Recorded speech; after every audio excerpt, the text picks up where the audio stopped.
literally this was in the shower kind of mental conversation. What happens to all the other stuff? You know, some of the radiation hits the raindrops and comes back, but a lot of it goes other directions. What happens to all that? And so it turns out really interesting things happen to that, and you can measure that. So I basically came up with this concept of what's called bistatic multiple Doppler systems. That's a lot of syllables. But it was just a different way of doing radar, and I kind of got into doing some radar technology.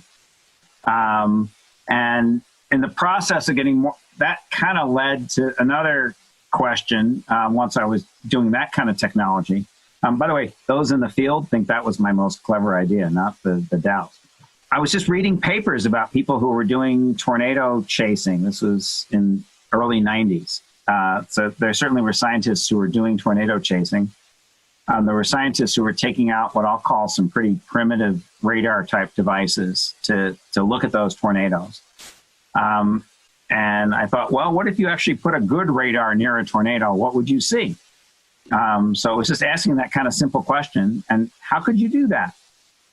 So I had what, in retrospect, wasn't a great idea of putting a radar in a van, just a regular old passenger van, with an antenna in the back, and you would open the back doors and expose the antenna. And literally, we would just do donuts in a parking lot to scan. It wouldn't scan. We would just do donuts facing the tornado. That was my original idea. And we would just do donuts and see if we could take some slices through a tornado. That quickly morphed into, some engineers telling me, you can actually make that antenna move. And here's how to do it, into coming up with the first Doppler on wheels. And I usually describe it as an idea behind its time, but it's not rocket science. The first Doppler on wheels was just a weather radar. We did a few slightly clever technological things to make it fit on a truck and make it not break when you drive it over railroad tracks. But basically, it was a radar on a small box van. And the main thing is we just got closer. So we just drove it up to tornado. So we had a pretty good radar, not as good as an 88D, but a pretty good radar. And by getting it 50 times closer, we had a 50 times smaller beam that way. We had a 50 times smaller beam that way. So it's already 2,500 times better. We were a little bit clever and sampled in the third direction better. But I could get 10,000 pieces of data where an 88D would typically get one. And if you have a microscope or telescope or something, it's getting 10,000 times better data. It's easy to get new science out of that. And that's what we did. The whole thing was just getting closer, getting finer scale data, looking with a better microscope, with a better telescope at tornadoes and anything else. I know you mentioned tropical stuff, and we just came back from Sally and Laura. Well, we got in the eyes of those storms, in the eye walls of those storms, and with a better microscope, we got up close. And so we're seeing lots of things you just can't see from farther away with our technology. I guess for the viewers and the listeners who aren't as familiar with what the Doppler on wheels looks like and kind of, what is the epitome of that now? I guess some basic descriptions of what it's like having a Doppler on wheels, what's the size of it, and kind of what's the situations that you would prefer to drive it into? Are there other things besides scanning tornadoes and hurricanes that you find it useful for? Sure. So let me start out. I'll back up one step and start just in case there's some people who don't even really have a great feel of what radars do. I mean, radars basically send out a narrow beam. It's kind of like a flashlight beam, as narrow as you can get it. And they're scanning through storms of whatever type and trying to get the smallest details that you can by scanning that flashlight beam back and forth. The Doppler on wheels is basically putting all that radar stuff and that flashlight on a truck so we get closer to things. I was just explaining how if you get 50 times closer, you're getting maybe 10,000 times better data. So anything we drive it closer to, we're seeing better data. I use an analogy sometimes of whoever it was who invented the first microscope. So he pointed at his finger, he can see details of a fingerprint. He can point it at pond water and sees parameciums. You can, almost anything you point it at, you're going to see much finer scale detail. So that's what we do with these Doppler on wheels on trucks. So the fundamental concept is just a pretty good radar. Actually, lately we've made very good radars on trucks. So the first ones were just pretty good radars on trucks. What we've done is we've made our trucks better, but we've also made the radars a lot better. So now we have dual polarization radar, so we can see the difference between hail and rain. If they're making, rain has kind of hamburger-shaped raindrops, whereas hail is these big ugly things that are tumbling. We can tell the difference with dual polarization. We have 2 different frequencies, so we can look at what happens at 2 different frequencies. We also have pretty good if you're driving over railroad tracks, like I was talking about. If one frequency goes down, we still have the other one, so it's just more reliable. So we've done a lot to make the radars better. Getting closer is great for tornadoes. We can make maps of tornadoes and multiple vortices and what's happening near the ground, all kinds of stuff you just couldn't see before, just like looking at a paramecium in a pond. But that's true of all kinds of different phenomena. We've had these radars up on mountain peaks in Idaho and Wyoming for winter storm projects, where we're looking at what happens with snow bands and what happens with snow bands when you see them in really remote areas. Well, for a radar that's 100 miles away in Boise, you can't see what's happening in that remote area, Idaho. But we put the radar right on the mountains where we're doing the seeding, and we can see what's happening close up. We just took the radars, just a year and a half ago. We took them down to South America to look at storms down there. And by getting up close and targeting those storms, we can see the small scale details of what's happening. They weren't making tornadoes pretty much. They were just making big hail, actually huge hail, and torrential rains, just horrible flooding. Some of the biggest, strongest storms are happening down in Argentina, northern Argentina. We've taken the trucks up to New England to look at coastal storms there and watching all the small scale details and banding and other phenomenon that we don't even understand what they are. We're still trying to get funding to go study what those things. We've seen some things we don't understand. And so what our normal course of action is, we see something we don't understand, then we go and ask the government, can we have some money so we can go do this better and understand it? So we're still in that middle phase right now where we're trying to get the money to go do the project better to understand it. We just went to Hurricanes Laura and Hurricane Sally. And we're trying to get in the eyes of those hurricanes to see the small scale details. So I invented the first Dow back in late 94 and 95, got some hurricane data in 95. In 96, I just thought, hey, I wonder what you'd see if you went inside a hurricane. Nobody had ever, I know now hurricane chasing with chasers, recreational chasers is reasonably popular, and there's several scientific teams that do that. Back then, 1996, no one did that. The idea was basically a hurricane was a zone of death. You just don't go in. But we thought, well, it's not so much worse than an RFD or something. Maybe we can do it, right? So we went in really kind of scared. We're pretty anxious, and we went to Hurricane Fran back in 1996. We deployed, I think, 5 miles from the coast, really far from the coast, something I just wouldn't do by choice anymore, and deployed on a runway at Wilmington Airport, really scared. We had all these emergency ideas of running into the shelter at the airport if anything bad happened, if we flipped over or went airborne. We just didn't know what would happen. But we got amazing data. We discovered a whole new phenomenon. It turns out the wind in hurricanes doesn't just blow straight. It's actually blowing like a corkscrew. There's these boundary layer rolls. And those rolls are mixing strong winds down to the ground where you get these streaks of stronger winds. But over the ocean in particular, it's mixing the warm, soupy air up from the ocean surface and feeding the storm. And measuring that flux of not only momentum downwards, but warmth energy upwards is really important, critical for these hurricane intensification models. If you've noticed from actually Sally and from Laura, the track forecasts are pretty good. Even 2 or 3 days ahead of time, you pretty much know where that storm's going to go. But you don't know what the intensity is going to be that well. And rapid intensifications happened both in Laura and in Sally right before landfall that weren't really that well forecast. So understanding that corkscrewing is really important.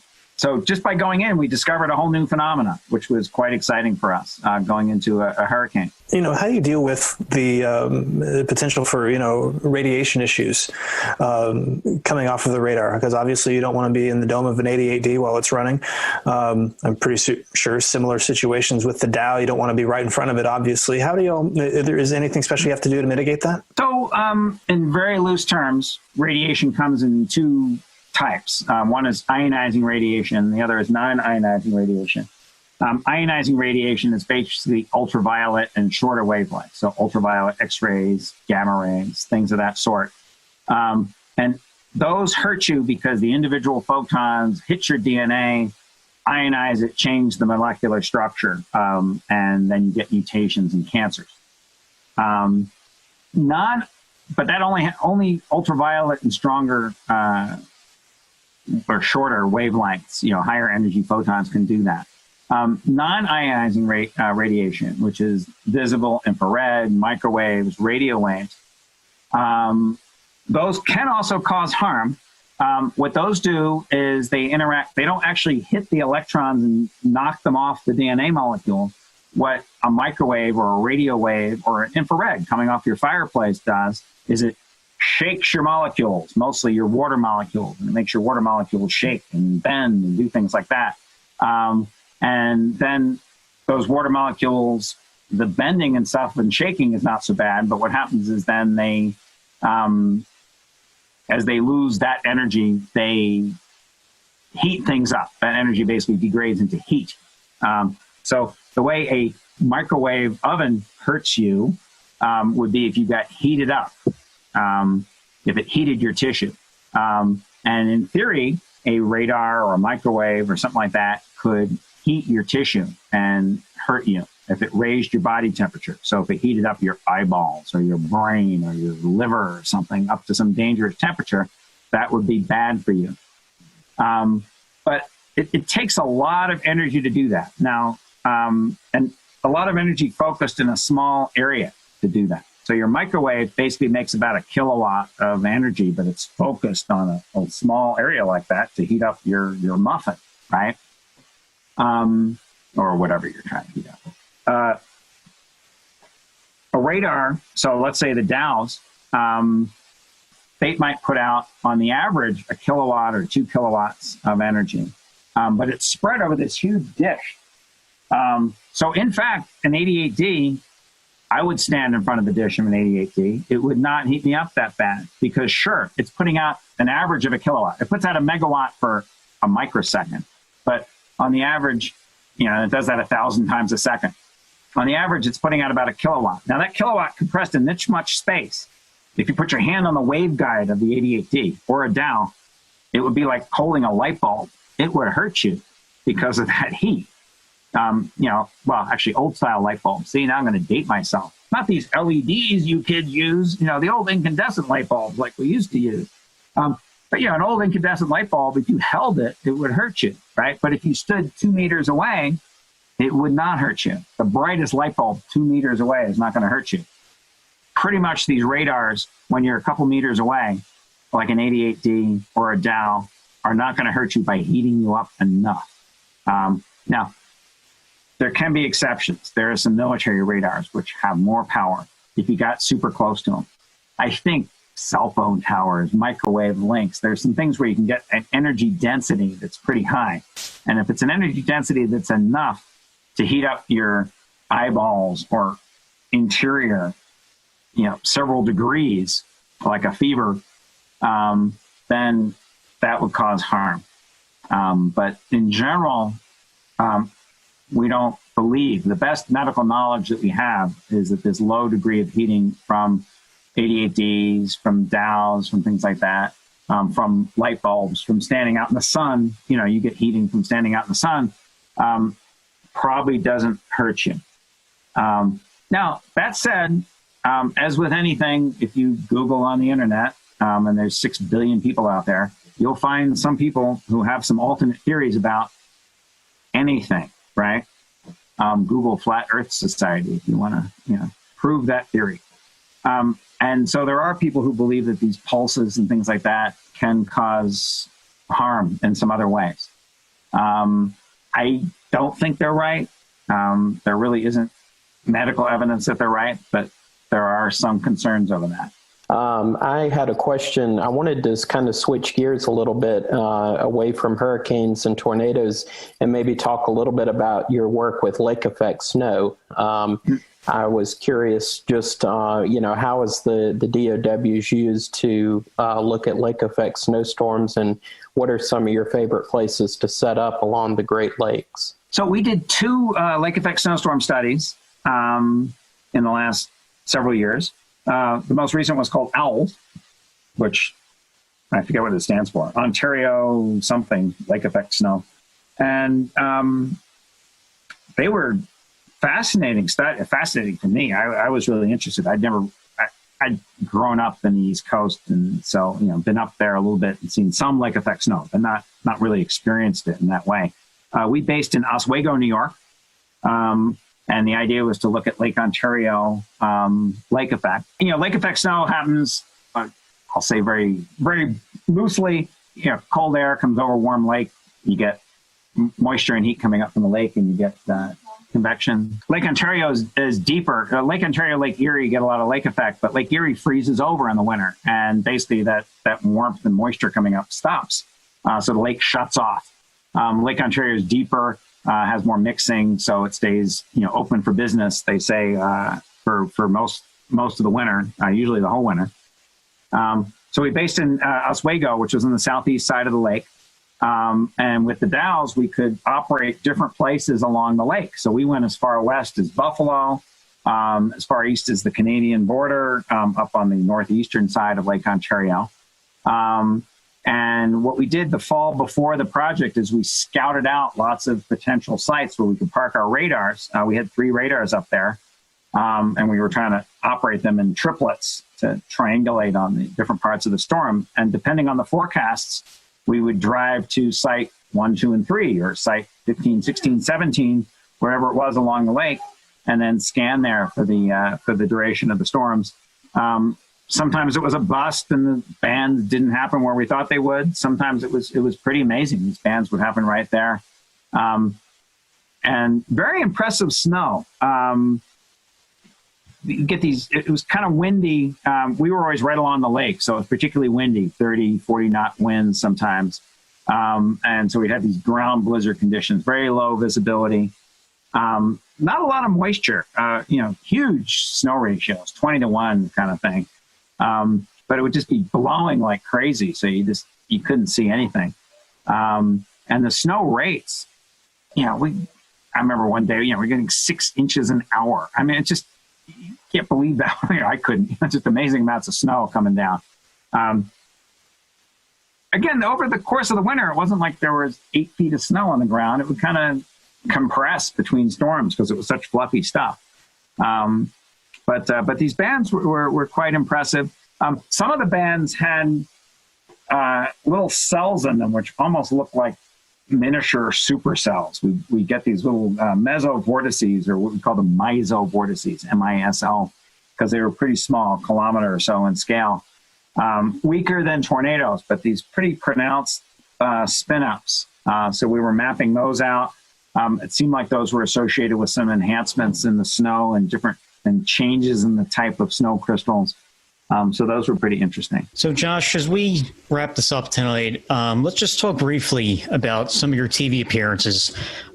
People may remember you from the Discovery Channel show Storm Chasers and other shows that you're on. So let's talk about some of those experiences and any memorable moments from those shows. Yeah, so tornado work, that gets, off and on, kind of ebbs and flows, gets a lot of media attention at times. It's pretty interesting. It's dynamic. It's people out there next to danger. I was going on at great length again about, potential risks and dangers in El Reno. Discovery Channel was a very different character of show because instead of just doing a documentary type of thing like we've done with History Channels and Nat Geos and Novas, they wanted to film something which was kind of documentary-like, but then evolved into being more reality show-like, and multiple seasons of reality show. And so that was interesting kind of thing to do. I think both cultures struggled with that. I think we managed to do some things which were worthwhile. Discovery Channel funded and supported a lot of our science, and they stuck with us during uncertain seasons where we weren't getting a lot of data, but other seasons where we got good things. I think we were probably very difficult. You know, reality shows thrive on people who want to be on TV and who want to act up, and it's known that the more crazy you are and the more outrageous and the more you scream or have fights or do whatever, the more you're going to be on TV and the more it's going to be interesting. That is the opposite of what boring scientists like me want to do. I mean, we are just not into that. And so getting enough interesting TV out of people like me, I think, is a real challenge. Dealing with people who are trying to make a drama show and not do serious business like I want to do is a challenge for us. But that match was made, and it worked pretty well. Now, eventually, I think they got tired of us. You know, we were in there a lot in seasons 1 and 2, and then in season 3, they were trying to bring in more interesting people. And in whatever, season 4, I don't know if I'm catching these seasons right, but, you know, we basically were out of it. Maybe we made some cameo appearances, but they just wanted more exciting chaser type activity, and the science aspect wasn't as important to them. I wish they kept doing science more, but that's not what they're trying to sell pickup trucks and, you know, and pills or, you know, whoever advertises on Discovery Channel. It's a business. So I'm sure they were making commercially sensible choices for what's good there. As we were making choices for what was good for our science. I mean, we didn't care about pickup trucks. What we cared about was getting good data. So it was interesting working with that. For those who are listening or watching the podcast or the live stream, if folks want to learn more about what you guys are doing with the Dow project and all the other things you're doing, how can they do that? Do you have social media, website our folks can follow? So first, because I'm old, but second, actually, because of Discovery Channel, I basically don't do social media. So first of all, my phone number here at home is not under my name. I don't have a Facebook page. The problem was I think they had 3 million people watching that show. Let's say 1 out of 1,000 of them are crazy, right? I don't want emails or Facebook or stalking or, you know, phone calls from that 1 in 1,000 who are crazy. So I basically never got involved with any of that sort of thing. That's so old, it probably wouldn't matter anymore. But so how can they do it? I mean, we're just not good at publicizing our stuff. We have a bad web page that's mostly out of date. Every so often we update it with something. I think we put some Hurricane Laura stuff on it. Like I said, I don't do Facebook.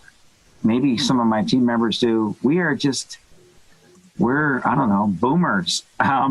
We don't do that kind of thing much. I will say this. I'll give you a plug for your website. It's cswr.org, and I do see the article there about the Dows being deployed during Hurricane Laura. So if you want to check out the website, in fact, that's how I got in touch with you, Josh. So okay. Check that out. So, but we appreciate you.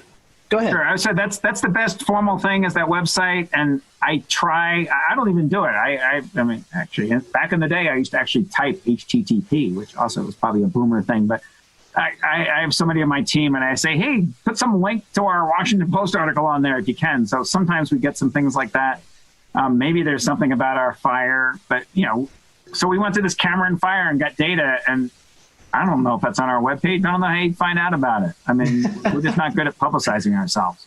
No way. We need some influencers on our team, I think.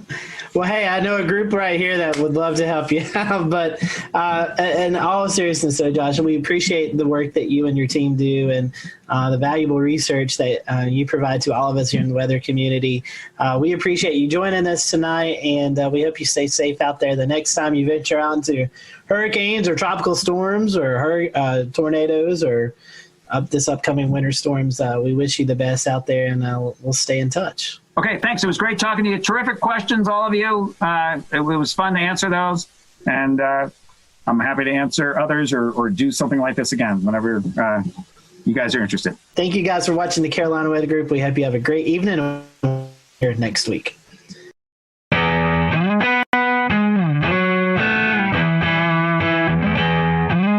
We'll return to Best of the Carolina Weather Group in a moment. Now your Carolina weather forecast. Here are today's forecast high temperatures for North Carolina. Here are the forecast lows for tonight for North Carolina. Here are tomorrow's forecast high temperatures. And here's forecast rainfall across North Carolina tomorrow. Here are the forecast highs for the day after tomorrow.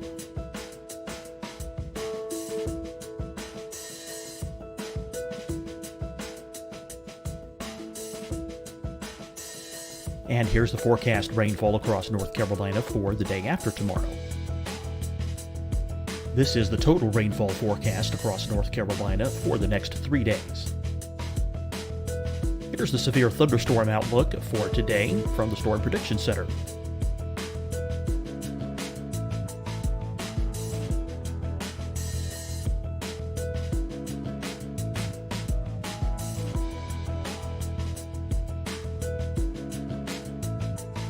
Here are the forecast high temperatures for today for South Carolina. Here are the low temperatures for today for South Carolina. Here's the probability of precipitation forecast across South Carolina today. And here are the rain chances across South Carolina tonight. Here are tomorrow's forecast highs across South Carolina. Here are the forecast low temperatures for tomorrow for South Carolina. And here is the probability of precipitation across South Carolina tomorrow. Here's the precipitation chances across South Carolina tomorrow night. Here are the forecast highs for the day after tomorrow in South Carolina. Here are the forecast low temperatures across South Carolina for the day after tomorrow. And here are the rain chances across South Carolina for the day after tomorrow. And South Carolina's probability of precipitation for that night. Here's the Storm Prediction Center's severe thunderstorm outlook across South Carolina for today through tonight. Here's the Storm Prediction Center's severe thunderstorm outlook across South Carolina for tomorrow and tomorrow night.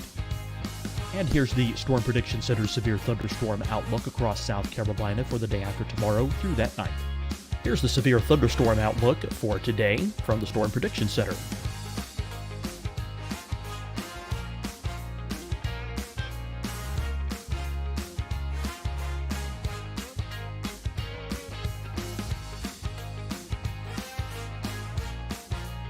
And now here's a live look at weather radar across the southeast.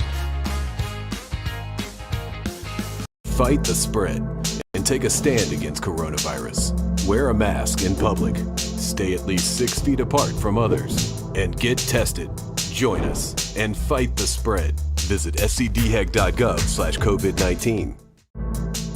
Getting tested for COVID-19 helps you to take the steps needed to protect yourself, your loved ones, and your community. Find the testing location at scdhec.gov/COVID-19 testing. Hi everyone, I'm Dr. Mandy Cohen, Secretary of the North Carolina Department of Health and Human Services. And when you follow the 3 W's, you protect your family and your neighbors from COVID-19. When you leave your home, practice your W's. Wear a cloth face covering, wait 6 feet apart, wash your hands often. Wear, wait, wash. We're in this together. Stay strong, North Carolina. Deciding when to wear a mask isn't about who you know or how well you know them. Just ask yourself, will I be with anyone I don't live with? If the answer is yes, get behind the mask. Help slow the spread of COVID-19. Get behind the mask.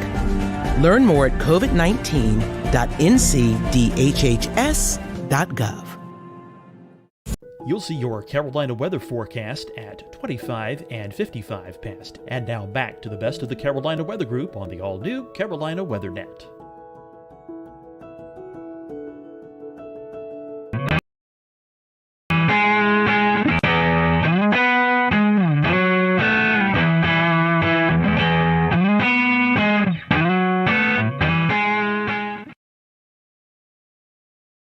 When we found ourselves doing severe weather coverage for Brunswick, Columbus counties along the coastal areas of North Carolina, just outside the Wilmington area, what we didn't know until after the fact was that we were tracking a EF3 tornado. This is a absolute monster of a tornado that impacted that area and unfortunately did result in some deaths, 2 or 3 if I'm not mistaken, as well as 10 injuries. We got some new video today when North Carolina Governor Roy Cooper visited the communities hardest hit, and I want to allow the panel some time to talk about this, because this in and of itself would be a very big news story for us here in the Carolinas and on this show.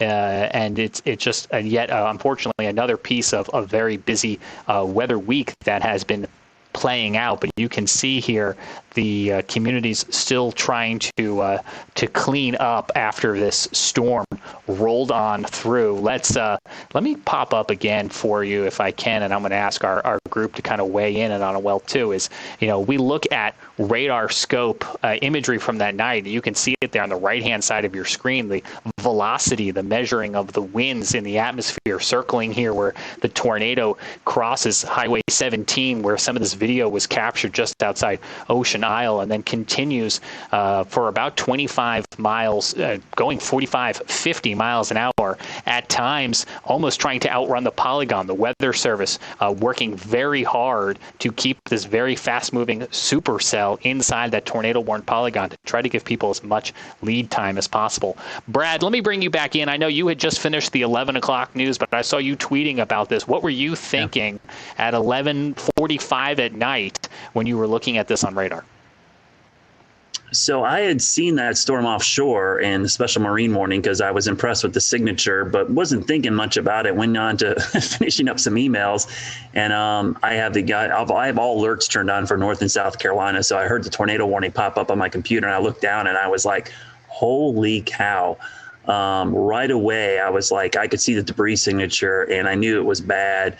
And then immediately with some of my emergency manager contacts started getting messages about, some serious damage and, requests for search and rescue crews. So I knew it was pretty bad. And when I looked quickly at the map, I knew that area quite well. I actually played that golf course several times. Tiger's Eyes right there, Ocean Isle. It's a beautiful area. So I'm very familiar with that. And I knew, hearing the damage reports, those weren't small homes. Those were well-built, I wouldn't say mansions. Those are nice houses. So for those to be leveled and destroyed, I knew it was a significant hurricane tornado.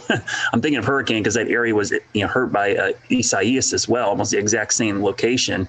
But what was interesting is, it was EF3. That's the only second EF3 I could find in the database in the month of February in North Carolina's history. The other one was in 1971. So EF3 tornado in the month of February is incredibly rare for North Carolina, and in that area, period, any time of the year. Brad, yeah, I have to echo. Ahead, I was going to say I was asleep when this happened. When I woke up in the morning, I saw your text in our internal chat. But along with Brad, I've played golf at this golf course that actually got hit, and vacation, there a lot. And like Brad said, it's a well-built community. I mean, these homes were well-built, and to see the video of just some of these just being completely demolished just shows you the sheer size and strength of this tornado. And, it was a nocturnal tornado again, at 11:45 on a February evening, something you just don't really anticipate. So the loss of life is never good. And just our thoughts and prayers go out to those folks. But just seeing some of the damage out there, you could tell it was a pretty massive tornado. Yeah, I'm like you, Scotty. I slept through this too. And the very next morning, I woke up and saw that there had been a big tornado from browsing through Twitter, and so I went and downloaded the radar scans from the archive and went to look at what the radar looked like. And when I saw that debris signature, I thought, oh my God, that had to have been a really bad tornado. Debris was lofted up to something like 22,000 feet. Is that right? 22, 25. It was up there. It got sucked right up into the updraft. It was pretty impressive.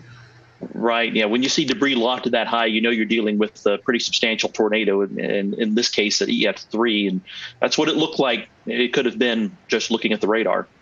Yeah, that's a tough warning scenario. The Weather Service, did the best job they could, but nocturnal, February, I think that these coastal communities have it tough because I was talking to another group about this today. The special marine warnings, we're talking about water spouts and rotation, but who on the coast is looking at special marine warnings off the coast? If that was a polygon for a severe thunderstorm warning or a tornado warning to a county to your south and east, you're probably a little bit more aware. But when they're special marine warnings, you're probably not even thinking twice about it.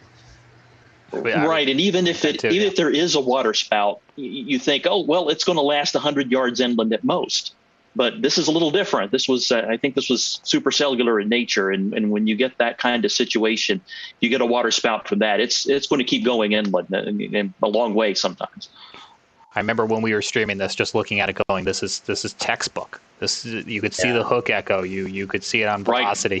160 mile per hour winds. Christian Morgan, WFMY in Greensboro. I want to ask you for your advice for folks who hopefully never find themselves in this situation. But if you find yourself in any tornado polygon, what do you do? Especially if it's midnight. Yeah, guys, I was kind of watching this all unfold, kind of like Frank said. I just happened to log on to Twitter to just kind of see what folks were saying and kind of check out some different things about our upcoming storm this week. And I noticed all of these radar scans and started to notice and realize that we were dealing with something pretty serious down in the coastal region of North Carolina there. And what I was saying on Twitter, I wasn't an active meteorologist following it along in those areas, but I was saying, if you have family and you have friends that in this area, who cares if you got to wake them up? Call them until they wake up and let them know what is going on, that they have to find somewhere safe to get. And really, in this situation, we say it all the time and it kind of gets drowned out and people kind of put it in the back of their minds. But really, you got to find that most inner room in your home. If you have a basement, that's the safest thing to do, away from doors and windows. And people say, well, I'm in the next room over. Is that okay? And I'm in the closet in the bedroom that, has windows in it. No, it's not okay. Because especially in a situation like this with such a dangerous tornado, we see picture after picture after picture of whether it's branches or whether it's beams from houses flying around. They can pierce right through walls and right through doors, and they can come into those rooms and into those areas. So the most inner room in your home, away from doors and windows. If you have a basement, that's the best. And one thing that we always try to say on the air in a tornado warning situation is take shoes with you, take a helmet with you. And people think that sounds crazy at first, but if something comes through the door or something comes through the wall, if you've got a helmet on, just like riding a bike, if you fall off and you have a helmet on, you're going to be that much more protected. And shoes, people say, well, I'm in the home. Well, if you have debris in the next room over and you come out to survey that once things are over, there's no telling what you could step on. So a helmet, glasses, safety goggles, shoes, if you have those things and take them with you, you're that much more prepared and that much more ready in a situation like that. Hey, Christian, I think you guys did the story today. Wasn't there someone whose home was damaged by the ice storm and went down to their beach house because of the damage and then was impacted by the tornado? Yeah, that is a series of really bad luck. They left here. Their home was damaged on Saturday with the ice. And so they went to their beach house. I think they left earlier this week to kind of get away while crews were cleaning up their yard, and then found themselves in that situation the other night. And it's like, what do you do at that point? And I think, if I remember right, I didn't watch the story in full detail yet, but if I remember right, I still think some of the family was either en route or was going to be traveling down to the beach house later. And so they had a really hard time getting in contact with those folks. And that, of course, is scary in itself when you're in one place going somewhere to be safe and your other family and your other party there knows what's happening and they can't get a hold of you. It's really, really sad. That is absolutely incredible. That story had another thing worth mentioning. Go ahead, Frank. Yeah, another thing worth mentioning with all that Christian said earlier, do these things that you can do in advance. Decide where to go when the sky's blue. Make the plans on that day, share them with your family, make sure everyone knows where to go, so that when the tornado warning is issued, you can just do that and not have to think about what to do. You just do what you've decided to do, and it saves you time. That way, if you don't get a lot of lead time, and sometimes you don't, then you know what to do and you can do it and get there faster, and having less lead time matters less. Yeah, that lead time is so critical, and the Weather Service does as best of a job as they can, and it's frankly a really good job, and it's improving each and every year to give people more and more lead time. But, an excellent amount of lead time is, 7, 8, 9, 10 minutes, and in this case, it might have been even less because of how fast this cell was moving. Yeah. And another thing, I'm just reviewing the radar again right now, and I just noticed why this was kind of sneaky. I understand why it is. The radar near Charlotte, it looks like it has some obstructions to the radar beam to the southwest. And that was clouding what was going on with this storm. And it made it that much more difficult for the Weather Service to warn, because it was kind of in a dead spot for radar. And it just approached from the southwest, and the thing was over Sunset Beach before they realized what was going on, I think. Yeah, I'll just do a shameless plug here. If you're interested in this, we're going to do a show with Gannon Medwick. He had a really good write-up today about the situation. So, a lot of weird things going on at that time. So sorry about that shameless plug, James. Back to you. No, I'm glad you actually. That's more late breaking news, because I know you had reached out to him there at WECT to find out if he would come on and talk to us. So I think those are all valid points. And Frank brought something up that I think in hindsight more people are learning about. I think the folks in that area may have already known about it. So I think there is some hindsight review analysis going on. I will say one of the things that I think was a silver lining saving grace is that this supercell, this tornado, passed just to the side of the radar. If it had gone over the radar, we could have lost eyes on the whole cell for the rest of the night, which I think would have introduced a whole other level of an issue. Certainly. Yeah, just under 3 miles. If it had been just under 3 miles farther east. So we mentioned that Governor Roy Cooper went down to survey the damage today and to meet with folks who were impacted by this tornado firsthand. And amongst some of the video that was fed back, we have about 2 or 3 minutes here where the governor is talking to 2 homeowners who were inside of their home when this tornado approached. You're going to hear them talk about the amount of lead time they had, or what frankly was a very small amount of awareness and lead time for them by the time they realized something was wrong, and what position that left them in, and how they ultimately rode this storm out inside of their home. It's a miracle. It's miraculous. It's heartbreaking. It's inspirational. It's a whole palette of emotions. Now, because of the ongoing coronavirus pandemic, the microphones are a little bit further away than they would be ideally. And I'm letting you know that because the first rule of broadcast is always good audio. And you can hear them here, but especially if you're listening on our podcast, I want you to just stick this out with us and take a listen to the conversation the governor is having here with these homeowners. It's an incredible story. They won't invade your space here, but I thought I'd just come over and just see things. Hello, how are you? I'm doing okay. How are you guys doing? We're alive. The fact that we're alive is a big positive. I know that's something to be thankful for these days. Yep. So we're thinking about you and hope that everything can be put back together. So sorry about the loss of life here. Yeah. Tragic. That's our greatest fortune. That was not us. Right. This is sticks and bricks. They can be replaced. So is this your house? Yes. And so were you guys home? Oh yeah. We were in this under the curtain. So what happened? How did you guys? Where were you? I was in bed and I heard the hail, and at that point I said it's time to get up. And by the time I turned my back, the doors came in and hit me in the back and knocked me down to the sofa, to the bed. And that's probably the only thing that helped me survive, being knocked down. So, oh yeah, well, you heard the hail. The amount of time between the hail hitting and the noise of the wind was instantaneous. There was no I couldn't tell you the second. I was on the living room sofa, and as soon as the hail cracked the first piece of glass, I ducked, and the whole back of the house flew in. And I went for a ride. Fortunately. So how far were you carried? Where were you? I was in the great room. The entire back of the house flew in. This wall here, I'm on the other side of it. Buried under everything else. And I'm sure the only thing that saved my life is our porch furniture is teak. And the one chair blew in on me like a TP tent. So everything falling and throwing landed on that and not directly on me. And I swear that's the only reason I'm here. That is amazing. Were either of you injured? Minor scratches. I had to get a couple of stitches. But considering, no is the answer. Bumps and bruises by comparison. Well, you have an amazing attitude about all of this. It's got to be devastating to lose your home like this. It's devastating, but you got to maintain a positive attitude. So we're here. We have something to deal with. There are others across the street and across the golf course that don't have that good fortune. Do you have a place to stay? We do. Yes. The neighbors here are families.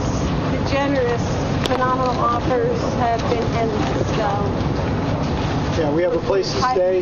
There are several people that had empty homes because they're not full-time residents. They offered the homes to us. I've had offers from New Jersey to Florida to help. So we've been fortunate. Absolutely an incredible story.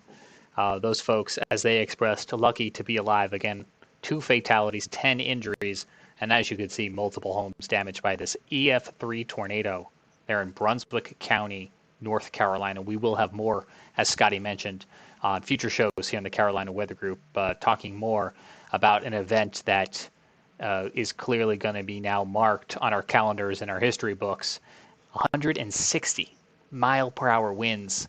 That is practically unheard of in this part of the country.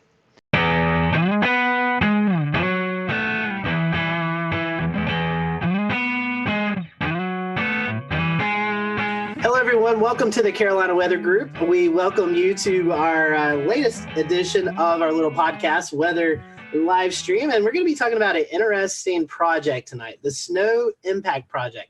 You may have heard about this project just recently released out on social media.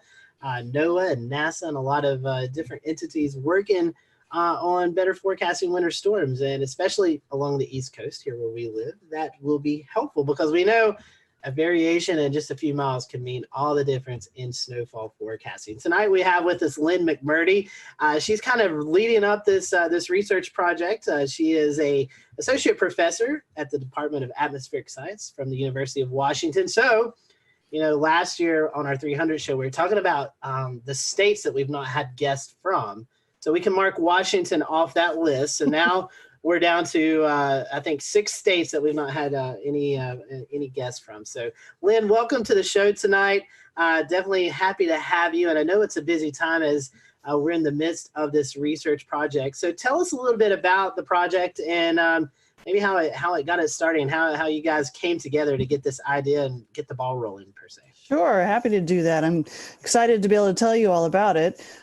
So as you know, being a NASA project, our name of our project is an acronym because everything is acronyms with NASA. And the name is called IMPACTS, and it stands for the Investigation of Microphysics and Precipitation for Atlantic Coast Threatening Snowstorms. So in its name, it tells you a little bit about what we're doing. So I'm leading this project with I don't even know how many people I'm working with, probably hundreds. It's funded by NASA. It's a very large program that's a 5-year project. In the middle 3 years, we'll be doing gathering data and gathering cases to study. And it's part of their Earth Venture Suborbital call for projects. And this means instead of NASA funding somebody's idea about satellites, this is using aircraft. So suborbital means below the orbit of the Earth. So the main way that we are performing our investigation is through aircraft observations. So what we're trying to do is, as you well know, snowstorms, which occur all winter in this part of the country, are pretty difficult to forecast. They're fairly complex systems. They consist of large cloud shields that stretch, can be as far as Florida, way up into Canada. And within those big complex cloud parts of the storm, there's narrow bands of more intense snowfall. We call them snow bands. And it's that smaller scale, those smaller scale features, usually near the low center of the storm itself, that we are specifically trying to investigate. We're trying to understand the processes that form the snow bands, that make how they change as a storm evolves, and why some storms have a lot of snow bands and others have like absolutely none, yet they both are producing snow. So that's kind of the science focus of it. And our observational strategy involves primarily two aircraft. One of them will fly high above the clouds. It's NASA's ER2. It can fly at 20 kilometers elevation, which is 68,000 feet, or twice as high as a commercial aircraft. And it has equipped with remote sensing instrumentation. So everybody's probably familiar with weather radars. This airplane has 4 different radars, all different wavelengths. So they're sensitive to different portions of the storm. There's one that's a cloud radar, so it can see the small cloud size drops, and others are more rain and snow radars. They see the bigger drops. It also has microwave radiometers, and those are types of instruments that we often fly on satellites to measure precipitation from space. So that ER2 flies above the clouds way up high and looking at the storm remotely, and underneath in coordination, observing the same portion of the storm is the NASA's P3 Orion, and it flies inside the clouds, and it has a multitude of instrumentation, and the major ones are these cloud and precipitation probes, which actually essentially take pictures and count the sizes and the pictures of the snowflakes as they form. We fly it at different levels. So you see where the beautiful dendrites form, where the needles form, and then fly underneath, and they aggregate into large, big blobs of snow that eventually falls on the ground. We also have some ground instrumentation specifically for this project, and that includes a whole array of different radars and other snow measuring equipment, mostly on Long Island with my colleagues at Stony Brook.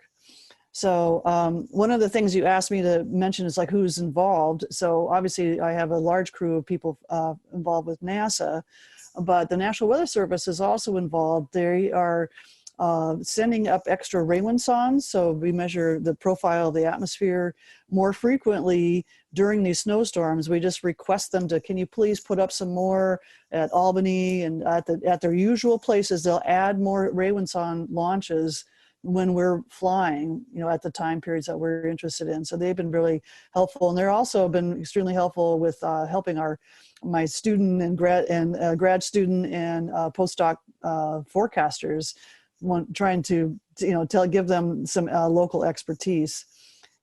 Flying in a winter type of storm, does it present any additional challenges versus like the hurricane hunters who fly in warm core systems?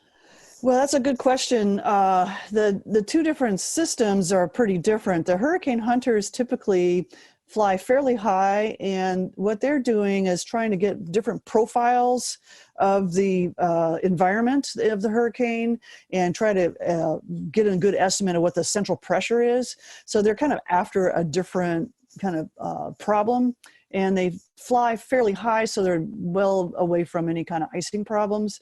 So for us flying in snowstorms in the winter, it depending, like this last case, we actually flew, it was rain on the surface, but the structure of the storm was the same. So we flew in it, but icing was an issue that we had to watch out for. I think our main challenge is getting airspace to do the maneuvers that we want to do to sample these storm systems. But so far, the air traffic controls have been extremely helpful and very accommodating. We'll return to Best of the Carolina Weather Group in a moment. Now your Carolina weather forecast. Here are today's forecast high temperatures for North Carolina. Here are the forecast lows for tonight for North Carolina. Here are tomorrow's forecast high temperatures. And here's forecast rainfall across North Carolina tomorrow. Here are the forecast highs for the day after tomorrow.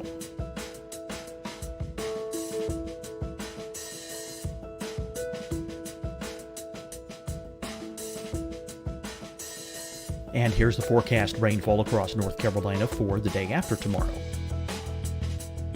This is the total rainfall forecast across North Carolina for the next 3 days. Here's the severe thunderstorm outlook for today from the Storm Prediction Center.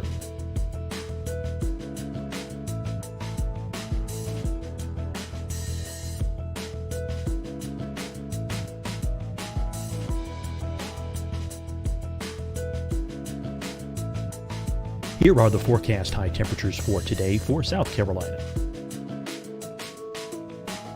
Here are the low temperatures for today for South Carolina. Here's the probability of precipitation forecast across South Carolina today. And here are the rain chances across South Carolina tonight. Here are tomorrow's forecast highs across South Carolina. Here are the forecast low temperatures for tomorrow for South Carolina. And here is the probability of precipitation across South Carolina tomorrow. Here's the precipitation chances across South Carolina tomorrow night. Here are the forecast highs for the day after tomorrow in South Carolina. Here are the forecast low temperatures across South Carolina for the day after tomorrow. And here are the rain chances across South Carolina for the day after tomorrow. And South Carolina's probability of precipitation for that night. Here's the Storm Prediction Center's severe thunderstorm outlook across South Carolina for today through tonight. Here's the Storm Prediction Center's severe thunderstorm outlook across South Carolina for tomorrow and tomorrow night. And here's the Storm Prediction Center's severe thunderstorm outlook across South Carolina for the day after tomorrow through that night. Here's the severe thunderstorm outlook for today from the Storm Prediction Center.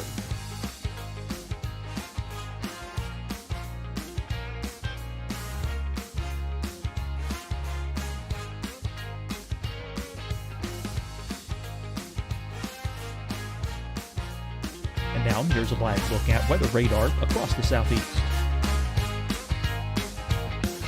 Fight the spread and take a stand against coronavirus. Wear a mask in public. Stay at least 6 feet apart from others. And get tested. Join us and fight the spread. Visit scdhec.gov/COVID-19.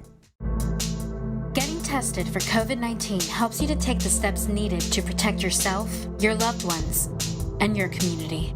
Find the testing location at scdhec.gov/COVID-19 testing. Hi, everyone. I'm Dr. Mandy Cohen, Secretary of the North Carolina Department of Health and Human Services. And when you follow the 3 W's, you protect your family and your neighbors from COVID-19. When you leave your home, practice your W's. Wear a cloth face covering, wait 6 feet apart, wash your hands often. Wear, wait, wash. We're in this together. Stay strong, North Carolina. Deciding when to wear a mask isn't about who you know or how well you know them. Just ask yourself, will I be with anyone I don't live with? If the answer is yes, get behind the mask. Help slow the spread of COVID-19. Get behind the mask. Learn more at covid19.ncdhhs.gov. You'll see your Carolina weather forecast at 25 and 55 past. And now back to the best of the Carolina Weather Group on the all-new Carolina Weather Net. We were kind of messing around in upstate New York and Vermont, but then we wanted to go across Long Island. And when you looked at, there's these, apps called like FlightAware. You can watch where all the airplanes are. They kind of cleared out a corridor and let our plane go through. It was like, oh man, that is very, that was really great of them to do that for us. So even though it's challenging but we're trying to do our best to not demand too much and we do whatever they tell us to do. Is your aircraft on FlightAware? Is it something people can track when you're on these? Yeah, it is something people can track. Yeah, definitely.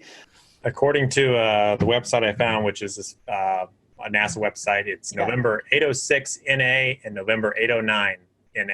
So I just couldn't remember where the N and the NA were. So we like to make it difficult in aviation. Yeah. So. Cool. These airplanes, especially NASA flies a lot. So does NOAA, and my colleagues who get National Science Foundation funds can also request the NOAA or NASA flights, and so they very experienced crew in field campaigns like this. And each one has its unique way of doing operations. I think. We're not doing anything really clever, fancy, different, and never been done before. And a lot of our instrumentation has been used in many other projects. And in some ways that's good. It's kind of less risky. And we'll get good data right away. And so it's, banking on the experience from other campaigns. So I know specifically the focus of this project is for snow bands, but does some of this data also feed into freezing rain and sleet forecasts as well? It might, yes. I think what we're doing at this stage is we're first looking for any storm we can find. The banded structures can result in different things at the surface. The bands form aloft. So at those levels, that's always below freezing. And then the structure at the very lowest levels, the airplanes can't, observe because you're going to crash them because you're flying so close to the surface.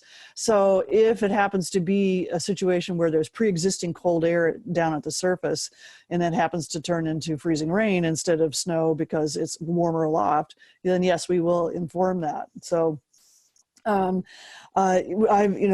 told others that snow bands are our wish list are the main thing we want to get for. But if the storm happens to be warmer than your usual winter storm, the structures are similar and we can still learn the science of what makes those structures. Why does it organize in these narrow bands that are maybe related to the low pressure center deepening or maybe not. There's different hypotheses that we're testing, and we can test them with a variety of storms, including ones that have freezing rain and things like that.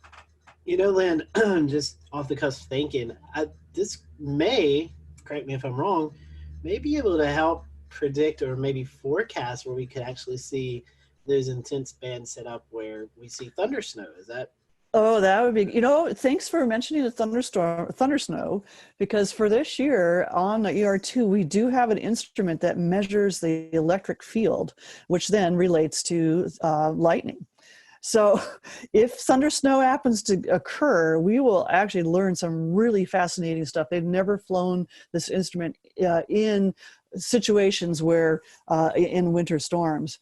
So you're correct that one of the applications of the data that we're collecting should help us improve forecasting in a variety of ways. The first way is, first we will understand the processes much better. So the science will elevate our knowledge base. But then the direct measurements of those snow crystals and the environment they're forming in, and what the liquid water content, the temperature, all these other parameters, these are things that our numerical models are also predicting, but we have to do that, what we call using microphysical schemes. It's kind of like an algorithm that figures out how to do this.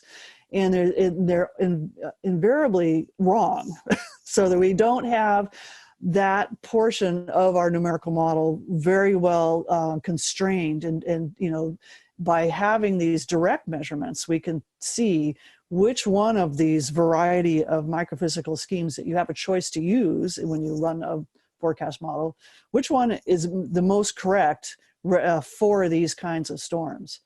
They make assumptions like how much is made into snowflakes, how much is made into solid ice, how much remains in cloud liquid water. There's those things are assumed in the numerical models, but we will measure those so we can tell the models, no, you're wrong. I don't care how much snowfall comes out of that model, you're still not getting it right for the right reason. So that's one of our key applications, is hopefully down the road making improvements in our numerical models. What's it like? I mean, this has got to be probably the most difficult part of the research. Yes, it is. Where it takes us all week to figure out, like, how would we fly this forecast that's 85 hours out. So far, everything's gone great. We've been lucky, but we haven't flown a lot of cases yet. As you know, it's been kind of a quiet winter, but maybe that's a good thing. So we will be back again next year, and we hope for a really active year, and we'll really know how to go about this. So this is, even if we don't fly a lot this year, we'll have learned a lot. We will have gotten pretty good data, and we're ready for a better year in the next two. Some of these, ideal winter storms can be quite massive and stretch all the way from the southeast to the northeast. Right. Mm-hmm. Is it possible for the planes to cover the southeast on day one and then get to the northeast in time for the deepening low pressure? We would love to do that. The trouble is that these storms kind of move a little too fast. The way when you work with aircraft, there's a certain amount of time that they can fly because of how much fuel they can take, and also for crew duty. So they're very, very strict with how long a pilot can be operating the plane. The ER2, the one that flies really up here, high, is there's only one person on the plane, and that's the pilot. So, and he wears a spacesuit. He's almost beyond the atmosphere. He's so high up. So he has to, we have to be sure that that person is within the safe range. So total crew duty is 12 hours. So that includes the pre-flight routine and then landing and the post-flight routine. And then we are required to give them 12 hours off before we require them to show up again.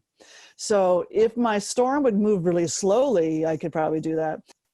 Well, and I know you mentioned that next year, the project's still going to be going on. How mm-hmm. long is it set for at the moment? We're here now, and we're here to the end of February. And then next year, approximately the same, another 6-week window, we'll be out here in the following year. So 3 winters.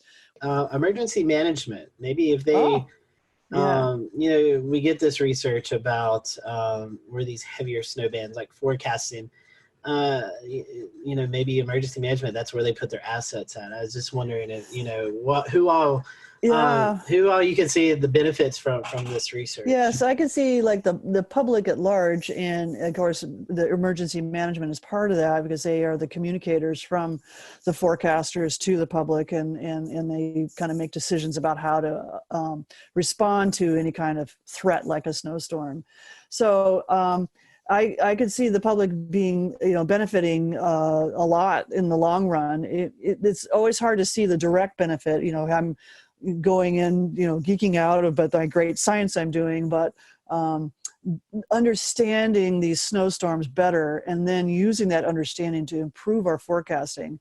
And when our forecasting is done better, and especially in terms of the distribution of snow and where those bands occur, and do they set up, and if it's one kind of storm, do we expect to get a lot more of these banded structures and therefore more localized regions of heavy snowfall?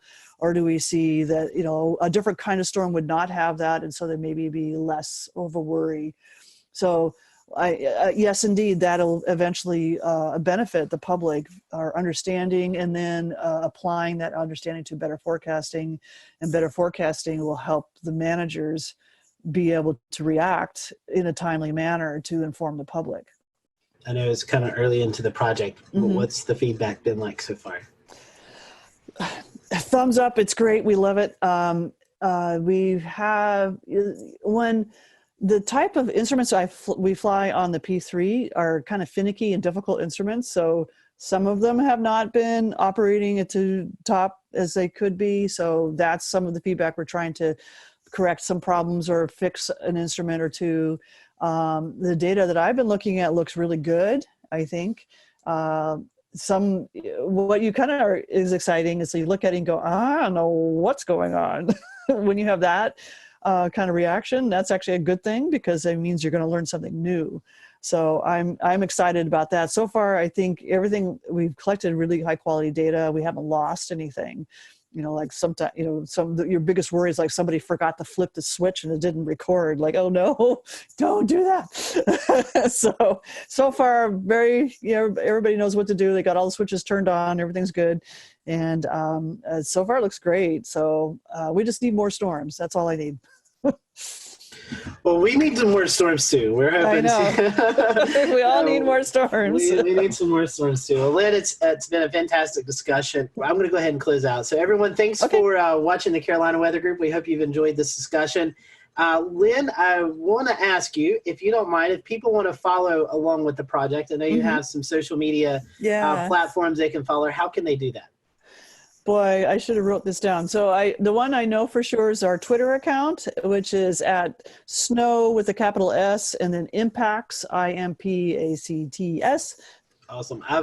We follow here on the Carolina Weather Group, and I personally follow the snow impacts on Twitter. So get some great information there. You get some behind the scenes photos and things like that. So Lynn, thanks so much for joining us. We want to thank you for watching the Carolina Weather Group, and we will see you on our next episode.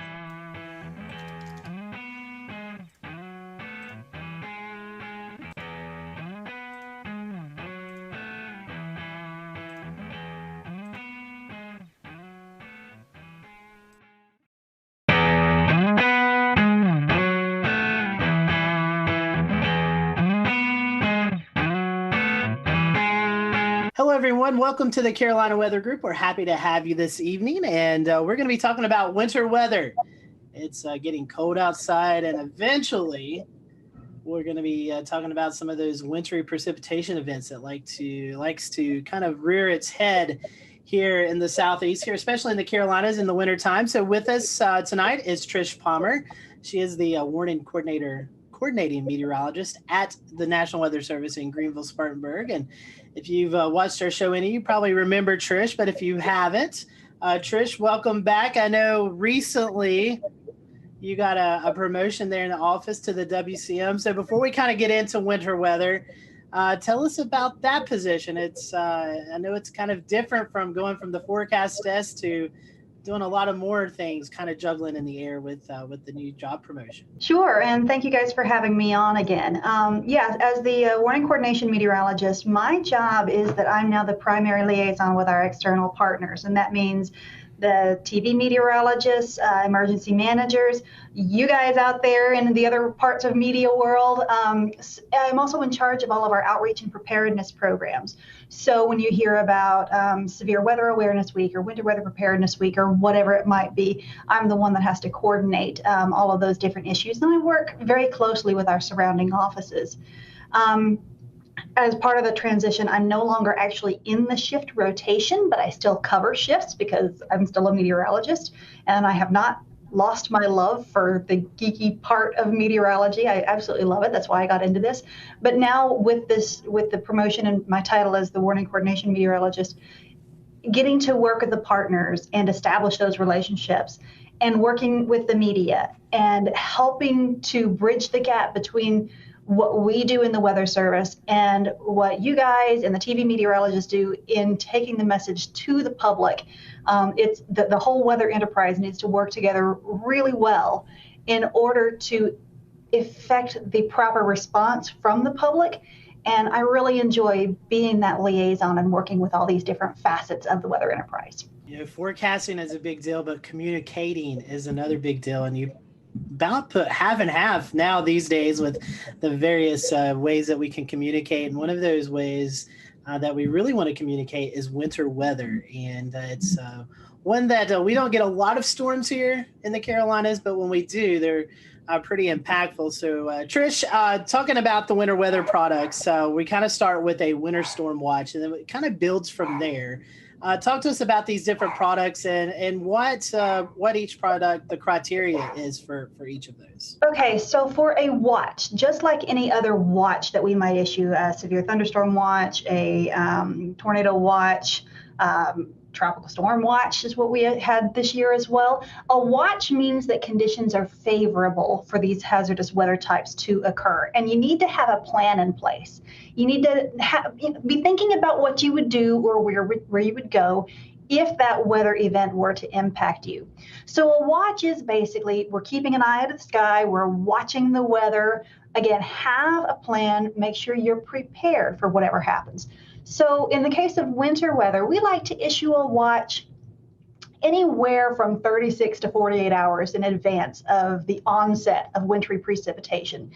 And the watch timing with that, we're really looking at about a 50% confidence level, that we're 50% confident that this hazardous weather will occur.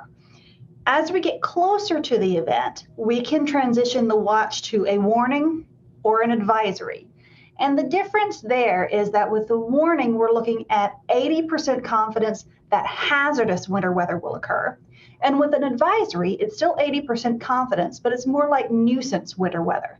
So the difference would be if you consider snow. Right now for the Piedmont of the Carolinas, our criterion for winter storm warnings for snow is 3 inches. So if it's below that, that would be more of a nuisance event, which would warrant an advisory. And if it's 3 inches or above, you'd get a warning.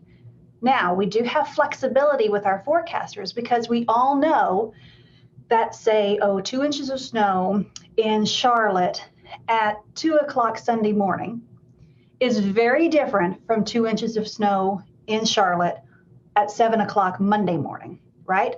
So we are able to take the societal impacts into account when we're issuing those warnings. So for 2 inches of snow at 2 o'clock Sunday morning, probably an advisory. 2 inches of snow at 7 o'clock Monday morning, you're talking about rush hour, school buses, that's where we would have that flexibility to go ahead and issue a warning, even though the objective, the number criterion isn't quite met. So we have that flexibility there. We have different criteria for sleet and freezing rain too. For a warning for sleet, we're looking at 1/2 inch. For freezing rain, for a warning, we're looking at 1/4 inch. But again, there's a little bit of flexibility there depending on the impacts that we might be experiencing. And so, Trish, one thing is an advisory really isn't a step down. It's still impactful. It just, the accumulations are different than what a warning is. And, you know, some folks may see advisory as, it'll be okay, when in fact it's still going to be impactful to people. Right, especially when you're talking bridges and overpasses. You could still have dangerous areas on the roads, dangerous travel conditions, even with an advisory. Again, going from a watch to either a warning or an advisory, we're going from 50% confidence to 80% confidence. So we're confident that something is going to happen. It's just the scale of whatever that is. So we don't want people to just take advisories lightly. You still have to be prepared, and you still have to take precautions. It's just that we're talking the chances of, say, like widespread power outages and stuff like that would be much less with an advisory type situation than with a warning situation. Right. And Tricia, one of the things that sticks out that I wanted to reinforce is that the criteria for this is it's tailored to each area in your forecast area. Like, for example, the impacts and the impacts are what matters most. So, you know, what would be most impactful for Asheville is different than what would be impactful for Charlotte and Greer. So obviously you're going to have different criteria for those areas, that's what matters, and that's the thing you need to be thinking about, is whether you get this lower level advisory but still important, or the higher level warning, which is even more important, that would be issued for your area. Right, exactly. And we all know that the mountains get more snow than the Piedmont does, right? So our criteria for the mountains for snow is 4 inches, whereas the Piedmont, it's 3 inches. And the further north you go, the higher that gets. You go for places like New York, you're looking at 6 or 7 inches, maybe even 8 inches before they get to a warning, because they know how to handle it. They have the resources. The impact isn't as great up there as it is down here. Again, just partially based on climatology. Right. And something else to think about if you're traveling outside this area is that criteria will be different elsewhere. If you go into Raleigh, if you go to Philadelphia, if you go to Chicago, those criteria are going to be different still. Think about the level of impact when you hear about these advisories or warnings being issued. It indicates how serious the event's going to be. Right, and we have the exact opposite in the summer. Down here we can handle the heat a little bit better than people can up north. So somebody down here may go up north in the summer and it's a heat advisory, whereas down here we're expecting heat indices of 105 for heat advisories, but up north it might be more like 95 or 100. And we Southerners are like, what? They can't handle 100 degrees. But it's different. It's based on climatology and what your body is acclimated to. Trish, the National Weather Service also issues wind products year-round, but during the wintertime, it gets especially breezy across the western half of the Carolinas, and specifically in NWS GSP's forecasting area. That's maybe not a winter weather type that most people think about, but it can definitely drive wind chills down and cause widespread power outages. So can you talk a little bit about the criteria for wind products in general? Sure. Well, we've got the wind aspect and we've got the wind chill aspect. And then of course we have the winter weather aspect. So when we have a winter event, lots of times we roll them all into one product rather than issuing a whole bunch of different products. Because as you guys are probably aware, a wind product is handled by one set of products. It's called a non-precipitation warning, whereas the winter storm and wind chill products are handled by the winter storm products. So it can get very confusing. So we often wrap these in together. And so we can sometimes tweak our criteria to make it match what the weather is looking like. And again, just to make more sense to the residents across the Western Carolinas and Northeast Georgia. So for example, when we issue a high wind warning, that's when we're expecting frequent gusts over 50 knots or 58 miles per hour. That's not uncommon in the northern mountains in the middle of the winter because we have the jet stream coming down. We've got some really tight pressure gradients that set up often. And anybody who's watched the weather at Grandfather Mountain knows it can get very, very, very windy up there. So you'll see those products a lot. The step down from there is a wind advisory. And that's really when we're expecting winds, 30 to 39 miles per hour with frequent gusts over 40 to 45 miles per hour.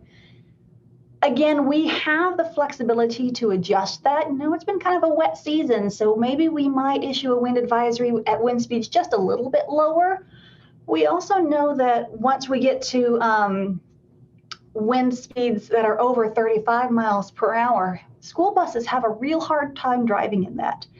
So we're trying to line up our products a little bit more with what the schools are needing from us. And that's part of the communication between us and those decision makers. So they let us know what they need and we tell them what the weather is going to be. And sometimes it's just easier for us to issue a product based on those more widespread impacts. So when we take the wind and the temperatures into account, then we get the wind chills on top of that too, right? So once we're looking at wind chills below 0 Fahrenheit, that's when we're going to start looking at wind chill advisories, wind chill warnings. Again, it's going to be a little bit lower in the mountains than it would be in the Piedmont.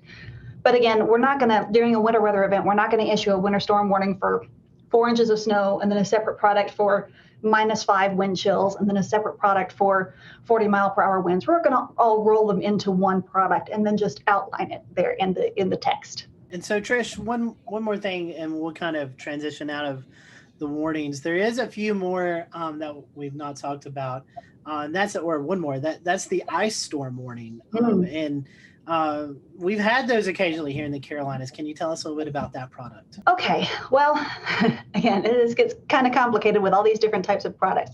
But we have a winter storm warning and we have an ice storm warning. The difference is that a winter storm warning is considered, either a mix or a mostly sleet or snow event, whereas an ice storm warning is mostly freezing rain. The difference is, again, in the impacts. When we have snow, we don't have quite as many widespread power outages as we might with a freezing rain event, because the freezing rain is accumulating on the power lines, whereas snow doesn't always accumulate on the power lines.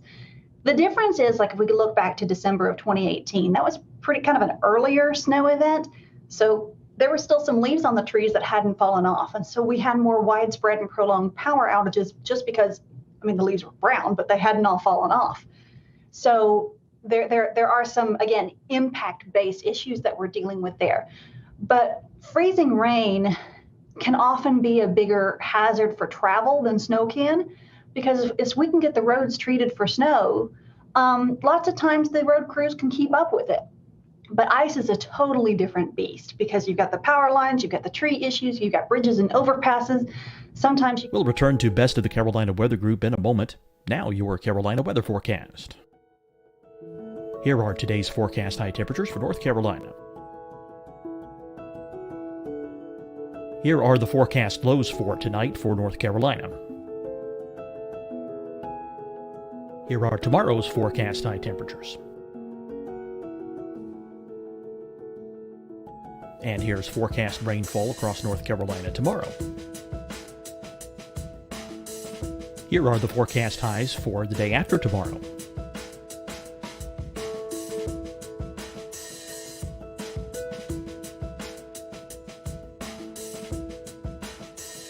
And here's the forecast rainfall across North Carolina for the day after tomorrow. This is the total rainfall forecast across North Carolina for the next 3 days. Here's the severe thunderstorm outlook for today from the Storm Prediction Center.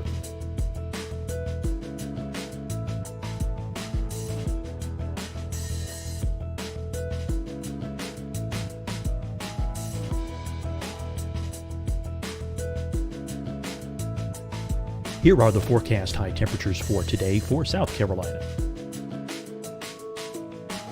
Here are the low temperatures for today for South Carolina. Here's the probability of precipitation forecast across South Carolina today. And here are the rain chances across South Carolina tonight. Here are tomorrow's forecast highs across South Carolina. Here are the forecast low temperatures for tomorrow for South Carolina. And here is the probability of precipitation across South Carolina tomorrow. Here's the precipitation chances across South Carolina tomorrow night. Here are the forecast highs for the day after tomorrow in South Carolina.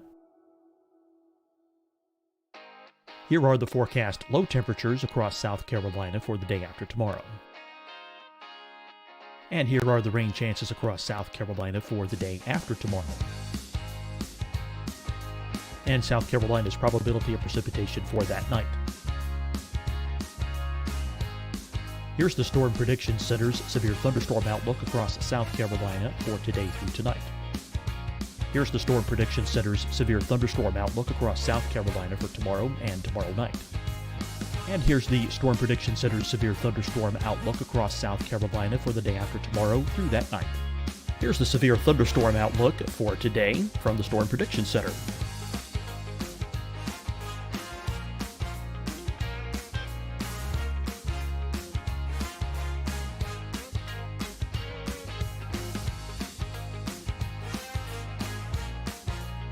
And now here's a live look at weather radar across the southeast. Fight the spread and take a stand against coronavirus. Wear a mask in public. Stay at least 6 feet apart from others. And get tested. Join us and fight the spread. Visit scdhec.gov/COVID-19.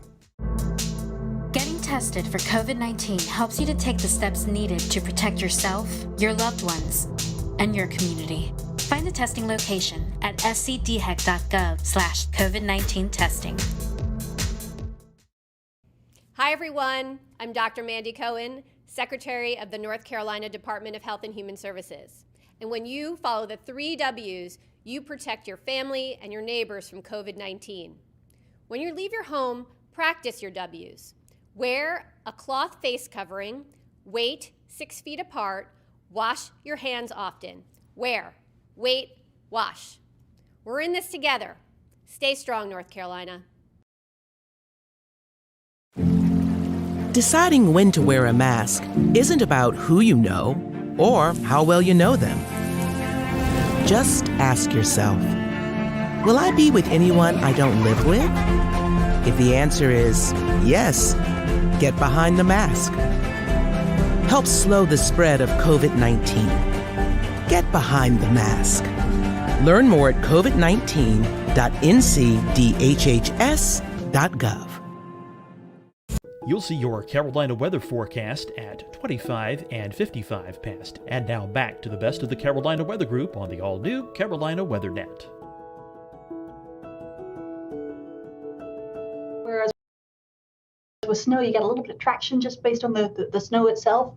So ice storms are a slightly different beast, and we're happy we haven't had a big one in a while. NOAA released their winter weather outlook not too long ago. And it all it takes everything into consideration, the La Nina state that we're in currently, as well as other factors throughout the year. Can you tell us a little bit about that outlook and how it might impact the Carolinas? Well, the outlook, like you said, it takes a lot of big picture seasonal things into effect. And the outlook is developed by another branch of the National Weather Service called the Climate Prediction Center. And these are folks who are climatologists by training. They have a lot of experience in seasonal forecasting, and they look at all of this stuff and they produce this outlook. Now for us, partially because we're looking at a La Nina year, we're looking at more likely we're going to have above average temperatures through the winter season and below average precipitation. Now, I want to be clear that that doesn't mean we're not going to get any big events. If anybody remembers back in 2011, January of 2011, I mean, here at GSP, we had 6.5 inches that year, and that was a strong La Nina year. So it doesn't mean we're not going to get any big events. We actually had somebody call the office and said, well, we're going into a La Nina winter. Does that mean we're not going to have any flooding?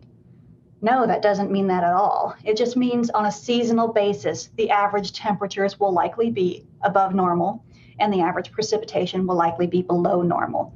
But here on the local level, we look out 7 days and we're forecasting for these high impact weather events.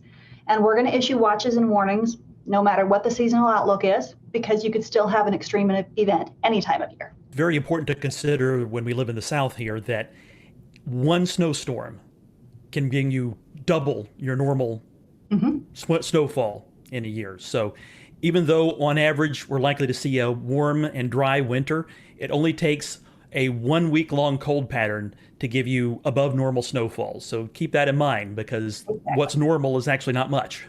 So you can actually get a lot well above normal snowfall for a year just because you got one big snowstorm. Yep. And it's really important for your viewers, your listeners to understand that they need to be prepared for all types of high impact weather.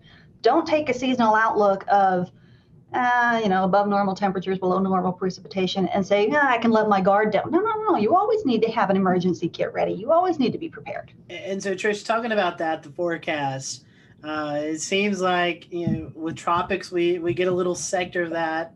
But with winter weather, we get a bigger sector, seeing these fantasy weathercasts that go out 10, 15 days in advance and kind of show these big monster winter storms developing. But honestly, tell us how hard it is to forecast winter weather here and how those Fantasyland storms that some people like to post, hardly ever verify here. You can find a model run that'll say basically anything you want it to say. And what's the saying that even a broken clock is right twice a day, or even a blind squirrel catches a nut every now and then. So there may be some extreme forecasts out there, and maybe somebody gets lucky and it gets right. But the important thing is for people to rely on trusted sources of weather information. So don't just look at one social media post from Joe Blow out there. Talk to your, you guys have a huge Twitter following, and you guys have reliable sources that you tweet and retweet, whether it's your local favorite TV meteorologist or us here at the National Weather Service. It's really important that people rely on trusted sources of information. And in the end, when it comes to watches and warnings, we in the National Weather Service are congressionally mandated to issue those products. And then we rely on you guys on the media side of things, whether it's TV media or internet media or whatever, to get the word out there to the public. I mean, some people will get it through our website. But our interface is more working with the media and emergency managers. So we really rely on you guys to be the go-between between us and the public. So again, we're the ones that are issuing the watches and warnings, but often it's you guys in the media that are communicating that to the public. So that back and forth interaction is really important. And when it comes down to some random social media post with some random forecast, anybody can be right every once in a while. And a lot of that is just clickbait. They want people to click on them to get likes or followers or whatever. And there's really no point in scaring people with crazy forecasts all the time. Again, go to your reliable, trusted sources of weather information. Absolutely. Know your meteorologist. Or if you're finding weather information from someone you don't know who is actually posting it, it's some anonymous type of weather site, you may want to take that with a grain of salt. Exactly. If it's the National Weather Service, a company like the Weather Channel or AccuWeather, or a local meteorologist, those are the ones you can trust, especially if you're hearing the same or similar message from all of them. Trish, we were talking about that. Obviously, winter weather gets everyone excited. But there's also some aspects here in the Southeast where we could see severe weather in the wintertime. We have seen, severe weather aspects. And even when you mention La Nina, you in the back of your mind, late winter, early spring, you think of potential of an active fire season. So there's other things that we're looking at in the wintertime besides snow, sleet, freezing rain, and high winds. Yes. We live in a very active portion of the country. We don't really get a break here. There's not really much of a down season. Sometimes October, early November can be kind of quiet. It's actually kind of quiet out there this week. But certainly recently it hasn't been. We've had a lot of rain and some big flooding events. So there's always something that could be happening. So like you said, winter, we're going into winter weather. That doesn't mean that there's not going to be tornadoes at some point. February 6th of last year, we had a pretty big event back then, this past year. We had tornadoes back in January of 2020. So tornadoes can happen any time of year. And again, that's why people need to be watching the forecast, be prepared for anything. And you mentioned fire weather. We've been lucky in the fire weather aspect, and that we haven't had much of a fire weather season in the past few years. It's been 2016 since we've had a really big one, and that was a bad one. To avoid fire weather, we've got to have a lot of water, right? So you get 6 of one, half dozen of the other. But that is certainly an issue before the leaves start greening up, the big spring green up. As we get into late winter, we still got leaves on the ground. It's not quite as wet anymore. We still got some big wind systems that are coming in that'll continue to dry us out. So yeah, fire weather in the early part of the spring is a big issue. This time of year also, in the late fall, it's also a big issue because all the leaves are falling down. So it's also always important to be monitoring fire weather conditions as well, especially if you need to do some outdoor burning. Check with your local officials to find out if there's a burn ban. Please do not burn a brush pile without checking the forecast. I have personal experience with this. A few years ago, our neighbors did not check the forecast and went to burn a brush pile. And they left, there was one guy there with a tractor to watch it, and it got out of control. And we noticed more and more smoke. We all happened to be home that day. There was more and more smoke coming by our windows. Our baby girl was up taking a nap. And so my husband goes and he looks, and there's a fire in our yard. So we actually had to call 911, and there were 2 different units that had to come out. We had a 2-alarm brush fire around our house. And then they're first concentrating on a propane tank. And, in the heat of the moment, you don't think about it. But looking back, if I had realized that if I had put the 2 and 2 together, fire, propane tank, I would have completely panicked. In that case, they got the fire out, but it could have been a devastating situation because our mulch was on fire. It was very scary. Our little boy was terrified. The little baby slept through it all. But you've just got to be careful. You've got to watch what you're doing and pay attention to the forecast. So Trish, what are some of the sensible safety precautions that the public can take? We talk about putting together a kit so that you can be prepared, but what would go into that and really tailored towards winter weather? Well, it'll depend on what you're doing and what you need to be doing and your life situation. So if you're at home and we have a winter storm warning and you don't need to be anywhere, and hopefully not, you're going to want to have your standard, a gallon of water per person per day in case you lose power and can't get water, especially if you're on a well. You're going to want to have any medications. You're going to want to have non-perishable foods, and make sure you have a manual can opener for any cans that you have. You're going to want to have extra blankets and stuff nearby. If you're using something like a kerosene heater or something, or propane gas fireplace or something like that, you need to be aware of carbon monoxide issues and always have a way to vent the carbon monoxide out. And if you've got the best thing is to have a carbon monoxide detector in your house, because that is truly a silent killer. Because people go to sleep and they never wake up. They have no idea, they don't know what happened. So again, have a way to stay warm, have a way to stay fed, and have plenty of water. If you have babies, make sure you have plenty of baby supplies with you.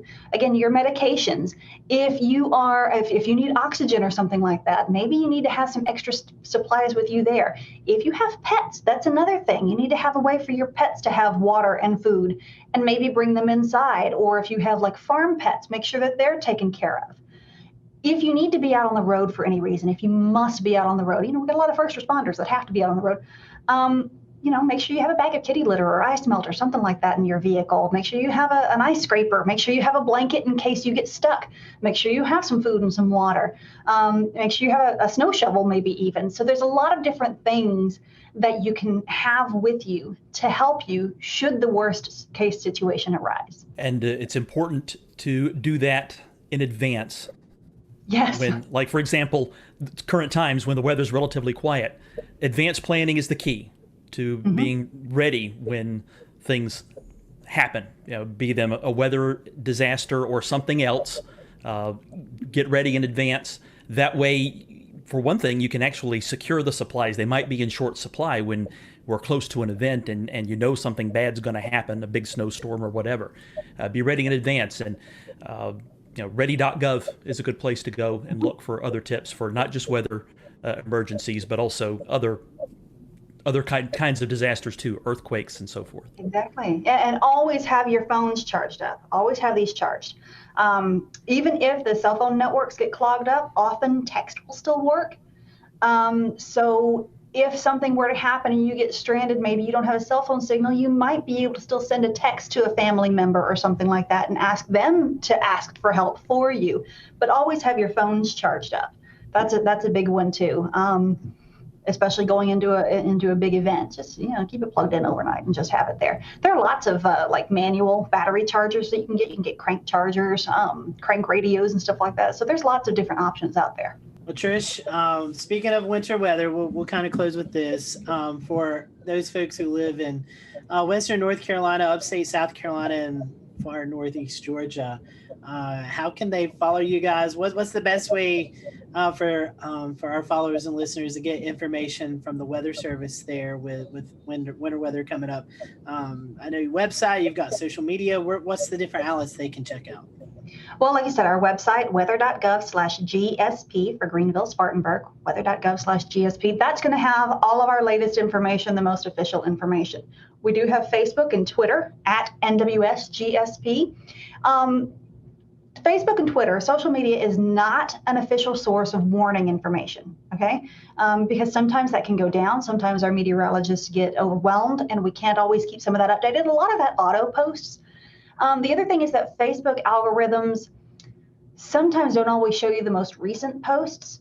So we have stopped posting warning information on Facebook because we've had a lot of complaints from people getting old warning information instead of new warning information. So we'll use Facebook more to post precautionary and preparedness activities and actions. And we might use Twitter more for the actual warnings and advisories, those kinds of real time, what's going on right now situations. We love to get reports from people. We don't know what's happening basically anywhere except outside our office. And we have these little bitty windows. We can't see very far. So it's really important for people to tell us what's going on out there. And that's not just winter. That's all year round. If you see a tree that comes down, let us know. If there's a thunderstorm out there and it's causing, there's flooding on your road, let us know, because we don't always know what's going on at the ground. So get out there with the ruler, take a picture of the ruler. Those are the best. If you can take a picture of the ruler in the snow and then tweet it to us at NWSGSP, or if you go to our website, there are places that you can report your weather there. We really, really, really appreciate that information because that helps us to understand what's going on out there so that we can then adjust our thresholds. That's all good information. Trish, we certainly appreciate you joining us, and fingers crossed. I know I like winter weather. I believe you like winter weather.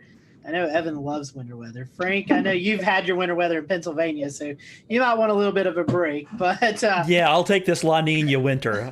Hopefully it's at least 60 degrees every day from now through March. I'll be fine with that. But for the rest of us who are wanting winter weather, we hope that we'll get some. And Trish, we thank you and your crew down at GSP for all you do. I know it's been a very busy year, and maybe we can get one or two winter weather events and then let you guys get a little bit of a break.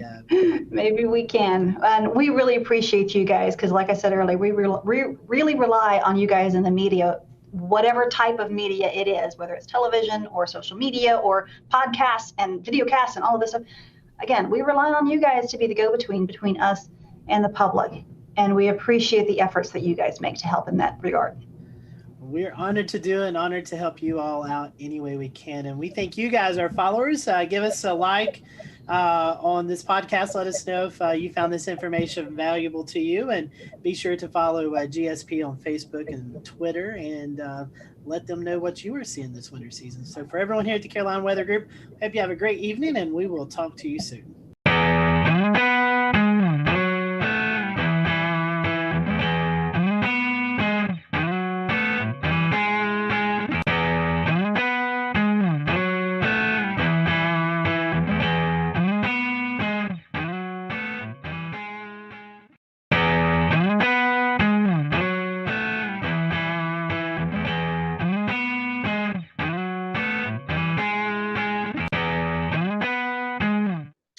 Good evening, everyone. Welcome to the Carolina Weather Group. This is the April 1st, 2020 edition of the Carolina Weather Group. We hope that you're doing well on this Wednesday evening, hoping that you and your family are safe and sound during these crazy times that we're experiencing. And that's kind of the topic of tonight. We're going to be talking about coronavirus, COVID-19, and weather. You know, we still have weather going on during this crazy time that we're experiencing throughout the country. And in fact, tonight, we're going to be talking to Ryan Vaughn, who was covering a EF3 tornado that struck in Jonesboro, Arkansas this past weekend. So we're looking forward to that. We are streaming live right now on our many streaming platforms. So if you'd like to interact with us tonight during the conversation, just drop a comment in the Facebook Live or the Twitch or Periscope link, and we will monitor those throughout the show. And James, I'm going to toss it off to you because you have been working from home for the past couple of weeks, and we're starting to see more and more people work from home. And so I know it's been a crazy time for you and everyone involved in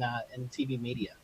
You know, it's been a very interesting time indeed, Scotty, because everyone has kind of moved very quickly, whether they liked it or not, real fast into the cutting edge technology of 2020. Everyone suddenly knows what Zoom conference is. It wasn't but 3 weeks ago when we would be booking guests for the show saying, hey, we're going to send you a link to a Zoom conference, and then had to proceed to explain what Zoom conference is. We do not have to do that anymore. With so many folks using Zoom conference or similar products. So we're going to be talking to Ryan here in just a moment about his experience this weekend with him and his team covering a very severe and significant incident in Jonesboro, Arkansas. We also have Brad Panovich on with us tonight from WCNC Charlotte, who is very comfortable in his home studio. You've seen his weather video blogs many a times, and now that is his TV space as well too. And we're also going to be talking with somebody here in Mecklenburg County who does some paramedic work about what this means, the coronavirus means for their line of work too, because as Scotty mentioned, the weather is still continuing to happen. We had a line of storms roll through South Carolina yesterday, prompted numerous severe thunderstorm warnings down in the Charleston area. Luckily, we didn't have any tornado warnings to account of, despite having a tornado watch, but it was a much different story this past weekend in Arkansas. Let's bring in Ryan.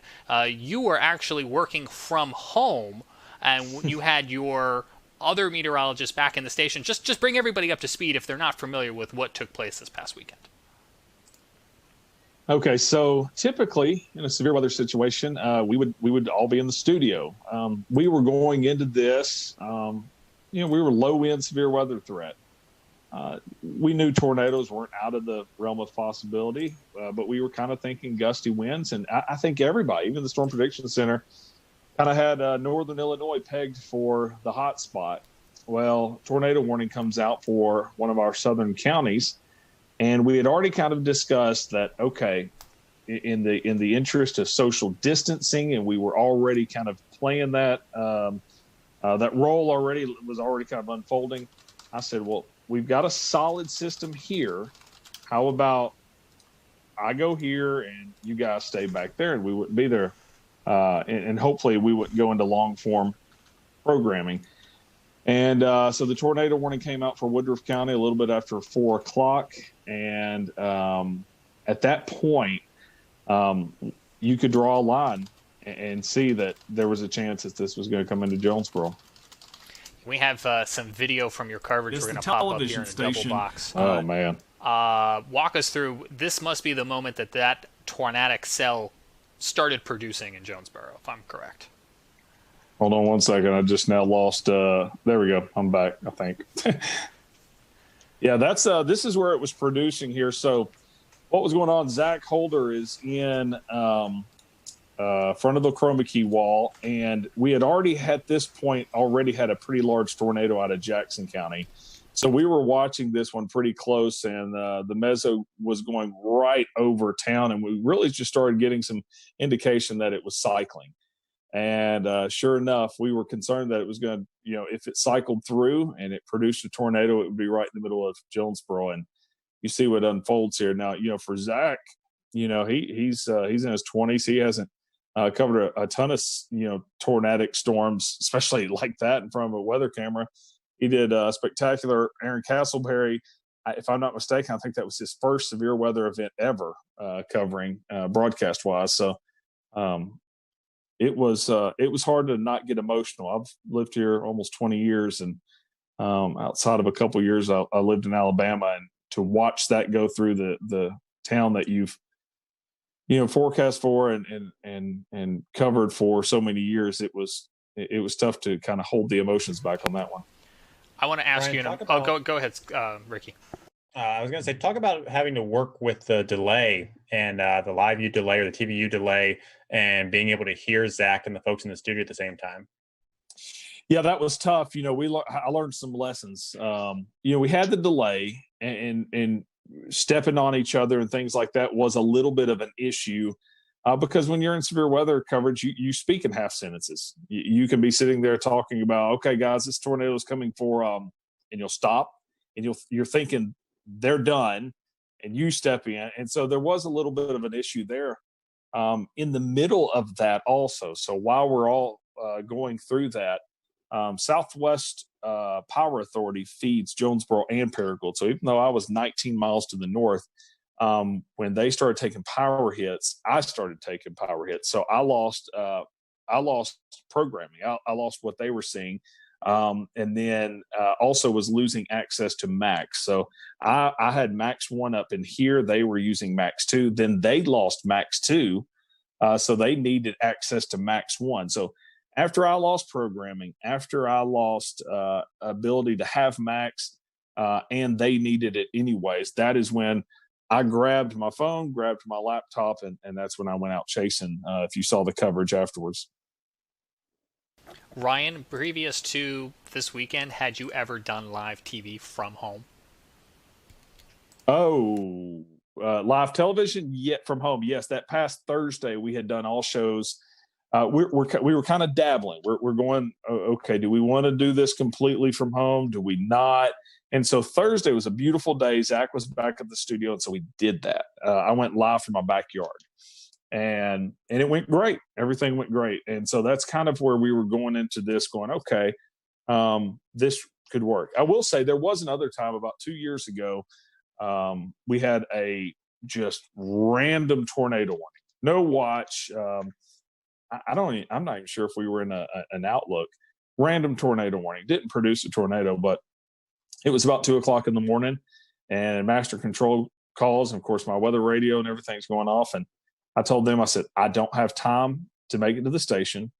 So I pulled Max up in my office and I said, pot up the phone. I'm controlling Max. I'll talk over it. And we did it then. So, I had done that one other time and no one really even knew then that I was at home. We just talked over it, went through about 30 minutes of a tornado warning, and that was done. Hey, Ryan, looking at the weather outlook from last week, it looked like the severe weather was going to be maybe in Illinois area. How did you and your team go about preparing for this with, trying to keep as minimum people in the studio? What was the preparation like for the days leading up to the tornado on Saturday? Well, we were going into anytime we have that we think there will be watches, warnings, or advisories, we mark that on the 7-day forecast as red. And we do certain things like put social media graphics out there specifically for social media. So we were ramping it up. We knew. We'll return to Best of the Carolina Weather Group in a moment.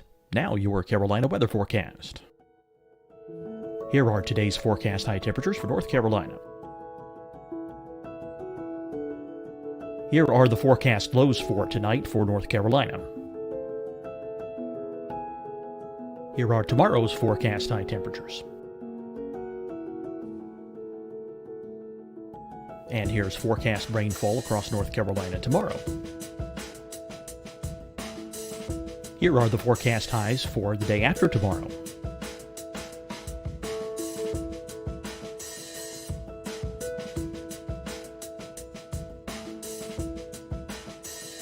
And here's the forecast rainfall across North Carolina for the day after tomorrow. This is the total rainfall forecast across North Carolina for the next 3 days. Here's the severe thunderstorm outlook for today from the Storm Prediction Center.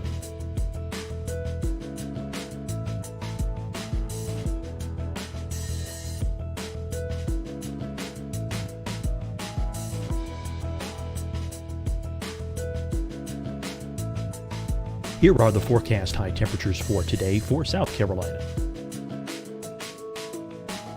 Here are the low temperatures for today for South Carolina. Here's the probability of precipitation forecast across South Carolina today. And here are the rain chances across South Carolina tonight. Here are tomorrow's forecast highs across South Carolina. Here are the forecast low temperatures for tomorrow for South Carolina. And here is the probability of precipitation across South Carolina tomorrow. Here's the precipitation chances across South Carolina tomorrow night. Here are the forecast highs for the day after tomorrow in South Carolina. Here are the forecast low temperatures across South Carolina for the day after tomorrow. And here are the rain chances across South Carolina for the day after tomorrow. And South Carolina's probability of precipitation for that night. Here's the Storm Prediction Center's severe thunderstorm outlook across South Carolina for today through tonight. Here's the Storm Prediction Center's severe thunderstorm outlook across South Carolina for tomorrow and tomorrow night. And here's the Storm Prediction Center's severe thunderstorm outlook across South Carolina for the day after tomorrow through that night. Here's the severe thunderstorm outlook for today from the Storm Prediction Center.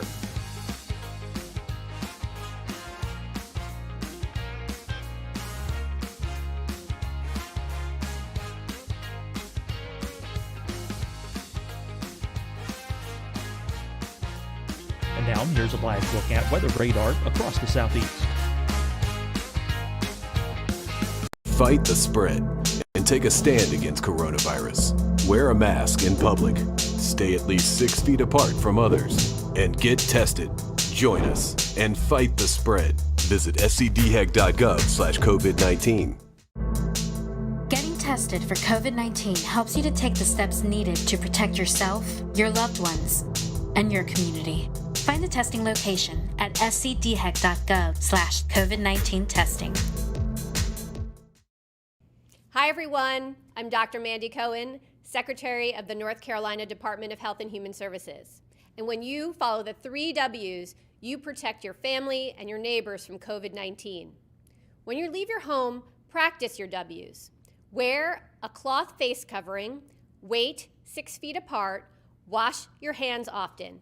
Wear, wait, wash. We're in this together. Stay strong, North Carolina. Deciding when to wear a mask isn't about who you know or how well you know them. Just ask yourself, will I be with anyone I don't live with? If the answer is yes, get behind the mask. Help slow the spread of COVID-19. Get behind the mask. Learn more at covid19.ncdhhs.gov. You'll see your Carolina weather forecast at 25 and 55 past. And now back to the best of the Carolina Weather Group on the all-new Carolina WeatherNet.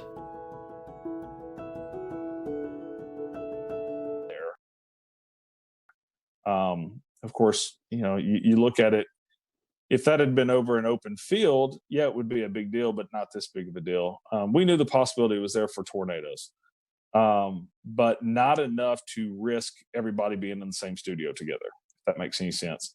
That morning, I can remember Zach, we kind of have like a little group chat going on with text messages. And I can remember that morning, Zach goes, I'm getting a little concerned about the tornado threat on this also. So, we knew it didn't sneak up on us, but it was still kind of a low end deal. We put a medium risk out a little bit farther down to the south into southeast Missouri, but it still didn't play out exactly like I think anybody thought. I think one of the remarkable things about this was being able to show the images live. Talk about your camera network and how valuable being able to see that. Because I was watching it on radar in real time. I'll tell you what, if I didn't have that camera at the same time, I would have thought for sure it was producing it on the ground, but it wasn't yet. No, it wasn't. I kind of thought that also. When we have 8 cameras. I think 9 cameras across our viewing area. And that goes back to, that's a James Spann thing. I worked for 2 years down in Montgomery, Alabama, and of course got to know all the stations down in that area. And, James was really big on cameras back then. And it did just make sense. It's like, man, if you can get eyeballs in every single county, especially when you live in as flat of an area as we are in, it's going to be really hard for a tornado to sneak by us. So we have several cameras in Jonesboro. We have some to the west down in Batesville. We've got some up here in Paragould. I say some, one in Paragould, one up in Pocahontas, one in Walnut Ridge. We've got almost every county around us covered. Now after this, I want 2 or 3 more. But I've always been a big fan of cameras. This is actually our second tornado in about a year that we've caught on camera. So, and the other one was heading right from my house also. So, Ryan, you talked a moment ago about the emotional impact of being able to see this tornado. Is that one of the roles that the Skycam network plays as opposed to just colorful imagery on radar? Well, I had so many people. One thing that I always do is I go out to the damage path as soon as possible afterwards. And that night and that next day, over and over again, people said, man, we watched it and we knew it was serious. You can say all day long until you're blue in the face, hey, this tornado's on the ground, this tornado's on the, you can tell them, and they're still going to run out there and look at it. But showing it like that, everybody was taking cover. You're not going to be out looking about for it. You also, as you just mentioned, went down to look at the tornado path after the storm. And you mentioned on James Spann's Weather Brains earlier in the week that that's one of the things you do. You are actually a community responder. Talk to me a little bit about the importance of having that dual role that you play as both a broadcast meteorologist and a community responder. Yeah, I'm part of the rescue squad here in the county that I'm in. So if you listen to the coverage, at one point I turn on the radio and I'm trying to communicate to our guys and emergency management and dispatch in this area. And then I was thinking, as we were driving down there, my son was going with me. And he said, "Are you going to put your turnouts on when you get down there?" And turnouts, if you're not familiar with that, that's all of your gear that you put on when you start to get in the rescue and extrication for vehicles or rescue of tornadoes. And I really, for the first time, was thinking, I don't know. I don't know what I'm doing. Am I getting down here and I'm helping with rescue? Am I getting down here and telling the story of the tornado aftermath? Am I doing a little bit of both? So I was confused. It was one of those first times where I was thinking to myself, what are we going to be doing when we get down here? And of course, our news folks were already on the scene. Zach and Castleberry were continuing the coverage from a weather side of point of view. And I really did. I mean, you look at that, I thought we were going to be pulling dead bodies out all night. And we weren't. So we had Damon Lane from KOCO in Oklahoma City on our show 2 years ago, and he talked to us about what it was like one day to be on television at the studio tracking a storm as he knew it was coming into his neighborhood. What was it like to be home with your family within earshot and having a tornado in your community while also trying to be a broadcast in it? Well, a lot of people have laughed about hearing the snapping. I was going, and what I was doing, I was trying not to go, "Hey, Jennifer," yell into the other room, or, "Hey, George and Avery and Kate, get downstairs." I was trying not to do the yelling at your family, "Get the dog out of here, get the dog downstairs," that thing. So I was kind of meaning, get in here so I can, lip sync to your lip, and so Jennifer comes in here and I said, "Get downstairs, get downstairs, get downstairs." And I point over at the television, and I wasn't sure if they were watching it in there. And judging by my wife's eyes, I don't think they were.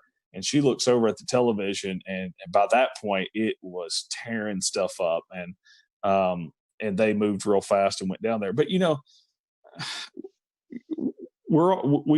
our wives do this, without us here all the time. In severe weather, they get tornado warnings here, and her job is already to get all the kids and pets and go downstairs.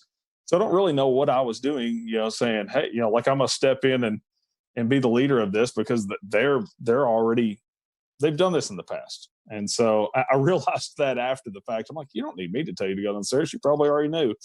But it was wild. And then when I was leaving here, we were having flash flooding in our neighborhood. And it was kind of wild, but I knew that they had everything under control here. And fortunately, I've got a 17-year-old that can handle things here. So I felt comfortable leaving in the midst of that also, once I knew it was going east of us. Ryan, the tornado EF3, 140 miles per hour winds. I think this happened right around the 5 o'clock time frame. On a normal Saturday night, people would be out at restaurants, shopping. But with the coronavirus going on, thankfully, unfortunately, we had 22 injuries, but I feel like this could have been a whole lot worse if we wasn't going through COVID-19. Oh, this would have been, we would have been pulling bodies out. Of those 22 injuries, only 2 of those were hospitalized. So you got to think of a large part of those were probably just scratched up arms and things like that. But, I just think I had just left the mall about 2 hours earlier. We went and picked up a cake right beside the mall, right where it hit. And I can remember going by Best Buy. My wife and I were even talking about it. We were like, "Wow, look at that. They've got a tent out front." And what they were doing is, she goes, "Yeah, I bet they're, you pull up and you say what you need and they run in and get it and check you out." And I was like, "Oh, yeah, that's kind of cool that they're still open." We even commented and talked about it before we were heading home. And so you had, just a handful of workers in the mall. The rest of the mall was closed. So if you look at the aerials, I mean, it just tore up the mall. JCPenney, the roof completely ripped off, and you really can't tell until you look at the aerials how messed up JCPenney was. And Dillard's ripped out. A Saturday at 5 o'clock, all those places would have been busy. You think of Cheddar's. I think that's a national chain that you guys may know about, but Cheddar's is a restaurant that would have been completely packed with probably about an hour wait with people sitting all around it on a normal Saturday at 5 o'clock. Instead, they had a couple of workers that were cooking to-go orders. You had Academy Sports. You had several restaurants through there. And it also went through, and I'm going to check the numbers on this, but I venture to say the busiest intersection in Jonesboro, Arkansas, if not the top three. I mean, definitely. So you just had an extremely populated area that if this had hit on a normal Saturday night where people aren't staying inside, it would have been very bad. You know, Ryan, you've had a crack at this before with back in the day when you had that other situation where you were home and you had to broadcast real quick. And you've prepared some, and everyone's prepared, but last weekend was something no one has ever experienced before, and certainly to a greater degree than the last tornado that you covered from home. What did you all learn from that? Well, I learned, the power hits, for one thing. I learned that we need an UPS system even here at the house if we're going to do that. I learned also that I want an over-the-air antenna, which I've already gotten now. But more than likely, even doing all of that, there's going to come a time where we just all need to be in. I know we're trying to take the steps to be socially distant and things like that, but I think if we have another severe weather event like this, we probably just all need to be in studio. Ryan, talking about the coronavirus stuff for a second, what challenges did that present after the tornado with rescue crews, with the recovery aspect and things like that? The scary part of it is, and it's really part of the reason why I decided that I need to start broadcasting from home, is that everybody forgot about it. So Saturday night, we're sitting there handing off microphones to each other. We're 6 inches away from the mayor talking to him and the police chief, and we're just helping people. It was like there was no virus. Late that night, we start thinking about it a little bit, and start thinking of, okay, we need to stay a little farther apart. We need, things like that. And then the next day, you get out and you get into the damage. You start helping people and you start talking to people, and everybody's just hugging each other and just happy that everybody's alive. And I had one lady come up and just give me a hug, and it was like, well, I'm not going to sit there and say no coronavirus. You're not going to say, well, I'm not going to go in this person's home and help them clean up because of the coronavirus. But later in the day, everybody just kind of starts thinking, well, this could be really bad. We've got people coming in from out of state. We've got people that are older. We've got, just everything started coming around to where you slowly started seeing people taking more precautions. You slowly started, people were elbow bumping instead of hugging and crying and things. I did notice, in fact, Tim Marshall, I met up with him at the tire store, and that's the first time that I saw they were separating out the cleanup and rescue into groups of 10. And they were telling all of them to stay 6 feet apart. So it took a while. But for a period, everyone forgot it. As I said, I'm on the rescue squad, and we 3 weeks back were handed masks, and we were supposed to be wearing masks and responding. Well, I wasn't rescuing people at that point, so I was just like, oh, I'm not doing that. So I don't have to follow any rules because I'm not doing that side of it, and I'm back on the media side of it. But I look back and I'm like, man, I hope 10 or 14 days from now, we're not looking at this going, we all got a little too close. So. And that's it'll be very interesting to see how that goes. And you're right. It is weird. I mean, even me personally forecasting on a day-to-day basis, I've kind of had to tell myself, hey, this is still important, but it feels less important on a day-to-day basis with everything going on. So I want to bring in Corbin here real quick to kind of talk about maybe something that you guys experienced too, Ryan. And it was trying to shelter people during severe weather and with the whole coronavirus situation going around. And Corbin, you kind of work in the emergency management field a little bit. Talk about what scenarios would play out and what problems play out with sheltering people during severe weather events while this virus is going around. So obviously that's one of the things that we really want to look into. Is sheltering in general is never a good situation per se, especially in severe weather events. And we're all very aware that, life goes on even though the coronavirus is our main focus right now. So one of the main things, obviously, is social distancing.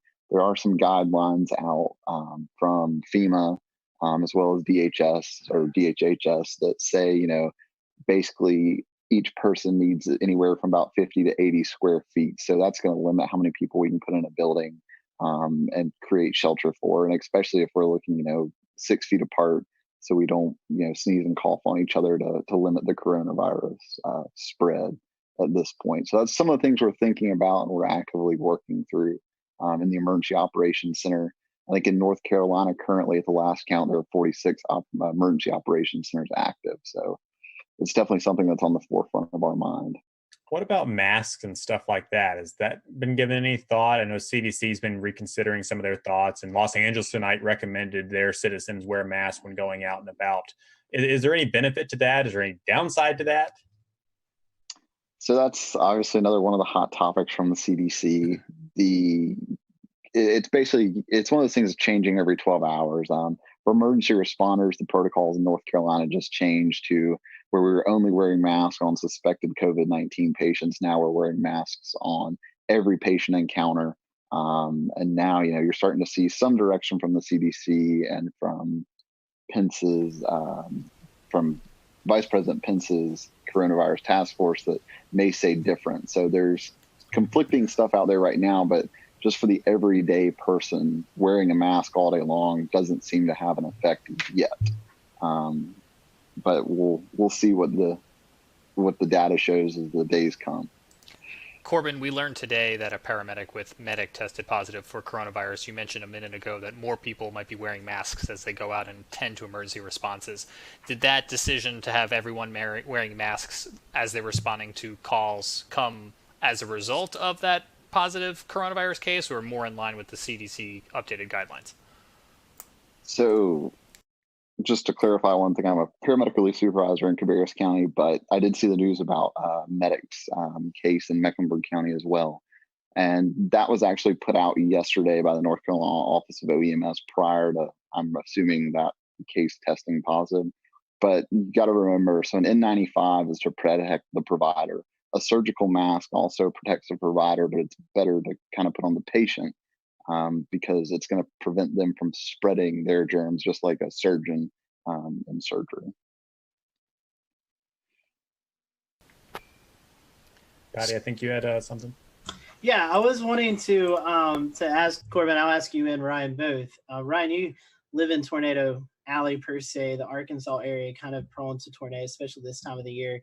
As the CDC and as we hear about the doctors, they're talking about we're going to continue to kind of see that spike happen over the next 2, 3, 4 weeks.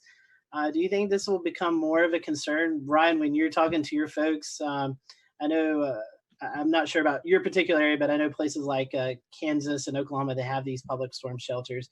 How do you think I don't want to say you guys have fear of tornadoes because you're more used to them than we are here in the Carolinas, but how do you think preparing for severe weather days as well as dealing with the coronavirus, how do you think the psyche is going to play on people out in your area, Ryan?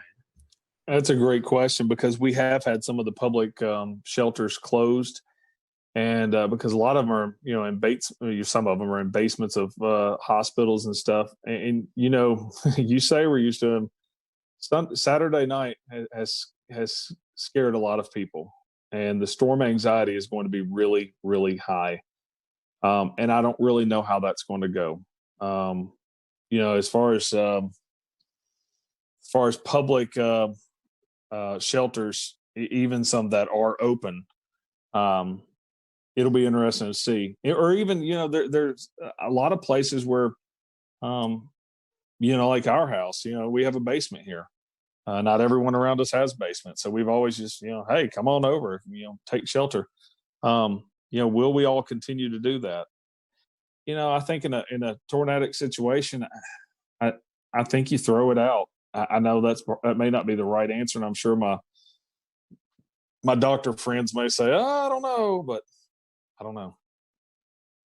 Corbin, to you guys are dealing with the COVID-19.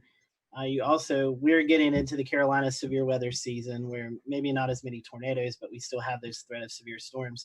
and you're trying to message the threat of severe weather, but also trying to communicate about the COVID-19. So how are you guys in the emergency management spectrum are dealing with the preparation of severe weather and dealing with the ongoing virus? So one of the things we have set up in Mecklenburg County, the Emergency Operations Center there, is we have a decision support services line set up with the National Weather Service, which we set up in all like of our special events and things like that. We do have the ability to have the National Weather Service in the EOC with us, just a phone call away, a request away. But it's something that our Joint Information Center that deals with all the public information is looking at as well as we progress into our summer season, our storm season per se. We're going to start messaging, obviously, coronavirus, COVID-19, but also our severe weather messages as well. Before the coronavirus hit, we did participate in the nationwide tornado drill day at fire headquarters and everything like that. So we're still trying to do our normal stuff as well as focus on COVID.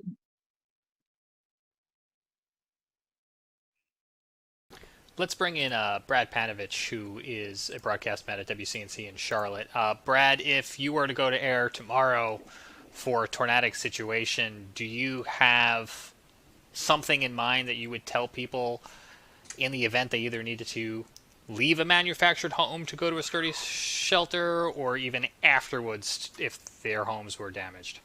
I found it was interesting. I read the press release that I think the governor of Kansas sent out. I think it was yesterday or today, basically saying, you got to prioritize the threat. So if a tornado is coming, that's your most immediate threat. So you need to seek shelter. But if you are going to seek shelter in a community setting, try to do the social distancing the best you can. But it's one of those things. If there's a train coming at you, you get out of the way of the train first, okay? And then you worry about all these other things secondary. So I think that what I would tell people is, do the best you can, but please avoid the tornado, because that's the most immediate threat and most likely going to cause you your life. But I was glad to see Ryan's work, which was spectacular, because it kind of gave me a little relief that, hey, we could do this remotely from a broadcast standpoint as well. But just like Ryan, I think if we knew a couple days ahead of time that we might have a moderate threat day, that we probably are going to send one of us into the studio, likely me, and we'll keep everybody else out of there. But the fact that we can do this remotely with somebody in studio is great. The whole reason I had this monitor behind me was I was thinking ahead, like if I have to track storms at home, I wanted some kind of graphic behind me where I could be in front of it. So I think that potential is there as well. But it's the first time in a long time, as a meteorologist, I'm like, I hope we have a super quiet spring. I'm just like, I do not want to have the added worries of severe weather. And I've already been thinking about hurricane season as well. I don't want to have to deal with any hurricanes. I just want it to be quiet, because I think it's the last thing people need to worry about right now. But we know, it's April. For us, April's the peak of severe weather season. Hurricane season's around the corner. So at some point in the next couple months, we're going to be dealing with severe weather and coronavirus at the same time. And hopefully we'll be a little more prepared by then. Something else to think about, guys, through all this is I wonder what the viewership numbers are, and I wonder what the connected people numbers are. Are people using Netflix more? Are people watching these streaming services more? And maybe not watching actual television. My cable box will override with the EAS if something happens, but Netflix and things like that won't. So it'll be interesting to see if more people pay attention, less people pay attention. You're not at work, so maybe you're more connected. Well, it's a good point, Ricky. But I think one of the things, what happened in Jonesboro is a good example. I think the fact that everybody's in a home already is a good start. At least they're there. One of the things that I love what Ryan did during this event was, tell people to call people. The thing is, as a broadcast meteorologist, you can never assume everyone's watching you. They're not. So, but you can connect other people to the people that are watching you by telling them to call people, DM them, text them, do whatever, amplify your message. And that will wake people up and get them, away from Netflix and maybe flip on the broadcast network. But this is where digital and social media is really important to us as broadcast mets. It's a way for us to reach people when they're not watching us. And so hopefully they'll flip us around. The thing I worry about, Ricky, honestly, is that, and we've already seen this, our internet and digital systems overwhelmed with so many people at home? Are the WIAs going to be bogged down? Are the cell networks going to be clogged up? Are we going to be able to push out this information because there's so many people using all this bandwidth right now? Yep, good point. James, I think you had something. Yeah, I had a question for Ryan. And, it's so often in interviews, we end the interview by saying, what else did you want to share? What did we not ask you? And while that's exactly what I want to pose to you now, because we are trying to think of everything, but inevitably we're not. And unfortunately, you had a situation where you've now experienced one of these scenarios that we're still fearing. So let me ask you, what did you learn that we're not even thinking of? Well, two things. This wasn't my first time to have a tornado in front of us on live television, but it was the most populated. And you just have to remind yourself to keep your emotions in check. It's tough, and you can say it a million times, I would, but you really have to keep, stay calm, because it's going to. We'll return to Best of the Carolina Weather Group in a moment. Now your Carolina weather forecast. Here are today's forecast high temperatures for North Carolina. Here are the forecast lows for tonight for North Carolina. Here are tomorrow's forecast high temperatures.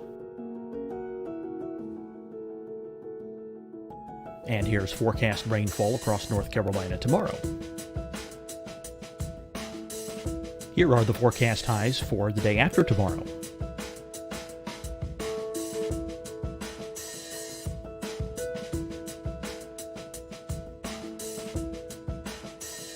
And here's the forecast rainfall across North Carolina for the day after tomorrow. This is the total rainfall forecast across North Carolina for the next 3 days. Here's the severe thunderstorm outlook for today from the Storm Prediction Center.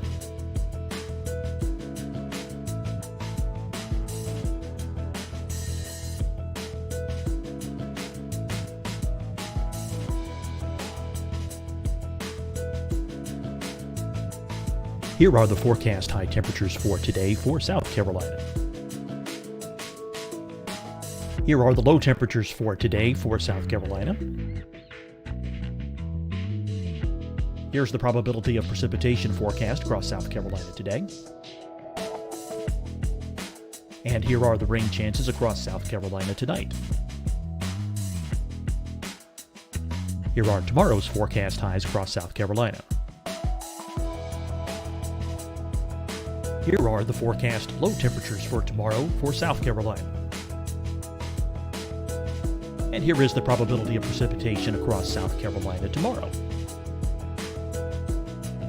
Here's the precipitation chances across South Carolina tomorrow night.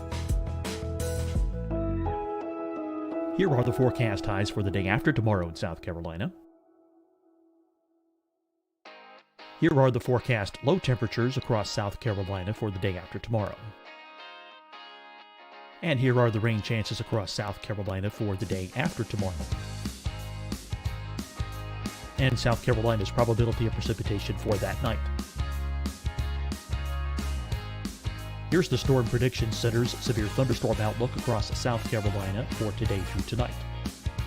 Here's the Storm Prediction Center's severe thunderstorm outlook across South Carolina for tomorrow and tomorrow night. And here's the Storm Prediction Center's severe thunderstorm outlook across South Carolina for the day after tomorrow through that night. Here's the severe thunderstorm outlook for today from the Storm Prediction Center.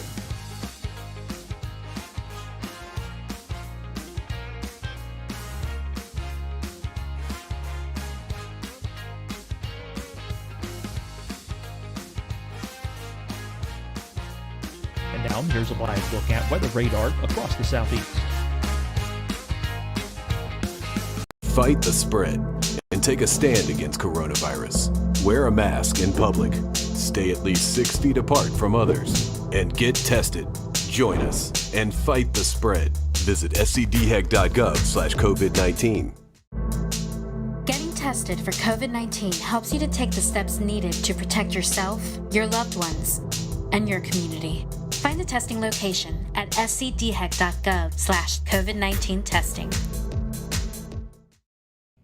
Hi, everyone. I'm Dr. Mandy Cohen, Secretary of the North Carolina Department of Health and Human Services. And when you follow the 3 W's, you protect your family and your neighbors from COVID-19. When you leave your home, practice your W's. Wear a cloth face covering, wait 6 feet apart, wash your hands often. Wear, wait, wash. We're in this together. Stay strong, North Carolina. Deciding when to wear a mask isn't about who you know or how well you know them. Just ask yourself, will I be with anyone I don't live with? If the answer is yes, get behind the mask. Help slow the spread of COVID-19. Get behind the mask. Learn more at covid19.ncdhhs.gov. You'll see your Carolina weather forecast at 25 and 55 past. And now back to the best of the Carolina Weather Group on the all-new Carolina WeatherNet.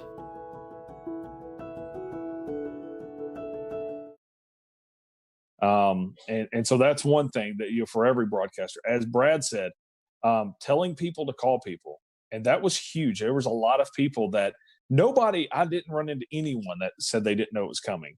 It was either I was watching you guys, your app went off, or my mother or sister or whoever called me and said it was coming. So nobody knew it wasn't coming, but you got to spread out the tentacles and get everybody working for you more or less. But from the side of this whole new thing with social distancing and everything is in the cleanup process. Even though we're all wanting to hug each other for all being alive and making it through it, we just got to be smart through this whole thing. Corbin, what about you guys from an emergency response paramedic scenario in your experience? Do you think if we got into a weather situation, the response might look slightly different, or the advice coming out from officials to the public might look slightly different? It may look slightly different, but obviously we're going to prioritize life and safety first before everything. So everything we do is to save life.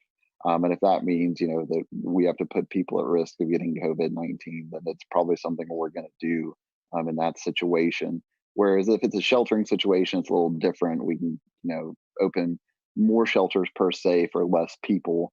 Instead of a shelter we put 300 people in, we may just put 100 people in and then open 2 additional shelters, something to that effect. So it's something that, it's taken into consideration, but ultimately that life safety is the priority of every first response agency out there.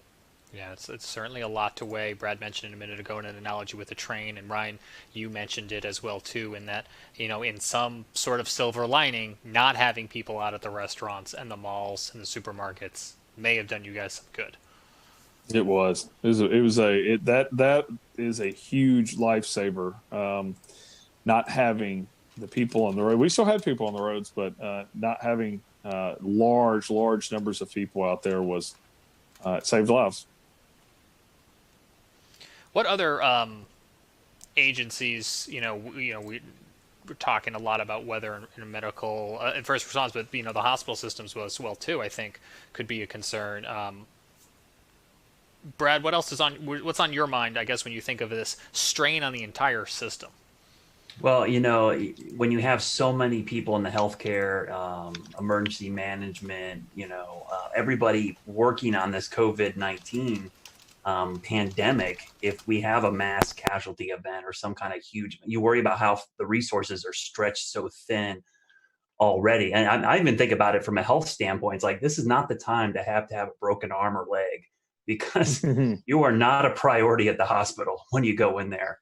And in fact, going to the hospital puts you at more risk than, treating yourself maybe outside of the hospital. So that's what I worry about. If we have a big event in a populated area, and I'm sure that's what Ryan was worried about on Saturday, is like, this thing's plowing through his main metro.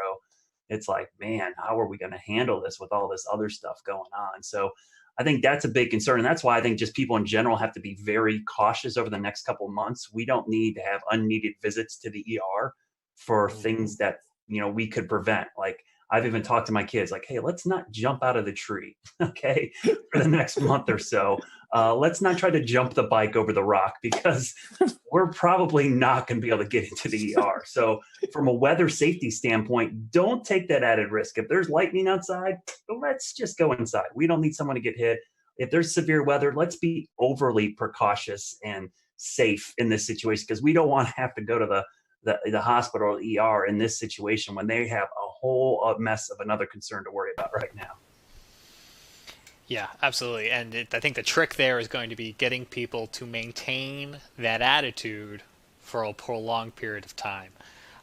Scotty read an interesting article today, and I'm going to go to him in a second to summarize talking about weather data and observation. And I feel like now is a good time to bring it in, because we're talking about the strain on the response system, but also the strain on that data system. Going back to what Brad was talking about could the systems be overwhelmed, the emergency alert systems, or even the data observations?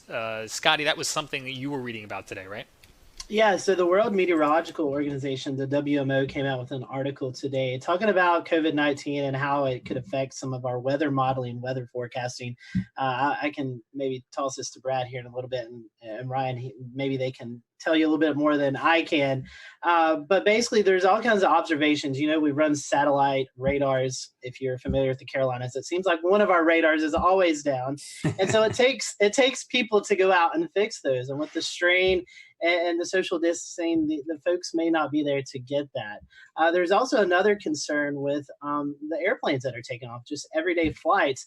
A lot of these airplane companies have weather observations on them. They send temperature, humidity levels, wind speed, wind direction, and all that's kind of fed into our systems and kind of help us with our weather modeling and our weather forecasting. So with the less flights that are going out right now, with people not traveling from COVID-19, and just the strain on the staff to get out and fix these instruments that we use every day in the weather community, we could start to see some concerns with that as we get longer and longer into this COVID-19.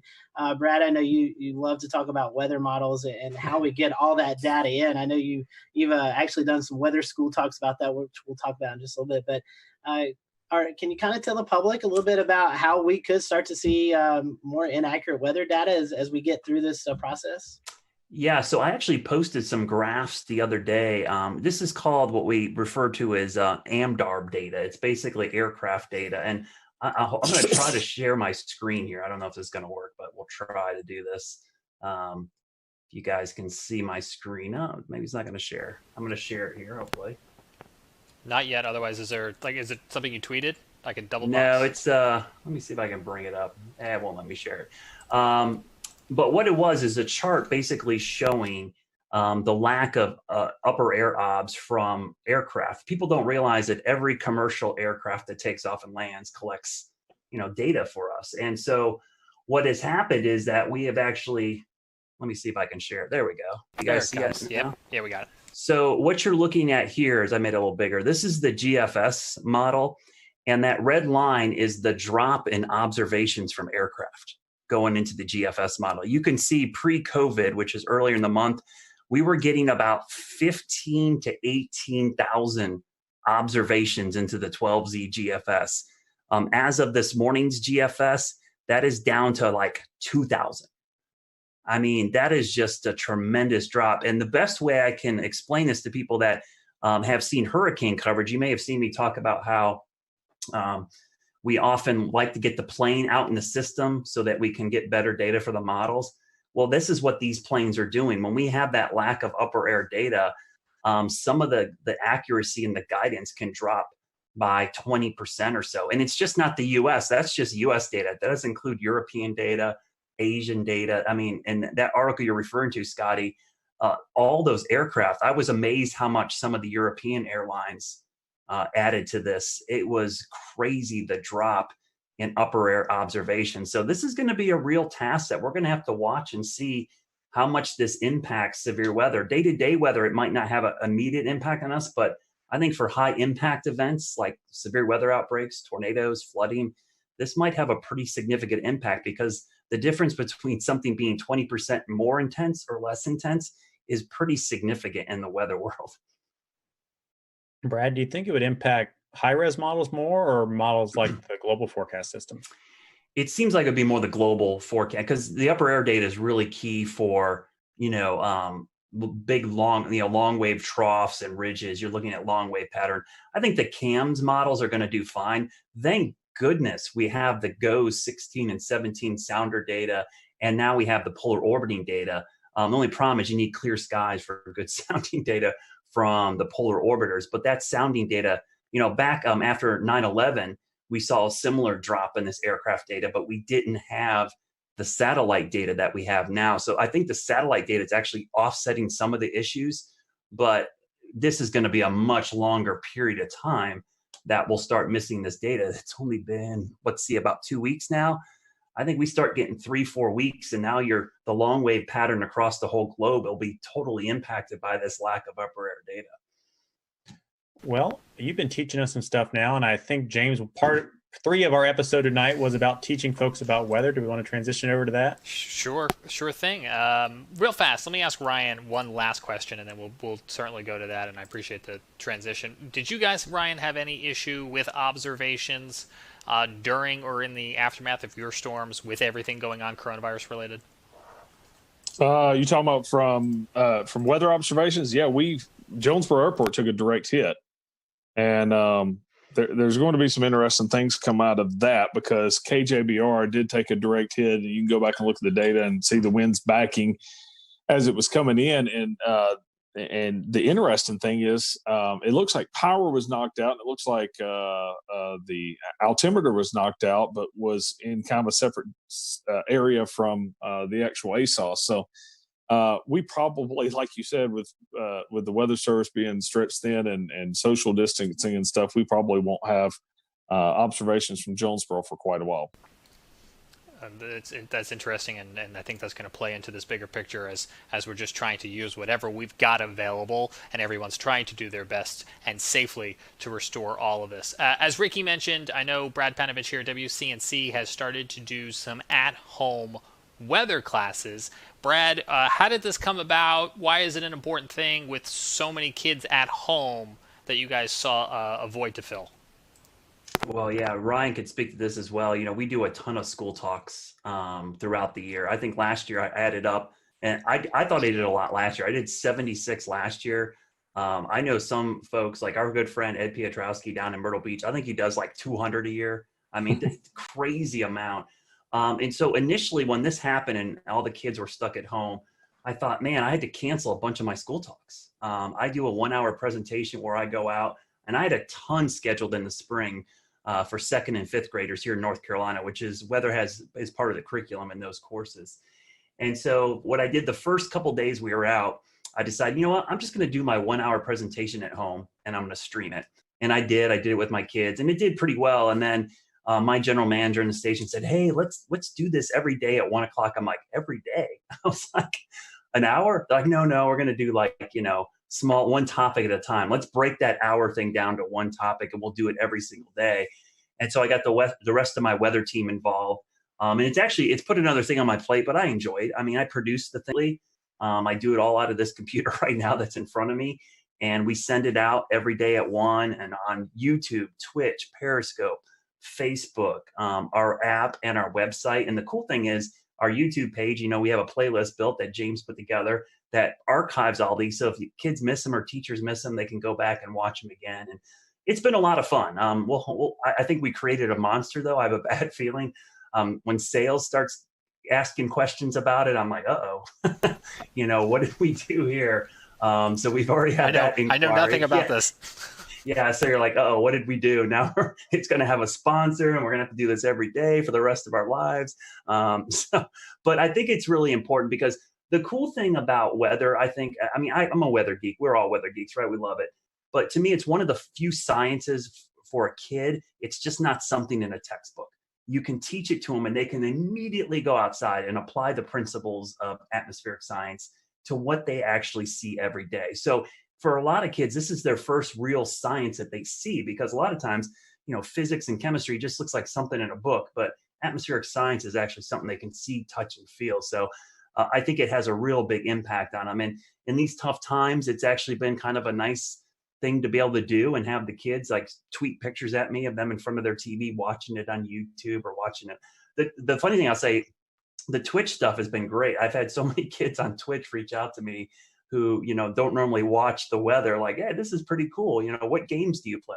So it's like, everyone wants to wants me to game with them online, and maybe me and my son will team up and we'll get in there and get a server going, and we'll start playing some games with some people online. But last week, fun. Last week we played one of the virtual storm chasing games on our Twitch. Exactly. Yeah, I'm really, I think that'd be fun. I would like to play like NBA 2K with like some other anchors at the other stations. I think that'd be cool to have a little like tournament in the market. Broadcast Met iRacing. What's that? Broadcast Met iRacing. Yeah, or something. I think that would be cool. I think viewers would eat that up. We could stream it online. It would be great. You're giving those sales folks some more ideas. We'll get our sports guys to do commentary. It would be awesome. Corbin, I have one question for you before we kind of wrap up. As Brad was talking about, he does a lot of hands-on things with students. You guys in emergency management, you guys do the same thing. So has this kind of affected you all with your outreach to the public? Yes, it's affected our outreach substantially. We're not really doing much face-to-face right now. You'll notice if you go to like the Sharmec EM, Instagram, Facebook, Twitter account, you start seeing some videos pop up from the Emergency Operations Center in areas like that, where we're trying to do some education, but just obviously not face-to-face like we normally do. I think last year we did anywhere between 30 and 50 face-to-face talks with everywhere from school-age kids to older adults to talk about emergency preparedness. So it's definitely affected that, and we're seeing that effect, I think, just across about every industry at this point.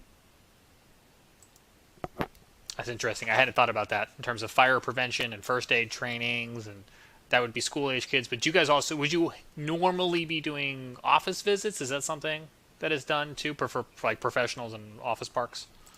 So we have a public information officer, and she goes out and does a lot of talks. One of the most recent age groups has been like older folks in not retirement communities, but maybe apartment complexes over the age of 50 to talk about emergency preparedness and what they can do just in a general emergency, a weather event, having 72 hours worth of supplies on hand, just general things like that. Let's not even talk about supplies, because we know those are scarce right now. But James, one thing I want to do before we close out, I do want to bring on Dan Whitaker. You guys may have seen him pop up from time to time on our show tonight. Dan is our newest panelist here with the Carolina Weather Group. So Dan, for those who are watching tonight, why don't you introduce yourself to everyone? Hey, thanks, Scotty. Yeah, so I have been involved with weather as a kind of weather geek and weather follower since 2008, and have really, I'm strong on the storm observation, visual storm aspects, storm spotting, storm chasing. I'm kind of in the field, in the storm type of guy. So nice to be able to kind of join everybody and represent that angle when I can.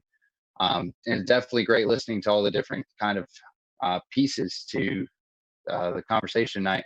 Honestly, I have kind of one thought, that kind of reaches out to a lot of the different things that were being talked about from tonight, which is, as a person who enjoys the spectacle of nature and following everything from nice day cumulus clouds to supercells in the Midwest.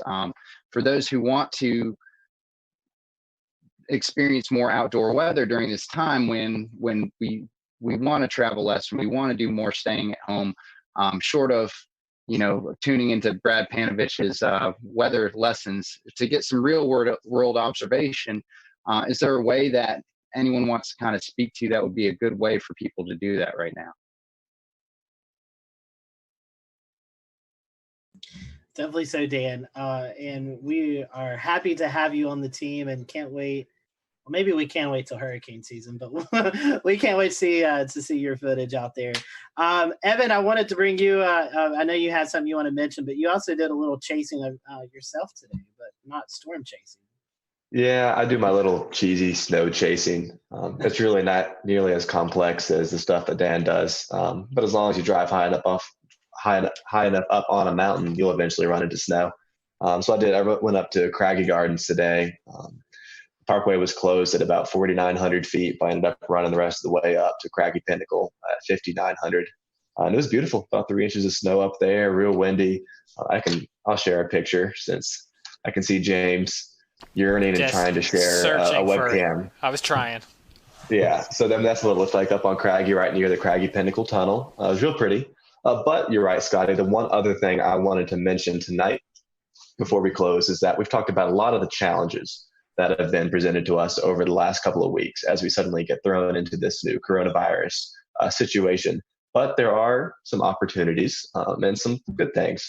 If Melissa Griffin were here from the South Carolina Climate Office, she would be talking about CocoRoss. I know we just finished up March Madness, but this is an excellent opportunity for people to be joining CocoRoss and submitting precipitation reports every day because everyone's got to stay at home, right? So why not get up at 8 a.m. for work or school and check the rain gauge?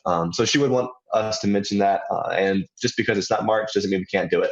But go join CocoRoss. We'll tweet out a link later tonight. That sounds good. That's a great point, Evan.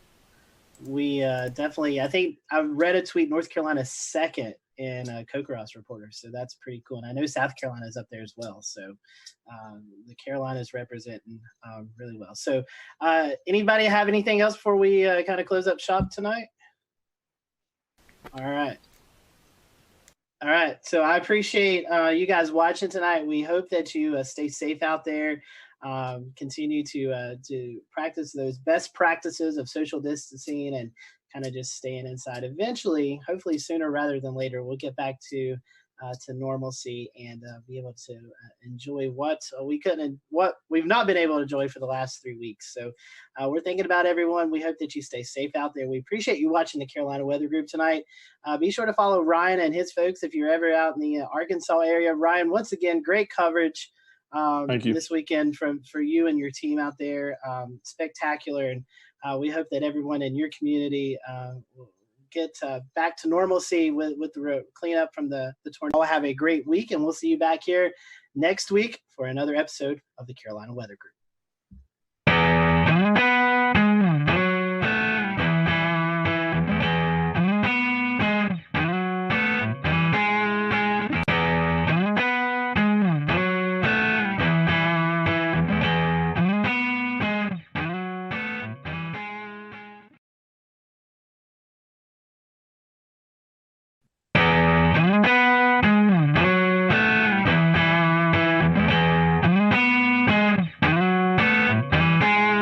It is September 15th, 2021. I'm James Brierton, live in Charlotte, North Carolina. We have our Carolina Weather Group panel with us tonight, and we are talking about the SpaceX launch just within the hour. You may have seen SpaceX launching from Kennedy Space Center, their first, anyone's first, all-civilian launch to space in the Inspiration 4 mission. We're going to show it to you in just a moment, that SpaceX Falcon 9 rocket and the Dragon spacecraft launching from the historic Launch Complex 39A there in Kennedy Space Center. But the thing I'm really super excited about, and I know these guys are too, is we have photos and videos from you across the Carolinas showing us what it looked like here at home in the eastern sky for many of you, especially along the coast, but not you, because as we take a live look at radar, you can see we've got scattered rain, some heavy, a little thunderstorm activity as well out there, in addition to some clouds, and that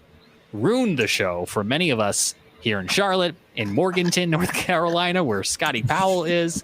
But Jared's going to show us some of that video that some of you did manage to take in just a moment. So if you would like to share with us, you can tweet to us right now at Carolina WX Group on Twitter. It's Carolina WX Group on Twitter. You can find us on Facebook as well, too. And we'll take a look at some of those coming up, and we'll hear from these guys in just a moment. But let's get right to it, guys. Let's roll that tape and look here, the final moments of countdown from Kennedy Space Center in Florida just an hour ago.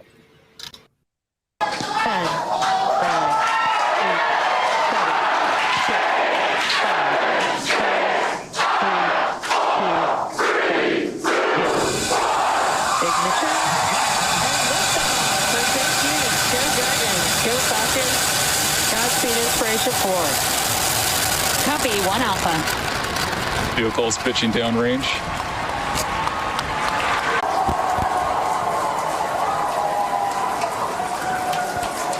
T plus 30 seconds. Callouts indicate nominal. Historic mission flying the Inspiration 4 crew. Onboard Dragon and Falcon 9. Great view of the crew in the council. We're into the throttle down, into the throttle bucket. Stage 1, throttle down. Throttling down in preparation for the period of maximum dynamic pressure.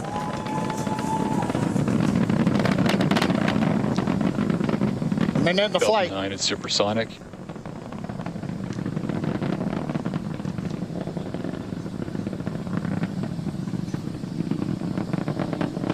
Stage 1, throttle up. We're through the... We'll return to Best of the Carolina Weather Group in a moment. Now your Carolina weather forecast. Here are today's forecast high temperatures for North Carolina.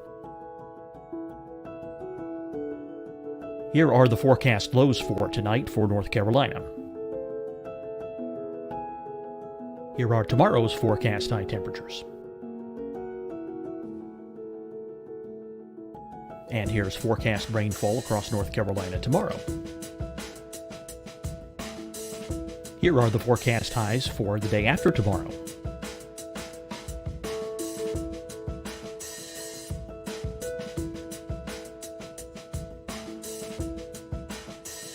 And here's the forecast rainfall across North Carolina for the day after tomorrow. This is the total rainfall forecast across North Carolina for the next 3 days. Here's the severe thunderstorm outlook for today from the Storm Prediction Center.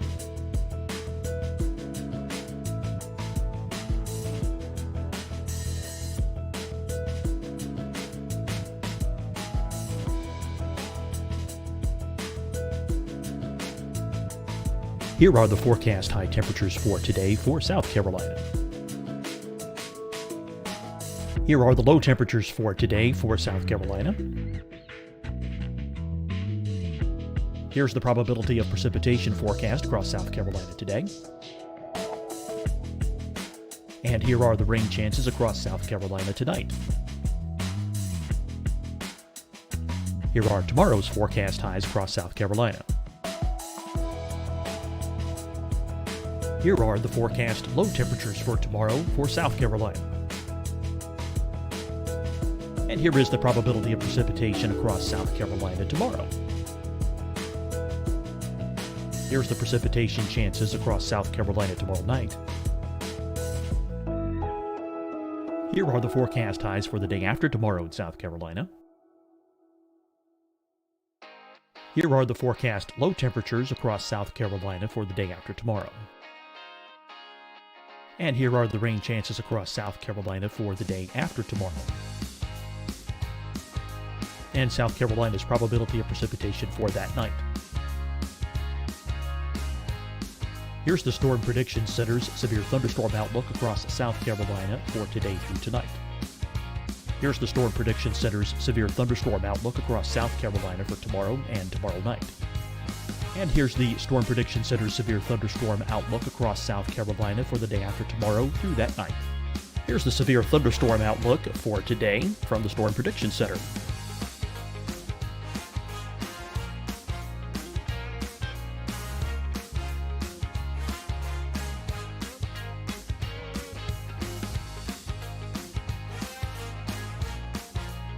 And now here's a live look at weather radar across the southeast. Fight the spread and take a stand against coronavirus. Wear a mask in public. Stay at least 6 feet apart from others. And get tested. Join us and fight the spread. Visit scdhec.gov/COVID-19. Getting tested for COVID-19 helps you to take the steps needed to protect yourself, your loved ones, and your community. Find the testing location at scdhec.gov/COVID-19 testing. Hi, everyone. I'm Dr. Mandy Cohen, Secretary of the North Carolina Department of Health and Human Services. And when you follow the 3 W's, you protect your family and your neighbors from COVID-19. When you leave your home, Practice your W's. Wear a cloth face covering, wait 6 feet apart, wash your hands often. Wear, wait, wash. We're in this together. Stay strong, North Carolina. Deciding when to wear a mask isn't about who you know or how well you know them. Just ask yourself, will I be with anyone I don't live with? If the answer is yes, get behind the mask. Help slow the spread of COVID-19. Get behind the mask. Learn more at covid19.ncdhhs.gov. You'll see your Carolina weather forecast at 25 and 55 past. And now back to the best of the Carolina Weather Group on the all-new Carolina Weather Net.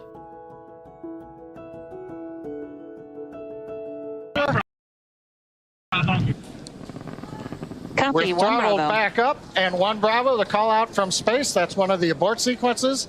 That is a nominal call. Everything continues to be good.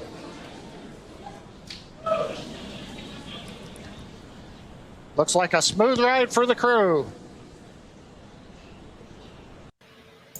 And you can see them giving the thumbs up there. That is for quote unquote regular people. They are certainly well trained, knowledgeable, and experts, but they are not military. They are not NASA. And they're not really, really rich guys who own their own space company. So what is exciting about this is that it is the first step towards one day launching us regular people into space. Although, I don't know, guys, I don't see in my lifetime me being able to get to space affordably, but it is really cool. This is all automated. They have to push, as I understand, close to no buttons, and they're just driving this thing from California. But here in the Carolinas, folks like you at home were able to see this. Let's bring in Jared Smith. He is the keeper of the photos and videos tonight, so keep them coming. We'll look for your live comments in chat, but Jared, what are people showing us? Yeah, we got lucky here in Charleston. Really along the entire South Carolina coast, we actually had, it was kind of funny. James and I, we were talking on the phone earlier. I was like, man, I don't feel good about this because we had some showers coming in not too long ago, and I was like, man, I don't know if we're going to get a good look at this. But as it turned out, we got lucky in the Charleston area, and we'll take my screen share here. And this one comes to us from Emily Koppel. Her father, Michael Koppel, took these photos on Kiawah Island. Is like, is this a SpaceX launch? Yep, absolutely. And some really cool shots. You can see, you can just see that trail there. And the SpaceX rockets just put on such a great show. And I got to tell you, looking inside that SpaceX rocket, it's got to be really good that they're not flying on everything that's something that's built by the lowest bidder. I'm sure that it just looks really, really nice in there. And that is the way that I would want to go to space. It looks like they had a really smooth ride, as James said, and I'm really excited about that. So this is what it looked like from the ground. This is from Emily. Thank you, Emily. At Total Return on Twitter got a really cool video here. Thought it was a UFO. Nope, it's an IFO. It's an identified flying object. We know exactly what this is, and get this going. Allegedly, we were going to try and get this going. Okay. It would be scary if you didn't know what it was or what was happening. Well, I mean, there's some people who didn't know what was happening. All right, so we're going to fake this. We're going to, for some reason, it's not playing. So I'm just going to drag my my scroll wheel here. But you can kind of. You get the gist. This thing was hauling butt. Spacecraft are, they've got to move very quickly to achieve that escape velocity and get out of our way. And then Christian Morgan, Scotty, he's vacationing in Myrtle Beach. Is that correct? Yeah, he's in North Myrtle Beach this week. So yep, gotta get to you. Yeah, Christian Morgan from WFMY. Yeah, he got a really cool shot here. And then the other cool thing is that we had an ISS pass about 3 minutes after that. The International Space Station came by about 3 minutes afterward. So Skywatchers got one, lucky, and two, a heck of a show tonight, courtesy of the United States Space Program, cooperation with our international partners, and Elon Musk. So this is just a few of them. If you go off on Twitter, the videos are everywhere right now. Yeah, it was really cool. It was really neat. Just before we went on, Dave Williams at Channel 4 here, WCIV, he was able to catch not only the liftoff but also the return, because remember the Dragon. And we haven't cleared it, so I'm not running it. Literally just before we got on here, but the Dragon rocket, as we all know, it comes back to Earth. It's complete. It's a totally reusable system, and so we apparently were able to see the landing too. So that is pretty cool. That is pretty. We haven't mentioned yet one of the folks going into space. Christopher Simbrowski is actually a North Carolina native. Grew up in Kannapolis, North Carolina. So really, yeah. So he was one of the 4 members on the crew tonight. Went to school in Kannapolis. Grew up throughout his high school years, and then moved off. But a North Carolina native on the spaceship tonight. And they are no stranger to things going fast in Kannapolis. So that is that's right. Probably the fastest a Kannapolis native has ever traveled. So he's got Dale Earnhardt beat by a couple of miles an hour. Yeah, it certainly does. And Scotty just passed this one along to me. This is so cool. This is a 30-second exposure. Look at that. Look at that trail. Look at that tail there. Yeah, so cool. And I feel Steve is a reporter at WBTV, and he's from my hometown, so we talk a lot. And he's been down there all week, and he's like, I've just been wanting to get one great sunset photo while I'm at the beach this week, and he hasn't been able to get it, but I think this makes up for that. So I'm so glad you brought sunset up, because as I understand it, it's actually the setting sun that makes this possible, because it's backlighting it. I'm going to go to Dan in a moment for a little bit more science behind how that light works, but they actually had an angle of this from space. Take a look at what the sunset looks like from space shortly after takeoff. There on your screen, you can see a sunrise horizon there with planet Earth just behind the glowing MVAC engine. Okay, I stand corrected. That was the sunrise as they made it around the globe, but still really, really cool. And Dan, you weren't able to capture this rocket launch, but you're no stranger to capturing rocket launches. As we know, you caught one for us here on the Carolina Weather Group from the Outer Banks when this rocket took off from Wallops Flight Facility in Virginia. So you're no stranger to this beautiful photography. What is it like, Dan, to see something like this and be able to capture it with your camera? Right. Yeah, it must be pretty exciting having, for those who had a good view of it tonight. When you see this going through the sky, it seems surreal. You're watching something that is kind of going against the direction of anything that you would normally see in the night sky, and it's moving upwards, and it definitely doesn't look like anything else you've ever seen. So kind of a real interesting experience that connects us to these kind of greater human aspirations and things that we've been able to do that are bigger than just being on the surface of planet Earth. So you kind of feel all that in that moment, and it definitely sinks in. I was trying to explain that to my 3-year-old. The concept of leaving Earth. If you're watching at home right now on our live broadcast here on Facebook, YouTube with Carolina WeatherNet, use that live chat box. We want to hear what your thoughts are on a launch like this, or if you could ever afford a ride to space, would you go? Very, very cool, exciting stuff out there. There's also, of course, they bring an object with them, a zero-G indicator. We've seen some of these in the past. I think it was a dinosaur previously. Well, tonight, their special zero-G indicator has a special meaning. Take a listen. We can see the zero-G indicator floating around. And it looks like it is a little golden retriever. Oh, like the golden retriever assistance dogs at St. Jude Children's Hospital. That is apropos. And they are doing a fundraiser tonight for St. Jude's on their YouTube page that SpaceX was launching tonight's stream on. So that was some synergy that they brought together. More of these very exciting space photos to get to, including some fresh video from our pal Brad Panovich, who is in Florida in Disney vacationing in Orlando, And we're going to run this. It's classic Disney, guys. Besides it being a little windy, you can hear like the theme park music playing in the background. Nice. But you can also hear Brad's raw excitement, him, his kids, his family. Take a listen. Yep, there it is. There it is. Where's the sun? Look. That is the Falcon 9.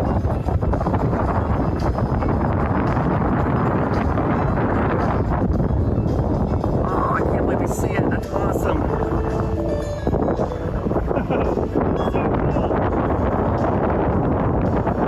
There it goes. Go to space. Bye. It's so cool. And Jared, you were talking about, the separation and the returning of the booster. Brad's got a view of that too. Take a look. It's really cool. Oh, it just separated. There, now see that vapor trail? Now you'll see the booster rocket come back down. Watch. Look at that. That's that shockwave, it's the separation.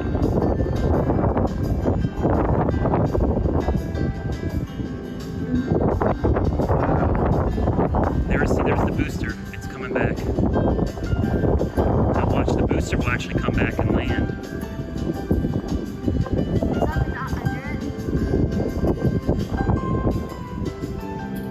I can't get.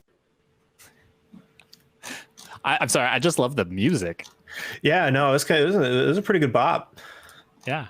You know what that reminds me of? It reminds me, Jared, of your panelist playlist that we did this summer on our Spotify feed. It does have a little bit of a local on the 8s flavor to it. Currently, the temperature is. Yeah, exactly. I mean, reminds me of your TikToks. Yeah. Oh my goodness. Yeah. For those of you who are watching and who are not aware, I have found the retro weather channel niche on TikTok. Yes. And it's, quite frankly, it is the energy I feel like that we all need in the year of our Lord 2021. with all these things going on in the world. Sometimes you just need an old school orange local forecast. So, but yeah, that was. It's just so cool to see normals. I think that's the thing. These are not like these are not like your typical, the right stuff kind of things. These are people just having fun, and the technology has evolved so much where it's not such a manual process, as you mentioned. They didn't really have a lot to do.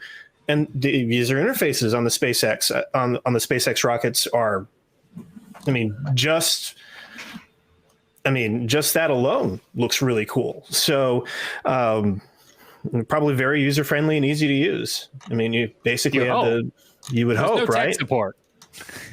Well, you do. It's called Houston, right? Or California. Yeah. I guess it wouldn't be Houston in this case. Somebody yelling for Houston is like, no, we're not here.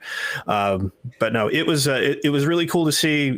This is going to be a memorable 3 days for this crew, and I hope they enjoy. I hope they're soaking in every minute of it. They get 15 laps around the Earth for the next 3 days. I think if I got that right. Mm-hmm. So while you're stuck at work tomorrow, just think about them. Mm-hmm. And they are orbiting. And the other thing too is that they are orbiting higher than the International Space Station. That's wow. So they are actual space, not what. Oh yeah, kind of. Yeah. They have been added to the astronaut registry. The crew, these 4 have been added as people who are legitimately flown into space. So, right. Something tells me right now Jeff Bezos is on the ground in his cowboy boots, saying, "I wish that was me." Speaking of that, Jared, I've been quiet because I seen something on Twitter this week, and I was trying to scroll to it, and I finally found it.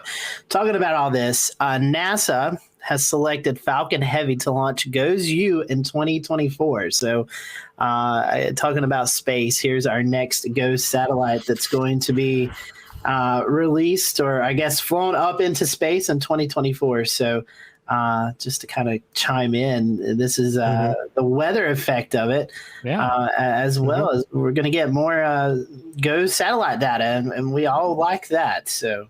Oh yeah, GOES T is the last one that's going to launch on an Atlas rocket, and GOES T launches in January 2022. That is going to replace GOES S, aka GOES 17, in the GOES West position.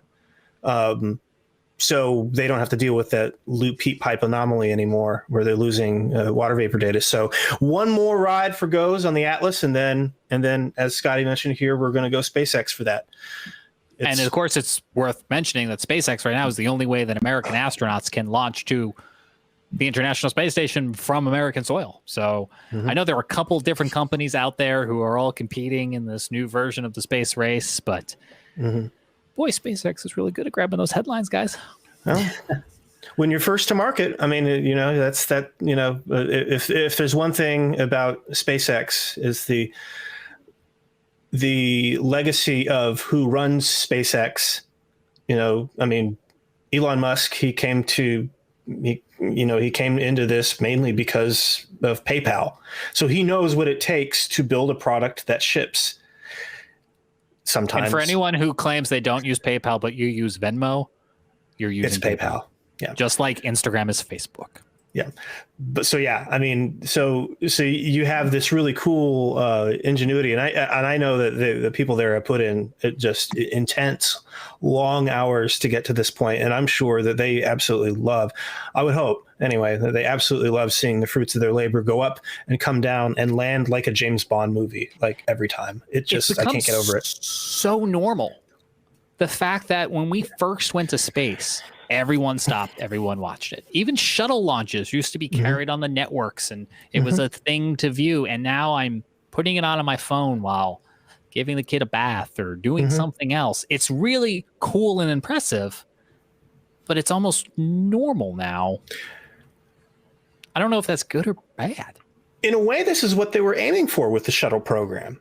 If you think about it, because the shuttle program, the intent behind the shuttle program was to launch that thing like 12 times a year, something like that. Just have constant space exploration. Obviously, it didn't work out that way. It ended up being far too expensive, and in a couple cases, far too dangerous. But the that was the idea behind the shuttle program. But now, as it turns out, the shuttle program maybe was just a little ahead of its time. Turns out that the standard rocket model actually can be very reusable, even more reusable than the space shuttle, because the space shuttle would jettison the fuel tank, and that would burn up, and then you would have the boosters would come back, but that fuel tank, that huge orange fuel tank, that would burn up. So that was a lot of there's still plenty of waste with that. So I mean, it's really cool. I'm glad that we're getting to see this. Anybody want to take a gander without opening the link of how much it's going to cost to ship GOES-U into space? How much do you think it costs? I'm deciding millions or billions. I was a little taken back. It wasn't as much as I thought it would be.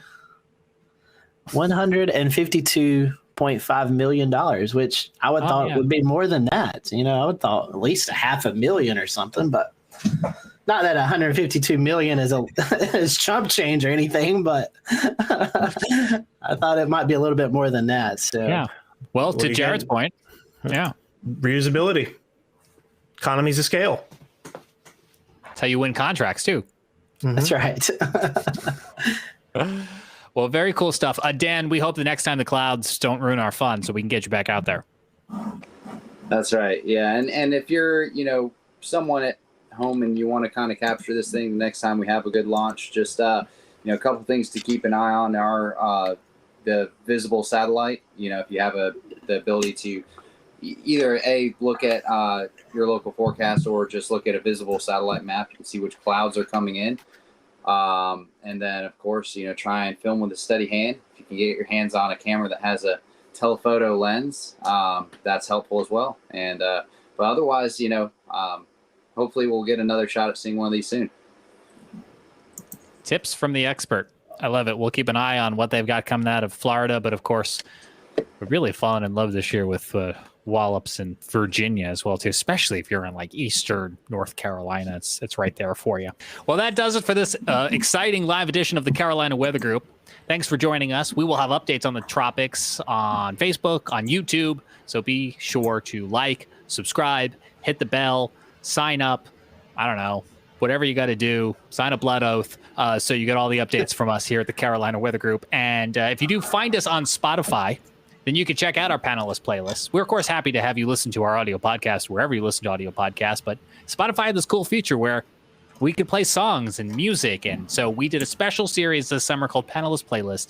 And if you want to take a listen to it, head on over to the Carolina Weather Group on Spotify. Look for the episodes that have the little music notes at the end of them, and you can be listening to some smooth Weather Channel local on the 8's jazz with your host, Jared Smith and Tim Pounds. So be sure to check that out. I'm James Brierton. On behalf of Scotty, Jared, and Dan, thanks for joining us. And here again, the Rocket Launch. 10, 9, 8, 7, 6, 5, 4, 3, 2, 1. Ignition. And liftoff. So thank you. Go Dragons. Go Falcons. Godspeed Inspiration 4. Copy, 1 Alpha. Vehicles pitching downrange.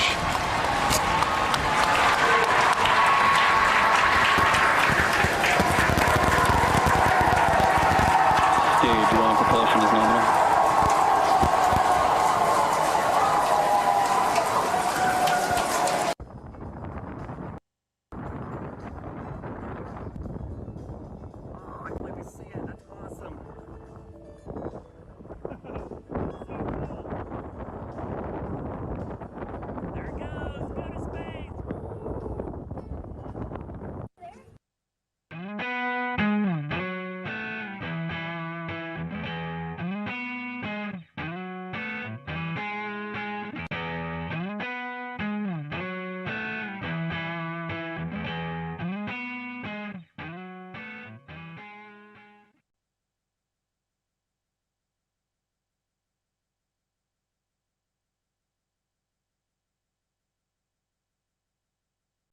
I'm James Brierton. A special edition of the Carolina Weather Group starts right now.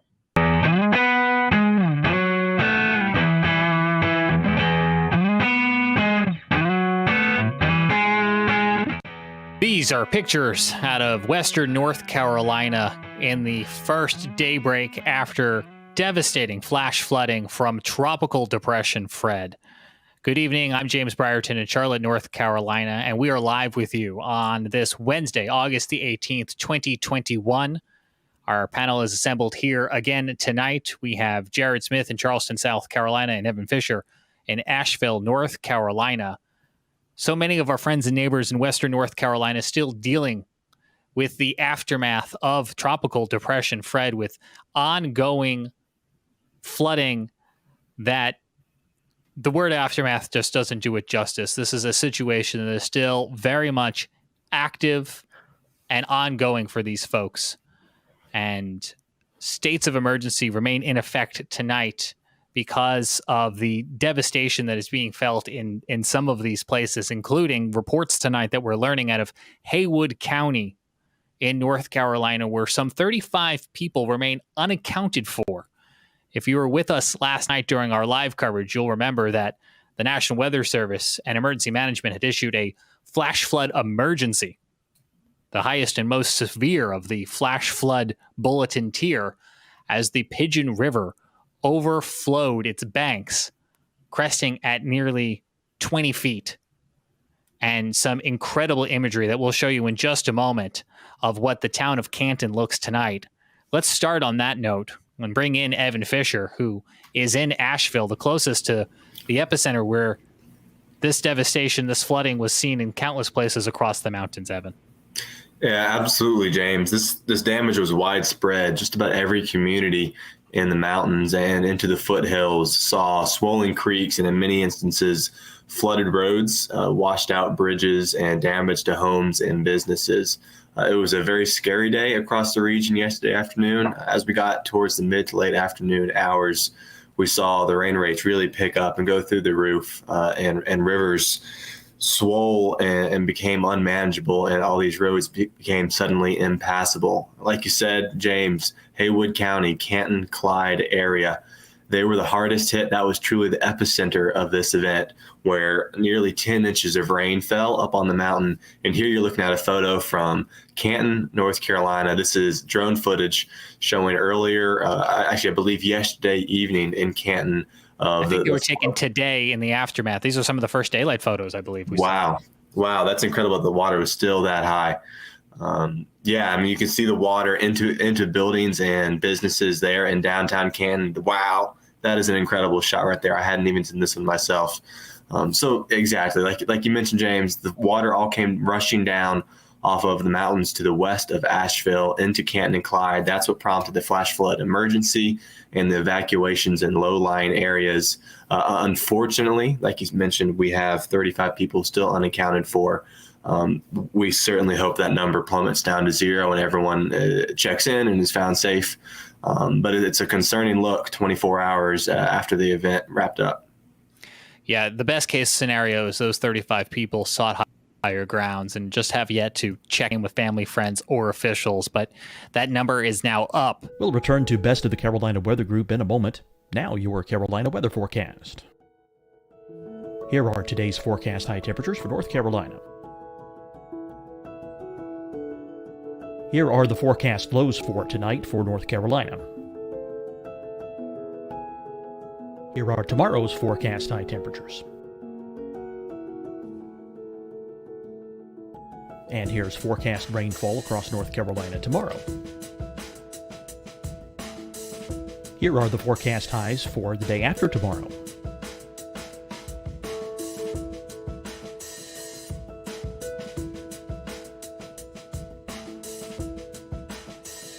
And here's the forecast rainfall across North Carolina for the day after tomorrow. This is the total rainfall forecast across North Carolina for the next 3 days. Here's the severe thunderstorm outlook for today from the Storm Prediction Center.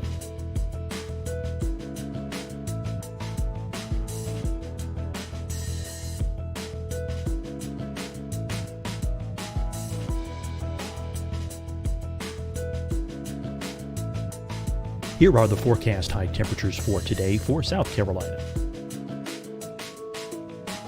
Here are the low temperatures for today for South Carolina.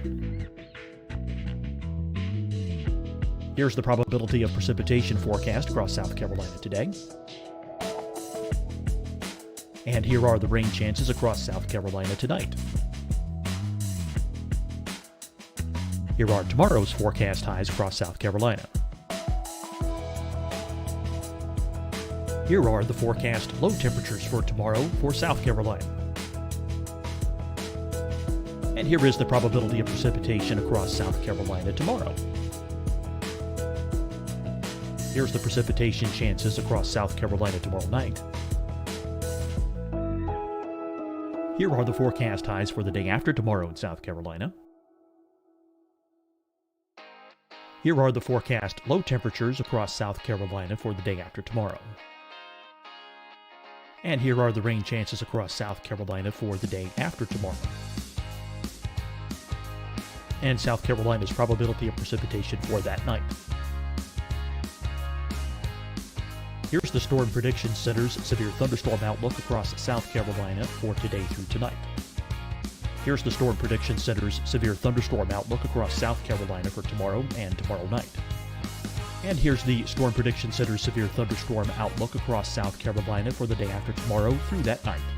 Here's the severe thunderstorm outlook for today from the Storm Prediction Center.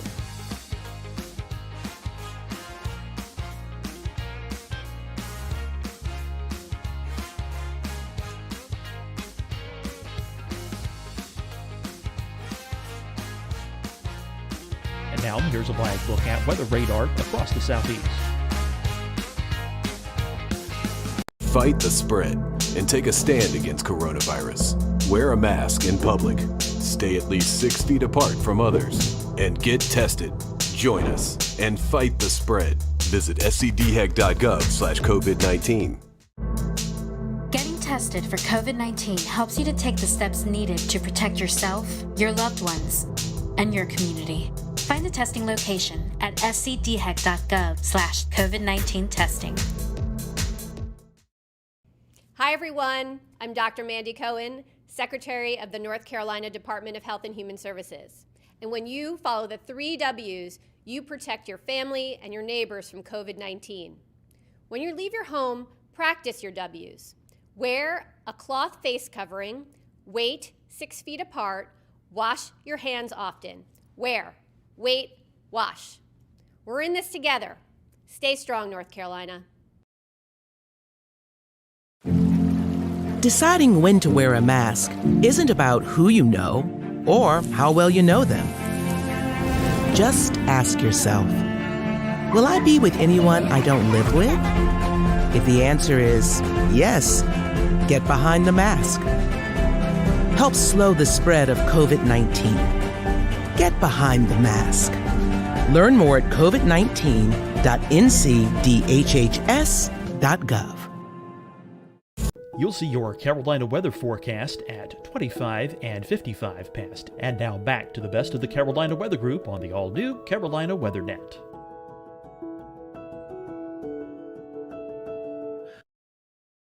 From 30 earlier in the day. And so if you happen to leave town and have not yet checked in, they are looking to account for all of the residents here of the town of Canton. And we do thank the photographers at A Shot Above for allowing us to show you these pictures tonight, because pictures are unfortunately worth 1,000 words, and telling you that a river overflows banks is one thing, but to show you what that means for a town like Canton and other communities in Haywood County along the Pigeon River is absolutely breathtaking. And I think we saw that firsthand, Evan, with your viewing of some of these pictures for the first time.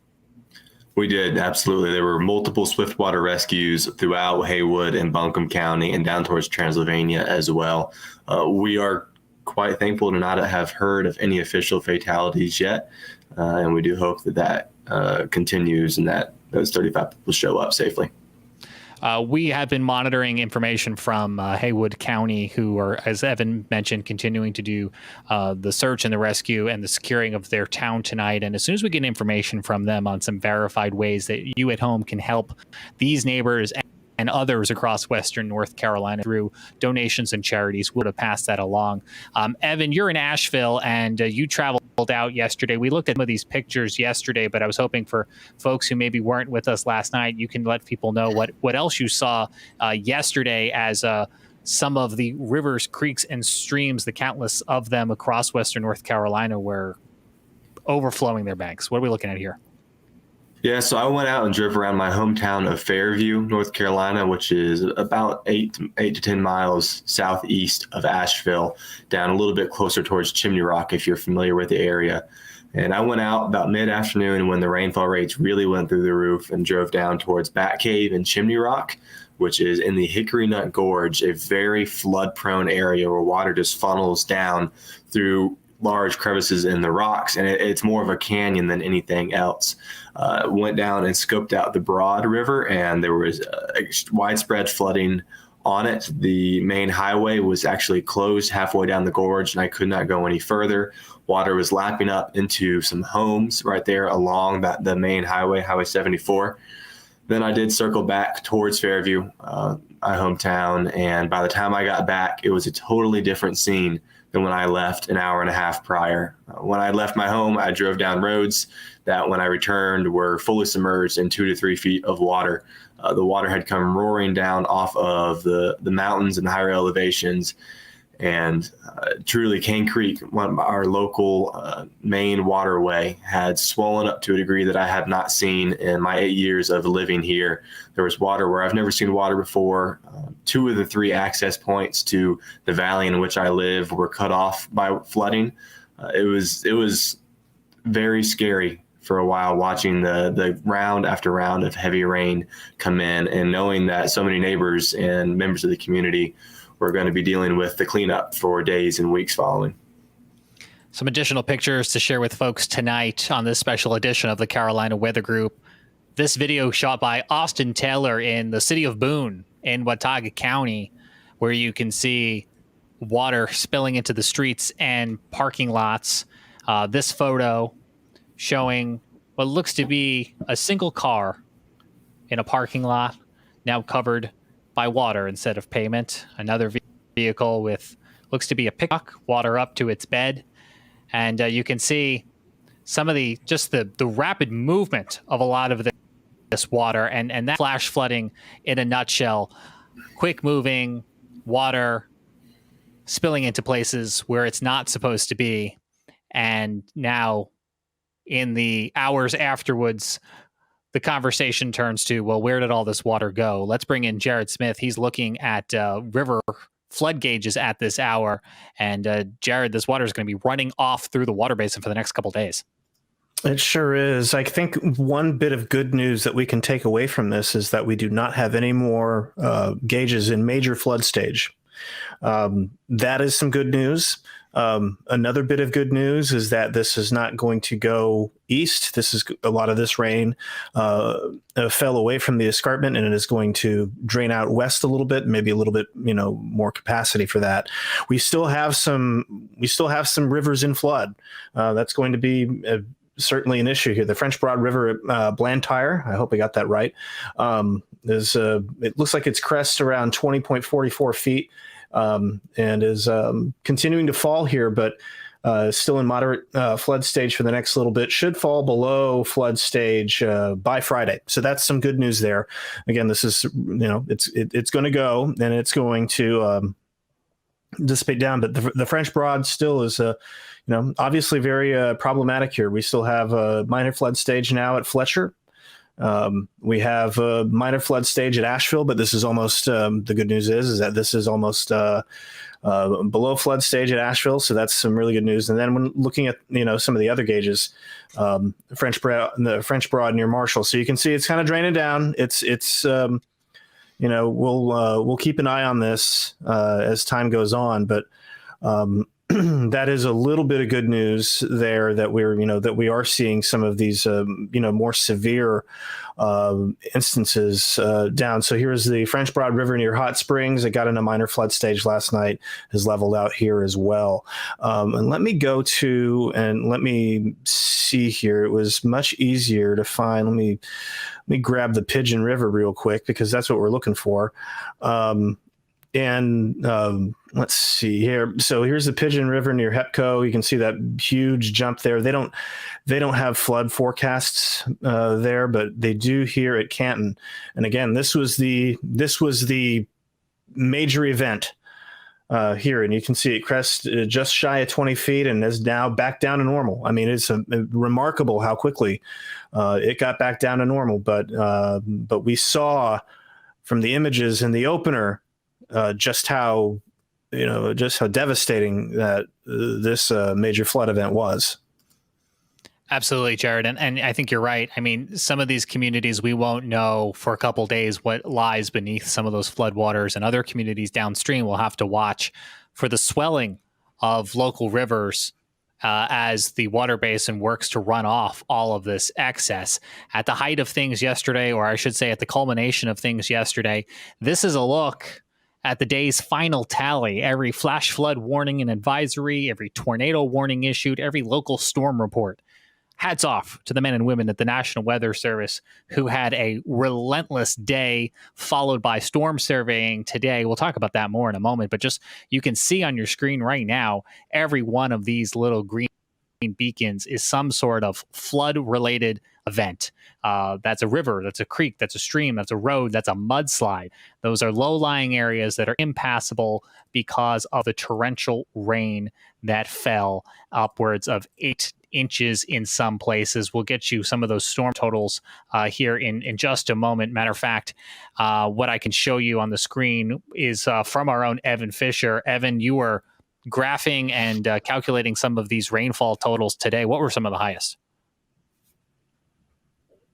Sure, James. Yeah. So the highest 3-day rainfall total that I have seen through the CocoRoss system actually was 17 point, let me get the numbers on this, 17.36 inches of rain from Lake Toxaway. Fallen rain?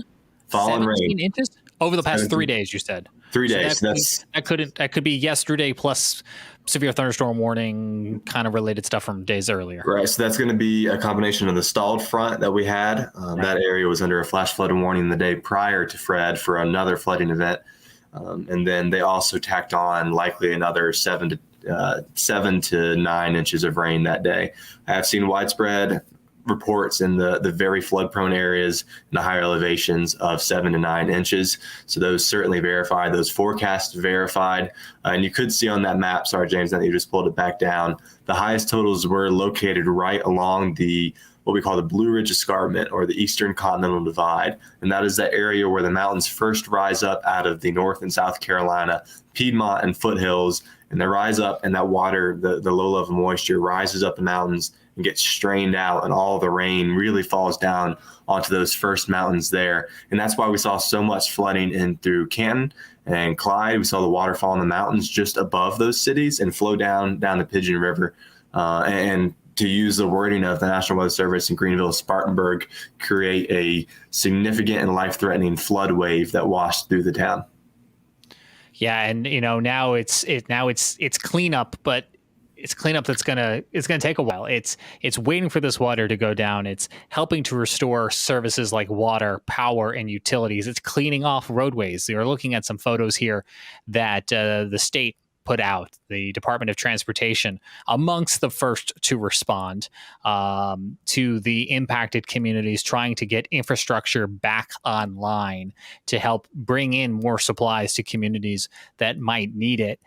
You can just see some of these hardest hit areas in these photos that the state put out earlier today. And as Evan mentioned, a lot of this by itself would have been impressive, but we had that stalled front across the Carolinas for days, which just brought scattered but strong to severe thunderstorms, as many of you will remember, and that took our soil and really saturated it. So then when Fred came in, we were already dealing with soil that was like a wet sponge, and that kind of culminated in the event that you're seeing on the screen here. The other thing that this day will be remembered for, especially depending on where you live, would be the convective severe weather we saw as a result of this storm. And the National Weather Service going out today, putting their eyeballs on damage left from tornadoes, such as this one recorded by Brandon Pope off of Old Mountain Road in Iredell County, eventually crossing into Alexander County. He took this video and posted it to Twitter yesterday. And what you're seeing here, we now know, is a EF1 tornado. You can see the path here that the National Weather Service in Greenville, Spartanburg, Tricia Palmer herself, took this trip on up here to take a look. And this was an EF1 tornado with peak wind gusts of 110 miles an hour. Luckily, no injuries to report, very minor damage, but their storm survey does account for trees that were topped off at about 20 feet above the ground, which was helping them to determine the impact of that tornado. That was just one of several tornadoes that the Weather Service confirmed today. The National Weather Service in Greenville, Spartanburg, by the way, issued, if I have this right, 37 tornado warnings yesterday, the most their office has done since the late 1980s. Wow! If I recall the statistic correctly from Brad Panovich at WCNC, I think it was. Yeah. Go ahead, Jared. I mean, it's worth noting too that the methodology in the late 80s is far different from what we have now. Keeping in mind that we switched to storm-based warnings in 2007, 2008. And so where you might have one warning covering a county, if you have two events, boom, you get two birds, one stone. And also keeping in mind that if you have a warning that goes out for multiple counties, that's actually, I was actually talking to somebody about this today. Believe it or not, that was counted as multiple warnings back in the day. So you could issue one warning, but it would go out as three because it was county-based. And there was no such thing as the valid time event code, the VTEC. Not talking about revved up Honda motors. I'm talking about valid time event code. And what that does is it groups it groups each event as one warning, and that just was not a thing. That was invented. That was a mid 2000s invention and rollout. So, I'll want to use caution a little bit about that, but again, not to take away from the fact that they issued. I mean, they issued 69 tornado warnings across all of the National Weather Services in the Carolinas. Evan Fisher's got a map up here on the screen. So that does include Peachtree City. That does include Virginia, because the National Weather Service boundaries and the state boundaries are not the same. 67 tornado warnings, flash flood warnings, 27 with flood. Is that advisories then? 23? Flood warnings. I left flood advisories out. Okay. Let's get back over to what the Weather Service was finding today. We did have down here a little bit closer to Greenville, another EF1. Now, this was a low-end EF1 in Malden, South Carolina, with a tornado that touched down near Brooks Road at Highway 276. And you can see that this one was on the ground for about a little over 2 miles or so, and minor damage to roofs and siding noted to several structures. Damage was primarily limited to multiple uprooted large hardwoods and snapped trees, not too dissimilar from the one seen in Alexander and Iredale counties. Another EF1 here to show you on the map near Fountain Inn, South Carolina, where the storm survey team found that a tornado touchdown east of Pennington Road. This tornado tracking north-northeast, crossing intersections such as Highway 418. Damage, again, primarily limited to some hardwoods and snap trees, which would be expected with an EF1. One of the trees, though, did fall and damage a home on Ritchie Road. The shed there was also damaged and destroyed as a result of a fallen tree. So a direct result of that tornado, which EF0 also striking about 3 miles southeast of Fountain Inn, South Carolina. And I could have sworn, yes, there is. I was going to say, I could have sworn there was another short-lived little guy here, an EF0, that was on the ground for about 1/10 of a mile. And this one near Sandy Springs, South Carolina. And I almost missed this one as well here near 6 Mile, South Carolina, also on the ground for about 1/10 of a mile, where multiple trees were uprooted. Some of these shorter paths are not surprising, considering the tropical nature of the setup yesterday. And if you joined us for live coverage, or your local television broadcasters, they were talking a lot about these cells that were training across areas. But the nature of tornadoes associated with a tropical system like this, they spin up very quickly and they spin down very quickly. So it makes warning on them very tricky. You got to move very quickly, and then they don't live very long, which couldn't be good news. But it comes down to pulling that trigger, getting the effective communication, and then on your end at home, making sure you move to safety as quickly as possible. Because you're not going to have a lot of lead time that you might have with certain other tornado warnings we get here in the Carolinas. Certainly, you always want to try to move to safety as quickly as possible.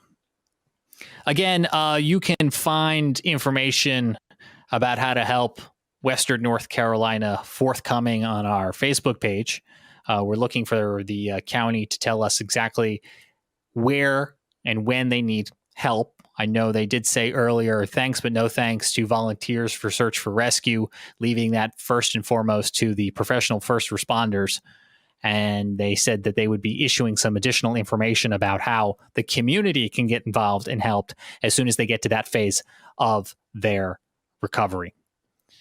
Jared, let's shift gears here now. As folks, we are in mid to late August, and the tropical season is well underway. With Tropical Depression Fred now gone, what's next? So, yeah, that's an interesting question. So, and that's a question that is kind of shifting on us a little bit as we've gone through the day. First, Hurricane Grace, second hurricane of the season, is going to make a couple hops in Mexico dissipate there. Not a concern for the Carolinas, certainly a concern for Mexico with heavy rain and potentially some strong winds. Right now does not expect to become a major hurricane, thank goodness, but still a very rough go for the Yucatan Peninsula and then getting into mainland Mexico here. So there's your path for grace. Again, well, very far south from the Carolinas, not a weather concern for us. Where it gets interesting is with Tropical Storm Henri. So last night, you may remember that we've been talking about Henri a little bit and how it was thinking about, it was going to curve out to sea. Guidance picked up on an interesting trend today, and there's a lot of guidance members that are starting to come around to this idea, so much so that the Hurricane Center is starting to come around to this idea that as Henri it's going to get picked up by cutoff low, and it's going to head north and parallel the coast. Again, this is going to be more of a wave and rip current maker for us along the Carolina coast. We'll need to see how far west it ends up. So, we'll continue to keep an eye on that. I'll show you all another graphic in a second, talking about tropical storm force wind probabilities there. But if you notice, the key difference in the track today versus yesterday is that Henri is taking aim on New England. A ridge of high pressure is going to build just to the northeast of Henri, basically cutting off its escape route. And so if you have plans, if you've got plans or business, I know that, Charlotte in particular, a lot of banking business, Charlotte to New York, that's a pretty common commute. You may be dealing with Tropical Storm Henri by this time, by next Monday. We'll see how this turns out. Again, there's a long way to go. There's certainly uncertainty around this. We have some guidance that's really strictly on board with it. We have some guidance that has not yet gotten on board with it.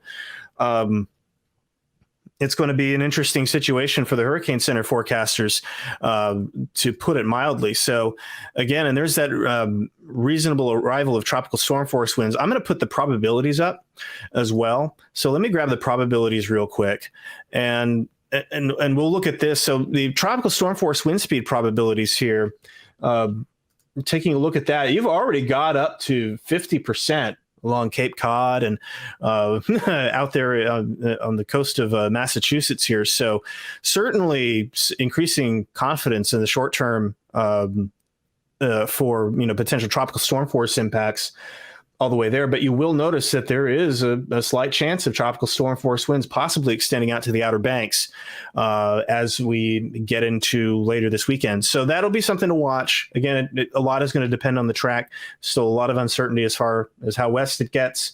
But that is, if you're on the Outer Banks, this is something that you're going to want to keep an eye on.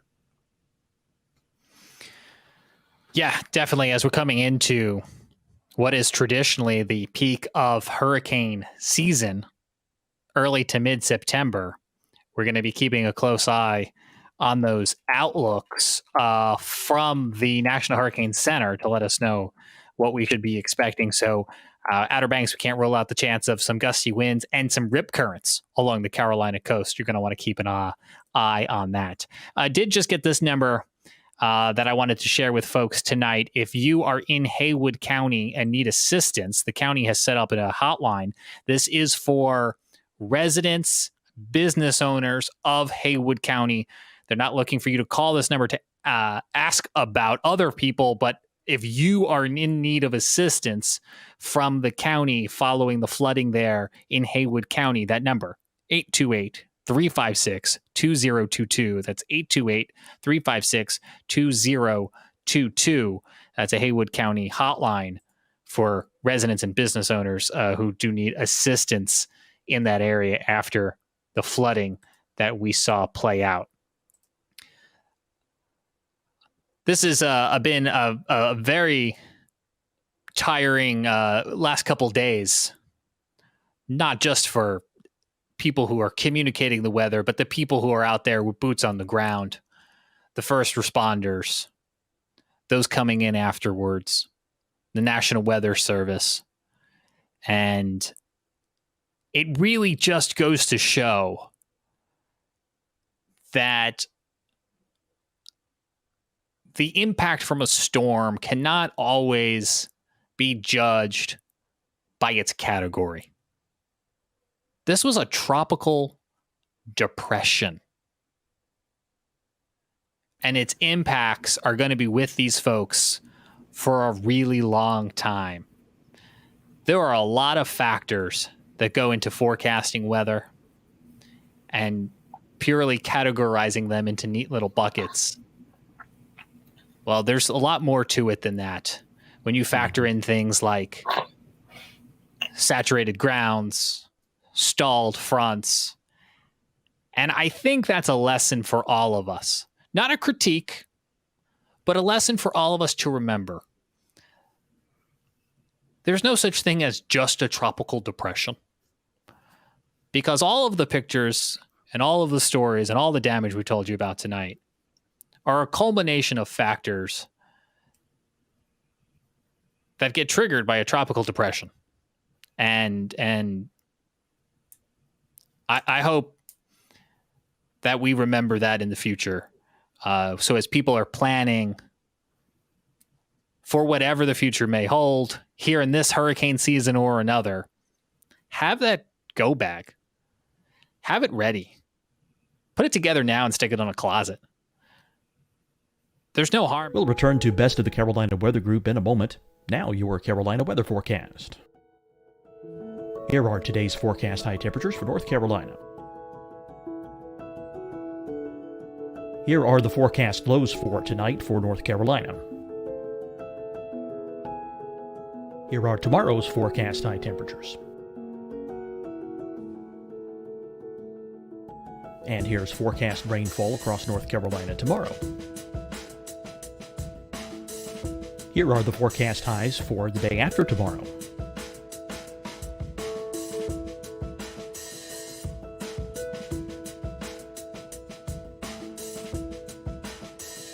And here's the forecast rainfall across North Carolina for the day after tomorrow. This is the total rainfall forecast across North Carolina for the next 3 days. Here's the severe thunderstorm outlook for today from the Storm Prediction Center.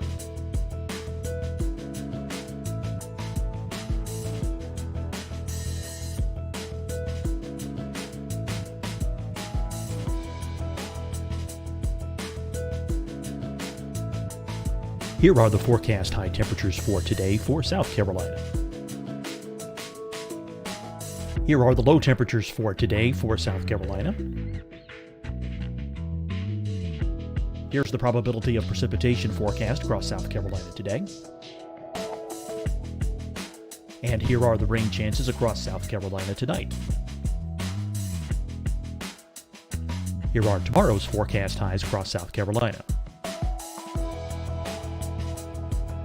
Here are the forecast low temperatures for tomorrow for South Carolina. And here is the probability of precipitation across South Carolina tomorrow. Here's the precipitation chances across South Carolina tomorrow night. Here are the forecast highs for the day after tomorrow in South Carolina. Here are the forecast low temperatures across South Carolina for the day after tomorrow. And here are the rain chances across South Carolina for the day after tomorrow. And South Carolina's probability of precipitation for that night. Here's the Storm Prediction Center's severe thunderstorm outlook across South Carolina for today through tonight. Here's the Storm Prediction Center's severe thunderstorm outlook across South Carolina for tomorrow and tomorrow night. And here's the Storm Prediction Center's severe thunderstorm outlook across South Carolina for the day after tomorrow through that night. Here's the severe thunderstorm outlook for today from the Storm Prediction Center.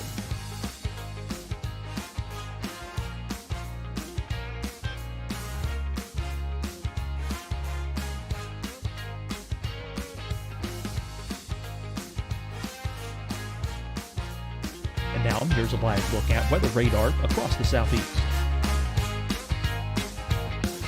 Fight the spread and take a stand against coronavirus. Wear a mask in public, stay at least 6 feet apart from others, and get tested. Join us and fight the spread. Visit scdhec.gov/COVID-19. Getting tested for COVID-19 helps you to take the steps needed to protect yourself, your loved ones, and your community. Find the testing location at scdhec.gov/COVID-19 testing. Hi, everyone. I'm Dr. Mandy Cohen, Secretary of the North Carolina Department of Health and Human Services. And when you follow the 3 W's, you protect your family and your neighbors from COVID-19. When you leave your home, practice your W's. Wear a cloth face covering, wait 6 feet apart, wash your hands often. Wear, wait, wash. We're in this together. Stay strong, North Carolina. Deciding when to wear a mask isn't about who you know or how well you know them. Just ask yourself, will I be with anyone I don't live with? If the answer is yes, get behind the mask. Help slow the spread of COVID-19. Get behind the mask. Learn more at covid19.ncdhhs.gov.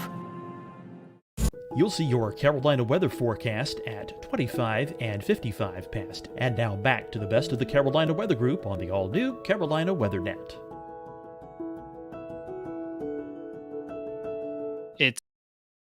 It's better to have it and not need it than need it and not have it. And I think I'm going to be revisiting mine too, because guys, I'll tell you, I wouldn't be ready if this rolled in here tomorrow.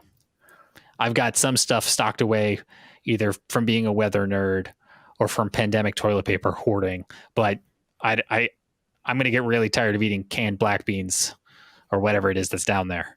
And I think that's my upcoming weekend to-do list.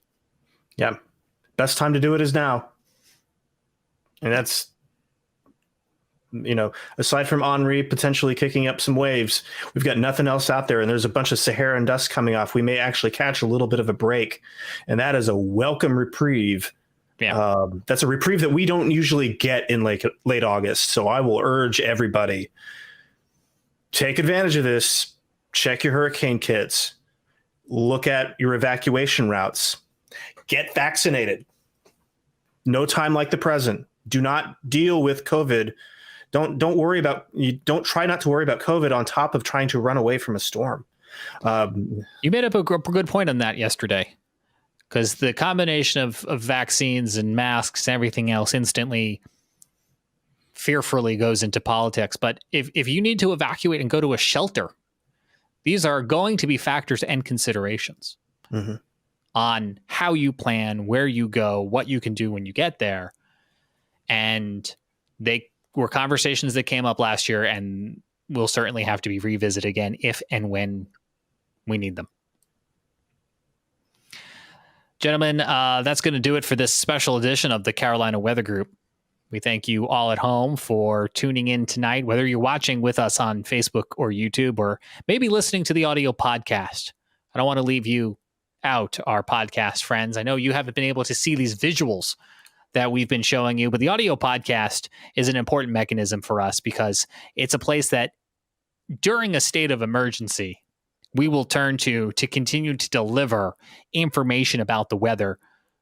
Not live, of course, because a podcast inherently isn't live, but it's a place that we can put forecast updates, weather updates in a means that doesn't require a ton of cellular data.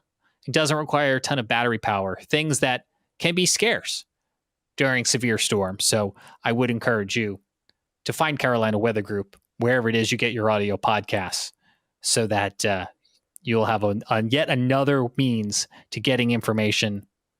And we hope it's a part of a matrix of ways that you get information.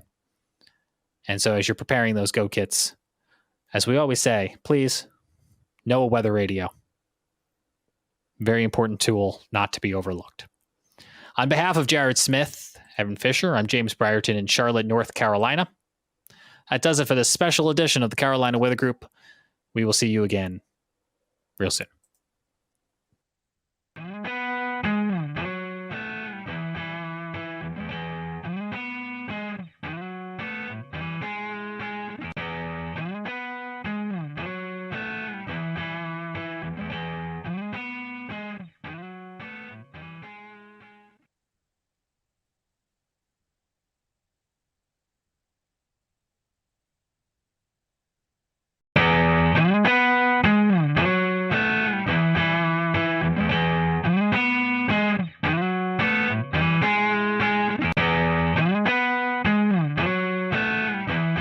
everyone. Welcome to the Carolina Weather Group, show number 304. We all hope you've had a great start to the new year. Tonight we have on with us Aubrey Urbanowitz. She is the chief meteorologist at WHSV in Harrisonburg, Virginia. And so you may know Aubrey if you listen to a lot of weather podcasts. Aubrey is a panelist on the Weather Brains, and we're going to definitely dig into that.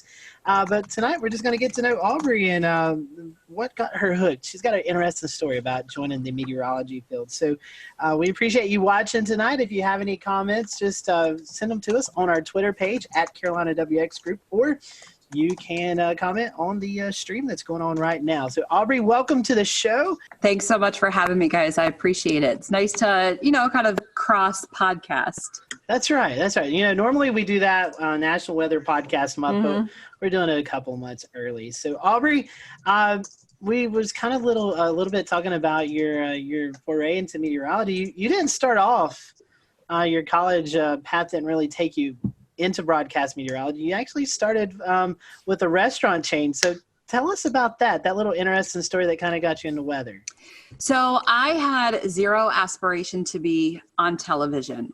I was, when I kind of went through high school and started college, I really wasn't sure what I wanted to do. So I had a great job at Chili's restaurant. I kind of worked my way up and I started to become a corporate trainer.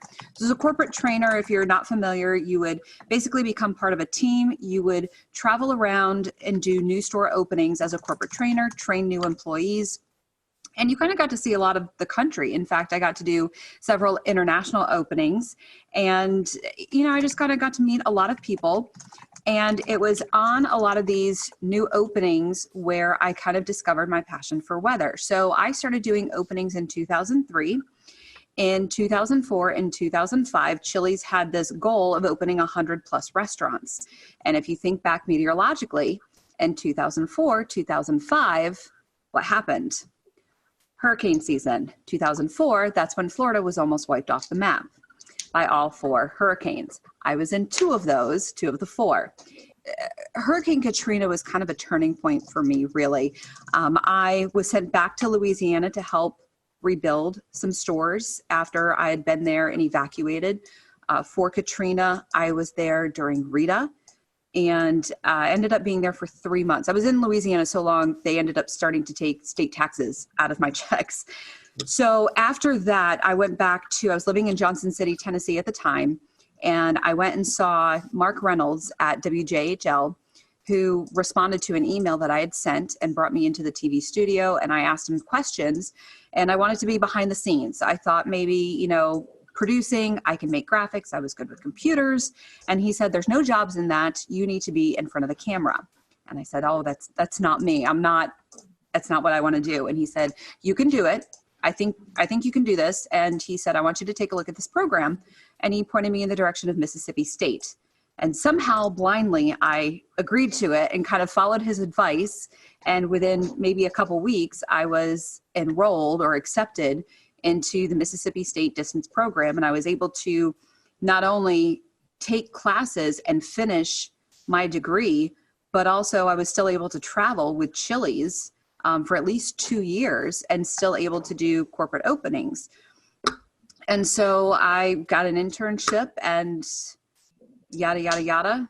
I got my first job at WHSV in Harrisonburg, Virginia, and fell in love with this place. Absolutely never intended to be here past my 2-year contract, and re-signed, got promoted. Here's the thing. I got promoted to a Monday through Friday position from weekends after I think 7 or 8 months.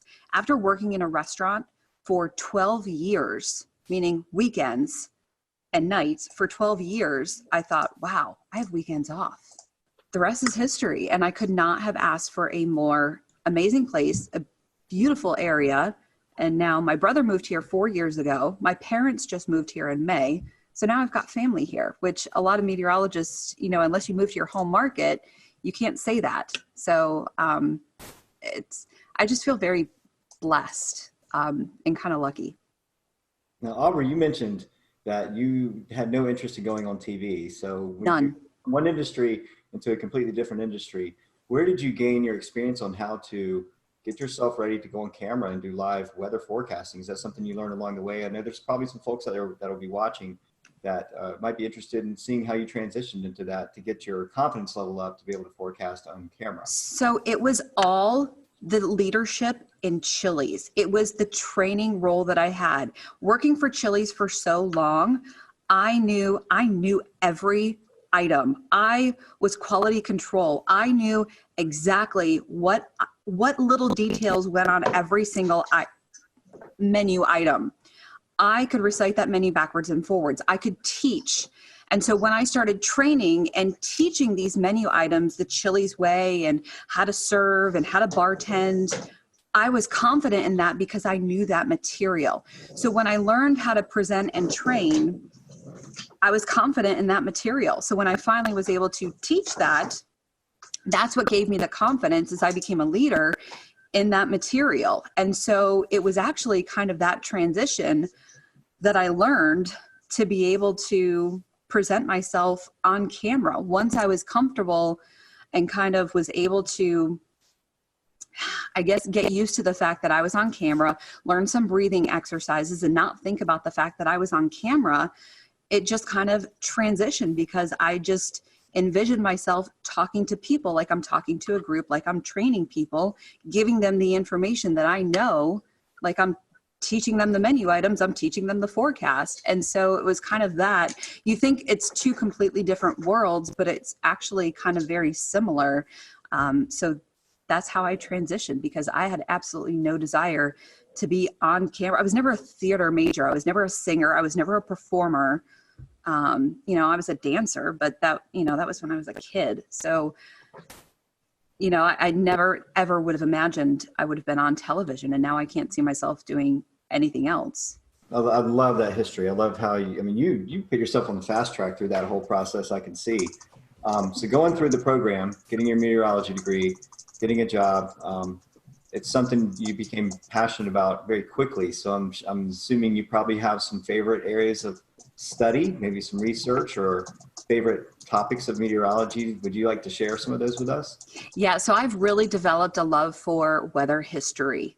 And I think a lot of that has stemmed from me learning this area and really kind of diving into Shenandoah Valley weather history. I'm not in a severe weather market.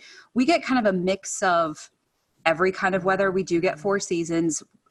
We don't get super big storms often. When we do, we can get big storms. It's just not maybe as frequent as some other markets, but we do have a good storm history. And so I think when I was diving into that is when I kind of developed my passion for weather history and really showcasing. And I did kind of a keynote address at the Mississippi State Severe Storm Symposium last year on learning the weather history in your market. When you go to a new TV station, you'll make that bond with your viewers when you do learn that weather history. And it'll also make you become a better forecaster when you learn a lot of that weather history in your market. And I think it was kind of during that process that I really developed that. And now, hurricanes are how I got into meteorology. So that I always have a soft spot for that, but I haven't really had much of an opportunity to forecast them. So I think I'm turning more into a severe weather nerd. And I'm really loving the structure of thunderstorms more and more. So I'm hoping to storm chase this spring. That's my goal. As I've become chief, you're stuck in the studio more and more. So you don't get an opportunity to see the sky as much, even though we all love to watch the sky. So I think I'm going to try and do that, but also try to, watch the sky more and more. So yeah, thunderstorms are definitely the sweet spot. Well, you sure get your fair share in the Shenandoah Valley area. The Mid-Atlantic's a pretty volatile area of the country where fronts sweep through and crisscross and meander and cause all kinds of interesting weather up that way. What is cold air damming and how does it occur and how long does it last? So the cold air damming is kind of a special feature that happens in between the mountains. You can get kind of a stronger event, which can go all the way down from the mid-Atlantic, all the way down the mountains into Georgia and the Carolinas. You can get kind of a weaker event that maybe will affect part of part of Virginia, part of northern Virginia, and then you kind of end up with a really big temperature gradient in between a couple of areas. And a lot of that comes from high pressure. Some of that comes from coastal storms. So you have high pressure that moves over New England. Sometimes it moves over Pennsylvania. And due to that position of the high, when you have that clockwise flow, that brings in not only the cooler air from the north, but also the cooler maritime air, that cooler moist air from the Atlantic. And that cooler air is more dense, so it sinks in between the mountains. It can be intensified when you have an area of low pressure that moves along the coast. When you have that counterclockwise circulation, especially moving up the Carolinas, sometimes you can get some of your big icing events that way. You can also get some of your big snow events that way, depending on how deep that cold air is. So sometimes when you have maybe a weaker event, you can get a pretty decent temperature gradient. In fact, the February tornado event a couple years ago in Virginia, that was a cold air damming situation, or what we call a wedge event, where the Roanoke Valley was in the 70s. That wedge started to lift northward. Stanton, Virginia, which is in my viewing area, it's the southern part of my viewing area, started to erode out of that wedge, and temperatures started to get into the upper 60s, where Harrisonburg, just 30 miles away, was stuck at 46 degrees. You can have, let's see, even just last week, we had a wedging event where temperatures were, I think, a 30-degree spread within about an hour drive. So, you know, you can have a partly cloudy wedge, you can have a sunny wedge. Most times you have low clouds, stratiform clouds, a lot of drizzle. And then, of course, in the wintertime, you have to watch for your precipitation because you can get a lot of icing events. But temperatures are very interesting when you're forecasting the wedge. You know, I've learned that whatever you forecast, you know, drop it another 10, 15 degrees. Hey, Aubrey, Yeah. I was wondering, Ben, your newest meteorologist back there, have you prepared him for the wedge? I mean, does he know what he's getting himself into? I have not prepared Ben for the wedge fully yet, although the good news is they're asking if I've prepared you for the wedge yet. The good news is Ben is from Richmond, and Ben also went to Virginia Tech. So Ben is also familiar with the wedge. So. He's good then. He's good. Yeah, so he definitely knows. But, you know, kind of the key to the wedge is to follow the dew point. You know, you'll do a lot better if you can follow the dew point at least. And whatever the models think and you doubt, just drop it another 5 degrees. That's always a safe bet. So, Aubrey, I want to reverse one of Shay's questions from earlier and ask, so the Shenandoah Valley has unique, you know, interesting weather, but also some difficult systems that are just hard to forecast. What are some of the hardest systems to forecast in the Shenandoah Valley? Well, even something like today, you know, we had a shortwave trough kind of rotating through behind yesterday's storm. And a lot of times when we have that happen, or we have a trough coming through after a cold front, we get this wonderful blast of upslope snow showers or the orographic lift across the Allegheny Mountains. So where I am in the Shenandoah Valley, we average about 20 to 25 inches of snow a year. Within a 2-hour drive, the Alleghenies average 100 to 110 inches of snow a year. So you have quite the difference with they get lake effect snow all the time.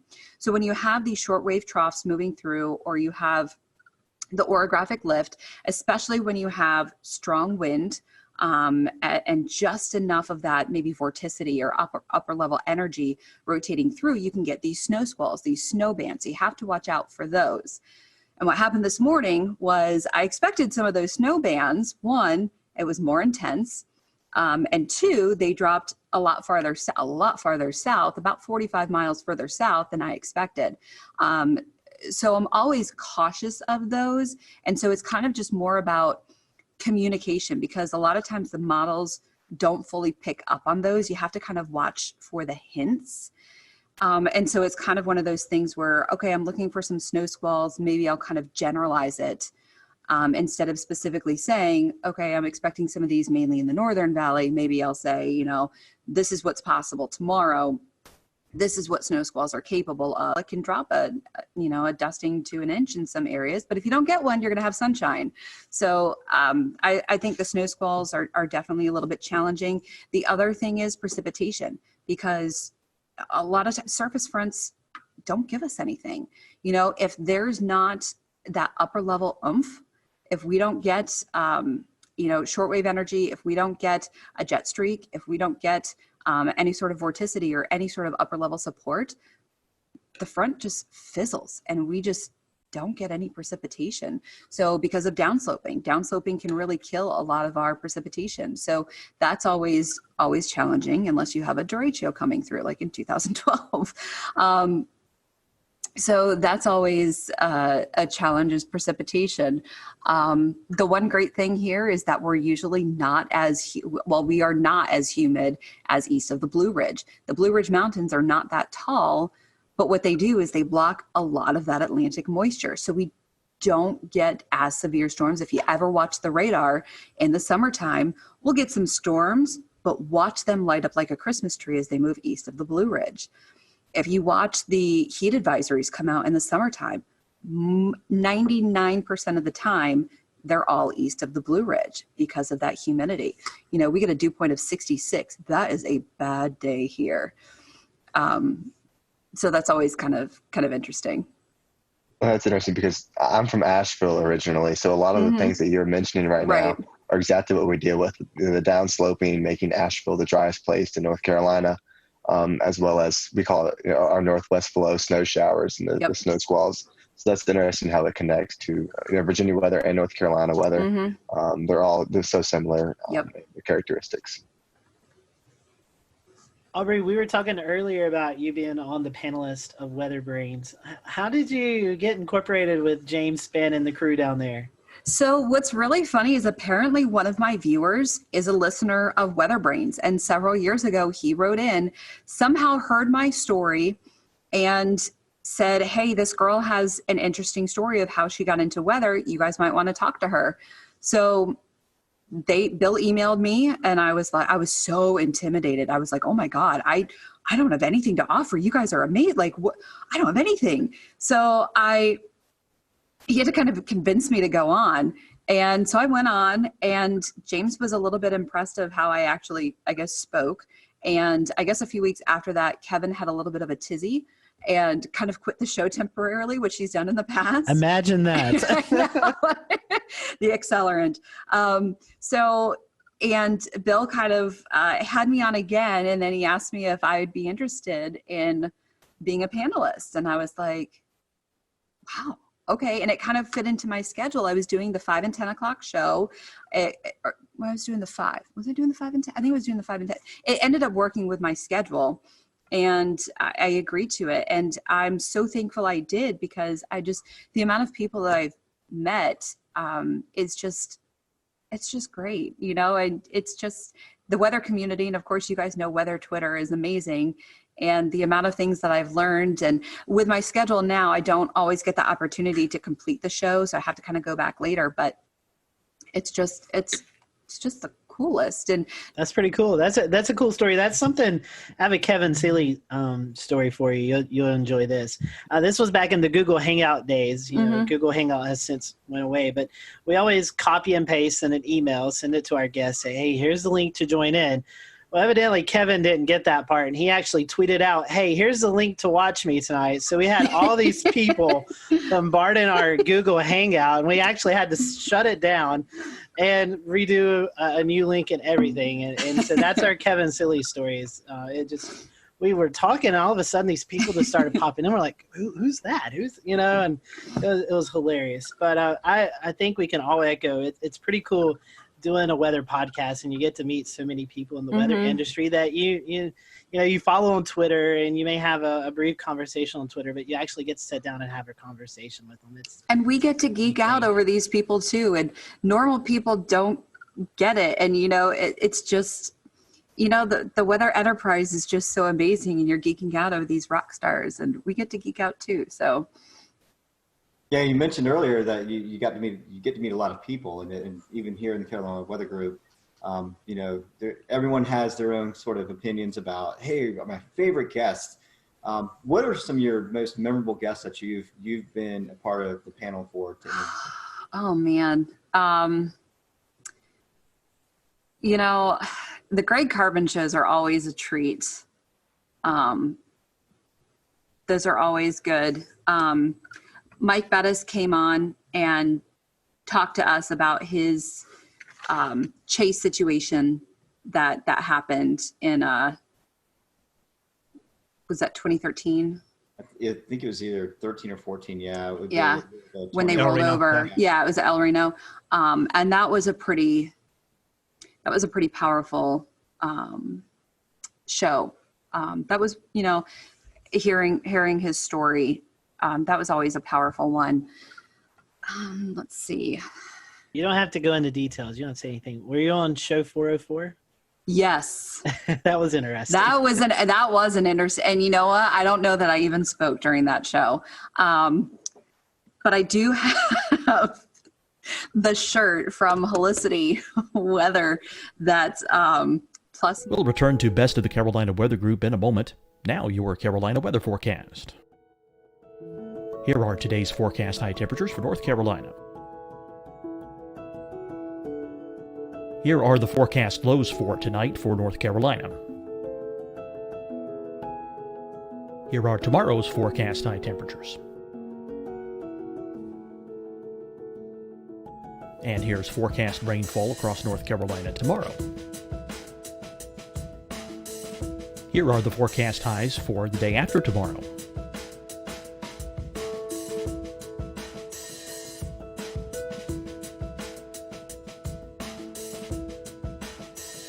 And here's the forecast rainfall across North Carolina for the day after tomorrow. This is the total rainfall forecast across North Carolina for the next 3 days. Here's the severe thunderstorm outlook for today from the Storm Prediction Center.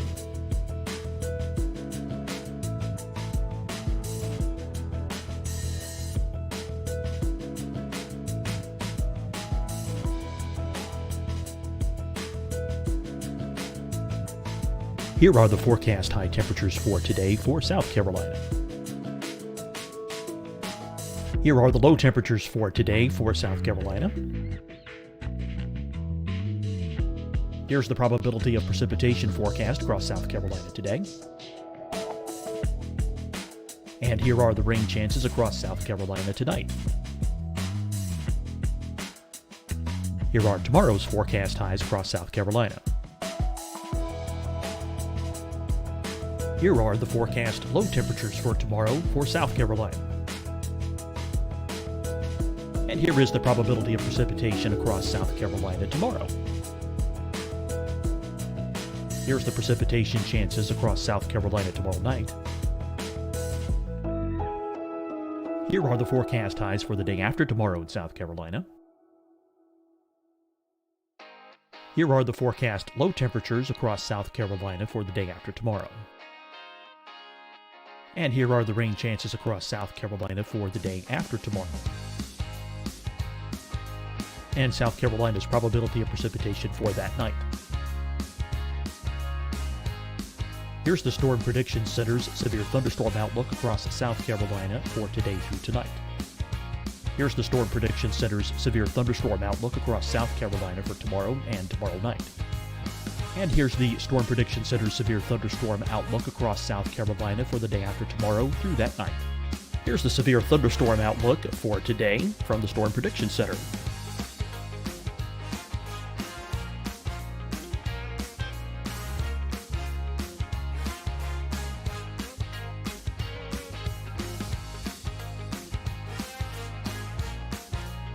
And now here's a live look out by the radar across the southeast. Fight the spread and take a stand against coronavirus. Wear a mask in public. Stay at least 6 feet apart from others. And get tested. Join us and fight the spread. Visit scdhec.gov/COVID-19. Getting tested for COVID-19 helps you to take the steps needed to protect yourself, your loved ones, and your community. Find the testing location at scdhec.gov/COVID-19 testing. Hi, everyone. I'm Dr. Mandy Cohen, Secretary of the North Carolina Department of Health and Human Services. And when you follow the 3 W's, you protect your family and your neighbors from COVID-19.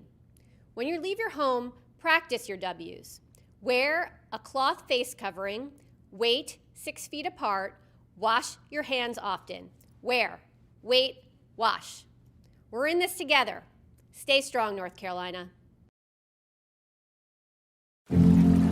Deciding when to wear a mask isn't about who you know or how well you know them. Just ask yourself, will I be with anyone I don't live with? If the answer is yes, get behind the mask. Help slow the spread of COVID-19. Get behind the mask. Learn more at covid19.ncdhhs.gov. You'll see your Carolina weather forecast at 25 and 55 past. And now back to the best of the Carolina Weather Group on the all-new Carolina Weather Net.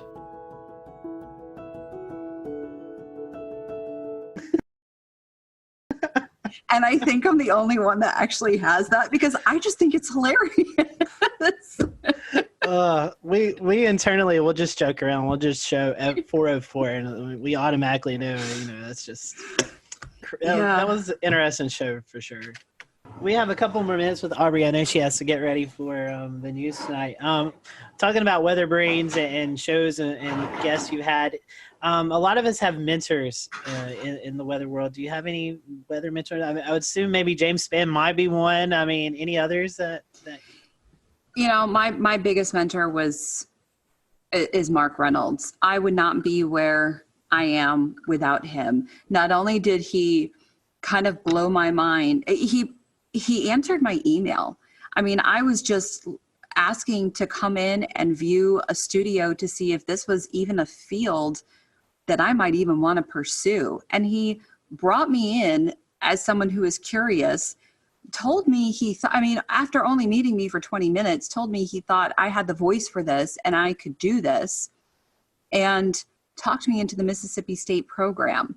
I mean, that's the kind of person he is, and then fought to get me an internship and worked with me and then still let me come in the studio when I needed to practice on the green wall, on the chroma key.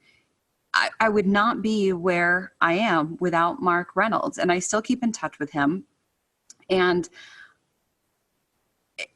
he's given me advice over the years, and I absolutely would not be where I am without him. I wish I had a lot of other weather mentors. I've had to do a lot of learning on my own, which is not ideal, but someone who's determined, who really wants to succeed at this industry, sometimes you do what you have to do. So, but I would not be where I am without Mark Reynolds from WJHL, and he's amazing. And I know a lot of other people at NWA this year, Tom Watts, who used to work with Mark and who was on air when I was living in Johnson City before I got into meteorology. I actually got to meet him. And then Ken Weathers, who also used to work with Mark, I think was one of his interns also. We were all there at NWA. And so we were kind of little Mark's proteges. And it was just cool to kind of be a part of that group. So Mark is it. That's very, very cool. I love that stories and all those people too. I do want to change topics a little bit, but feed off of your comment about, learning things as you go.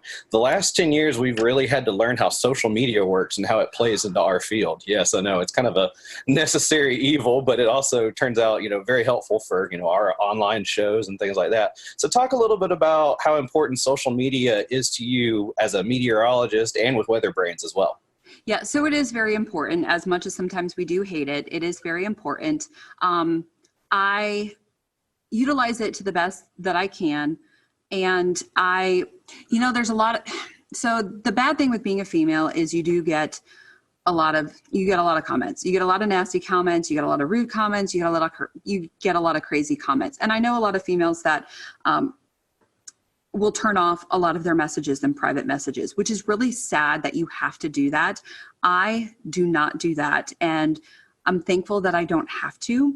but I have actually met so many amazing people and have become friends with a lot of great people because of that.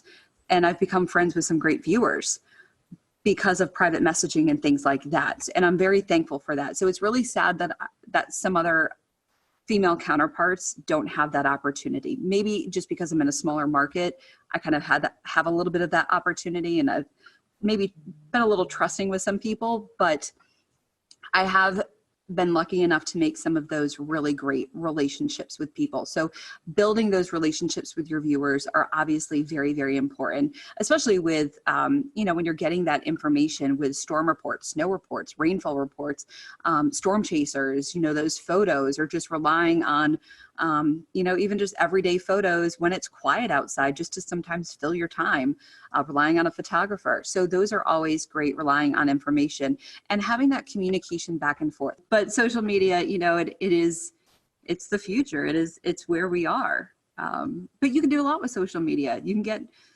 changing. I mean, we all know weather changes sometimes very quickly.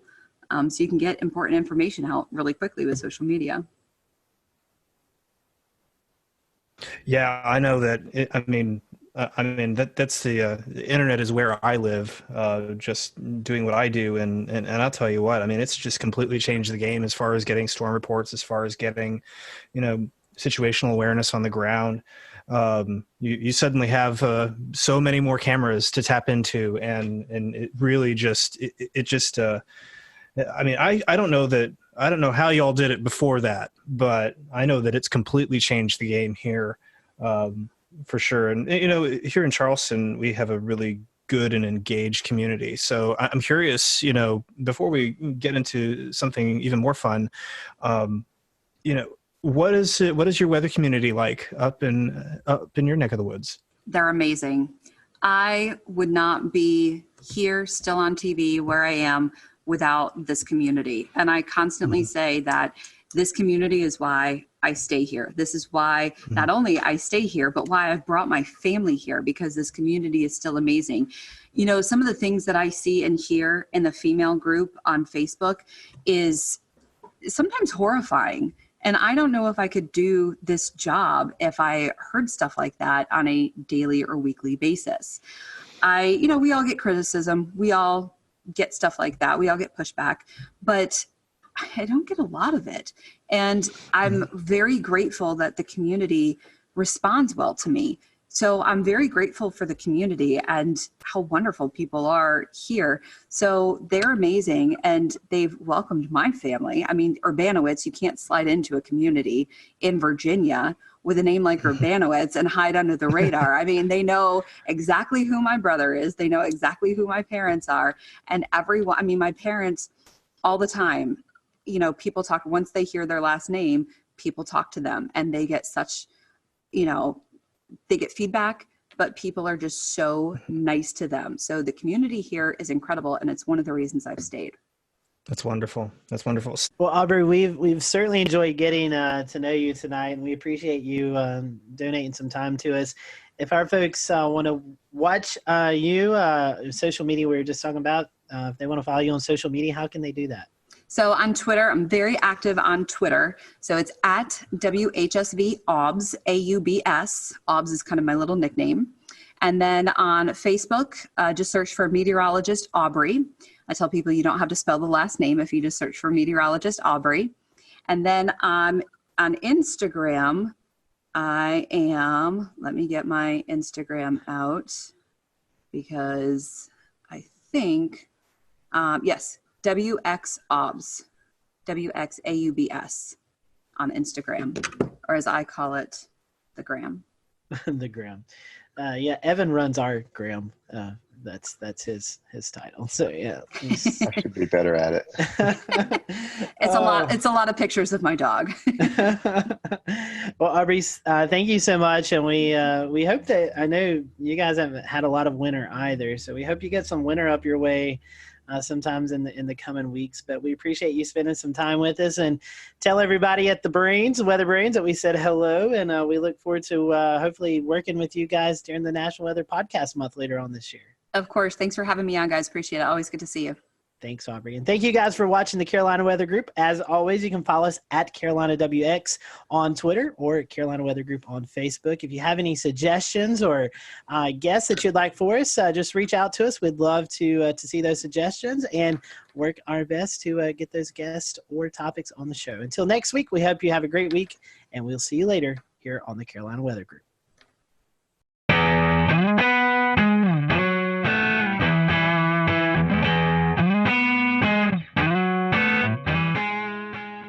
Good evening and welcome to an all-new Carolina Weather Group for this Wednesday, July 28th, 2021. I'm James Brierton here in Charlotte. We have a great show for you this week. It's a brand new episode featuring North Carolina State climatologist Dr. Kathy Dello.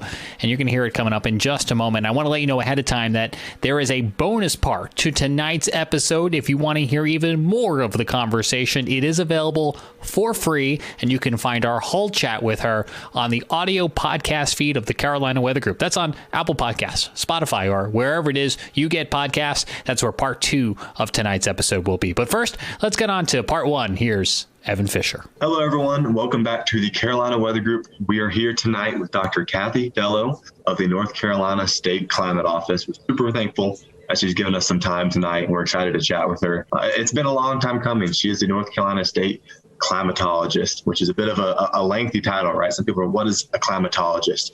That's a question we're going to cover tonight. We're really excited for this, and we're going to chat more about North Carolina climate and everything that the North Carolina State Climate Office does.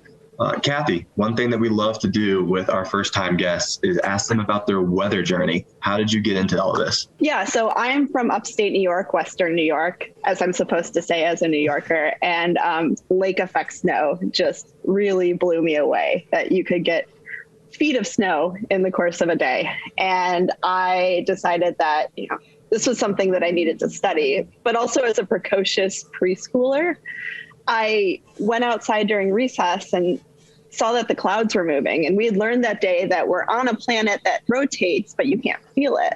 So I thought I had discovered something super big and went up to my teacher and was like, you said we can't feel it or see it, but I see it. And she's like, those are the clouds. So it just built up this huge curiosity about kind of what was going on around me and what was going on with the weather. And I was dead set on being a meteorologist. So Kathy, I have to ask you, we have a few of our folks who grew up in your area up there. What was the biggest lake effect snow event that you remember? So I remember so I'm going to age myself here, the storms in the early 90s.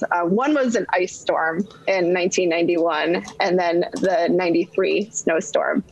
And we were out of school for about a week, which is unheard of kind of in Western New York. You get to school when it's snowing, but we were sledding and building igloos. It was fantastic. So it's the one time that New Yorkers can't doubt us Southerners about closing everything during snow. Nope.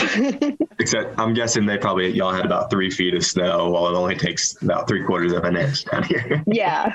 When we were building igloos, it was basically just tunneling through like what the plow had built up. Maybe one day we'll get to experience that. Maybe just in the mountains. We won't wish that on the Piedmont. That might be too much. No. So tell us what a state climatologist does. What do you do over there at the NCSCO? Yeah, so we are the state's climate and weather kind of knowledge repository. We keep the climate data for the state, and I like to tell people the state climate offices have evolved over time. They started in the 70s, and it was truly a man in a filing cabinet who would kind of write down records and file them away.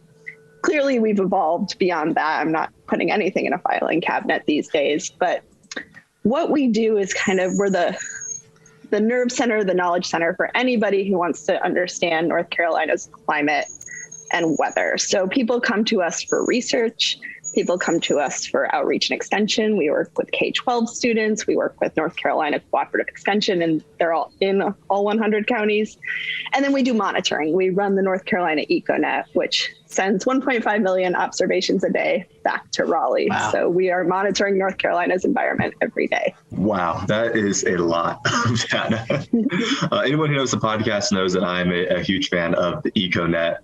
Kathy and the crew does a great job at the State Climate Office. They've got stations everywhere from, the furthest west one, Frying Pan, perhaps? I think so. Okay, Frying Pan is the furthest west. Now that I've gotten myself into geography, I might as well go ahead and pitch the question. There's a new furthest east station coming. Can you chat about that? Yeah, so we are putting up a station in Nags Head this summer. It's been a hole in our network. If you look at a map, we don't have any stations on the Outer Banks. We have one on Bald Head Island, and we get a lot of really fantastic, interesting info from there. So it only made sense for us to expand into this place that is so interesting climatologically and weather-wise.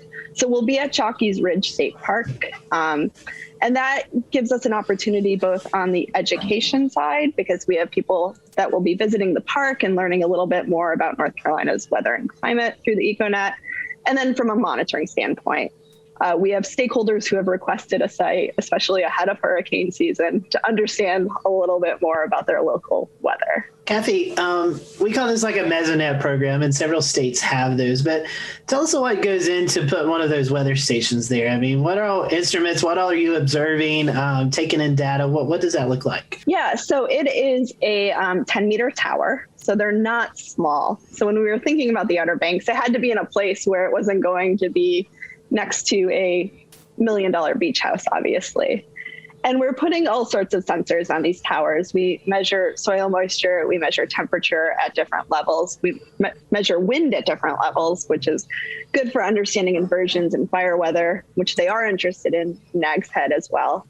We're measuring solar radiation, precipitation through an impact sensor and a rain gauge. Really, we have all the bells and whistles except for cameras, which our colleagues in New York State have. Yeah, those stations are amazing. The amount of data, 1.5 million. Holy cow, I can't imagine what you guys must have to go through to sort that, QC it every day. That is a lot of algorithms, I'm sure. Yeah, and it does get QC'd every day, and it catches most of the big errors. Sometimes things slip through, and Evan, you've caught some stuff before, and folks email us, and we love that because it's always great to have another set of eyes checking your work. But it's a ton of data, and it gets ingested into the State Climate Office every 5 minutes, except for Mount Mitchell, which comes in every 15 minutes. Oh, interesting. I did not know that. That's good. Yeah, we don't have cell service up at Mount Mitchell, so we have to use an old modem. Interesting. Huh. I realize that. Well, with the online products that you'll have, I know there's a big overhaul earlier this year to introduce a bunch of new web products, one of which is Cardinal. Can you chat a little bit about some of the stuff that you released earlier in the year? Yeah, so going back to how the state climate offices have evolved, it's no longer Kathy sitting with her filing cabinet of observations. We have all these data coming in from our network, from NOAA, from USGS, and we want to think of a way to serve it up to North Carolinians in a way that's accessible for them to access and use and kind of repurpose for their needs. So we had a system called Kronos. It was developed in 2003. So Kronos was old enough to vote by 2021. And no online system needs to be around for 18 years. And if you looked into Kronos, the code started to get a little bit wacky. So we decided to start from scratch. And we went to North Carolina Cooperative Extension and said, what do you need from us? What would make your job easier when you can't always, call up the folks at the State Climate Office and get the data that you need? So they talked about some online tools that would be really helpful, a kind of three-pronged approach for getting the data. We have Station Scout, which is a way to just kind of quickly look at the data and plot some graphs. Cardinal, which is a way to get a lot of data, and then an API, which Evan, I know you've used, which is for more of our more advanced users. Yeah, I do like to pull more data than I probably should, and it's nice to be able to now. I really appreciate all the new products. It's super, super interesting. And one note for our podcast listeners, I don't know if anyone out there actually cares about grandfather mountain winds as much as I do, but I did just notice last night that a platform has been re-uploaded for the Grandfather Mountain weather station, which it's not technically part of the EcoNet, but it was part of Kronos, I guess, probably the way to say it. And it's fabulous. I'll tweet out a link on the Carolina Weather Group page, and you can find it on June 16th of 2021. Scotty, I guess I'll pass to you. I've been talking a lot. Yeah, well, Kathy, one thing that's new this year, 2021, is the new climate norms. And we get those, I think it's every 30 years. And so we've kind of closed out that cycle. And Can you tell us a little bit about why we take like 30-year snippets, and then what has changed from the last cycle to this current cycle? Yeah, so we look at 30-year snippets of climate because we know that day-to-day weather is variable and day-to-day climate is variable. And these were developed even before, the climate really started warming. So they were used for kind of growing purposes and energy purposes. It was a good baseline for everybody to operate from. And they're updated every 10 years, and they're obviously still updated every 10 years. So we got the 91 to 2020 normals a couple months ago. And what they're showing, unsurprisingly, is warmer temperatures. So when you shift that baseline and you have those decades where it has been warmer, it shows up in the averages. But then we're seeing some parts of the country get wetter, including coastal North Carolina, but some parts of the country get drier. We're seeing a massive drought out in the western US where I used to live, but also western North Carolina shows up as dry in the new normals. So we're seeing some in-state variability as well. I see Scotty already scrambling at the keys, going pull numbers. Yeah, so one thing that we're working on at the State Climate Office, which I think is super cool with this conversation, Kathy, is a new climate trends analysis tool. And I've been poking around at it the past few days, and it is really interesting to see how parts of the Carolinas, despite how incredibly wet it has felt, there are parts of the Carolinas that have actually gotten drier, and a significant trend towards dryness over the last 30 to 50 years, I should say. Yeah, I mean, one of the fun things and tough things about working in North Carolina is that our terrain is so variable. So even without a changing climate, the fun fact that Lake Toxaway is the wettest spot in the state and Asheville's the driest spot, and they're so close to each other. We have all this internal variability going on within the state. And then obviously we've got our tropical systems. We get the direct hits on the coast in the east, but then we get these remnants that creep up from the Gulf hits in western North Carolina. And we saw it last year kind of come at us from both ways. Yeah, I think many parts of West North Carolina are still recovering in a way from 2018. And that was an incredibly wet year. And it did set the stage for a series of wet months going through the rest of 2018, 2019, 2020. It just felt like it wouldn't let up there for a while. And now we find ourselves in a bit of a drier pattern. I think Mount Mitchell is actually having its driest year to date on record, which is pretty unusual considering they had 50 inches by this time in 2018. Yeah, it's amazing. We came off North Carolina's second wettest year on record in 2020. We had this really wet winter in Raleigh-Durham. It was the second wettest on record. Then we went to the driest spring at Raleigh-Durham Airport. And then the first 10 days of June have been extremely wet. So these swings between very wet and very dry. And farmers are telling us it's too wet to plant. And then when I can get in and plant, the soils are too dry and my crops are being compromised. So it's a big conundrum. Well, while we're on that topic, we, as of this taping in mid-June, you were talking about how dry it's been, especially in eastern North Carolina.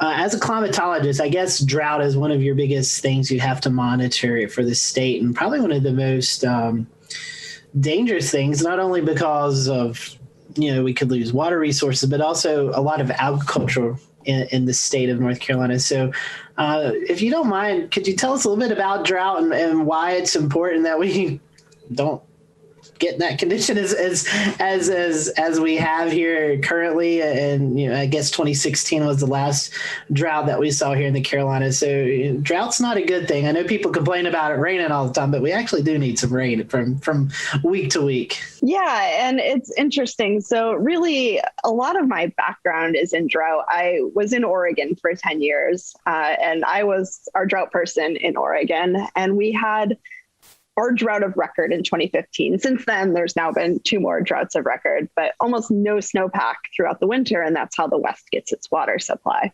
So I learned a whole lot about why drought matters to people, who needs the water, when people need water at different times, how different groups compete for water. It's incredibly fraught, and water is something that we all need to live. We can't just get by without it. So when I got here, I started poking around on what are the droughts of record that I need to know. What's the 2015 drought in North Carolina? And it's obviously 2007. And, it's scary when you learn that towns were close to running out of water. So Durham had less than 100 days of water supply. The city of Atlanta, this was a big southeast drought, had water restrictions in place. Falls Lake in Raleigh, it did not look like a lake at that point. So we have droughts in the southeast U.S., obviously, even if it's kind of not like the arid West.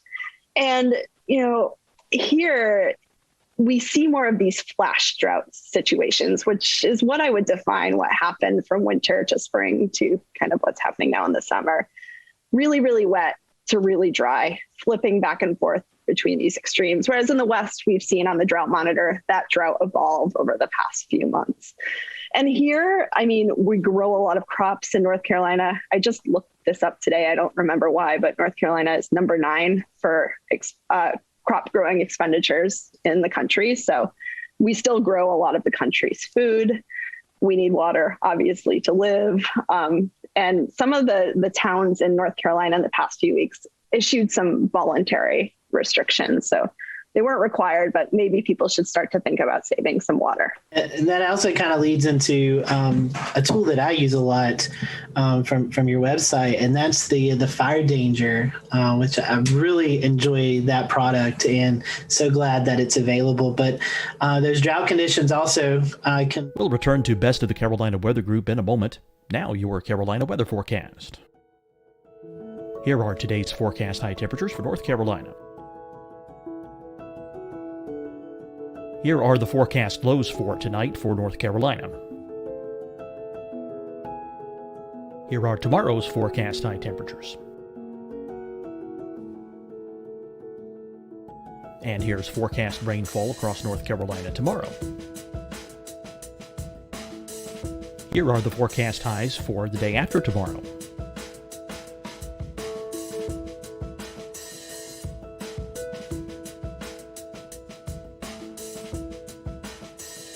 And here's the forecast rainfall across North Carolina for the day after tomorrow. This is the total rainfall forecast across North Carolina for the next 3 days.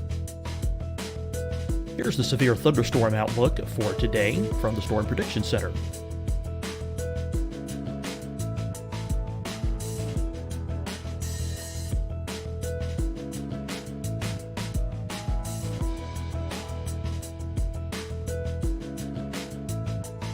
Here are the forecast high temperatures for today for South Carolina. Here are the low temperatures for today for South Carolina. Here's the probability of precipitation forecast across South Carolina today. And here are the rain chances across South Carolina tonight. Here are tomorrow's forecast highs across South Carolina. Here are the forecast low temperatures for tomorrow for South Carolina. And here is the probability of precipitation across South Carolina tomorrow. Here's the precipitation chances across South Carolina tomorrow night. Here are the forecast highs for the day after tomorrow in South Carolina. Here are the forecast low temperatures across South Carolina for the day after tomorrow. And here are the rain chances across South Carolina for the day after tomorrow. And South Carolina's probability of precipitation for that night. Here's the Storm Prediction Center's severe thunderstorm outlook across South Carolina for today through tonight. Here's the Storm Prediction Center's severe thunderstorm outlook across South Carolina for tomorrow and tomorrow night. And here's the Storm Prediction Center's severe thunderstorm outlook across South Carolina for the day after tomorrow through that night. Here's the severe thunderstorm outlook for today from the Storm Prediction Center.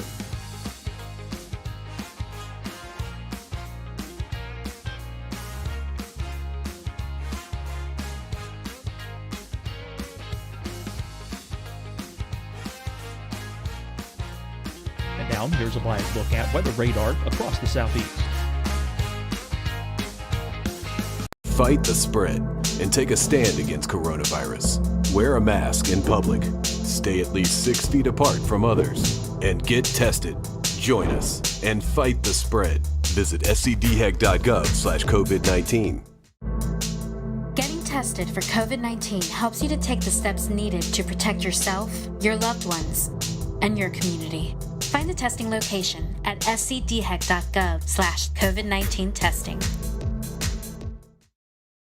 Hi, everyone. I'm Dr. Mandy Cohen, Secretary of the North Carolina Department of Health and Human Services. And when you follow the 3 W's, you protect your family and your neighbors from COVID-19. When you leave your home, practice your W's. Wear a cloth face covering, wait 6 feet apart, wash your hands often. Wear, wait, wash. We're in this together. Stay strong, North Carolina. Deciding when to wear a mask isn't about who you know or how well you know them. Just ask yourself, will I be with anyone I don't live with? If the answer is yes, get behind the mask. Help slow the spread of COVID-19. Get behind the mask. Learn more at covid19.ncdhhs.gov. You'll see your Carolina weather forecast at 25 and 55 past. And now back to the best of the Carolina Weather Group on the all-new Carolina WeatherNet. And thankfully, during this drought spell, I don't recall of any major events happening. So correct me if I'm wrong with that. But I think we relatively got lucky during this dry span that we've not seen big fire events. Yeah, and people ask me what are the climate and weather events that keep me up at night. 2016 fire, like what happened in Gatlinburg, keeps me up at night. I mean, people dying in a fire that kind of just exploded in a very dry year. We didn't have any fires that I know of in the past few weeks, but certainly the fire danger increases in these hot, dry periods. Yeah, it absolutely does. 2016 was a harrowing experience for those of us who live in the western part of the state, and as well as everyone who's involved in emergency management, the climatology office. It was not a good year. It was not a good fall. How about that?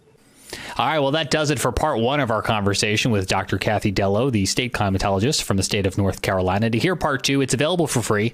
Find the Carolina Weather Group wherever you get audio podcasts, Apple Podcasts, Spotify, wherever that might be. We're going to talk more about wildfires. We're also going to talk about a study they're doing to understand the urban heat island effect that so many of our metropolitan areas see. That's available right now. Carolina Weather Group audio podcast, wherever you get your audio podcast. We'll see you over on those platforms. But for now, from Charlotte, I'm James Brierton. See you again in just a few moments.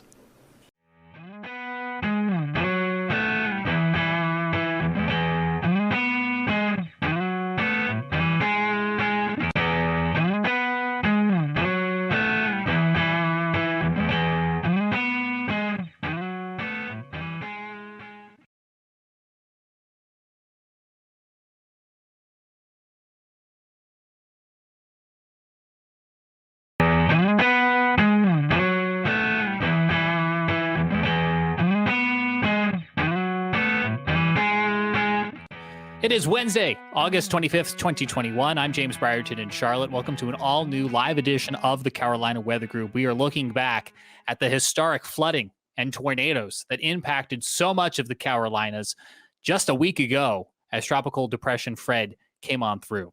We welcome in your live questions and comments to tonight's conversation by using the chat functionality right now if you're joining us on Facebook, YouTube, or the Carolina WeatherNet.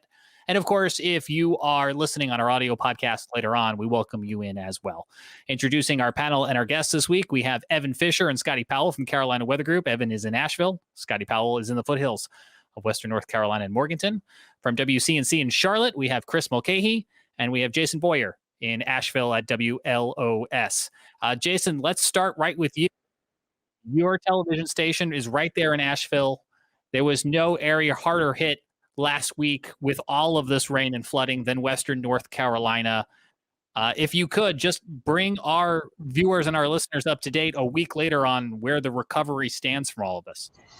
Yeah, the recovery started, of course, right after the rain started letting up. We had major flooding, catastrophic flooding on the Pigeon River, which was an area through Haywood County that was hit hardest around Canton and Crusoe. And after the floodwaters receded, which actually happened that night into the morning, the cleanup began, restoration, if you will, of some of the properties, but so much damage, obviously, to clean up. And it took, well, it's been over a week now, and essentially they're still cleaning up in a lot of areas. So what I've seen most recently is pretty much just debris on the sides of streets, certainly more mud to clean off the streets in some locations, especially more of the rural locations affected, and folks just trying to get their lives back in order. Unfortunately, many folks will forever be changed by this, obviously. You know, even personally, I was changed by it because it was the most extreme weather events that have happened on my watch, if you will, in the last 12 years I've been here. So quite an event, unfortunately a tragic event with 5 still, of course, we lost 5 lives and 1 still missing. Yeah, that's right. And we're looking at some photos right now that were sent to us from a shot above. This is in Canton last week, as you were mentioning, along the Pigeon River. They are the epicenter, the visual reference to what this flooding really means. As we were watching stream gauges on our Carolina Weather Group live coverage crest at nearly 20 feet, these photos really show the impact of what that means. Jason, let me ask you, you mentioned a moment ago the impact that you felt as a communicator, as a lifeline for folks as they were tuning in for information. What is that like for somebody on the studio side of things when all of this is playing out? Well, we were gathering so much information and trying to get as much as we could out to our audience. We, on top of that, had to cover tornado warnings. So the flash flooding was not the initial, engagement. At first, we were talking tornado warnings because those happened very quickly in the afternoon hours. Starting around 12:30, 1 o'clock, we had our first tornado warning come out for my market, my television market. And that was in the upstate of South Carolina. And then just one after another, they kept coming. The flash flood warnings were issued prior to that in some of the counties, like Transylvania County, Haywood County. I believe Jackson County had a flash flood warning out early in the day. Keep in mind, we had a couple of heavy rain events leading up to this. They weren't widespread, but they were very localized. And we already had flooding the day before that in the Rosman area on the French Broad River, where some folks locally measured 8 to 10 inches of rain in about a 7-hour period. So it was an extreme event there. That was highly localized. Then on top of that, you had Fred coming in the day after. And of course, it just led to the catastrophic flooding. You mentioned all the tornado warnings. Here's a look at the perspective from National Weather Service in Greenville, Spartanburg, which, just to give people context, does have jurisdiction of your area in western North Carolina, along with upstate South Carolina and as far east as the Charlotte metro area. 37 tornado warnings in this tweet that Brad Panovich at WCNC put out later on that evening. I think there may have been 1 or 2 more across the Carolinas that came with the remnants of that line. The governor of North Carolina back out in Haywood and Bumpkin counties today, touring with residents and small business owners to continue to look at the recovery and the impact a week after these storms. Some new photos that his office shared with us today. We do want to let people know that if you are a resident or a business and you are in need of assistance, there is a hotline in Haywood County. That's 828-356-2022. 828-356-2022 is the number to call if you are in need of assistance as a Haywood County resident or business owner. Jason, I understand your station is also doing something starting tomorrow to help people in the community. That's right. It's called Hope for Haywood, and we are teaming up with the United Way to help raise funds to help in the relief efforts for Haywood County and those affected by the devastating floods. And so we'll have a team out there in the morning for our morning shows and another team out in the afternoon in Haywood County, working with the news department and bringing live updates from that area. And we'll have all the information, of course, online and on air so that folks can donate.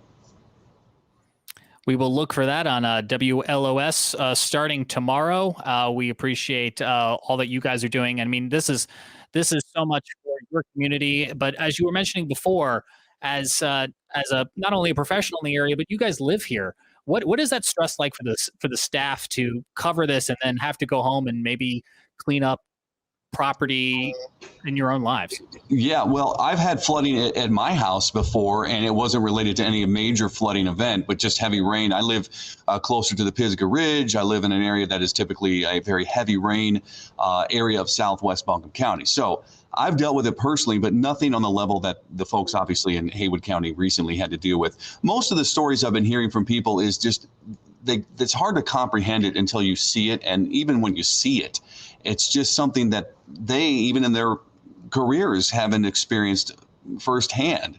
And so when they come back, they're just, the eyes are wide open, and they're just talking to me, and they're saying it is actual, like a bomb went off almost, and they have no other way to describe it.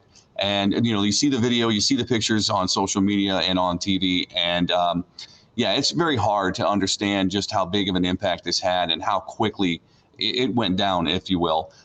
We heard about the sound bites. A wall of water came suddenly rushing down, and we have theories on that. We don't know exactly what happened. There's no dam that broke. There's no levee that was breached. That's not the situation here. The East Fork Pigeon River is the headwaters of the Pigeon River. There's a West Fork and an East Fork, and they come off the Continental Divide. And essentially, so much rain fell in a concentrated area of Transylvania and southern Haywood County that it just saturated the ground, inundated that river, and overwhelmed it quickly. So the theory is that there was debris, so much debris getting into the river that it just clogged it up. And the pressure of the water just kept building. And eventually, whenever that break or several breaks eventually gave way, it just all came downstream. Yeah, we're looking at a tweet you put out last week, Jason, showing some of those radar estimated rainfall totals. Absolutely incredible numbers, and video that our own Evan Fisher shot, not in this exact location. This is in Fairview, but I just thought of it a moment ago because you mentioned some of the debris, and you can see some of it in your video, Evan. It looks like maybe part of a tree that's going by here, and it's nature, but it's man-made things as well going down the river. Evan, what were things like the last couple of days in your neck of the woods? Yeah, so we were somewhat blessed here in Fairview to only deal with some moderate flooding. We didn't deal with anything near what Canton and Crusoe are going through. Out in Canton, Crusoe, Haywood County, there's folks picking up the remnants of trailers, RVs, and homes that washed down the river. And here in Fairview, it was mostly trees and more natural debris. But Jason, I wanted to throw a question your way. WLOS, everyone from your team did an excellent job covering this and some of the heartbreaking stories in the aftermath. It felt on my end like it took a little bit of time for everyone to realize the gravity of the situation up on the mountain in Crusoe. What was it like 12, 24, even 36 hours after the event as you were seeing new reports populate? Well, it was just more and more of a grasp of how big the event really was. We knew the gauge was exceptionally high. We knew that it was at a record stage, a major flood stage. We kept reiterating, look, it's a catastrophic event. This is the wording the Weather Service is using. And this is the first time that I've actually had to use that language in terms of flash flood warning here in our mountains. So you emphasize it's a life-threatening event. You hope people are making the move to higher ground. But then again, you also realize that people are already getting flooded, and it's not likely they're watching. They're not sitting in front of a TV. They can't look at their iPhones or their Androids, and they can't really make decisions from what you're telling them at that point, the people that are getting flooded. So the hope is that the message is just passed down the line and that everybody can get somewhere safely more quickly. But we all know that in certain situations like this, it's just, there's nothing you can do besides tell people what's happening. And that's about it. It just came so fast. Jason, we are entering the peak of tropical season, and we know when we're seeing storms in the Gulf of Mexico, and they kind of hit anywhere between the Florida Panhandle to Mississippi, Alabama, they always seem to find themselves around the Appalachian Mountains, and we're on that dirtier side, that more active side. As we go into the peak of the season, I mean, this maybe not particular if it happens again, but the threat of it is real. And I mean, we're looking at Invest 99L right now, and the models have been all over the place, and we've seen a shift more towards Louisiana, Mississippi today with that track, and could actually be off to our west again. And so I guess my question is Is there concern? What is the messaging like now? Hey, we need to pay attention to the tropics over the next 6-8 weeks. Absolutely. This event was so unprecedented that anything beyond this event now for the rest of the season will get us on high alert, and certainly everybody's anxiety levels will be up a little higher than normal. And I have people that'll Facebook message me on a daily basis now from those areas affected, and even from some of the areas that didn't have major flooding, but they're worried already about me talking about heavy downpours tomorrow or the day after that. What does that mean? What does that mean? And you have to kind of bring it back to them and say, look, the event that unfolded was like we talk about a 1 in 500 year, 1 in 1,000 year event. Kind of the odds of it happening again before then were very slim. But now that we've had this event, now you've set the stage, as you mentioned, Scotty, for more flooding. And the possibility of more extreme flooding because of the way the ground was so saturated. But thankfully, we've had some time to dry out a little bit, and hopefully, Invest 99L, the fear is that it does come into the Gulf. The fear is that it comes right up through Alabama or Georgia, and the fear is it comes at us again. If that happens, obviously, we will have a major issue once again with flooding and possibly tornadoes. So I think that sometimes it takes events like this to wake people up in a sense, because flash flooding is always one of those things we talk about as it's the #1 killer. You may not realize that. Nobody thinks about that right off the top of their head if they're not in the weather world and they don't know it off the top of their head. But the point is, flash flooding kills more people on an annual basis than any other weather disaster. We try to hammer that home. We try to hammer the fact that, the safety protocols to get to higher ground. Don't hesitate. It doesn't always work. Some people will not move. And I know it's counterintuitive too. When you're having an event like this, it really didn't help that we had tornado warnings and we had big thunderstorms, and you're telling people to get out of their house when they feel most comfortable and safe in the house. So there's two messages going on, and that was really difficult to communicate. We're trying to tell people to stay in their house, get to the lowest level of their home in the tornado warned areas. At the same time, we're trying to tell people in flash flood areas to get out and go to higher ground. So mixed messages. I think some people just might have gotten confused, and as best as we tried to communicate it. Yeah, the advice there gets very tricky, from shelter or move or go. And Jason, it struck me before that in all of your career, you mentioned that this was the first time, if I heard you correctly, that you had a flash flood emergency with this catastrophic amount of damage associated with it. And one of the things we started thinking about last week, but it felt premature, and you can tell me if it's still too premature, but what do you think the lasting legacy of this event is in the community?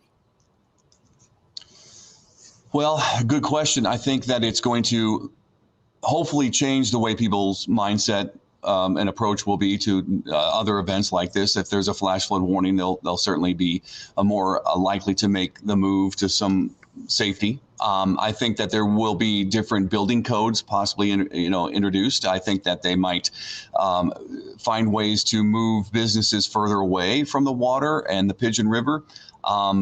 There's always the flood mitigation that emergency management crews and county emergency managers try to start and proceed with. We talk about the Swananoa River, which often floods down here in Asheville, East Asheville. It's very costly to divert the water and to mitigate some of the flood damage. So we'll see how that all goes. And we're hopeful that the governor will certainly continue to support us, and we'll get the funding that we need to get the county back on its feet and maybe change the way things look down there and for the better in terms of building codes and where places of business are. One last question, Jason, before I bring in Chris Mulcahy. From a communication standpoint, you mentioned at a certain point you had an expectation that people were away from their TV screen.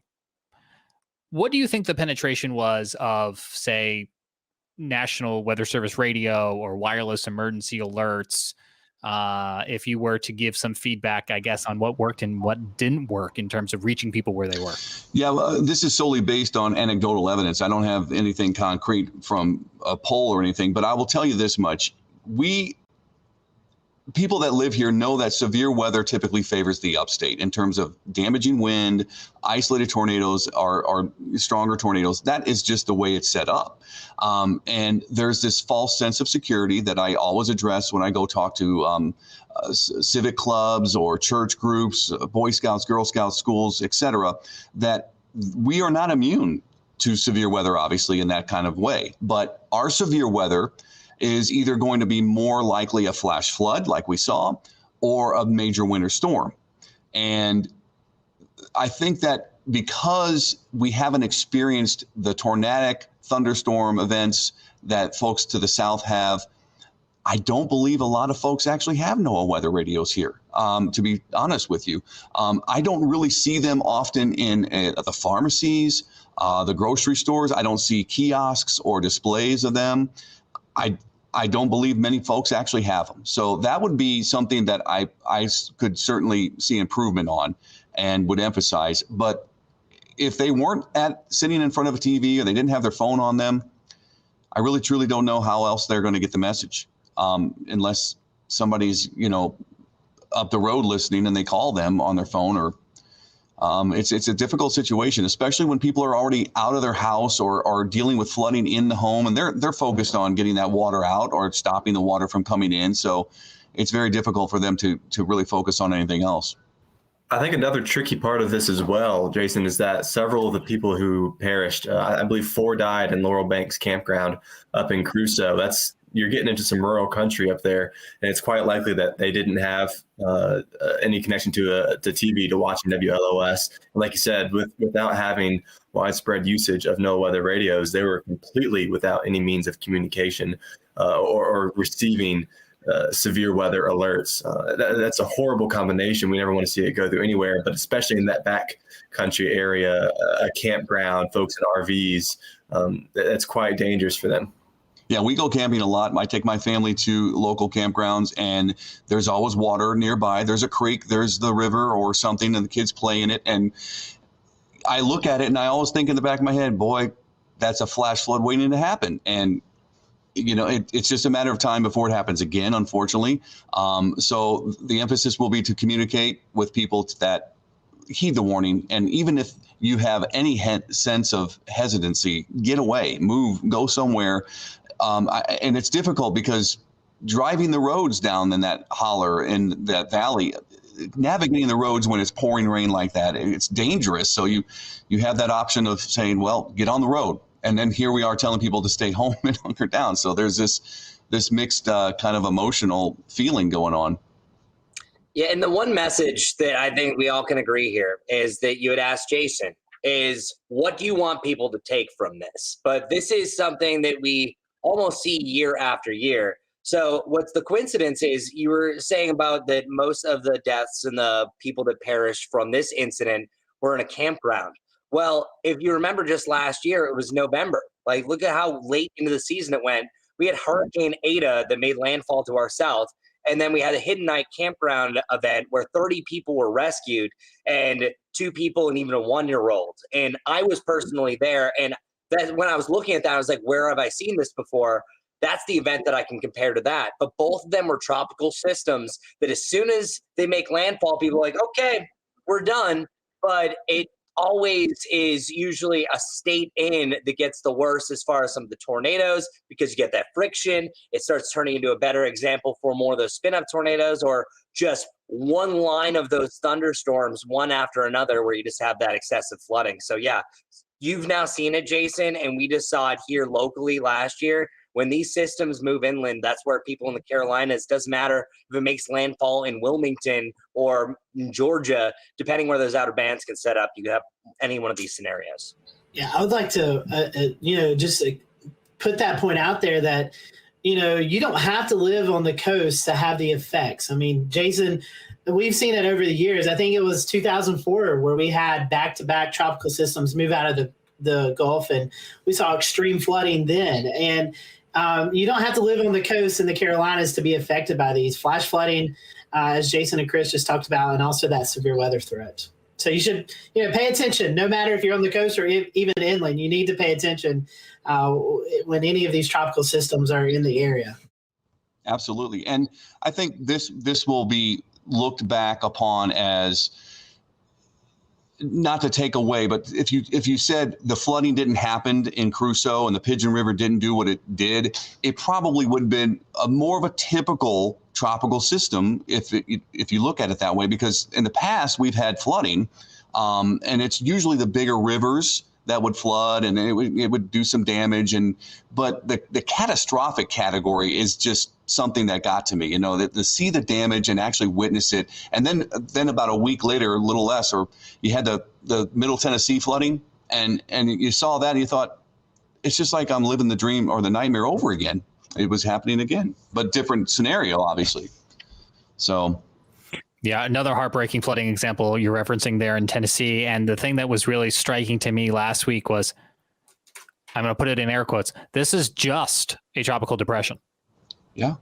And I think people internally and externally to the weather community sometimes put a lot of emphasis on these different categorizations. But if this is what a depression can do, yeah, then we need to remember this for the next time. Jason, I know you have a newscast coming up in a few minutes.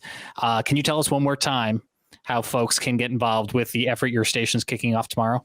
That's right. So WLOS is going to be teaming up with United Way in Haywood County. We're going to have teams of reporters out there and camera crews, and we're going to be working with them to help raise money to help in the relief efforts for the folks out there. And you can always go online to WLOS.com, and it's Hope for Haywood. And we will certainly look forward to your donation. And if you can help us out, that'd be great. And we'll raise some money and help more folks out. That's the idea.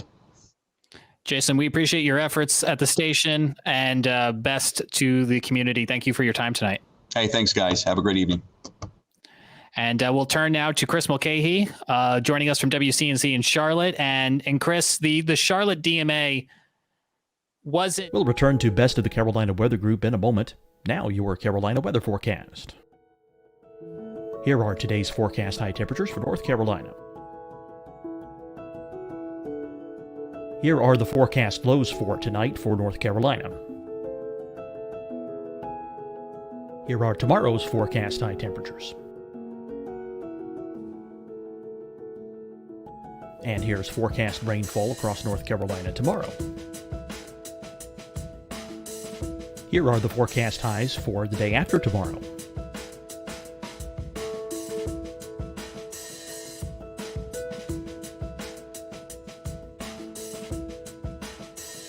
And here's the forecast rainfall across North Carolina for the day after tomorrow. This is the total rainfall forecast across North Carolina for the next 3 days.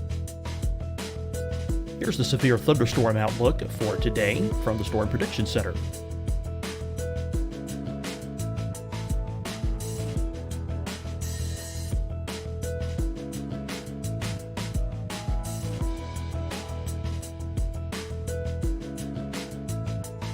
Here are the forecast high temperatures for today for South Carolina. Here are the low temperatures for today for South Carolina. Here's the probability of precipitation forecast across South Carolina today. And here are the rain chances across South Carolina tonight. Here are tomorrow's forecast highs across South Carolina. Here are the forecast low temperatures for tomorrow for South Carolina. And here is the probability of precipitation across South Carolina tomorrow. Here's the precipitation chances across South Carolina tomorrow night. Here are the forecast highs for the day after tomorrow in South Carolina. Here are the forecast low temperatures across South Carolina for the day after tomorrow. And here are the rain chances across South Carolina for the day after tomorrow. And South Carolina's probability of precipitation for that night.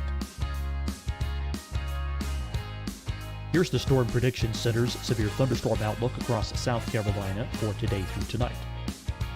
Here's the Storm Prediction Center's severe thunderstorm outlook across South Carolina for tomorrow and tomorrow night.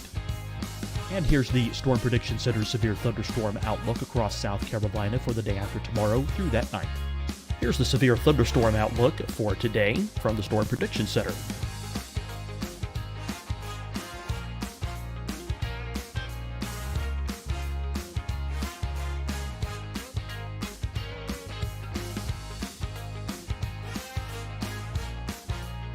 And now here's a live look at weather radar across the southeast.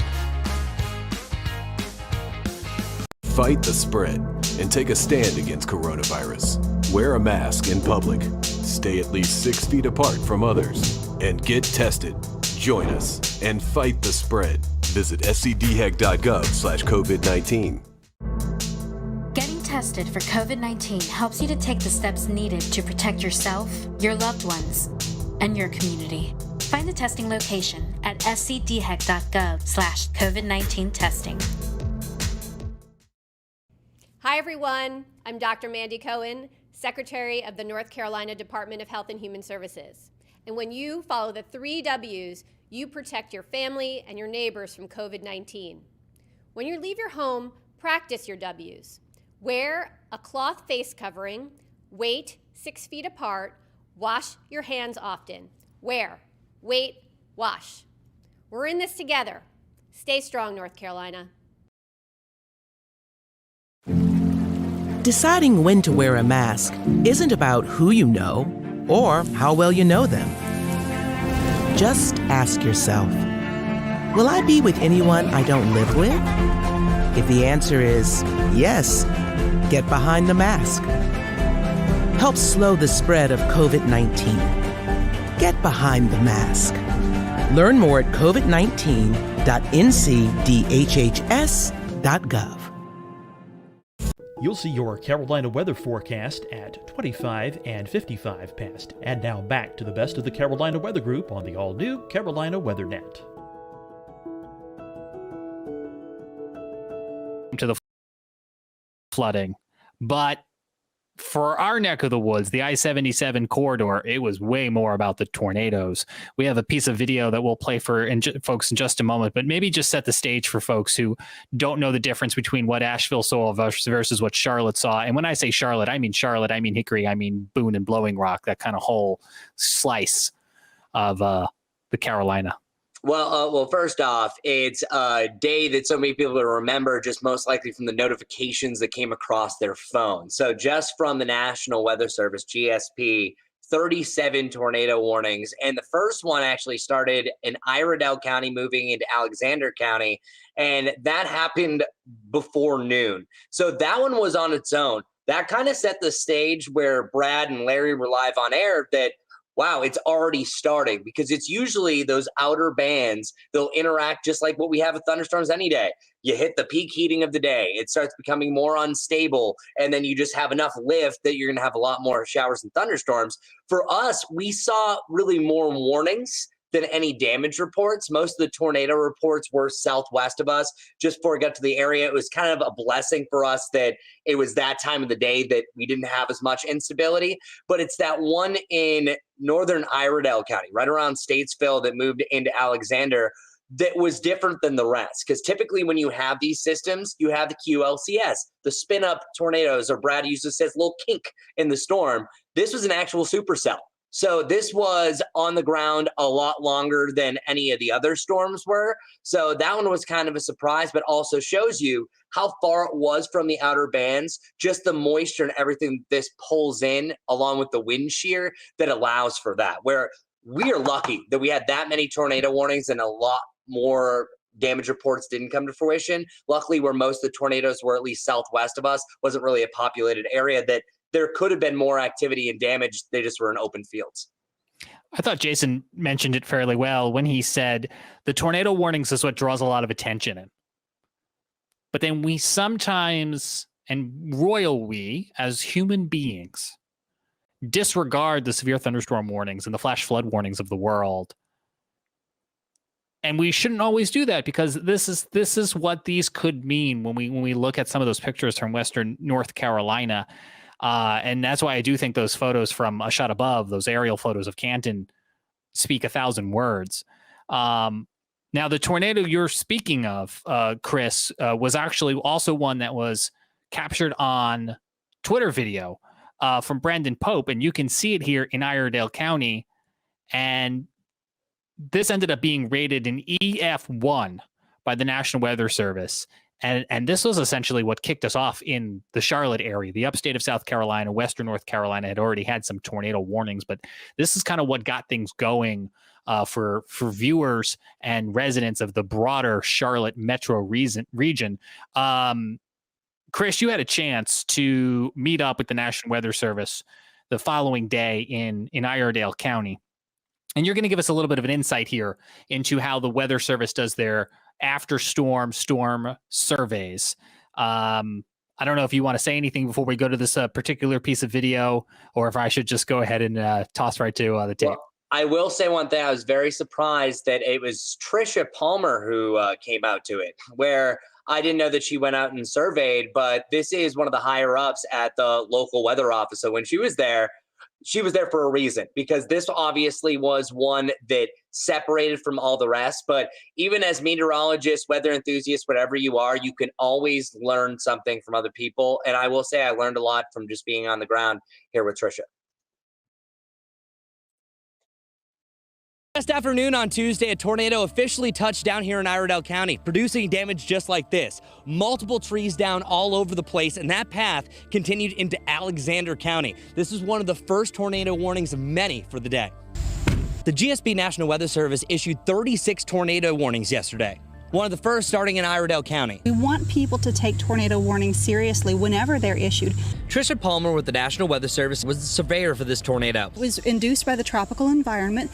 They're hard to see. They're very difficult to warn on because they spin up so rapidly. They're very fast. One of the telltale signs that wind damage is produced by a tornado is the different direction of trees or a convergent pattern. This damage was absolutely from a tornado, but Tricia is here to estimate the peak wind speed, path width, length, and duration. I take the beginning point, the starting point of the damage, and then I follow the path all the way through to the ending point, and then the folks at the office then make that measurement. Dozens of trees were either uprooted or snapped. Fences were blown over or blown out, and one house received structural damage from a fallen tree. The tornado likely spawned as an EF0 but grew in strength. With a weaker tornado, you're going to see the tree snap toward the top, or you'll just see the whole tree just uprooted. Whereas if you see the tree actually snap towards the bottom, that's a slightly stronger tornado. The damage could have been a lot worse, but most importantly, no one was injured. With WCNC Charlotte, I'm meteorologist Chris Mulcahy. And Chris, I'm glad that WCNC let us share that video, because it really helps us understand as the public and as podcast hosts what happens on these storm surveys, what the Weather Service is doing, and what they're looking for. So thank you for that explanation. And I guess ultimately it was a lot of the tree damage, if I understand, that helped them recreate and understand what this tornado really was doing. And what was really neat is that friction is a tornado's worst enemy. It doesn't like it, and friction can come from blapping into trees. So what was happening with this survey? The first spot that we arrived at, and if you just watch that video, where the fence was blown out and there was a little bit of roof damage, it touched down in an open field. And that was the one trend that you could see. It wasn't on the ground for the entirety of 5.1 miles that was reported. It was still one general system. It has to lift back up and not produce any damage for a certain amount of time for it to be a whole new storm.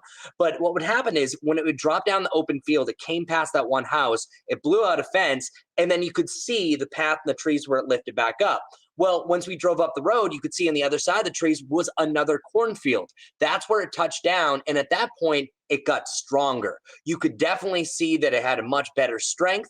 It was dropping a lot more trees at that point. And you saw the tops of the trees, as Tricia had mentioned, and she described this perfectly.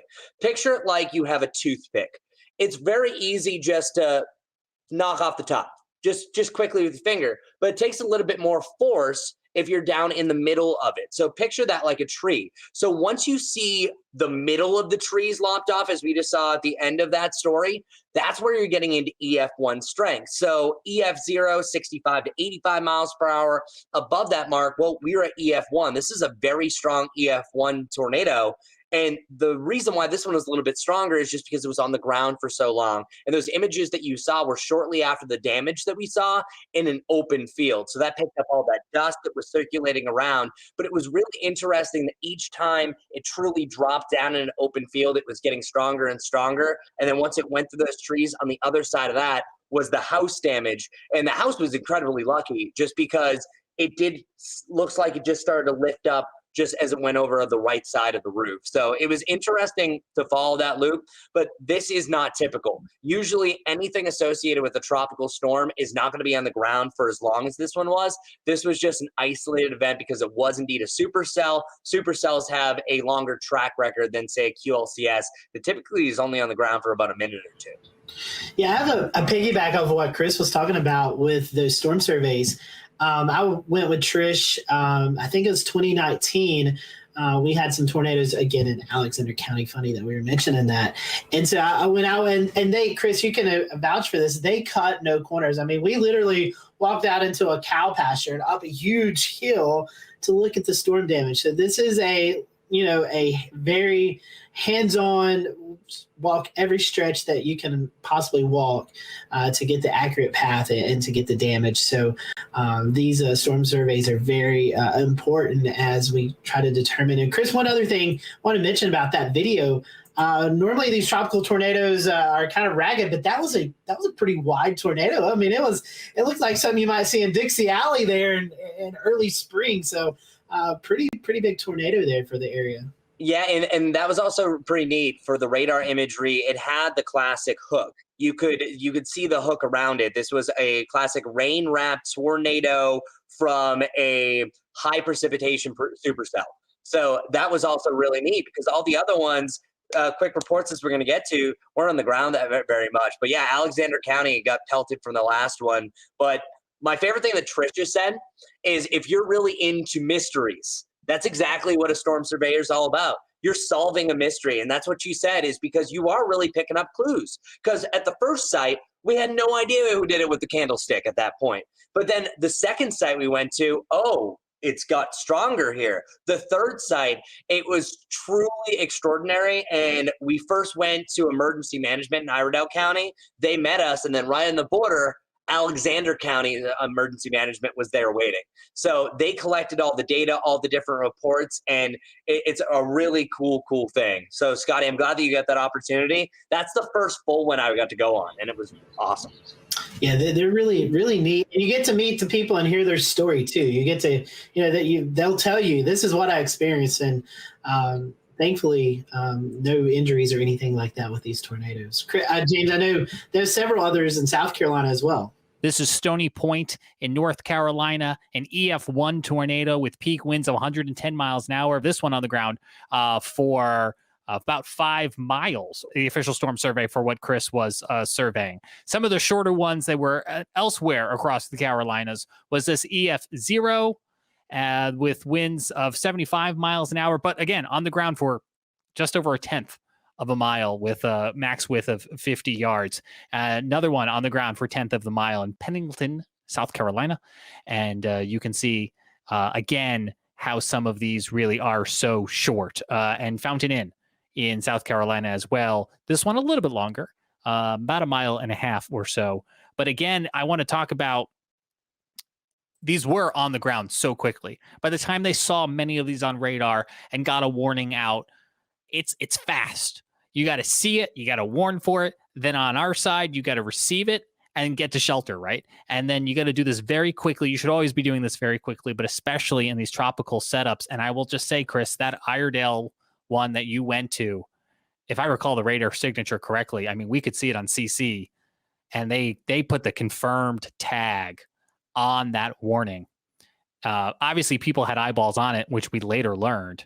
But at the time, I think it was that CC data that made them go, yeah, this is definitely happening. Yeah, well, really, before we got any further, and I've never seen it really pop up that quick, it's usually, tornado report, possibility. It's like, no, tornado on the ground. This was a tornado. The verbiage is usually, we're going to see if it was a tornado. No, Trish, the whole time, how strong was this tornado? Straight up. And as we were mentioning, a typical tropical storm type of setup like this usually only has spin up tornadoes, where that first one, less than a minute, second one, less than a minute. But notice how the correlation of the damage goes. The ones that are only on the ground for about a minute are about 70, 75. That one that was over a mile that was on the ground for 3 minutes, now you're talking about EF1. And by the way, anytime with the system, EF0, EF1, that's pretty much usually all you get. When you get up to EF2, that's an anomaly. So we're lucky that there wasn't a lot more with this. But this also brings up another discussion, is a lot of times with this a type of event, there'll be a severe thunderstorm warning with a tornado tag. Now, it's almost would it better off, but I think what they're just doing is, because a lot of times for multiple warnings, they went on for 15 minutes, but the tornado was already done.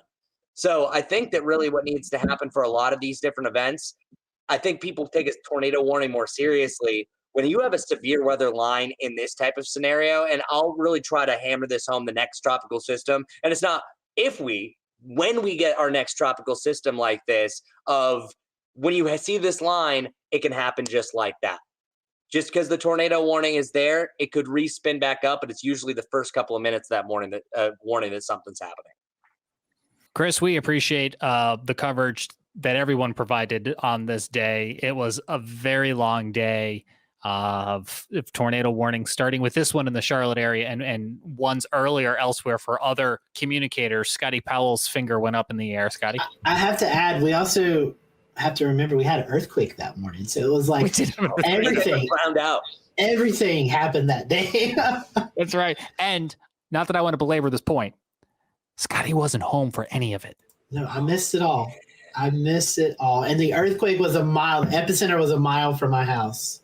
Like I was shocked when I saw the earthquake, and then I saw the tornado warnings, and then I seen the flash flooding. And I was like, what's going to happen next? I mean, what a good time to be in Texas. You know, it was hot. It was like 93 out there. So we got that all week here just to throw in a Charlotte forecast. Oof.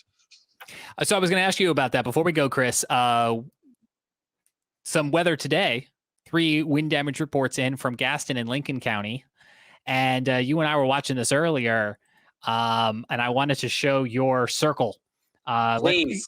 Nerd out with us, if you will. Said. Yeah. Holy outflow. That's right. Can you explain to folks who aren't familiar with outflow on radar why you've circled this particular location? Sure. So I get geeked out whenever I see this. So any thunderstorm, when it rains, the cooler air from the center of that storm rushes down, and then it creates a little gust front, a little mini cold front, if you will. And that often is what you first feel. You said, wow, it's stormy. That gust of wind that comes, that's the outflow boundary. But when that's rushing by, that drives in to that hot and humid air. So what you were seeing, bringing up that circle again, is those little green lines that were moving into that circle. Those were all outflow boundaries from separate thunderstorms. That's how the thunderstorm that formed in Gaston County formed.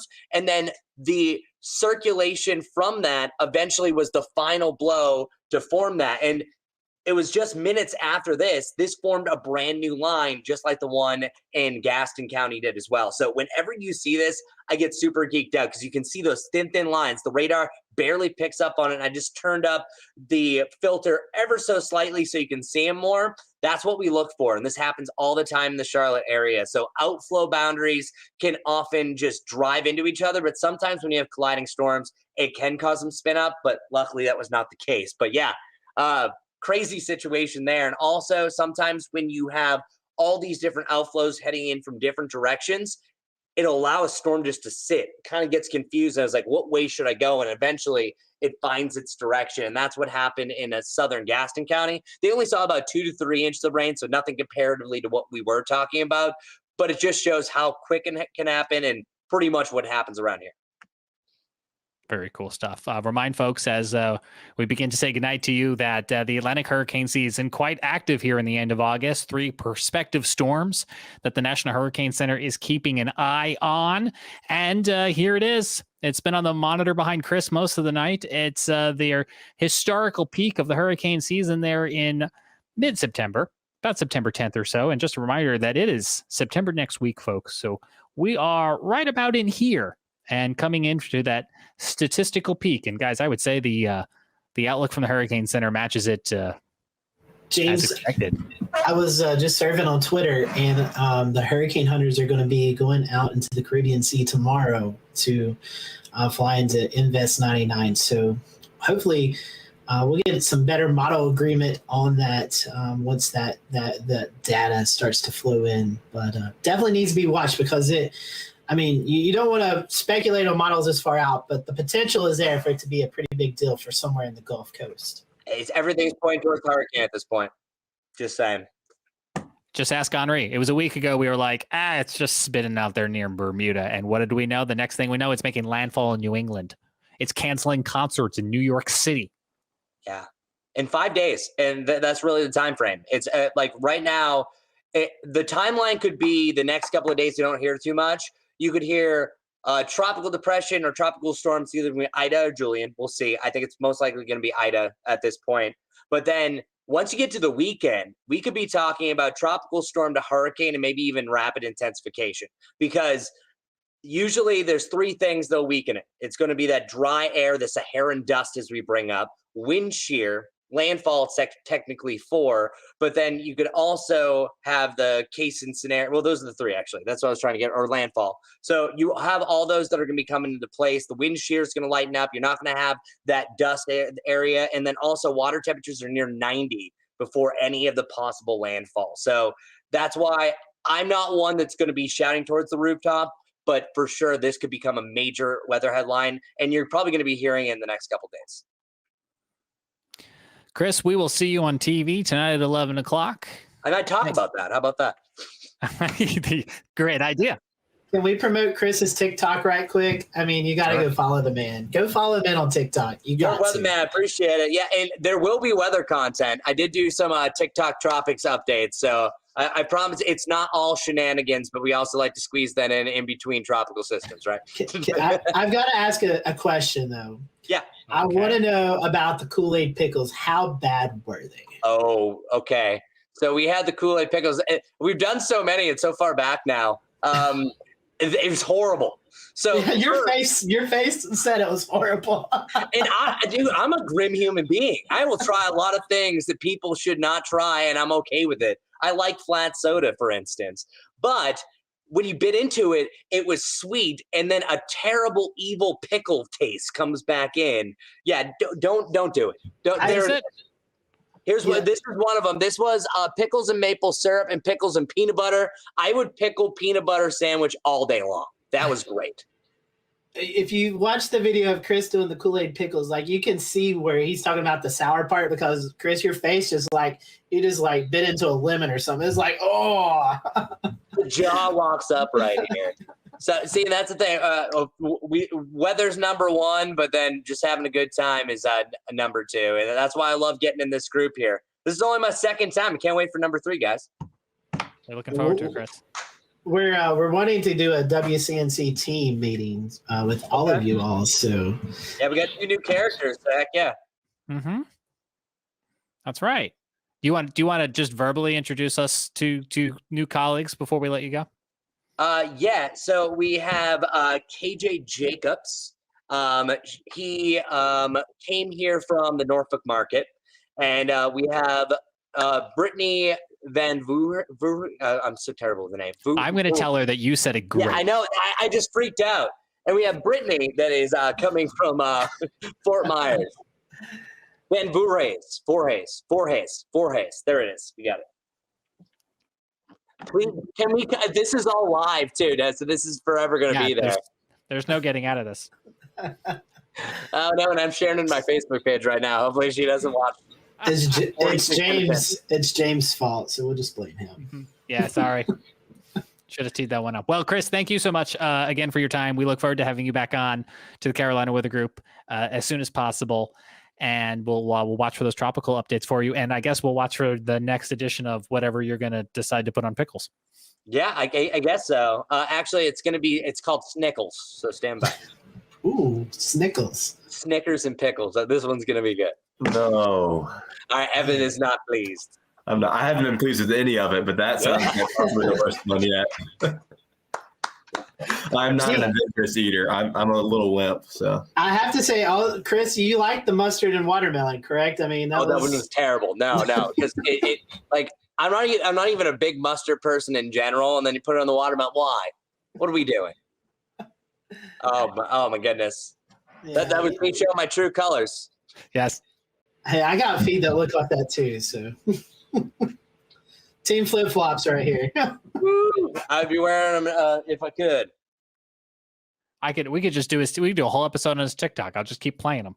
There we go. Well, I'll be back. But also, maybe I shouldn't be here because I feel like I just derailed the end of this meeting. So I apologize. This is the fun part. This is where we get, we got the serious part out. Now we can have a little fun. So. Well, I've always had fun. Whoa, sorry about that. Always have fun with you guys. Clearly, I can only talk up to 48 minutes. But I appreciate it. As I was giving shout out to you guys before, both of you guys have helped me out some form since I've been here in the Carolinas with some sort of weather report. So keep it up, guys. It's all you that really connect this Carolina weather group, right? We like to think so. I'm just gonna leave it on that. I can't top that. I'll take that compliment and just say goodnight. Thank you, Chris, and thank you to everyone watching and listening to this edition of the Carolina Weather Group. We will be back next week, and you can always find us on social media or streaming anytime on the Carolina Weather Net. It's made for you, the Carolina Weather fan. Find it on YouTube. Just search Carolina Weather Group. It's on all the time. It's free. It's great. I sleep to it.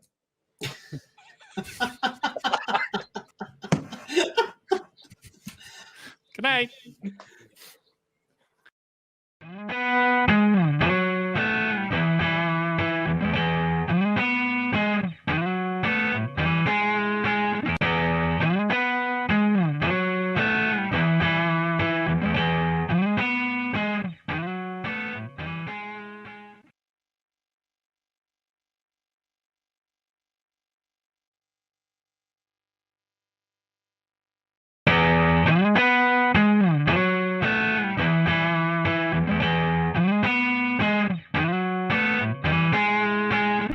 Everyone, welcome to the Carolina Weather Group. We're happy to have you this evening. Tonight we have a very special guest with us, Formar. We'll return to Best of the Carolina Weather Group in a moment. Now your Carolina weather forecast. Here are today's forecast high temperatures for North Carolina. Here are the forecast lows for tonight for North Carolina. Here are tomorrow's forecast high temperatures. And here's forecast rainfall across North Carolina tomorrow. Here are the forecast highs for the day after tomorrow.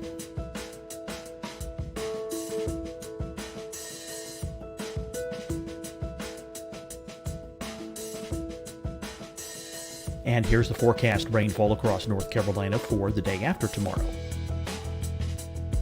This is the total rainfall forecast across North Carolina for the next 3 days. Here's the severe thunderstorm outlook for today from the Storm Prediction Center.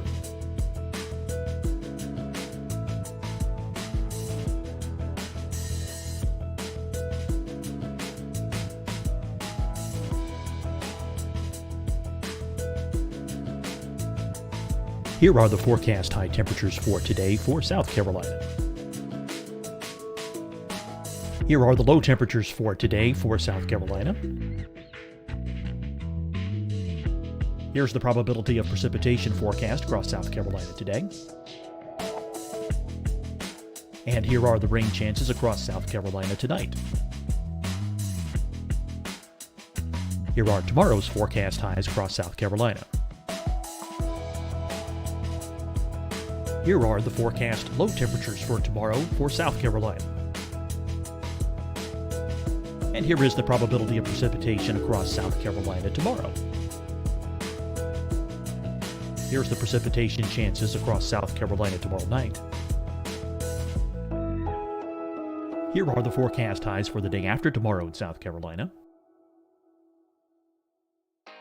Here are the forecast low temperatures across South Carolina for the day after tomorrow. And here are the rain chances across South Carolina for the day after tomorrow. And South Carolina's probability of precipitation for that night. Here's the Storm Prediction Center's severe thunderstorm outlook across South Carolina for today through tonight.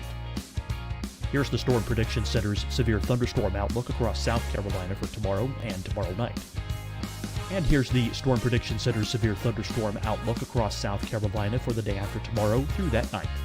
Here's the severe thunderstorm outlook for today from the Storm Prediction Center.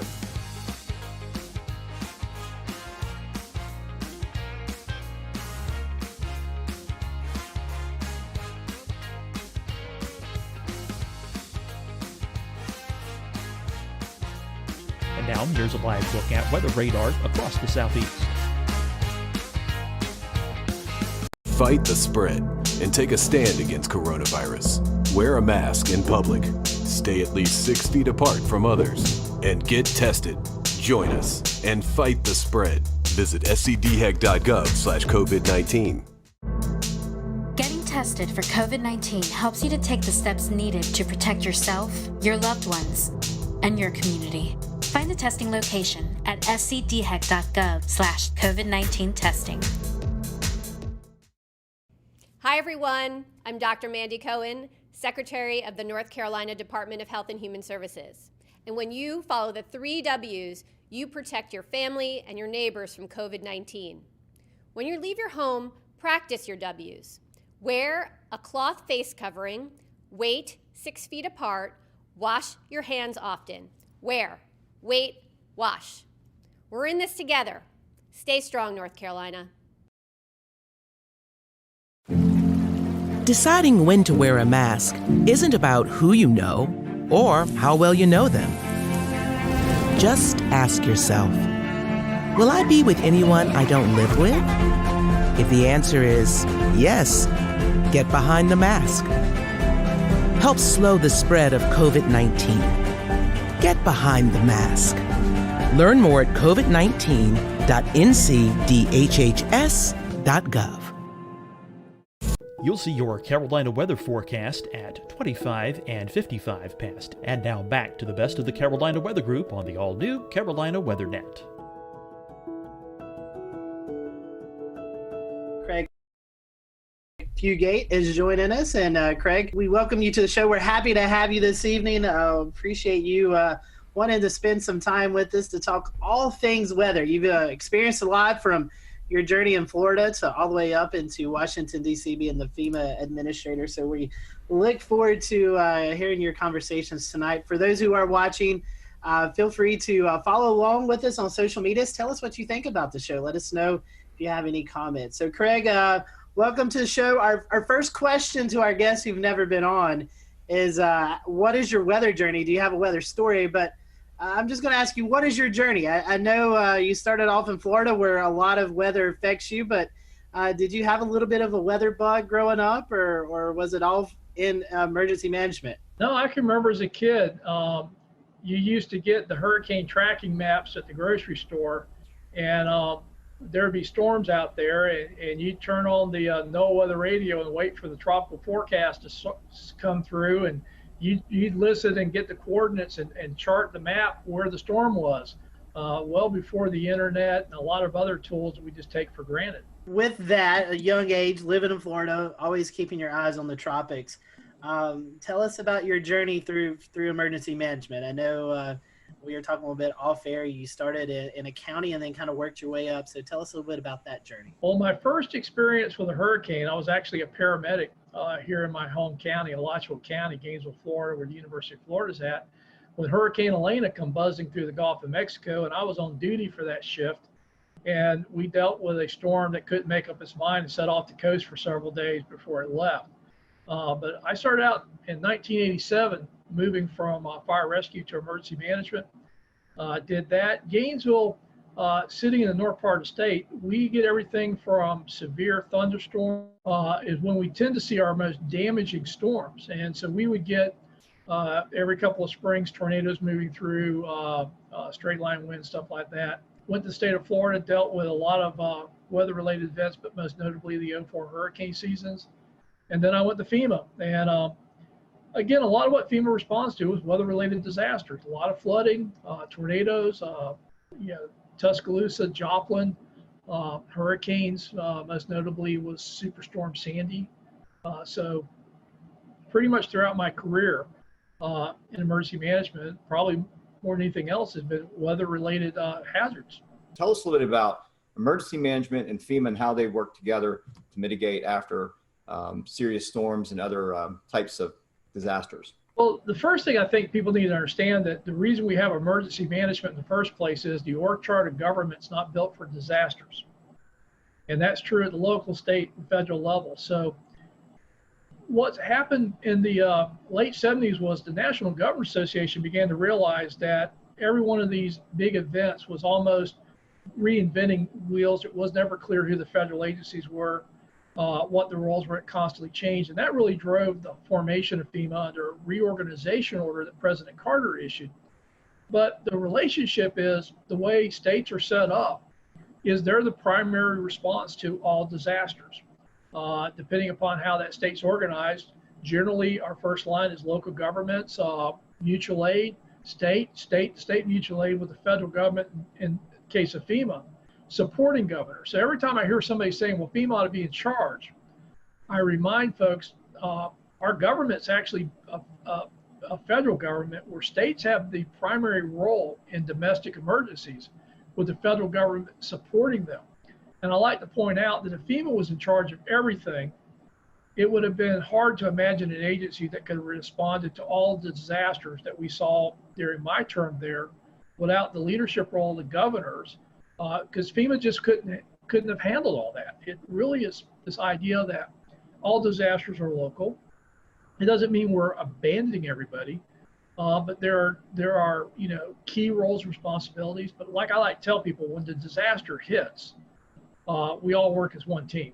And so, Craig, how hands-on were you with some of these departments, like the Storm Prediction Center, the National Hurricane Center? Well, I'll give you an example.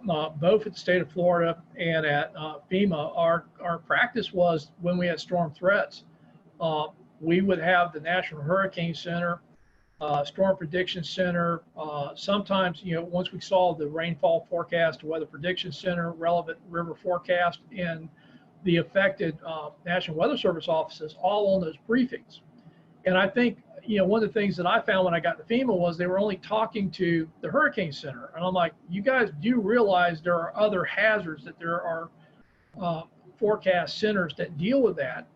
And the Weather Service in general, I think, really appreciated the fact that they finally had somebody that understood that the Hurricane Center isn't the only products that are being issued during these storm threats, and that, if we were seeing a significant flood risk from heavy rainfall, having the Weather Prediction Center now talking about that and amplifying that message. What do you envision a response might look like to a hurricane in the age of coronavirus?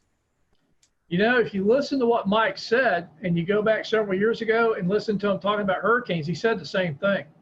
We've always recommended that people evacuate their friends and families, hotels and motels, and shelters as a last resort.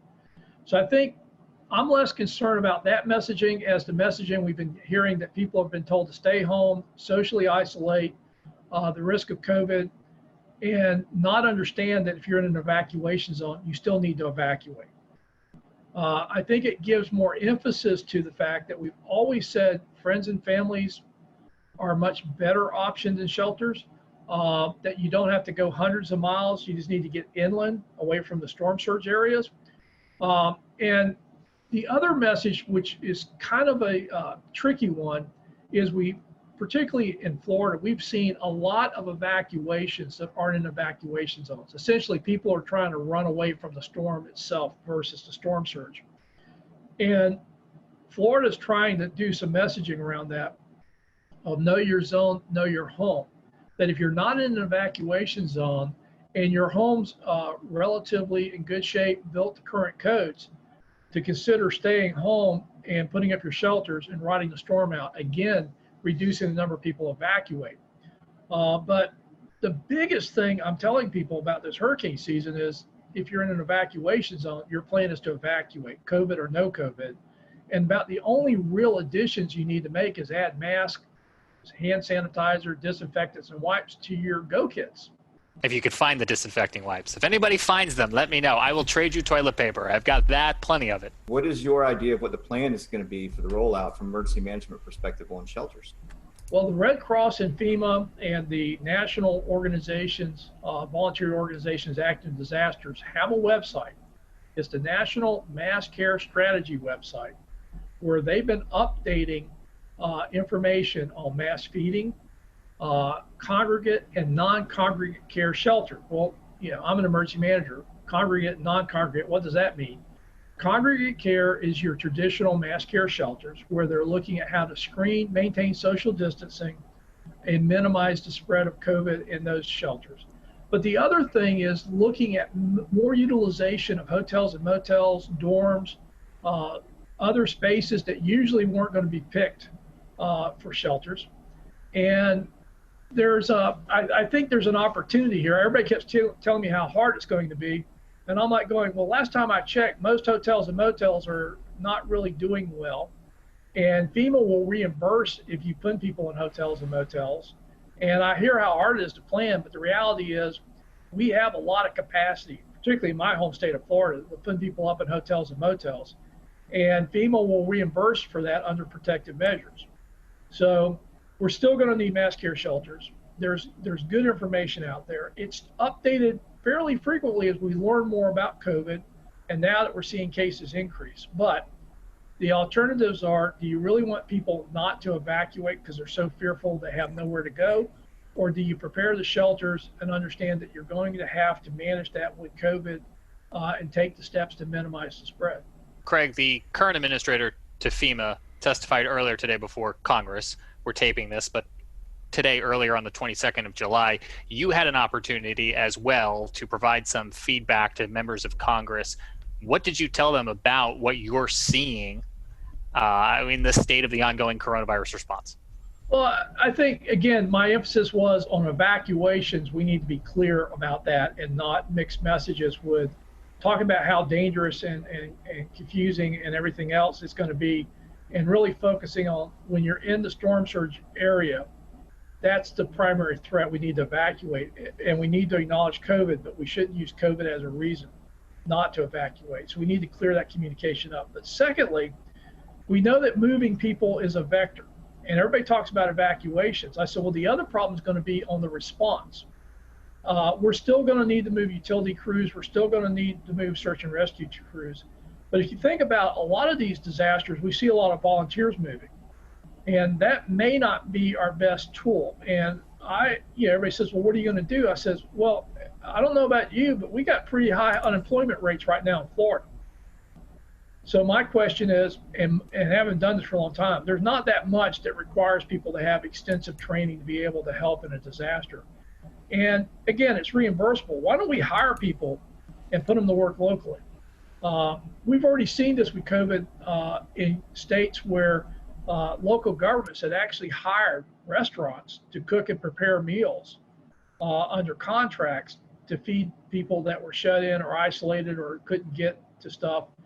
And again, I don't ever want to say we don't use volunteers, but I also think with the unemployment rates we have, particularly in the hospitality industry, I think there's opportunities to employ those folks during disasters to minimize the amount of people we have to bring in from outside of a community, but more importantly, start putting money back into the economy. So let me ask you this one, Craig, because in your experience in not only preparing or helping communities prepare for disasters, but helping them afterwards too, I'm curious where your expertise and your opinion lies on the whole question of schools. Do you have an opinion or thought on whether kids should be going back to the classroom at this point? This is going to be a hard one because I always like to talk about big numbers. Everybody's saying, well, there's a little risk, kids don't generally get that sick. We need to get the economy going. We need to get kids back in school. It's important for development.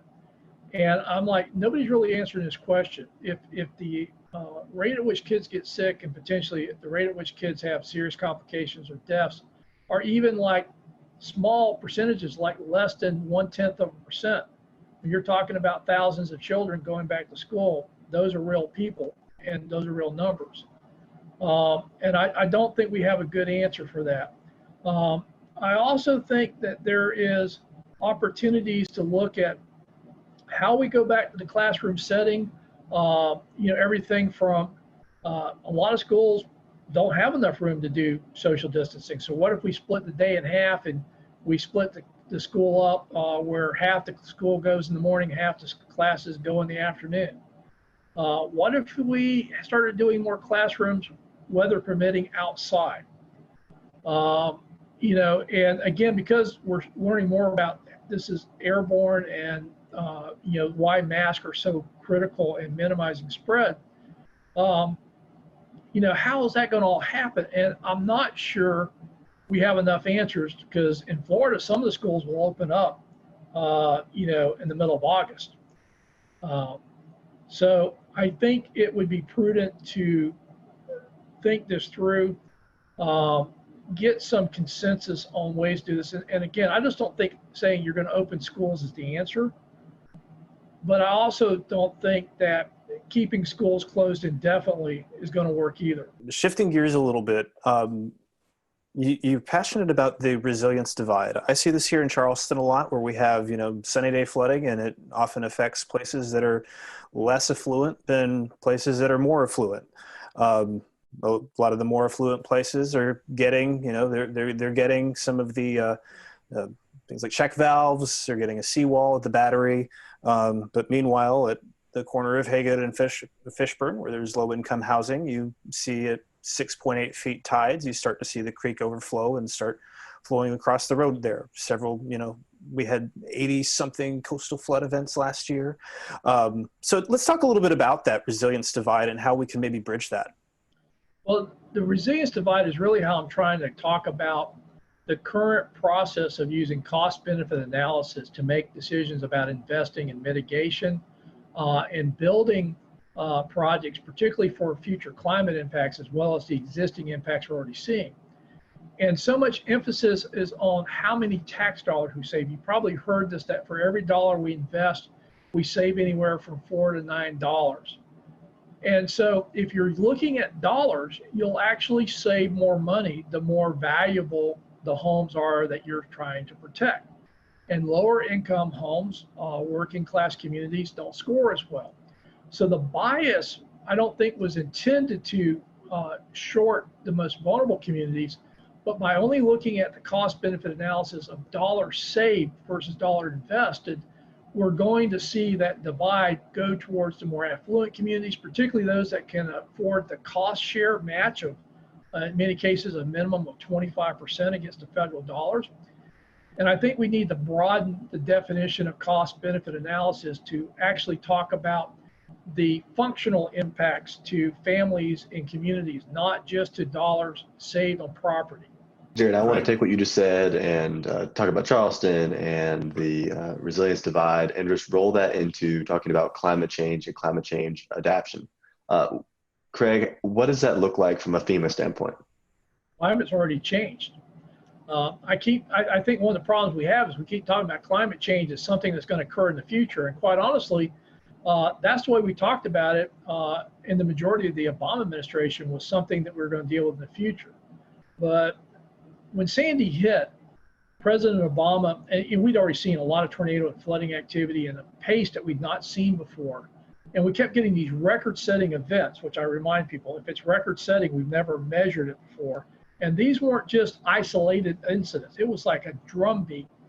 And the president said something that really, I think, shaped where we were going to go at FEMA. He says, the discussion about climate change is over. We need to start talking about climate adaptation. And the problem is our infrastructure was built for the past century of weather-related events. And climate is changing faster than our ability to keep up with infrastructure, to keep up with the improvements needed. And this is why I think it's so important as we talk about federal investments, big infrastructure, federal highway bill, HUD dollars, the alphabet soup of funding, including the FEMA disaster dollars. We have got to move away from building to our last 100 years worth of weather data and start building the future risk. And I think there are more and more people that get that we can't keep building the way we've been building if we're going to survive. But I think there's some urgency that as much as people talk about reducing greenhouse gases, on our end of the spectrum, I think the change has already happened, and we're not going back anytime soon. So adapting to what's happened, particularly our coastal communities, areas subject to flooding. We know that the extreme rainfall events is one of the clearest signal we've seen in the last decade from climate impacts. And we are way behind on both identifying, mapping, and explaining that risk, and then making the investments to start bending that curve. And I want to kind of back up a step in keeping that same direction. We talked about Horry County. We talked about some of these areas that have been hit very hard by the watershed events from the hurricanes that have hit. Over time, things have built up, Matthew, and so on and so forth. Things have just gotten worse and worse over time. So these property values are down. And we get back to the resiliency divide and demographics.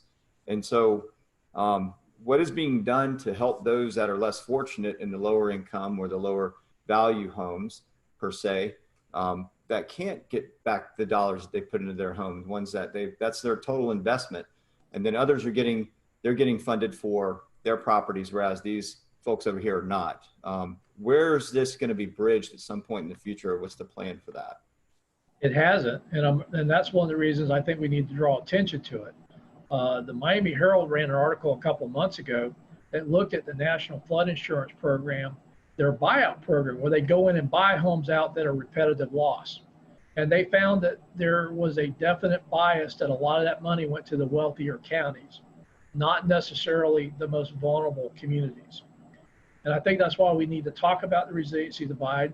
We need to get Congress to get behind this and really look at funding an adequate buyout program and focusing on the vulnerable populations, not just the property values or the cost savings that we may see in more affluent properties. How in tune is Washington to how weather affects people? We live here in the Carolinas, the Charlotte metropolitan area, Winston-Salem, Greensboro.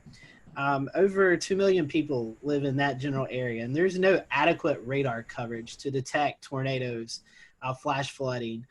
We hear these stories of folks who are continuing to have homes flooded, and they're not really getting the attention we need. Is this something that the Washington culture, the senators, the House representatives, they kind of push the weather and what it does off to the side?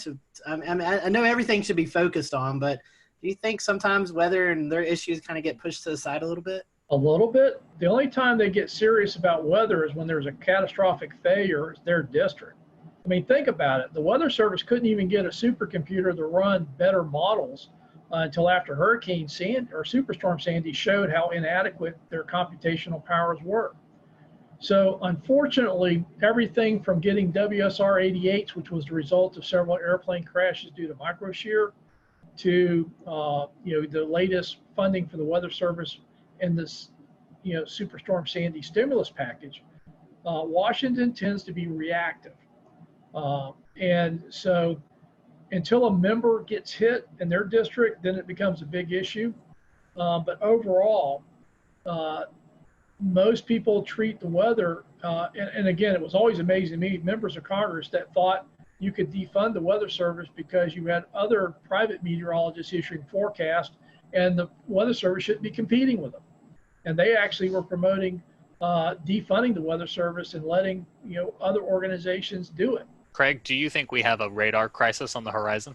I think if we're serious about being able to rapidly detect fast-moving tornadoes, particularly now the warning systems have caught up with the forecasting. Just having better resolution on forecast, but we can't tell people more precisely, I don't think would have been a good match. But if you think about it now, we're moving away from county-wide warnings to polygons. We now have, with the weather, the wireless emergency alerts, the better ability to geocode cell phones, and now moving past the original 120 characters to start including links in that, we can actually now issue across cell phones more detailed warnings from the Weather Service than their current technology can really do. And they've been migrating that way. So now they can do polygon warnings, yet they're still basing it upon radar technology that will miss part of that. There's still gaps in that coverage. And everybody forgets, unless you're in severe storm mode, those things are scanning. Everything you're seeing is delayed. is not what's actually happening. So, we've seen this before where the tornadoes will actually drop, hit, and pop back up before the radar completes its circle and it gets the updated forecast information. So by the time you see a hook echo, it's already done its business and dropped back in the sky. Well, Greg, I want to transition us away from this last topic. And as we're kind of running short on time here, talk about something that is near and dear to all of our hearts here at the Carolina Weather Group, the Waffle House Index. That's something that we've talked about before. We had the PR director, Pat Warner from Waffle House, on last year in 2019 to discuss what exactly it is from the Waffle House perspective, but I'd like to hear about it from the FEMA perspective and how the Waffle House Index works its way all the way up to the president. Well, FEMA will tell you that the Waffle House Index really isn't their index, and that was just me trying to be folksy. But it actually started in Hurricane Charlie. I'd been out on several disasters, and the thing I could just it was just accepted was if there was anything open, it was going to be a Waffle House. But in Charlie, we had gone down to Charlotte County, and I ended up staying down there for about 2 weeks. So we'd get up around 4:30, 5 o'clock in the morning, try to find something to eat, and we'd spend the rest of the day working. And, we're doing 18-hour days, so if you didn't get breakfast, you may not eat. The first morning we get up, and we were down near Fort Myers. We had to get on the interstate and head south because there was nothing open where we were at. And the first thing we get to is Waffle House. We go in and sit down, and this lady comes out with a mimeograph menu. You're so used to the big plastic menus. I already knew what I was going to order. But she says, the only thing we have is on this. And that was like, well, okay. And so we ordered, but, we got coffee, we got our eggs, we got a good breakfast. But it wasn't everything you would normally expect there. Next morning we get up, and the actual interchange we're at now, Waffle House was now open. Went in there, same deal, mimeograph menu. So the folks I was with, Ben Nelson, who was our state meteorologist in 2004, he's now with the Jacksonville Weather Service office as a forecaster there. And at that time, Major Tad Warfel, now Colonel Warfel with the Florida National Guard, with me. And we were color coding the counties after Charlie, red, yellow, and green, using a stoplight to show indicators, EOC activation, search and rescue, schools, stuff like that. And they put into the slide deck the Waffle House Index. And that's where it came from. Green was open with a full menu. Yellow was open with a limited menu. We'll return to Best of the Carolina Weather Group in a moment. Now your Carolina weather forecast. Here are today's forecast high temperatures for North Carolina. Here are the forecast lows for tonight for North Carolina. Here are tomorrow's forecast high temperatures. And here's forecast rainfall across North Carolina tomorrow. Here are the forecast highs for the day after tomorrow.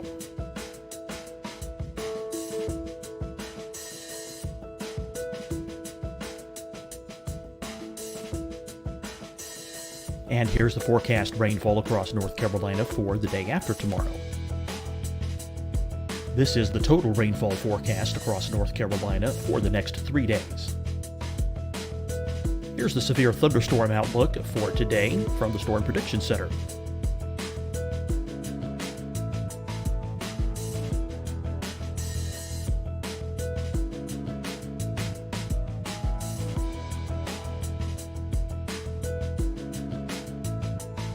Here are the forecast high temperatures for today for South Carolina.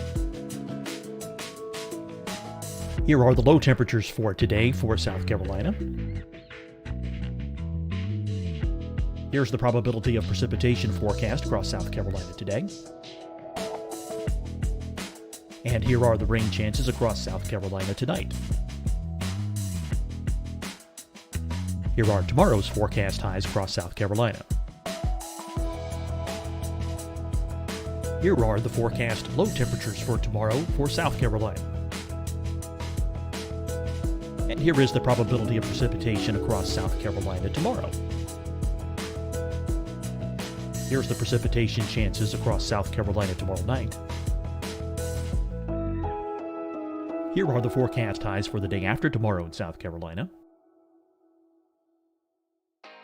Here are the forecast low temperatures across South Carolina for the day after tomorrow. And here are the rain chances across South Carolina for the day after tomorrow.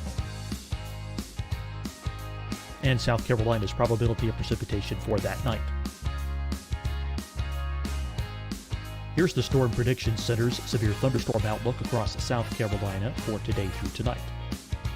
Here's the Storm Prediction Center's severe thunderstorm outlook across South Carolina for tomorrow and tomorrow night. And here's the Storm Prediction Center's severe thunderstorm outlook across South Carolina for the day after tomorrow through that night. Here's the severe thunderstorm outlook for today from the Storm Prediction Center.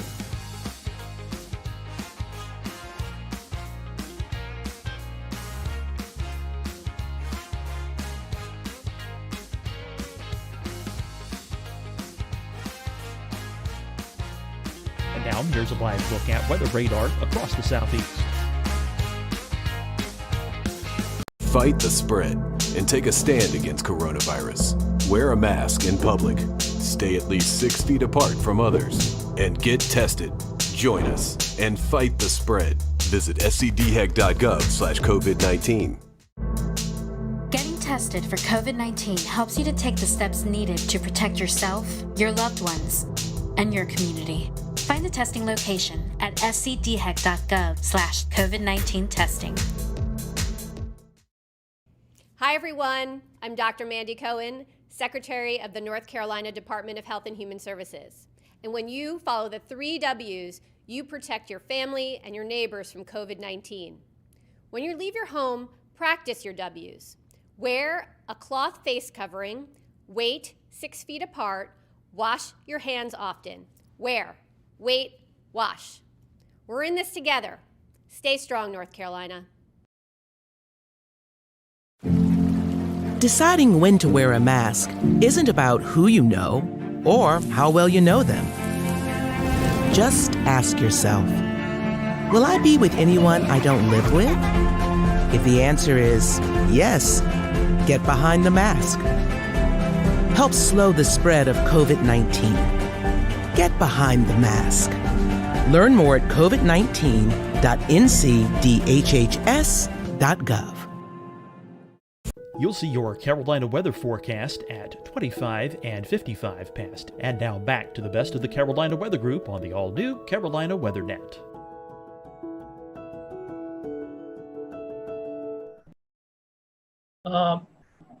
And I guess it would have stopped there, except we had changed how we operated in Florida. We weren't waiting for the counties to do assessments to say they needed help after these hurricanes, because I kept asking, well, why don't we just respond like it's bad? We'll get there faster, and if they don't need us, we'll go home quicker.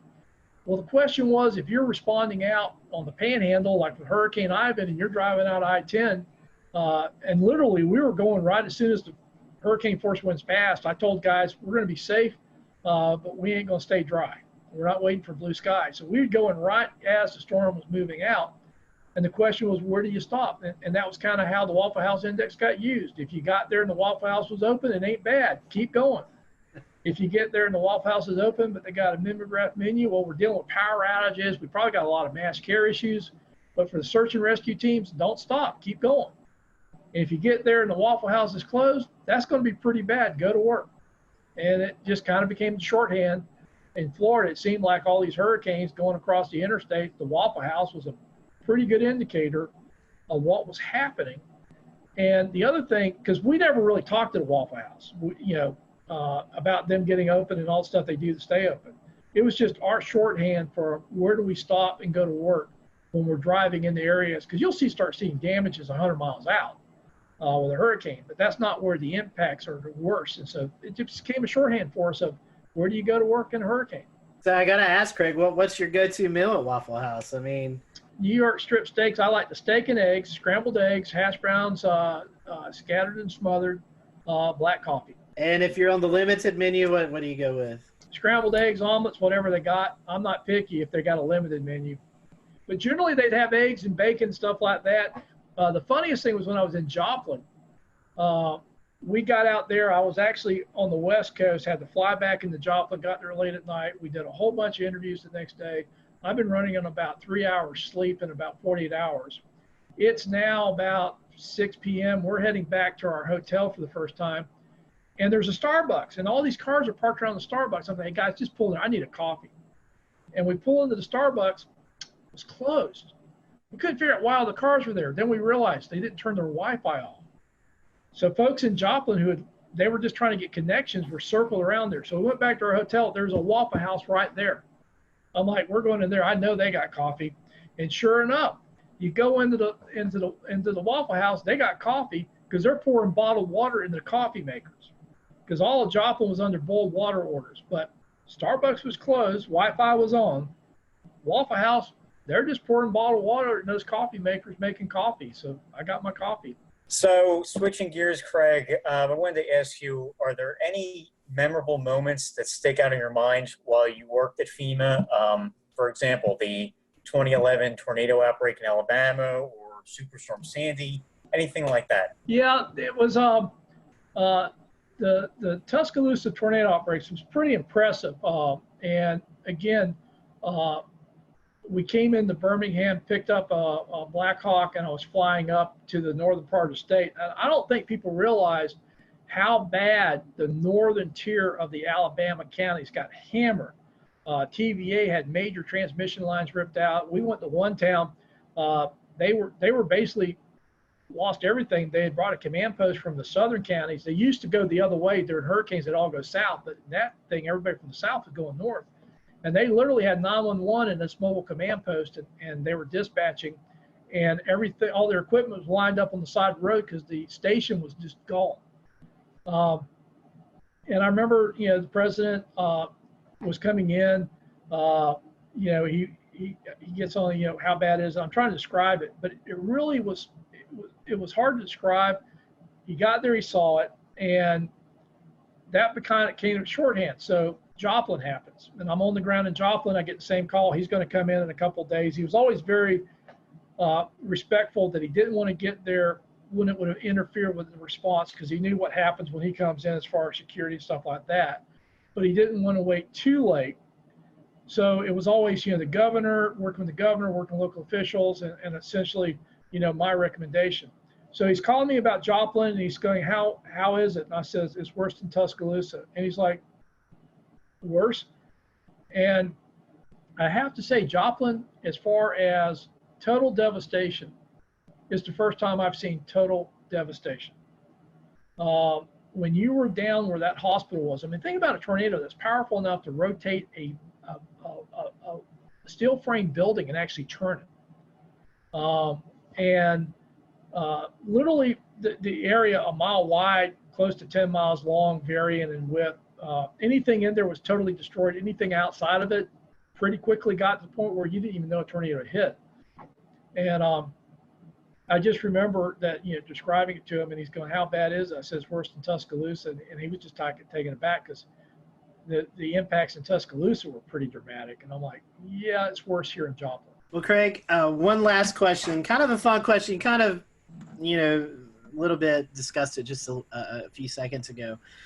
You and President Obama, Vice President Cheney, you're sitting around. Did y'all ever talk about weather? Weather's a thing that a lot of people talk about. Did you guys just ever, talk about the weather, what's going on? No, but, between I went out on a couple of disasters with Vice President Biden, and I remember going up into Scranton, Pennsylvania.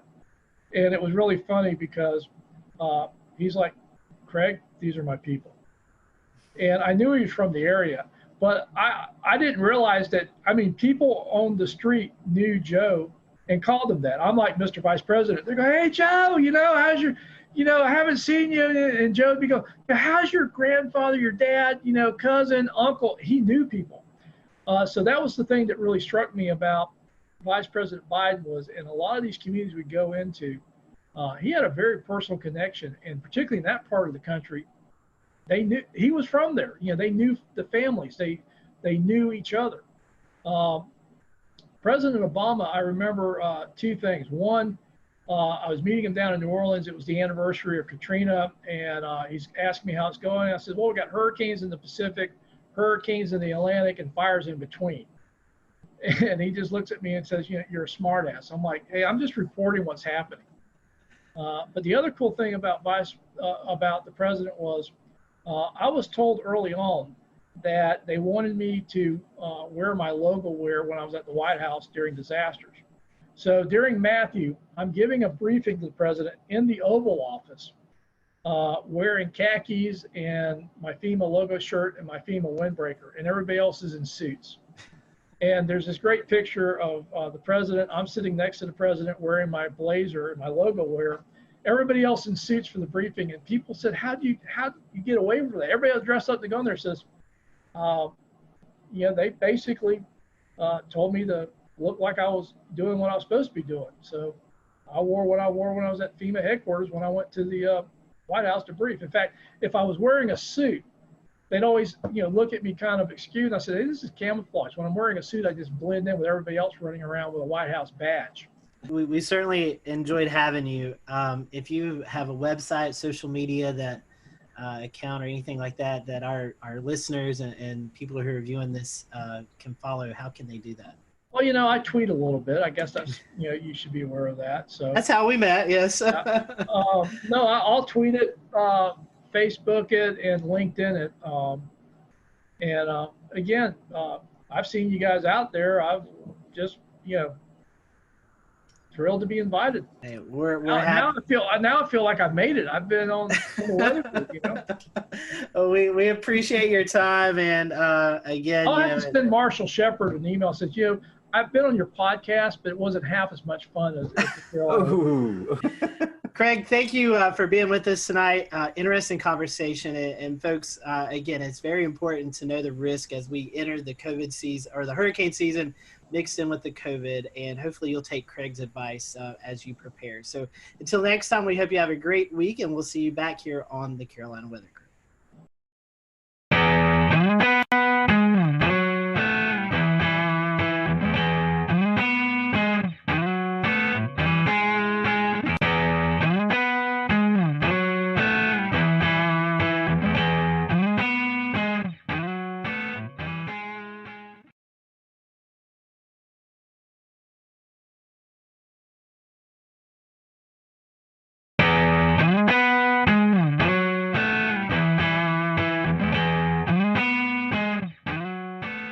Hello, everyone. Welcome to the Carolina Weather Group. We're happy to have you this evening. We're going to be talking space with our good friend Tony Rice, NASA ambassador, also a contributor for WRAL in Raleigh. So Tony is our resident person that we go to, and we have space questions. There's some really cool things going on with this Mars launch. We also have some loon balloons. You may have seen some pictures floating around on social media over the last couple of days or weeks, and we're going to talk a little bit about that as well throughout the program. But Tony, we have this mission. I think originally this Mars mission was scheduled to go off June 20th, right around that date. It's since then been pushed back a few days. So can you tell us a bit about the mission itself? Well, what are we trying to accomplish as we head off to Mars? So this is was originally called the Mars 2020 rover, and it's a follow-on to the Mars rover you would know as Curiosity. So it's about the size of a minivan, a little bit smaller than that, and its purpose is to go out there and find basically what happened to Mars. It's going to work in concert with obviously Curiosity and all the other assets that are out there at Mars, the orbiters that are studying the atmosphere, that are taking those fantastic pictures that we see of Mars. But it's a very similar rover to Curiosity. It's using the same spacecraft bus. And that's the body of the spacecraft, the wheels, the mobility system, all the computers, all the communication systems. But the real exciting thing about these spacecraft and about these missions are the instruments. So I think of this as like Curiosity 2.0. It has a lot of some of the same instruments that Curiosity did, but they've been upgraded. They've got a little more capability to them. We've learned a lot as we've had Curiosity on the surface of Mars for so many years. We've also added a couple of new ones. I'm sure we'll get into some of the more exciting ones there, but the ones I know that the one instrument, my favorite one, that I know is going to be your favorite as well, is called MEDA, and it stands for Mars Environmental Dynamics Analyzer. And I'm really looking forward to MEDA getting on the surface of Mars. It's about a 12-pound instrument. It's chewing up a whole 17 watts of power. You have to really budget your power up there. Curiosity and this new 2020 rover are going to both be both powered by a nuclear power source. We don't have to worry about any of the solar panels getting covered in all that Martian dust and causing us problems there. But the deal with META is it's going to be capturing information about air temperature, ground temperature, radiation. We've got a dust sensor that's on there as well, so we can help study those dust storms. If you saw The Martian with Matt Damon, did a pretty good job of showing what dust storms can be like there. The beginning of the movie was a little fantastic, and we don't quite get wind speeds like that, or at least we don't have enough volume in the atmosphere to produce some of the things they're talking about there.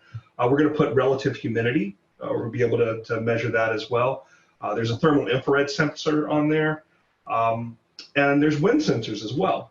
And the wind sensors are kind of interesting. There is wind on Mars. We're getting information about winds from another mission that is on the surface of Mars right now called InSight. It is not a rover, it is a lander, so it stays stationary. It can measure what atmosphere comes to it and the column of air above it. So we are seeing winds there that are a little bit higher speed than we expected. You wouldn't be able to feel them though, because the volume of air there is so little. So Tony, there's this new device that's coming with Perseverance that I literally just found about in the last 5 minutes. So it's going to be some type of helicopter drone deployment. Tell us about that and how that works in an atmosphere that's a lot thinner than ours. Yeah, that's going to be the really interesting thing, is how you get lift in such a thin atmosphere. The Mars atmosphere is about 1/100th that of Earth's. So it's very, very, very thin. Sorry, not 100th, 1,000th that of Earth's. Very, very thin. But the drone itself, the helicopter itself, has pretty wide blades, and it's going to be spinning really, really, really fast. So don't think drone like the drones that we know here on Earth. It's not going to be sitting up there and hovering for a good amount of time. It's going to take hops. And its purpose, number one, is a technology demonstrator. It'll be the first time we've ever flown on another planet. That's pretty exciting unto itself. But it's not just a technology demonstrator. It's going to be providing valuable information to the team that is driving this rover. And yes, there are rover drivers. They sit in California. They're sitting at home right now because they're able to VPN in and talk to the rover that way. But their technical term, or their technical title, is rover planners. They're doing exactly that. They're planning what drives need to occur during that day to put the rover in a position to do the science. So this helicopter is going to help out with that a little bit. It's mounted on the underside of the rover. So after the rover lands and everything's checked out, the rover will deploy the helicopter, we'll drive off of it, and then we'll be able to take the helicopter off and move it about. It's going to serve as a form of scout for the geologists. It's going to help us move ahead and make some good decisions about where to move the rover to in order to do some good science.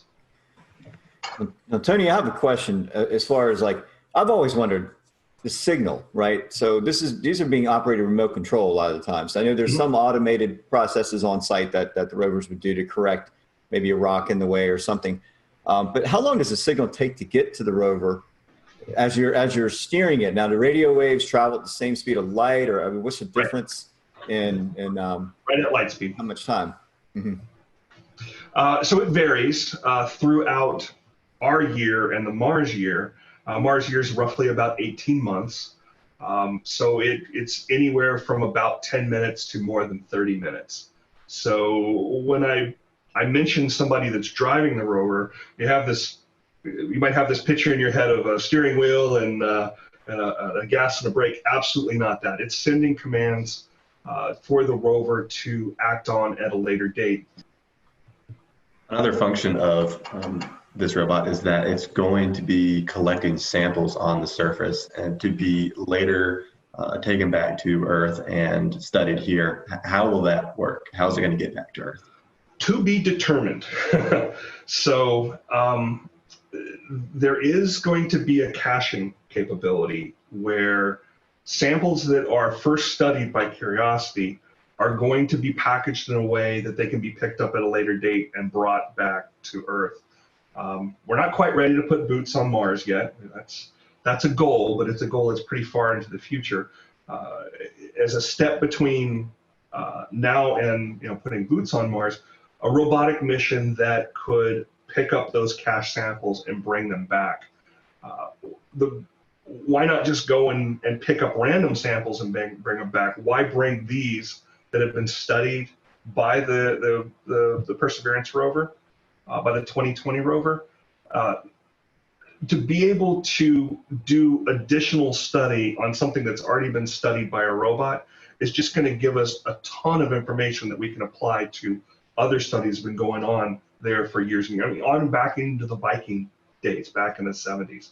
So that's why it's being done that way. How it's actually going to happen, there's a lot of different ideas about that. One of the biggest challenges there is how you have enough energy to launch from Mars and get back to Earth. How do you do that? And there's different theories on how that might happen. Do you bring enough fuel with you to be able to get back? Do you use the Martian soil as a source for energy and construct fuel that way? Lots of different ideas. It's being worked on, but step one is to gather those samples and leave them behind so that they can be returned. In our relentless pursuit for life on other planets, we look at water and potential for water. We've seen pictures of icing on the poles, a type of icing, not as we would know it, but what is the evidence for water on Mars and maybe some of the past evidence that shows you there could have been water flowing? Has there been anything presented in some of the latest information? Yeah, that's a great question. And the icing that you're seeing on the poles happens every Martian winter. And you can actually see it with a backyard telescope if you look at the right time. We see it on both the North and the South Pole. What you're seeing there is actually CO2 ice. It's actually carbon dioxide. And the poles get, those ice caps on the poles, they get larger and they get smaller according to the season. And we can see that in Curiosity's air pressure sensors. As that carbon dioxide transfers from a solid phase into a gas phase, it adds to the atmosphere. And we'll see atmospheric pressure go up during the summer months. And then it precipitates down, actually snows, dry ice on the poles during the winter months when it gets colder. Mars has seasons because it has an axial tilt, just as Earth has an axial tilt. It's very, very similar. But as far as evidence for water is concerned, it's really in the geology. The geology is, it tells us the story of what happened in the past on Mars. Where we landed Curiosity was an area that was formerly the bottom of a large river system. It was at the bottom of an alluvial fan, and that's kind of a funnel-shaped pattern. If you've ever seen satellite photos, color satellite photos of the Mississippi River Delta as it dumps out into the Gulf of Mexico, you see that triangle. That's all that sediment that's been collected up along the Mississippi River. Well, that's the Martian version of, or we landed on the Martian version of that. It's all dry there now. We're not seeing evidence of liquid water, but we're seeing the geologic evidence of it. So one of the very first photos that came back from Curiosity after it landed was of these rounded pebbles. Well, those don't form round. Those are rounded as a part of a water process that's picking up and moving them along and rounding them off. And we found lots and lots of that. So through study of the geology and the chemistry of those rocks as well, that's what told us that it was freshwater, determined that the area that Curiosity landed in was probably about knee deep in water a couple million years ago. The idea that Mars was once a very different place and a lot wetter and perhaps a lot greener, that is one of the things that Curiosity found pretty quickly after its landing time.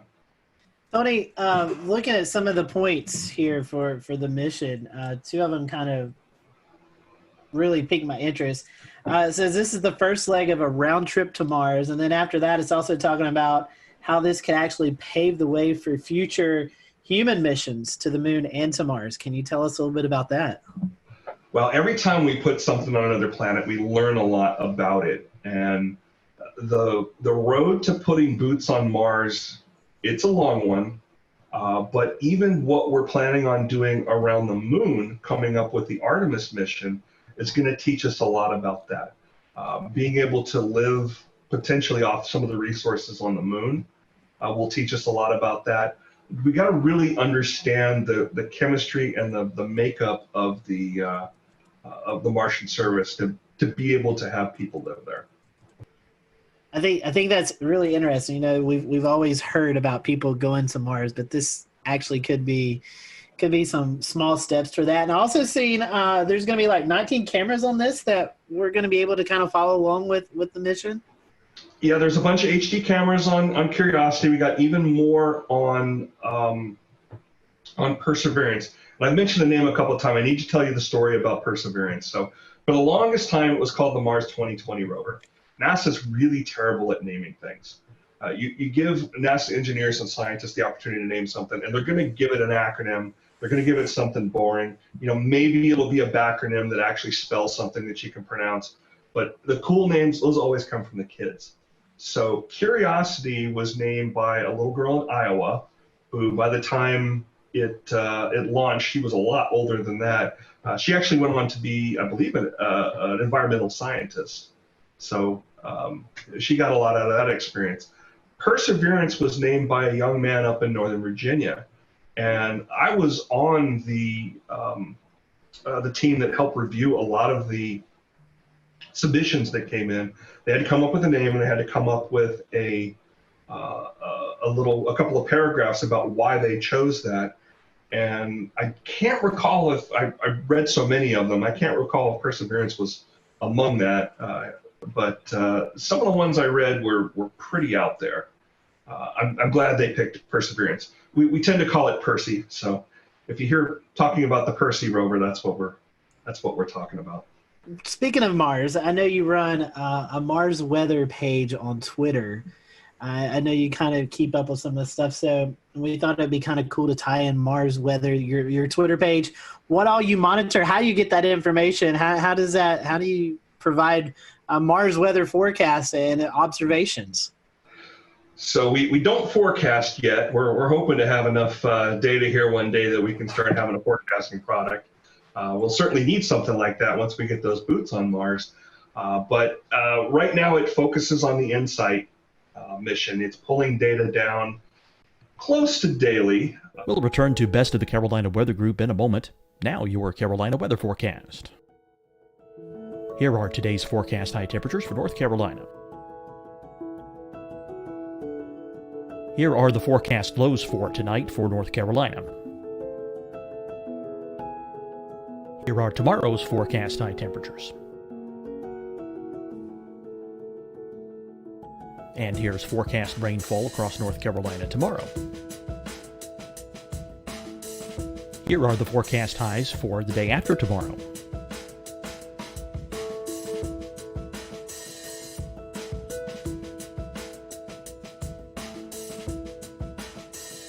And here's the forecast rainfall across North Carolina for the day after tomorrow.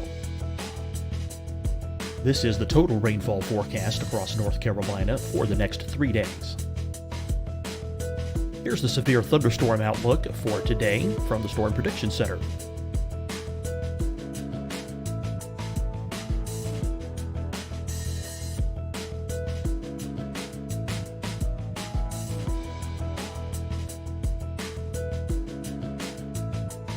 Here are the forecast high temperatures for today for South Carolina. Here are the low temperatures for today for South Carolina. Here's the probability of precipitation forecast across South Carolina today. And here are the rain chances across South Carolina tonight. Here are tomorrow's forecast highs across South Carolina.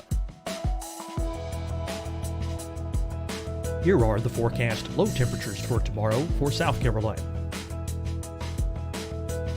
And here is the probability of precipitation across South Carolina tomorrow. Here's the precipitation chances across South Carolina tomorrow night. Here are the forecast highs for the day after tomorrow in South Carolina. Here are the forecast low temperatures across South Carolina for the day after tomorrow. And here are the rain chances across South Carolina for the day after tomorrow. And South Carolina's probability of precipitation for that night. Here's the Storm Prediction Center's severe thunderstorm outlook across South Carolina for today through tonight. Here's the Storm Prediction Center's severe thunderstorm outlook across South Carolina for tomorrow and tomorrow night. And here's the Storm Prediction Center's severe thunderstorm outlook across South Carolina for the day after tomorrow through that night. Here's the severe thunderstorm outlook for today from the Storm Prediction Center.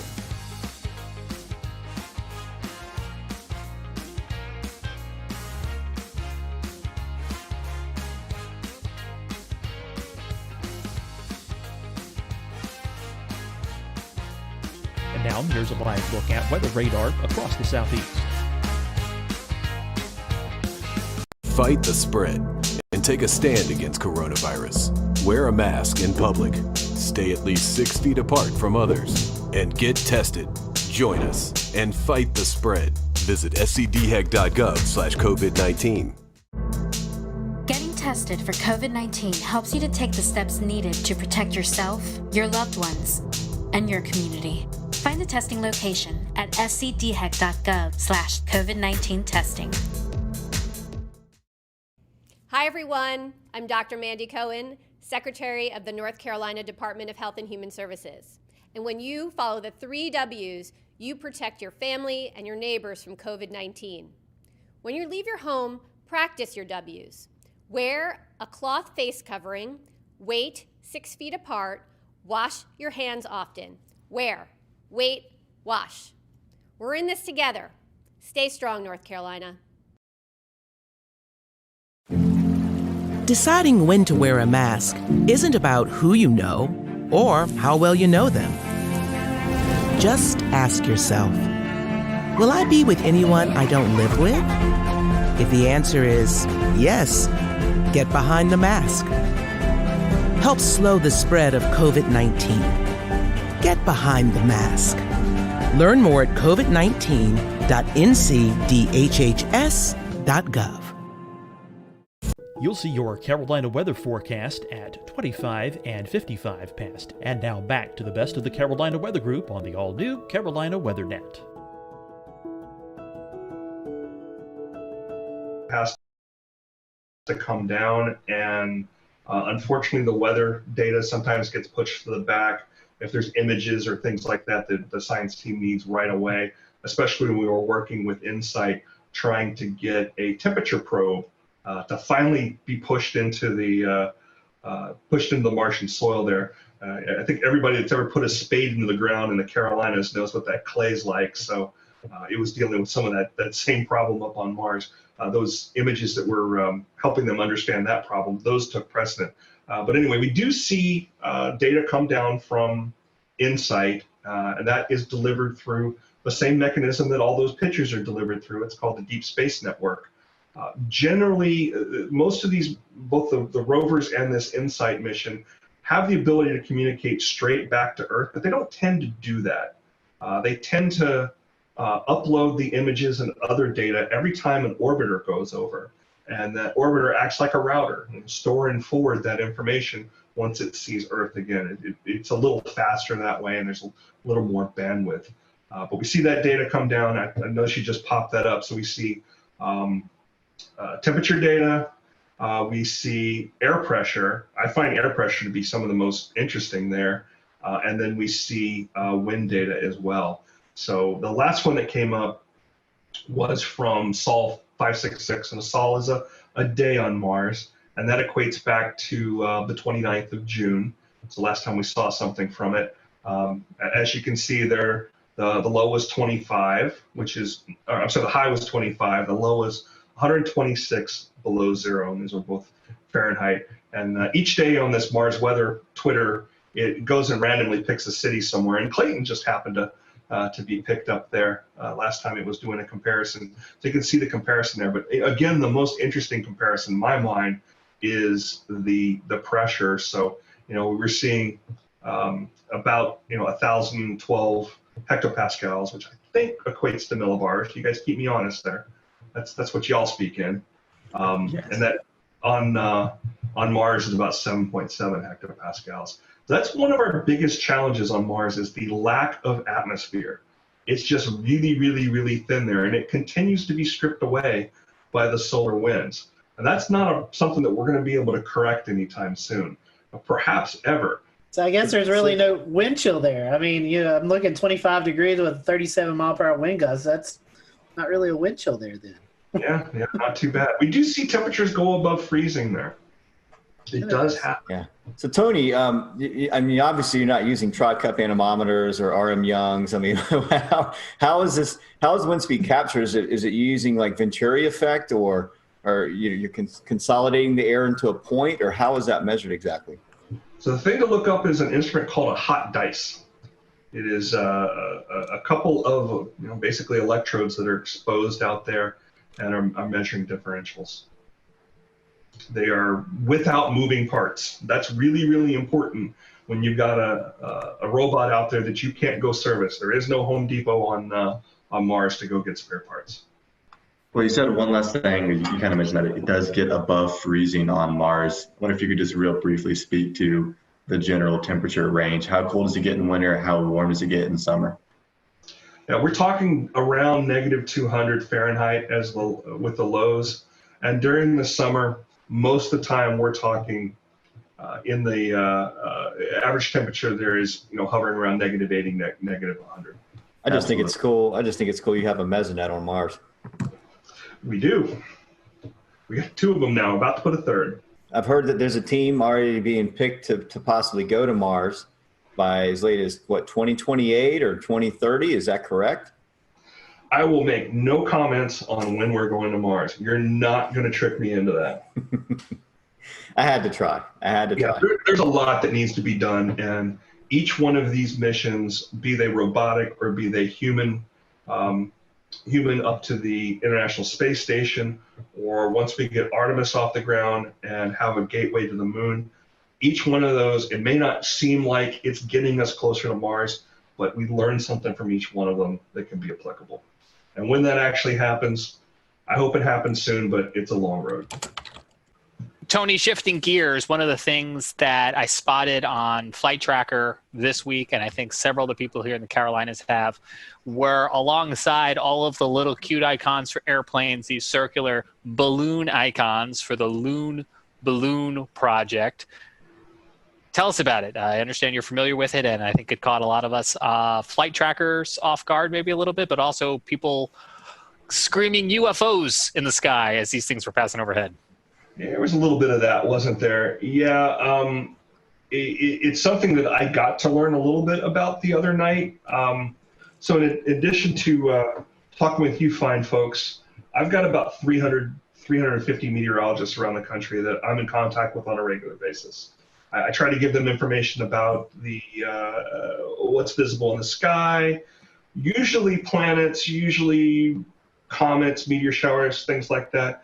But I am perfectly happy to get a what's this thing in the sky question when it's something in our atmosphere. And that's what happened. I forget what day was it. Was it Tuesday night? Yeah, that sounds maybe Monday. I mean, depending on where you were, right? These things went right over Greensboro, down towards Fayetteville, then out towards Charleston. So it was kind of a simple day. I first got looking at these things. It was Tim Buckley at WFMY in Greensboro.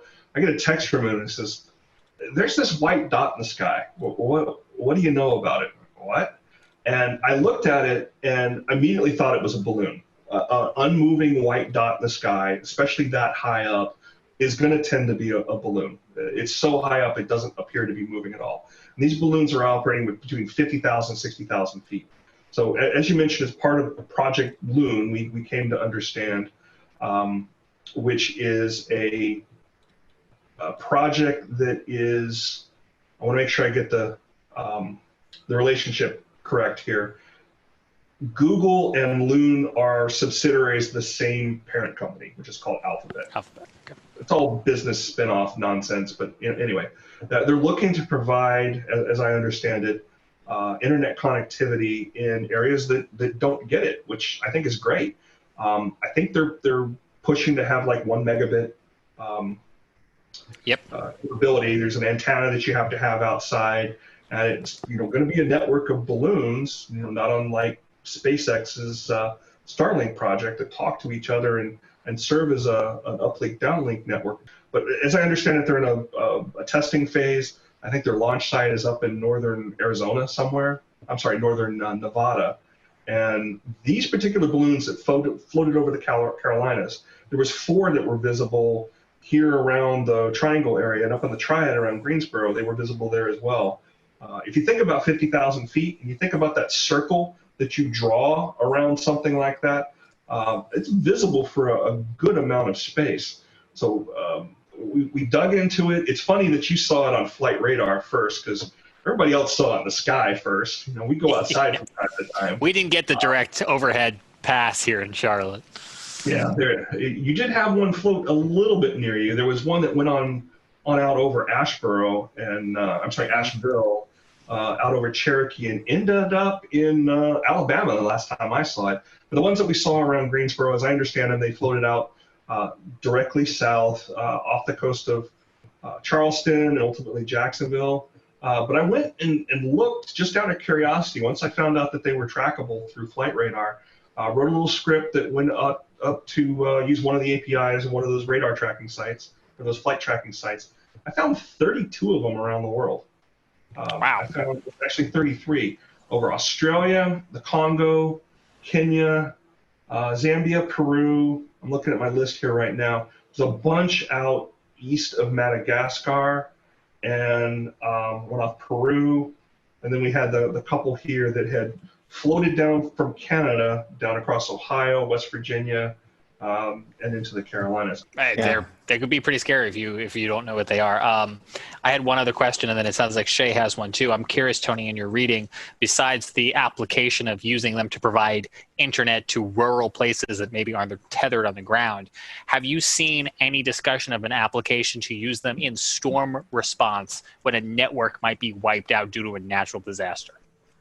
I believe they actually used them for that purpose after, I want to say it was in 2017, but with that pair of storms that went over Puerto Rico. They did some releases from Puerto Rico.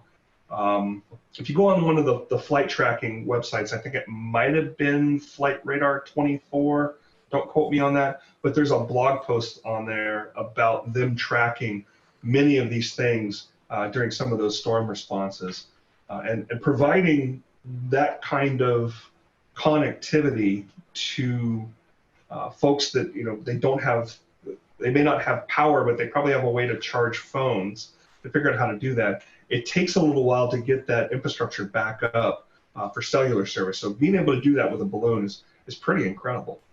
Yeah, I would agree with that, Tony. I know that some of our Mets with WeatherFlow, we met and talked about it several years ago when Google was partnering with them. Now they're partnered with HAPS Mobile, and they provide LTE connectivity to these countries, these third world countries, or other countries that lose connectivity during natural disasters. Peru, 2019 was a prime example of where Project Loon was utilized to get LTE connectivity for authorities to get their internet settings back up, and for folks to get some LTE receptions on their phones and whatnot. So it's pretty interesting. I didn't know that there were that many balloons, but I know that they started this off back in 2013, where they did their first test flight around the world. So things have kind of progressed over time. Do you see this as being a permanent solution? I don't know. Not my area of expertise, but I think it's great that we're able to provide that kind of functionality there. One concern I've got, though, is that these things are helium-based. And helium is something that is in short supply right now. I mean, if you were to go to one of the party stores and try to get helium balloons, you probably couldn't do it. Helium is a very important gas in the space industry. It's used for cleanly purging cylinders and spheres and things like that. So we need it for lots of different things. I hope they can find another lifting gas other than helium, because it is a neat and useful project. But I hope they don't use up too much helium doing it. One other thought on it too is, while we're up there hanging around for days and days at a time at 50, 60,000 feet, sure it'd be nice to get some weather instruments up there too, some atmospheric instruments, and be able to send some of that data down from that close to the stratosphere. Sure, I know Boeing's doing that with the unmanned craft that flies for weeks and months at a time on solar energy. And I think when I read on Loon's website that they have their partnership with HAPS Mobile, they have test flight. They've done all their they've rolled out their new unmanned craft that goes out. So that may be the solution to what they're looking for. Instead of having balloons anymore, they're going to have unmanned planes going up that just circle around. We've lost a lot of data from the grounding of commercial airliners too during the COVID situation. It's amazing how much data we were getting from those. That's closer to 30,000 feet, but it really filled in a lot of those gaps the radio sondes were providing. In the past, we've talked about the radio sondes that you just mentioned. Could you maybe compare and contrast these Loon balloons with a typical weather balloon, because they have very different lifetimes, obviously, and different purposes? Different lifetimes, quite a bit larger, and if you find the images of the Loon launch site, I was looking at that the other day. They got some permanent structures out there, and they're building some larger ones as well, just to be able to handle launching these things, because they are so significantly large. And they do get much bigger as they go up into the atmosphere and the air pressure goes down. So most folks that I saw report them or share pictures of them describe them as looking like big jellyfish. It's a kind of a silvery looking material, very, very large. It's not as spherical as a weather balloon looks. Those are, you guys are the experts here. I think they're made of some sort of a latex material, but it's very opaque. Where these are almost like translucent appearance. They're much, much larger, and the volume of lifting gases that they put in there is very, very different too. So these balloons don't explode at 70,000, or they aren't even meant necessarily to go up to 100,000 feet like a typical weather balloon. They aren't. They hang out between 50,000 to 60,000 feet. I think a lot of what the research is doing right now is to understand how the steering winds up there work, how viable this is to provide, how wide a coverage that they can provide, how the jet stream changes in the jet stream and other things like that are going to affect their coverage. It'll be interesting to see what comes out of it. And as you mentioned, we can go on these flight tracking websites and look at them. If you go in and you enter HBAL and a 3-digit number, you might just find one. Well, Tony, we certainly appreciate you being with us tonight to talk about the Mars mission and the Loon balloons, and we definitely appreciate your time. If folks want to follow you again on Twitter, how can they do that? So my personal account is RTP Hokie, Hokie. And if you are interested in Mars weather, the Mars WX report. You can also find you on WRAL as a contributor and the Weather Brains, right? You're still doing the recorded version? Still doing the recorded version. It's every Monday night we're putting that out, and I try to put something different out every week that's usually space related. Every once in a while we'll add in some other weathery stuff in there too. Well, Tony, we certainly appreciate your time. And if you're watching tonight and you want to know more about the Mars launch, we'll probably be airing those towards the end of the month as we get into with our friends at NASA TV. I'm sure we'll be doing some more events surrounded by that mission and that launch. So stay tuned with that. And we appreciate you watching the Carolina Weather Group. Until next time, we hope you have a great evening. And we'll see you on the next Carolina Weather Group episode.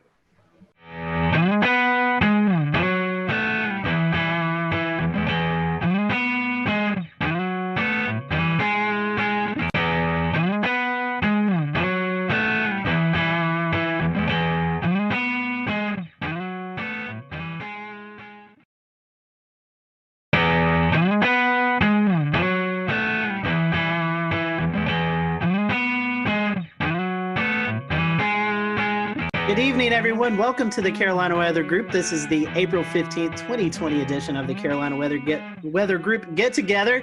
If you're tuning in tonight to watch the April 16th, 2011 severe weather look back. Sorry, we have a new one to talk about. As many of you know, we experienced quite a bit of a severe weather event over the Carolinas on Sunday night into Monday. So tonight, we are going to turn our attention to that. We have a whole host of guests on tonight. We have Rob Fowler on from Charleston, Ed Piotrowski on from Myrtle Beach, Shane Hilton on from New Bern, Brad Panovich on from Charlotte, Tim Buckley in Greensboro, Efren Afonte in Columbia, Kendra Kent in Greenville, South Carolina, and Brendan Goldner, a reporter at WCNC Charlotte. So we really want to say our thank you to them publicly because we put this together at the last minute. So we're very happy for everyone to kind of donate a little bit of time tonight to talk about this. We are live streaming, so if you have any questions or comments, we'd love to hear about you if you had experienced any of this storm throughout the past couple of days. So I'm going to toss it over to Brandon Goldner. Brandon, you've been out in the field reporting kind of the aftermath of the tornadoes. And something we've been talking about here on the Carolina Weather Group is the COVID-19 pandemic. And so we've talked about storm chasing and doing severe weather coverage from home.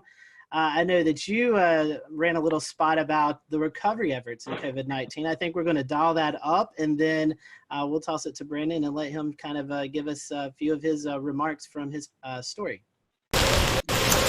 Brian Morris. You want to carry that one side? Is an essential worker. Go out that way. Let's take it to the van. He's cleaning up this Gastonia sunroom after a tree slammed into it, one of 5 emergencies his company, Custom US, had to go to. It was kind of unique in that they were all very large trees, and that doesn't happen as much. Well, it also doesn't happen as much cleaning up during a pandemic. Morris and his co-workers have to wear masks when going into people's homes. They also have to ask clients if they've been around anyone who's sick. We've been keeping the pace. Utility crews are also trying to keep the pace and restore power to nearly 39,000 customers. North Carolina Emergency Management Director Mike Sprayberry says the largest outages are in Mecklenburg, Anson, and Richmond counties. For families uprooted from their homes, the Red Cross's Robbie Sofoli says volunteers are helping them virtually, using platforms like FaceTime and Zoom to interview clients. We are an organization that really relies on interpersonal connections with our clients and really trying to provide compassion and care. And it's a little difficult to do that right now, but we're adapting and using some of those different digital platforms. Family and friends helped Robbie Clark's parents clean up a tree that crashed through their Kannapolis home, all while following social distancing rules. I'm just hoping that everything gets sorted out pretty quick. All right, so that was a report from Brendan Goldner. Brendan, I'm going to bring you in. This is something we've been talking about, COVID-19 and how it's affected the weather enterprise. As you was out reporting, talking to the folks, what was it like kind of in this new time that we're all experiencing?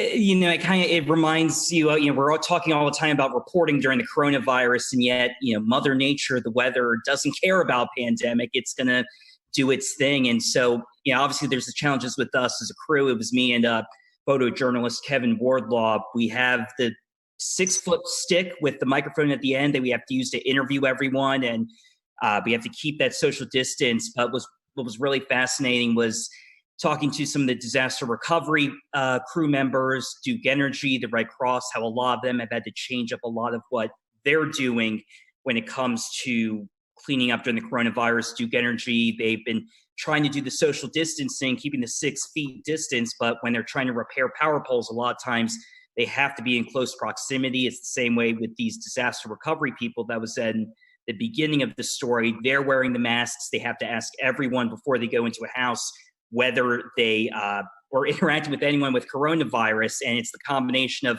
all of the weather damage with having to deal with the coronavirus. So it's been really a double whammy for a lot of people.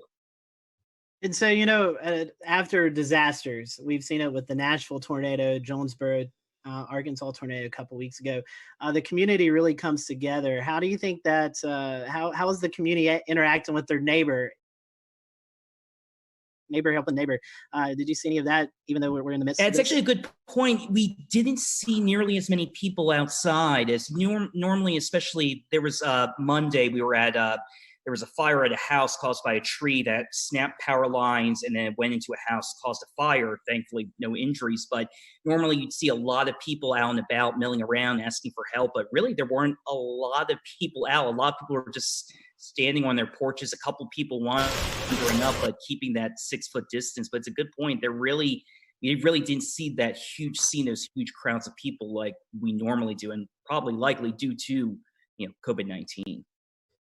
Brendan, we appreciate that. We appreciate you joining us tonight, giving us that perspective. Hang around if you want to. I'm going to toss it to Dan, and Dan, you was out actually chasing this event. Maybe we can talk about that towards the end of the show, but I know you want to bring in one of our panel or one of our guests. Yeah. So, talking kind of about some of the stronger tornadoes that hit there in South Carolina, I want to send it over to Rob there. There were a couple of significant tornadoes that hit, especially given the fact that this developed with not these ordinarily discrete supercells that would produce larger tornadoes, but they were within the line there. And especially we saw some interesting things like the Hampton County EF3, the Walterboro EF1s. Can you talk a little bit about that, Rob, that being in your area? Yeah, absolutely. I've been here in Charleston for 33 years, and I've been through several tornado outbreaks, and I don't know how substantial compared to other parts of the country they are. We know every tornado for us is very important because we don't get that many, so we don't really prepare that often for these. But when we got here early on Monday morning to see what was going on in southeast Georgia, because these really started there and then crossed over the Savannah River and came all the way through eastern South Carolina. So to see the debris ball in Hampton County, which officially the winds are 165, they finished that survey and released it today, but it's on the cusp of an EF4. And I think here in South Carolina since 1950, only 3% are EF3s and 1% EF4s. So you're talking about something very rare for us in a state that, depending on which service you look at, averages 12 tornadoes a year. Then obviously, for us here in our Channel 2 viewing area, Hampton County is more in the Savannah area. Our neighbors down at WSAV taking care of that, but that's still in our state. But then Colleton County is the next next county over. And then we really got concerned there, seeing what was going on in Hampton, transferred to Colleton County. Colleton County, that was released. There were 3 separate EF1 tornadoes there. One of them 110 miles an hour that, if you saw the video, did damage at the Low Country Regional Airport. Unfortunately, we had 1 fatality there. A tree came through a house and killed a lady there. And then kept on moving into our more populated areas of Dorchester, Berkeley, and... We'll return to Best of the Carolina Weather Group in a moment. Now your Carolina weather forecast. Here are today's forecast high temperatures for North Carolina. Here are the forecast lows for tonight for North Carolina. Here are tomorrow's forecast high temperatures. And here's forecast rainfall across North Carolina tomorrow. Here are the forecast highs for the day after tomorrow.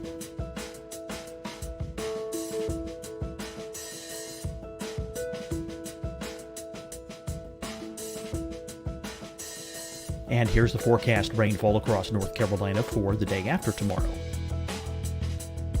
This is the total rainfall forecast across North Carolina for the next 3 days.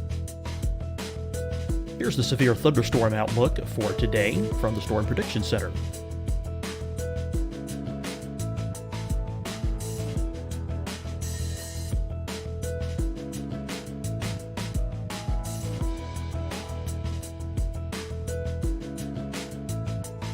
Here are the forecast high temperatures for today for South Carolina. Here are the low temperatures for today for South Carolina. Here's the probability of precipitation forecast across South Carolina today. And here are the rain chances across South Carolina tonight. Here are tomorrow's forecast highs across South Carolina. Here are the forecast low temperatures for tomorrow for South Carolina. And And here is the probability of precipitation across South Carolina tomorrow. Here's the precipitation chances across South Carolina tomorrow night. Here are the forecast highs for the day after tomorrow in South Carolina. Here are the forecast low temperatures across South Carolina for the day after tomorrow. And here are the rain chances across South Carolina for the day after tomorrow. And South Carolina's probability of precipitation for that night. Here's the Storm Prediction Center's severe thunderstorm outlook across South Carolina for today through tonight. Here's the Storm Prediction Center's severe thunderstorm outlook across South Carolina for tomorrow and tomorrow night. And here's the Storm Prediction Center's severe thunderstorm outlook across South Carolina for the day after tomorrow through that night. Here's the severe thunderstorm outlook for today from the Storm Prediction Center.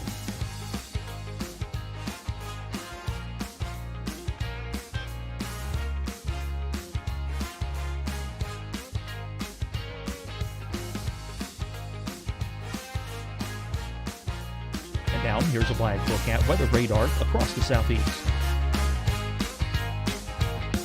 Fight the spread and take a stand against coronavirus. Wear a mask in public. Stay at least 6 feet apart from others. And get tested. Join us and fight the spread. Visit scdhec.gov/COVID-19. Getting tested for COVID-19 helps you to take the steps needed to protect yourself, your loved ones, and your community. Find the testing location at scdhec.gov/COVID-19 testing. Hi, everyone. I'm Dr. Mandy Cohen, Secretary of the North Carolina Department of Health and Human Services. And when you follow the 3 W's, you protect your family and your neighbors from COVID-19. When you leave your home, practice your W's. Wear a cloth face covering, wait 6 feet apart, wash your hands often. Wear, wait, wash. We're in this together. Stay strong, North Carolina. Deciding when to wear a mask isn't about who you know or how well you know them. Just ask yourself, will I be with anyone I don't live with? If the answer is yes, get behind the mask. Help slow the spread of COVID-19. Get behind the mask. Learn more at covid19.ncdhhs.gov. You'll see your Carolina weather forecast at 25 and 55 past. And now back to the best of the Carolina Weather Group on the all-new Carolina WeatherNet.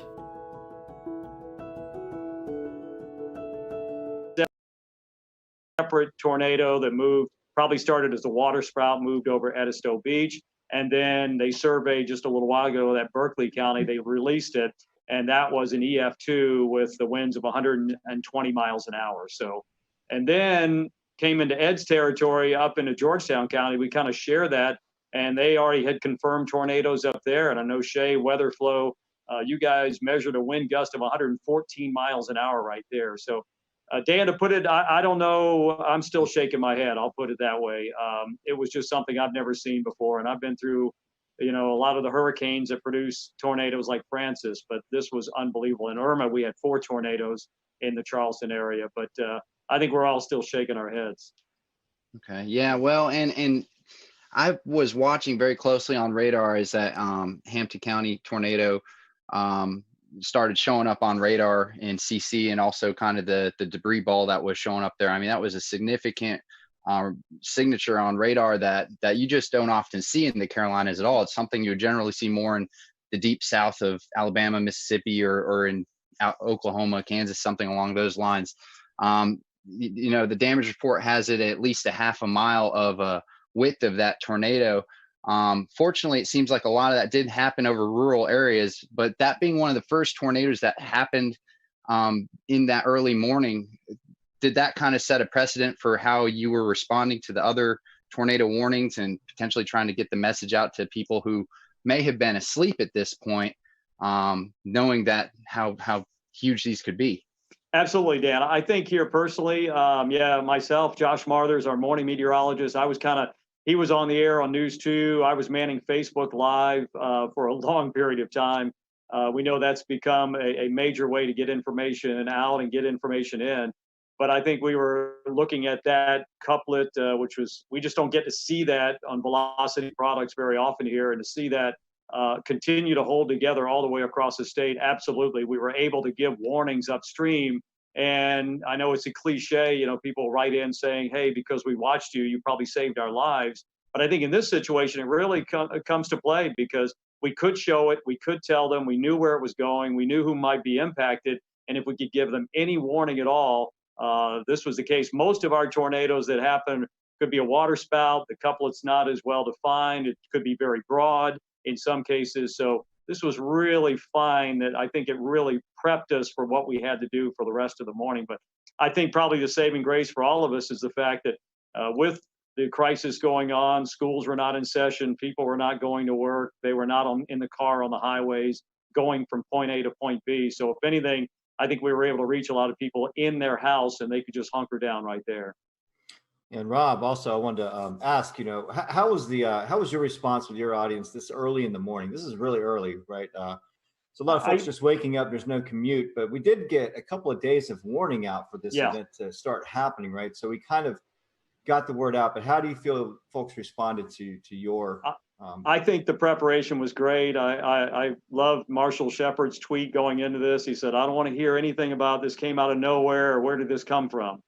Because I think the warnings were there. SBC did a fantastic job, and we tried to disseminate that information here to our viewers, that, you know, we couldn't tell them exactly what was going to happen that Monday morning, but we knew that as time crunched a little bit, we felt more confident that something was going to happen and could potentially be a pretty significant outbreak. So I think our viewers were well prepared, and I haven't heard a single comment like, where did that come from? And I never knew that was coming. So I think they were listening, and hopefully we were getting the information to them as quickly and as succinctly as we possibly could. Efren, I'd love to hear your perspective on the Midlands, because unfortunately you guys saw the highest number of EF3s, as well as an EF2 that passed real close to Orangeburg and even over I-26. How has the community responded to all of these tornadoes, and what kind of steps are y'all taking to recover? Well, the cleanup process right now has been incredible. There's been a lot of community help in this, and even with the coronavirus, in which a lot of people are taking heed to that warning, there was a very large presence of people helping out. Now, the EF3 tornadoes that came through part of the CSRA, the Low Country, into eventually our Southern Midlands community, those areas are very rural. And the fortunate thing was that we were already on the air at 4:30 in the morning. And there were a lot of storms that were crossing over the Savannah River into the upstate, but there was already a knowledge of all of our viewers, since we've been talking about it in earnest since Friday, that we're looking at the possibility of strong thunderstorms. That was the message on Friday. The message on Friday was like, there's very likely going to be a severe weather outbreak of some sort in the lower Mississippi River Valley. That message usually is taken with a grain of salt, because it's not us. It's not even near us. And as we got into Saturday, our morning meteorologist, Danielle Miller, started emphasizing that we're looking at the possibility of strong to severe storms in South Carolina. Half of the models from Storm Prediction Center and their risk included the northwest half of South Carolina, and then on Tuesday, the eastern half. So the message was already out there, and by Sunday, it was a clear message that this is going to be an event that we're going to see storms on Sunday, probably late morning, that may be strong to severe, but at least the knowledge that there is going to be storms on Sunday, but that's only the first round. The stronger storms and the worst ones are going to be in the overnight hours, and that was the biggest emphasis that we sent the message. And the worst part was waiting. As a couple of us were talking about before the show started, the Storm Prediction Center alluded to the fact that there were two significant models.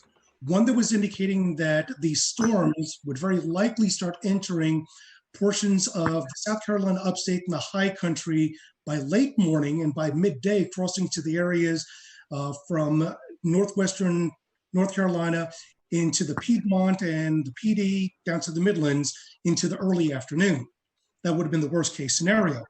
The evolution of the storms were far greater, and the magnitude of the damage would have been far greater. The other model was one that verified, showed that it came in a lot earlier. The problem is that when you have storms that are that early in the morning, and the first tornado warning actually came out, I believe it was 6:30. That was the tornado warning that was in Richmond and Columbia County in Georgia. And then once it crossed over to South Carolina, it was still warned. At that point, we're already talking about it in earnest, that these storms are tornadic. One is already confirmed, and this has got a direction that will be impacting part of our Southwest Midland communities. And at that point, things just exploded. The one interesting thing that we did watch very carefully and with great concern was when the tornado was confirmed crossing out of Richmond County, crossing into Richmond County, Georgia, into Aiken County, South Carolina.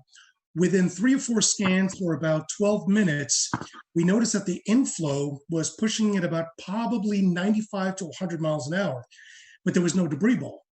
Once it got right along the county line of Barnwell and Aiken County, there was no doubt a debris ball. Within a span of 5 to 7 minutes, 2 scans later, we now see 2 debris balls. And I mentioned on chat, I was like, guys, do we have twins? And they said, we definitely have a TDS on both storms. So now we got a bigger issue. We now have 2 tornadoes that are heading almost in the same direction, at least parallel. And the message is already out. You have to take your tornado precautions. The craziest part about this is that, and I'm sure a lot of the meteorologists here will say, Rob alluded to it, this is something that does not happen in the Carolinas. We're well known for the Carolinas to have the type of tornadic event that's low cape, high shear, versus when you go out into the central and southern plains, is the exact opposite. But we've had our fair share of tornadoes that have been low cape, high shear, but nothing to this magnitude.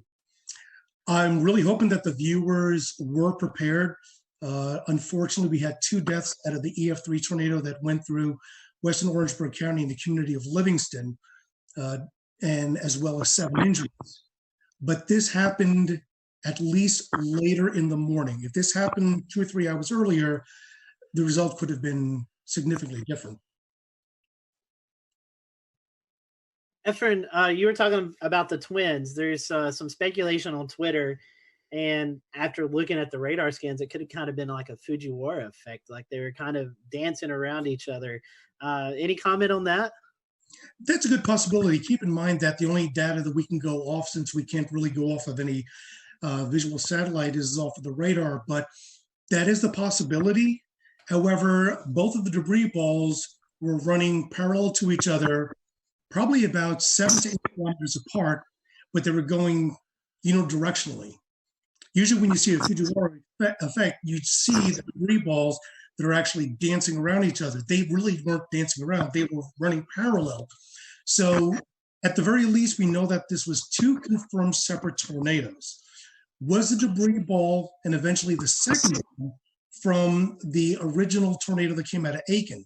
Because the deadly tornado actually originated in northern Bamberg County, northern Barnwell County, and then eventually moved into southwest Orangeburg County. But just as the initial tornado dissipated, the other one continued going.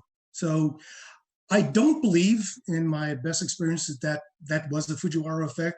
It could have been, but I didn't see enough motion between the 2 TDSs to facilitate that idea. Yeah, definitely a busy morning for you guys. I want to bring in Kendra Kent. This is kind of where as the storm system moved in, it kind of hit her area first. Kendra, first of all, we hope we can see you or hear you. Sorry, Scotty. You're fine. We can hear you now. And I just want to ask you, I know you guys kind of started the live coverage first when these storms first moved in. Mm-hmm. Tell us a little bit about your morning and how things went there in the Greenville area. Well, I feel like I learned a lot from this particular outbreak. And can everybody hear me okay?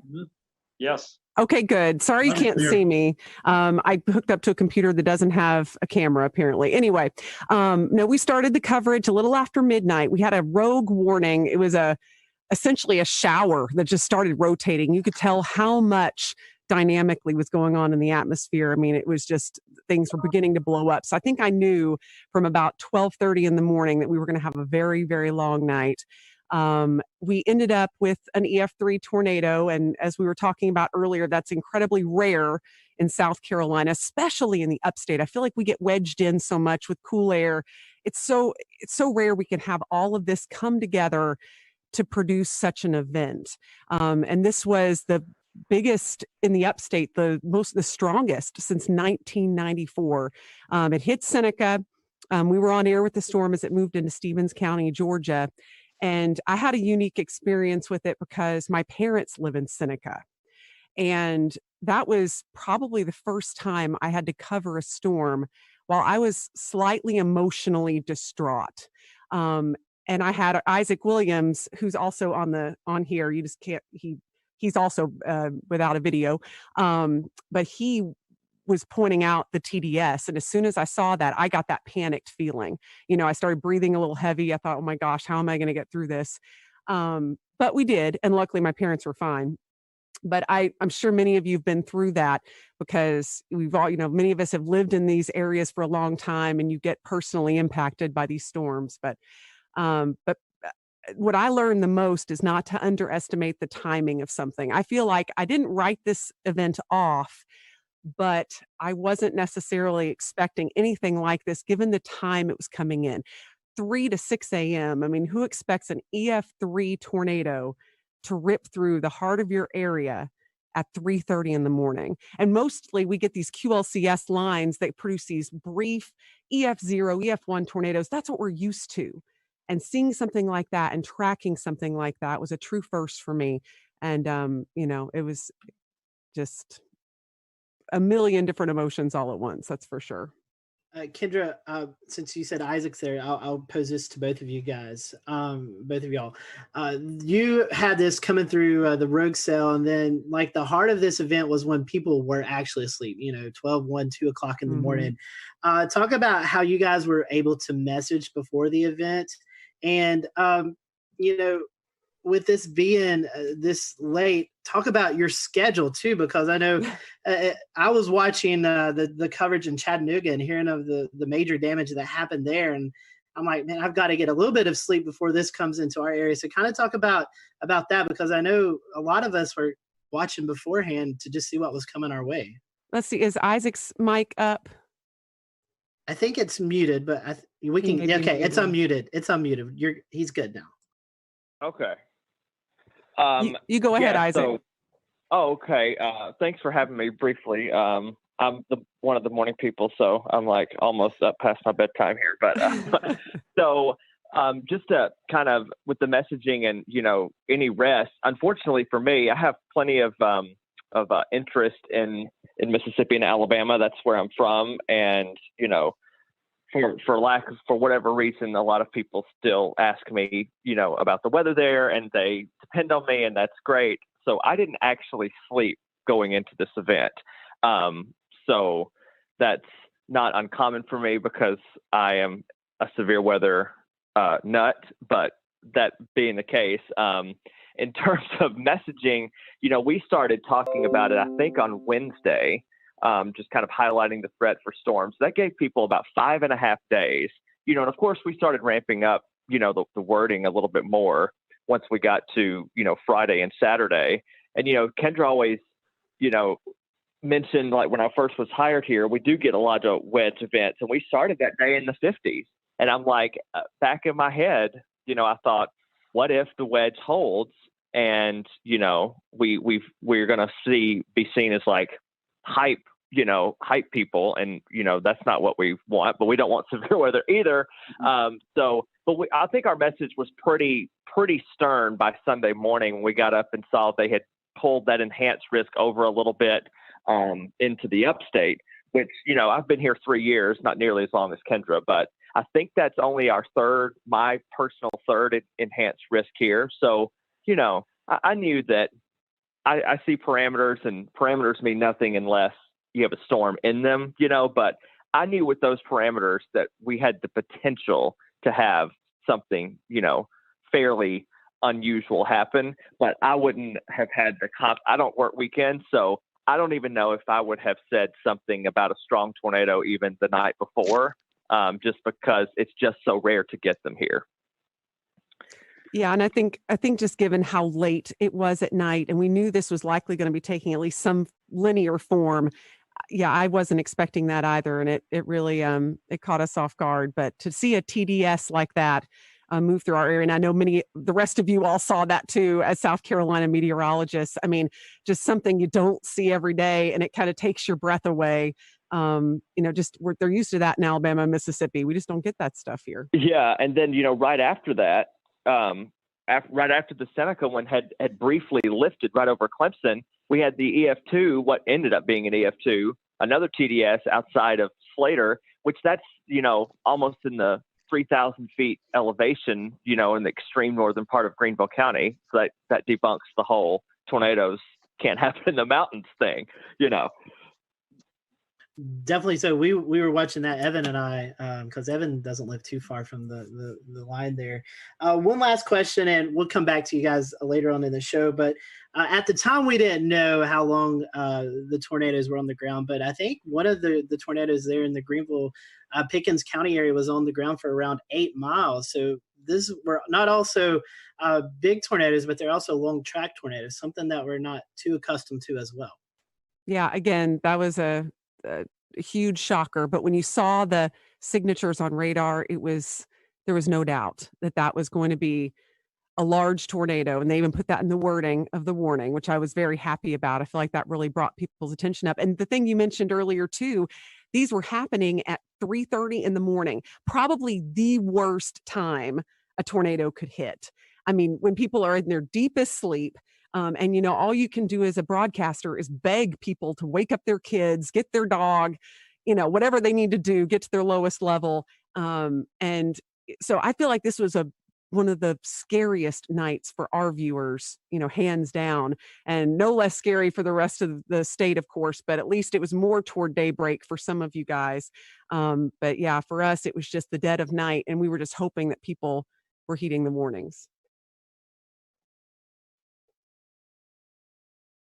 Right. And for sure, with that, with the Seneca one, we were in a situation where the TDS was so strong, so fast, I don't want to say it came out of nowhere, but that TDS appeared, and it was violent looking, on the first scan that I saw.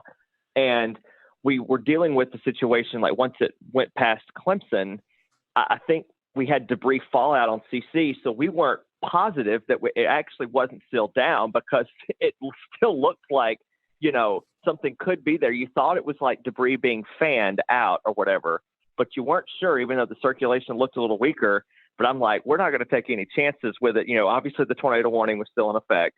And, that was another little unique challenge, is that I've never actually dealt with debris fallout before, where we said, okay, well, this signature is debris, and yet something similar was happening down the line, and we're well, this may be actually debris that's still being lofted, but the tornado's not still down. So it was a very unique situation. Again, Kendra keeps bringing this up. It was in the middle of the night at 3:30 in the morning, but I feel like people were wide awake, and they were watching, and they were prepared, which is good. All through the days, we were Kendra made a graphic, I think on Thursday, that said, what do you need to do? It was just a simple little headline graphic, but it was so informative about charging your batteries, keeping your phone on not silent if you sleep with it on do not disturb. I remember saying Friday morning, what you can do, you can, sleep with it on loud for one night, because it can help save your life. So it was a insane, again, I worked in Mississippi. I've dealt with, plenty of tornadoes in my day, but yet this is still a first for me as well. All right. And I'm going to go ahead and bring Ed Petrowski from WPDE in Myrtle Beach. And Ed, we saw what looked like the tail end of this Hampton County tornado pop out all the way over at Murrells Inlet. Brad Panovich was nice enough to share a link with us. I'm going to pull it up here. and share my screen. Let's see if we can get it to work here.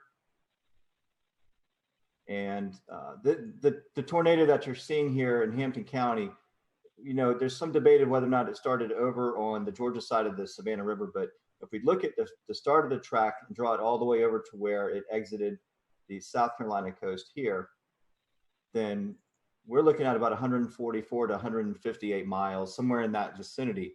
And so, you know, we know this continued on, maybe up even into the Oak Island area of North Carolina, but it's just impressive to see the length and track of that storm. It did pop out in Myrtle Beach, where one of our weather sensors for weather flow got a reading of 114 miles an hour. We had a pressure drop of 7 millibars within a 1 minute time span. So that reading went up within 2 to 3 minutes, from 46 to 76 miles an hour to 114. And so talk about that area and how it affected your viewing portion of that area of Myrtle Beach. But for us, you know, considering what happened across the rest of South Carolina, we were relatively unscathed. We had no injuries and no deaths. There was never really any really tight circulation anywhere in our viewing area. We were, of course, watching the ones that were over Orangeburg County and also down near Hampton County in the morning while we were on the air with our regular morning show at 5 o'clock in the morning. And those were the two big storms, the two supercells that we were watching very carefully, knowing that they were heading generally in our direction. The one in Orangeburg County faded away before it ever got to our viewing area. But the one in Hampton County that eventually went over Monk's Corner, eventually got into Georgetown County, and they warned for that one where there was EF1 damage done in Sandpit and Graves. And then you hit a really populated area on the south end of the Grand Strand where Litchfield Beach is located and Pawleys Island as well.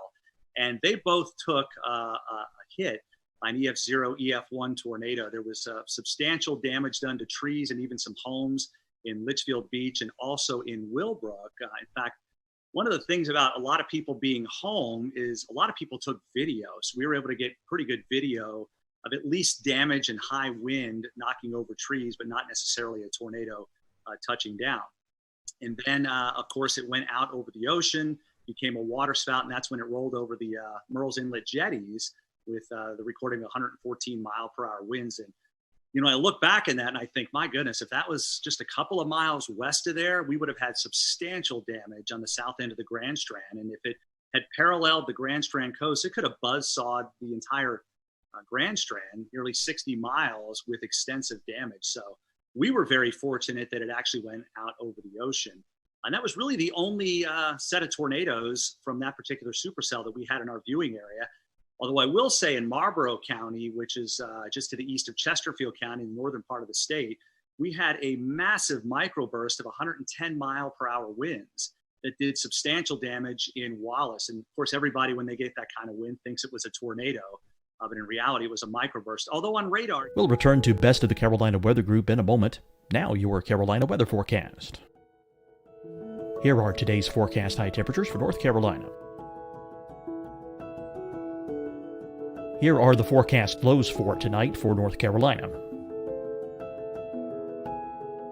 Here are tomorrow's forecast high temperatures. And here's forecast rainfall across North Carolina tomorrow. Here are the forecast highs for the day after tomorrow.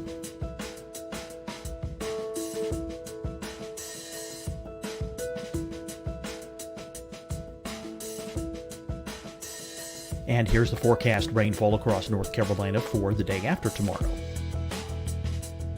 This is the total rainfall forecast across North Carolina for the next 3 days. Here's the severe thunderstorm outlook for today from the Storm Prediction Center.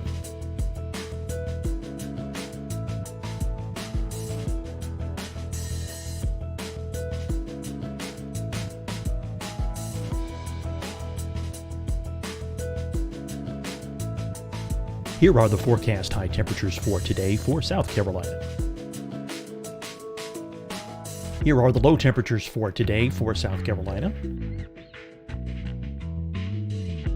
Here's the probability of precipitation forecast across South Carolina today. And here are the rain chances across South Carolina tonight. Here are tomorrow's forecast highs across South Carolina. Here are the forecast low temperatures for tomorrow for South Carolina. And here is the probability of precipitation across South Carolina tomorrow. Here's the precipitation chances across South Carolina tomorrow night.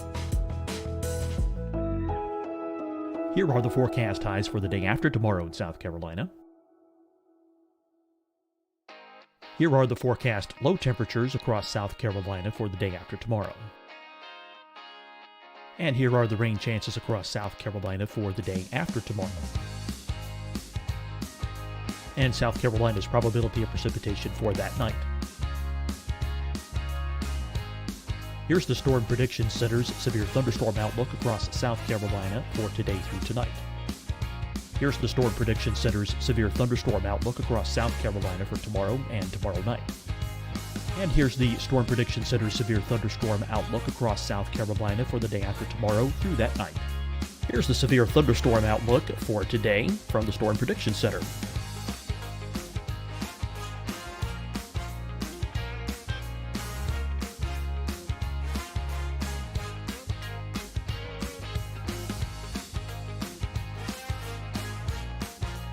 And now here's a live look at weather radar across the southeast. Fight the spread and take a stand against coronavirus. Wear a mask in public. Stay at least 6 feet apart from others. And get tested. Join us and fight the spread. Visit scdhec.gov/COVID-19. Getting tested for COVID-19 helps you to take the steps needed to protect yourself, your loved ones, and your community. Find the testing location at scdhec.gov/COVID-19 testing.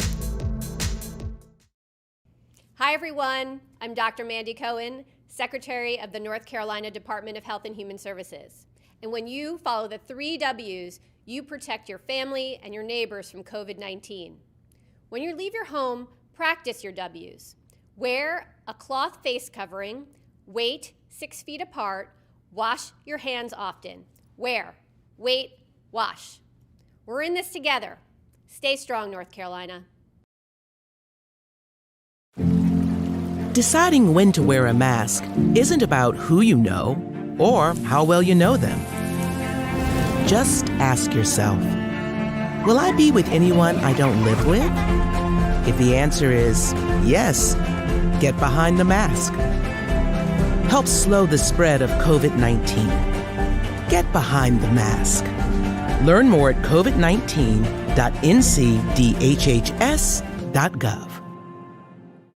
You'll see your Carolina weather forecast at 25 and 55 past. And now back to the best of the Carolina Weather Group on the all-new Carolina Weather Net.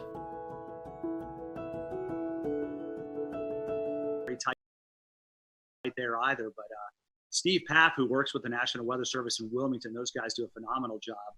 They went out and did the survey yesterday and were able to pinpoint where they had 80 to 110 mile per hour winds. And, you know, typically for us, in the summertime, we get those pulse thunderstorms where we'll get 60, 70, maybe 80 mile per hour winds with a collapsing thunderstorm. But in all the years I've been here, I can't recall one time where we've had a microburst that caused 110 mile per hour winds. But you hear it all the time. They're just as damaging sometimes as tornadoes.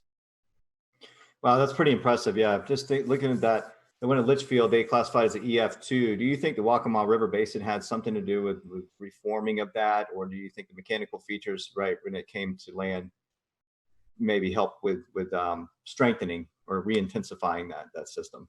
Yeah, there's a lot of, I don't know if you want to call it debate, but there's a lot of speculation out there that there could have been some sort of a influence of the ocean, the wind coming in off the ocean at that time, perhaps creating some sort of a boundary to help intensify the storm itself. But yeah, it was an EF0 over Litchfield Beach, and then it blew up to an EF2 when it went over the Merles and the Jetty. So it got pretty strong fairly quickly. And again, we were lucky that was over the ocean. Literally, the jetties are only a couple of 100 yards away from very populated areas of Garden City. And we had 2 different people that have homes there who have their home weather units, and they both registered 71 and 72 mile per hour winds respectively. So literally within a couple of 100 yards of where your unit is, we had those measurements. So you can see how tight the wind gradient was between Garden City and the actual jetties themselves. Hey, Ed, there was something, you always try to find something that'll make you laugh in these sad times. And unfortunately, we had some sad times in the Carolinas, but there was a tweet going around of you doing your broadcast. I don't know. I've asked James about it if we can play it. But, Here it comes. all right, I'm going to let it play, and then I want you to talk about it. Okay. The rain is located, and we'll zoom that out just a bit. And whoa! Oh!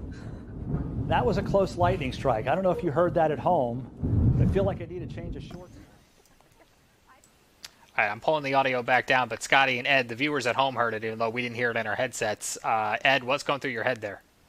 Well, we were in a sense just about ready to wind down. We were getting through this thing for the most part relatively unscathed. Our last severe thunderstorm warning was still in effect, but the storm was moving out of Horry County.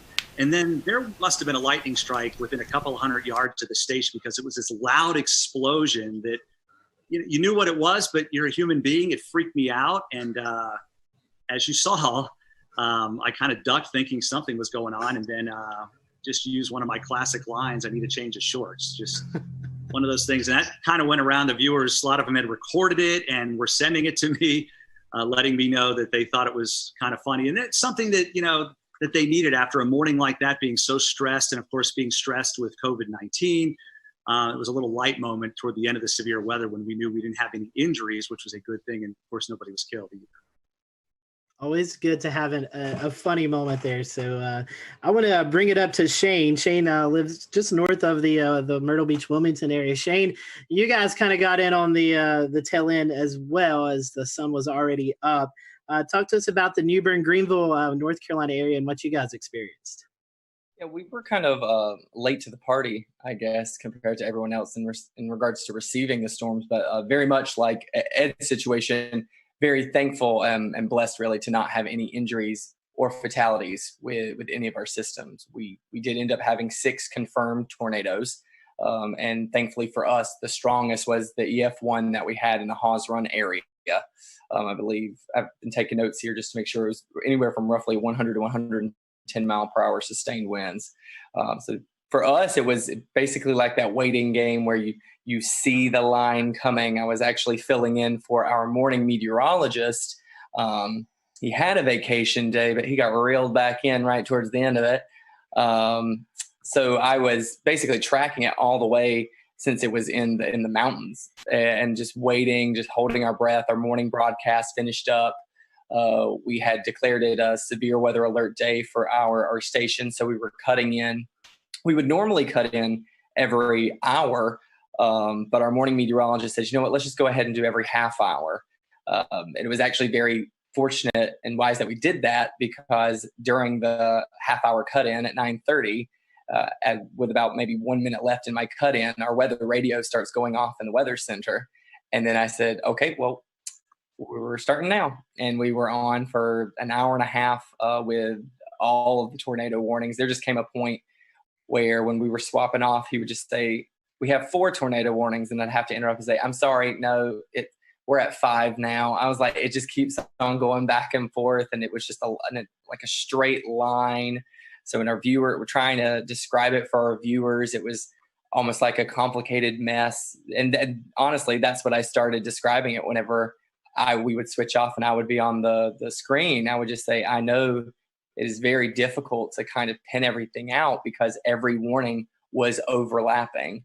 And I think with my experience with tornadoes, with coverage I've had, which naturally have had many, especially with our hurricane coverage that we've seen over the years, I've never seen that many warnings stacked back to back to back in a straight line. It was fascinating, but also terrifying at the same time, because you feel like you need to give equal coverage to each warning in each area in your viewing area. Even though we knew the strongest one at the time was the one we were seeing to the south, simply because it had held for the longest amount of time. It seemed like it had the strongest signature. Looking back on social media after everything kind of died down a bit, I was able to see what other meteorologists from around the country had done and taken screenshots and seeing all the feedback and all the scans of it that we weren't even able to see at the time because we were having to bounce in between 6 different tornado warnings all at the same time. But looking back on it, it was very clear seeing everyone's screen grabs of the tornado warning to the south, that was the strongest one. It had the strongest sustained winds. It had the longest track out of all the tornadoes that we were tracking that morning. And Shane, one thing we were noticing because we were watching that storm is it was going through a fairly populated area. Jacksonville, that's probably one of the bigger cities out eastern North Carolina. So I'm sure that was kind of pressing to want to get that information out to one of the bigger population areas. Absolutely. What was really interesting, something I've never been able to do before while we are doing severe weather coverage, is to be able to pick up anything too crazy on our web cameras. And we did have a webcam situated in the Jacksonville area near the Freedom Fountains. And while we did not see the feature at all, you could see it looked like the flags about to be ripped off of the top of the flagpoles. I've never seen that before, and never been able to capture anything during the height of a storm or during a warning before until this particular system. So naturally, yes, we did have all that concern because even for our specific station, Jacksonville is a very heavy populated area into which they tune into us. They know that we are the closest station to them, so they rely on us heavily. But thankfully, I believe the heaviest damage that was sustained in that area was at a hog farm. So we might have a few pigs that won't be tuning into our broadcast next time. But like I said, just very thankful and blessed that we had 0 fatalities, 0 injuries throughout the entire morning. Shane, I got a good chuckle out of that. Thank you. Tim, we still have 2 areas to cover, Charlotte and Greensboro. So Tim, I want to start off with you. I know you're just dying to talk. We've had you waiting for 40 some odd minutes now, but you guys did have 1 tornado in Alamance County. Can you kind of tell us a little bit about that and maybe some of the relief that you felt that there was only 1 and things weren't quite as bad as they could have been? Yeah, sure. Thanks, guys. So, this kind of thing that we were tracking for days, all of us were tracking it for days.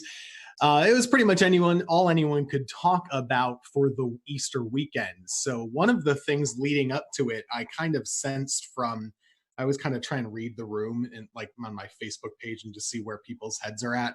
It really seemed like people were dreading this and they were very freaked out and they really were spooked, just in the sense of maybe they were stressed out already. I am not a psychologist, but there was just a lot of stress building up. And I think whenever something is coming in the middle of the night, people are really worried, and justifiably so. So one of the things we decided to do is just let them know, we're going to be there the whole night, because even with, we had the warm front coming through in the afternoon. I'm always worried about those little warm fronts too. You can kind of get little spin ups. So I was there starting at 8, 9 o'clock, and I just stayed till the morning. We had the rest of the morning Mets come in as well to help out. And good thing that we did, because, one of the things, we just kind of walked people through the night.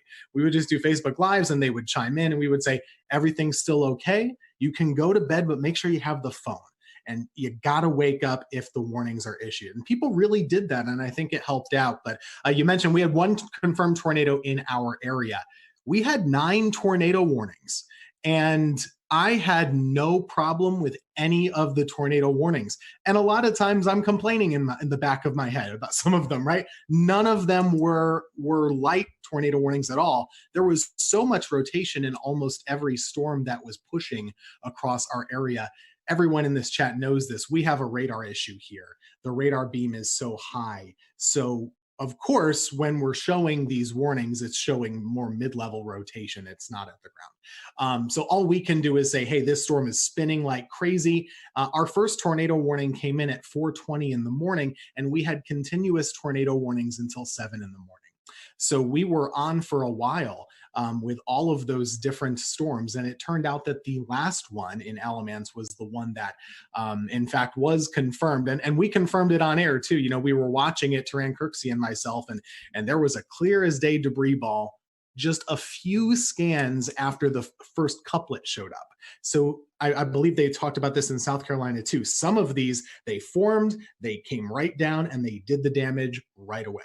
And it was very quick.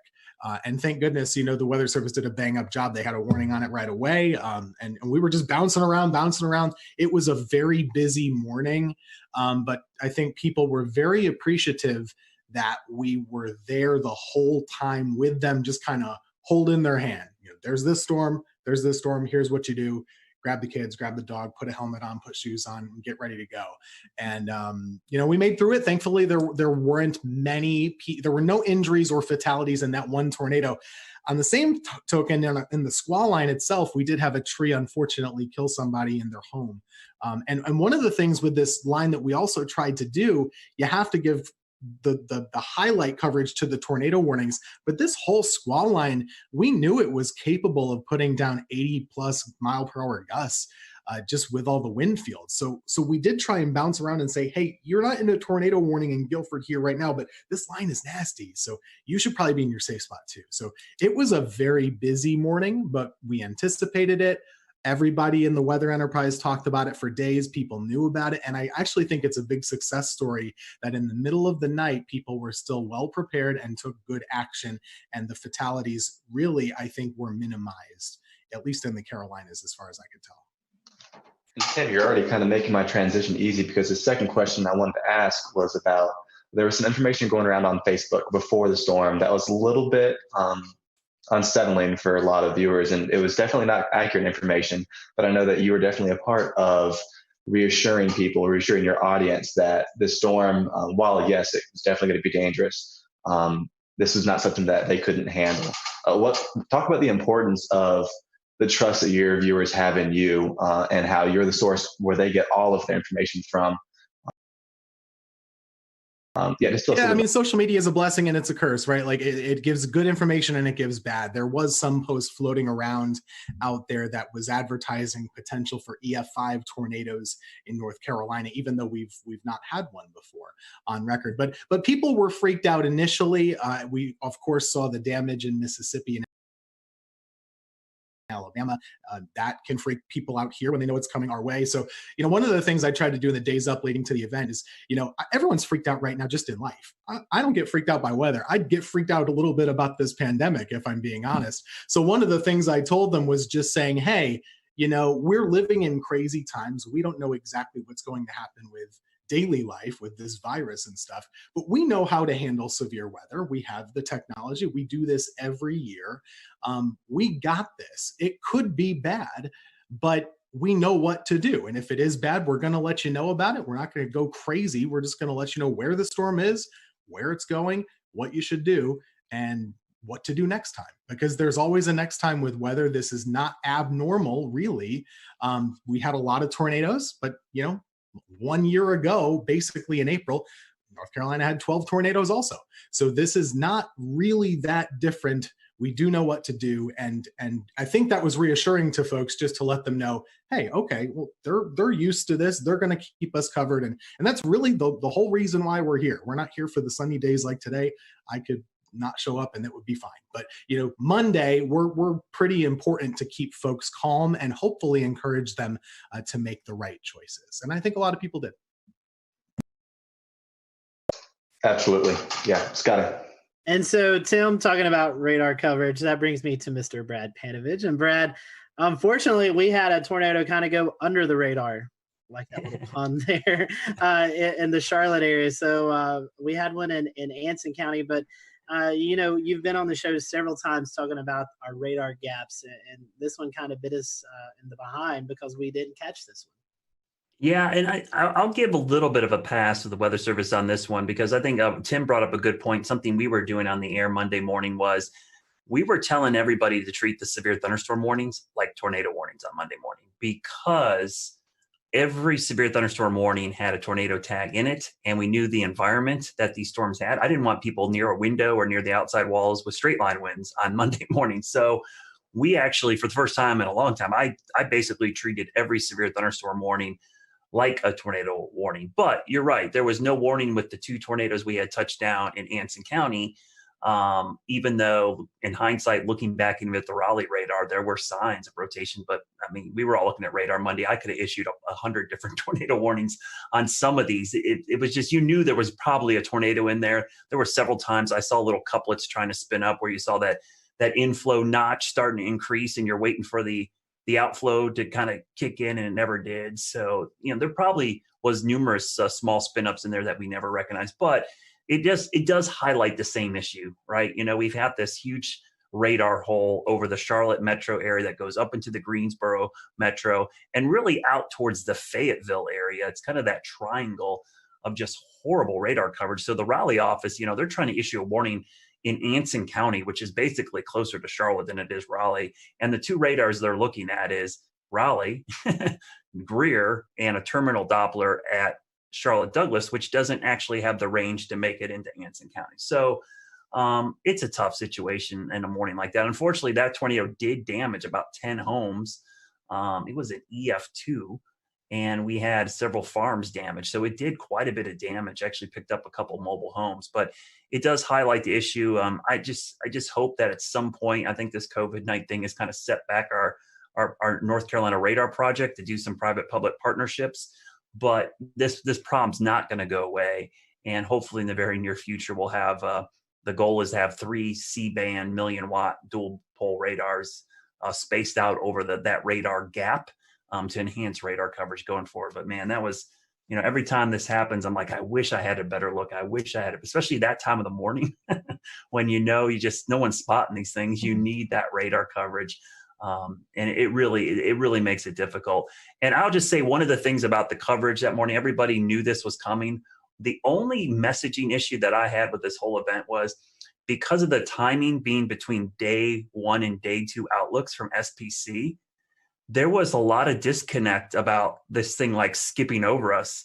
And the one thing I tried to do Sunday night and Monday morning was like, hey, you got to understand the day 1 outlook goes from 8 a.m. Sunday to 8 a.m. Monday. And then the new one comes out for Tuesday. It's 8 a.m. Tuesday to 8. And so it looked like it was going to jump over the Piedmont, but it really was just an artifact of it being right at that time of day between the two outlooks. So that was the only issue I had communicating. A lot of people thought this was going to happen on Sunday, and it really was a Monday morning event. So from that standpoint, I'm glad a lot of people paid attention, but the timing was a real problem because of the way the outlooks are issued from SBC. Ideally, we'd like to have had it from midnight to midnight. I think that would have had a much better perspective of what's going on. For the viewers, a few asking about radar. For those who may not be familiar with radar, tell us why the Charlotte area, the Greensboro area, Fayetteville area is kind of in that hole. Why does the radar miss those areas? Oh man, it's a lot of politics. I'm not going to lie to you. When the Weather Service was reorganized, for whatever reason, Charlotte, which is, I'm biased, I live here, but it is the biggest city between Atlanta and Washington, D.C., all right? It does not have a radar within 50 miles of the biggest population center in this part of the country. And that doesn't just affect us. It affects Tim up in Greensboro and Winston-Salem. It affects Hickory, Boone. It affects a large area. And so there's some little stopgaps. And I hear this all the time from people, well, you got a terminal Doppler radar. I'm like, all right, terminal Doppler is a Band-Aid. It's like a little tiny Band-Aid that helps fix a little bit of the issue. But, if I had to tell another meteorologist, hey, I'll take your 88D out and put a C-band, non-dual pole radar there to take you up, they would never want that, right? They would want an 88D dual band radar. And so it's just a Band-Aid approach. And we just have a huge issue with it. And it's unique to Charlotte. We are the biggest city in the country that does not have a radar within 50 miles of the city. So luckily, local governments are recognizing this problem. We've brought it to their attention. I think everyone brings up their phone app and goes, oh, we've got radar coverage. A lot of people don't understand that radar are like cell phone towers. The farther away you are from the dish, the worse your reception is. And so in Charlotte, we got this big population center, and our closest radar or cell phone tower is in Greer, South Carolina. So it makes it incredibly difficult. It's not that we don't have any coverage. I don't want to make it feel like, we're in this giant hole. We just have degraded coverage. We have really poor coverage. We have 1 bar on our cell phone. We want 5 bars. So what we're trying to do is get that radar closer because the radar beam, as you see in the picture right there, thanks, James, the radar beam goes in a straight line, but the Earth curves. So by the time the radar beam gets to Charlotte, depending on which part of Charlotte you're in, it's at 8,000 to as much as 10,000 feet above our heads. Tornadoes happen down in the lowest 1,000 or lower. So missing a lot of these tornadoes is a problem with the radar gap. And so I hope going forward that this problem will get solved. For years, we tried doing this back 10 years ago, and we went through federal, issues, and it's just dealing with the government sometimes incredibly difficult to get things. But now that we have this private-public partnership, it's the closest we've been to solving this problem, because we've got local, state, and even private entities involved, and the data is going to be public and free for everybody.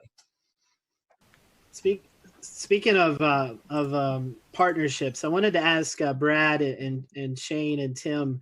Unfortunately, a lot of our other guests had to jump off because they have a 10 p.m. newscast. But in this era of COVID-19, you guys aren't in the weather center with your fellow meteorologists. You're doing a lot of work from home.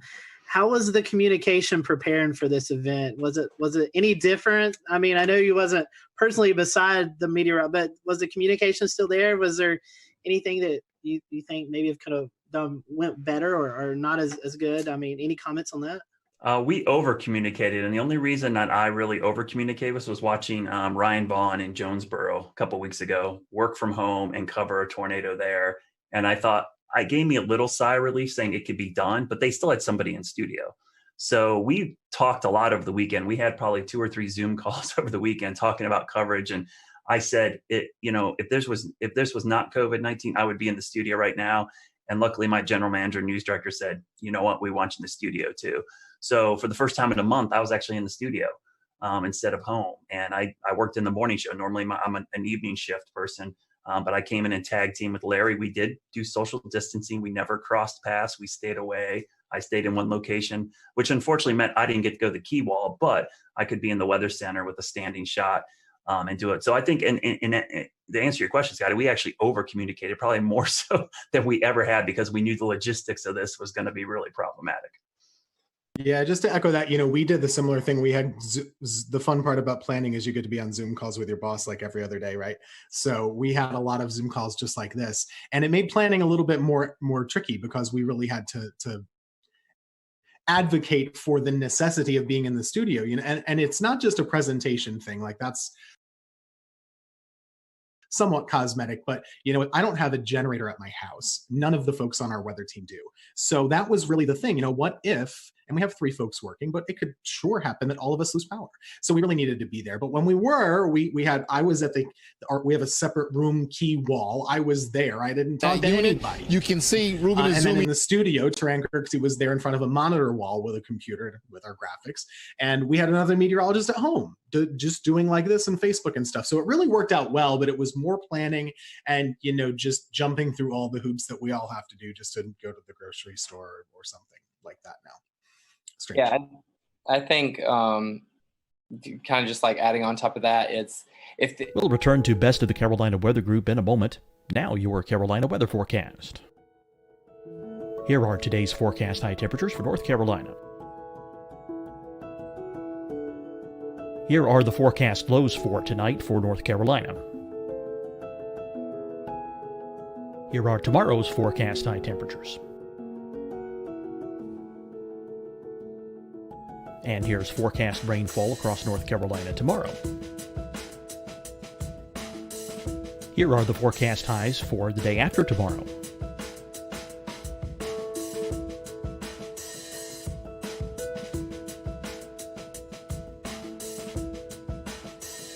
And here's the forecast rainfall across North Carolina for the day after tomorrow. This is the total rainfall forecast across North Carolina for the next 3 days. Here's the severe thunderstorm outlook for today from the Storm Prediction Center.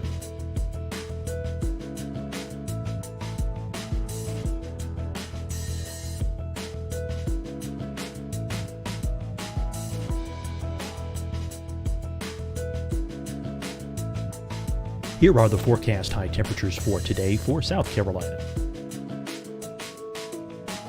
Here are the low temperatures for today for South Carolina.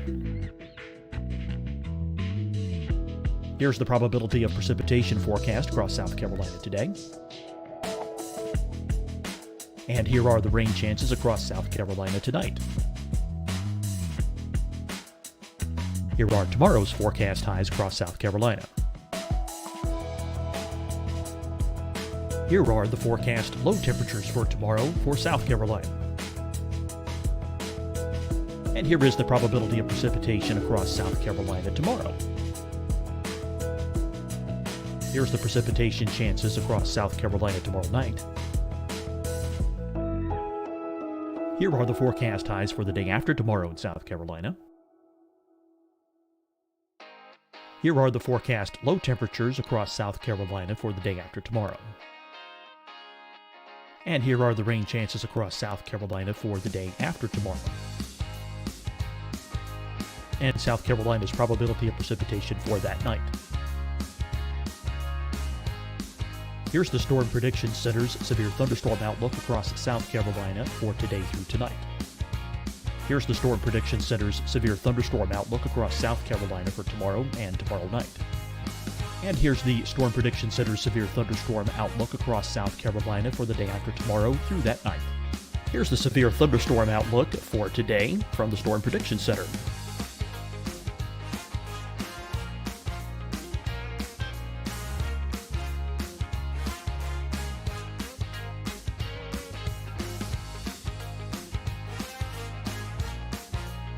And now here's a live look at weather radar across the southeast.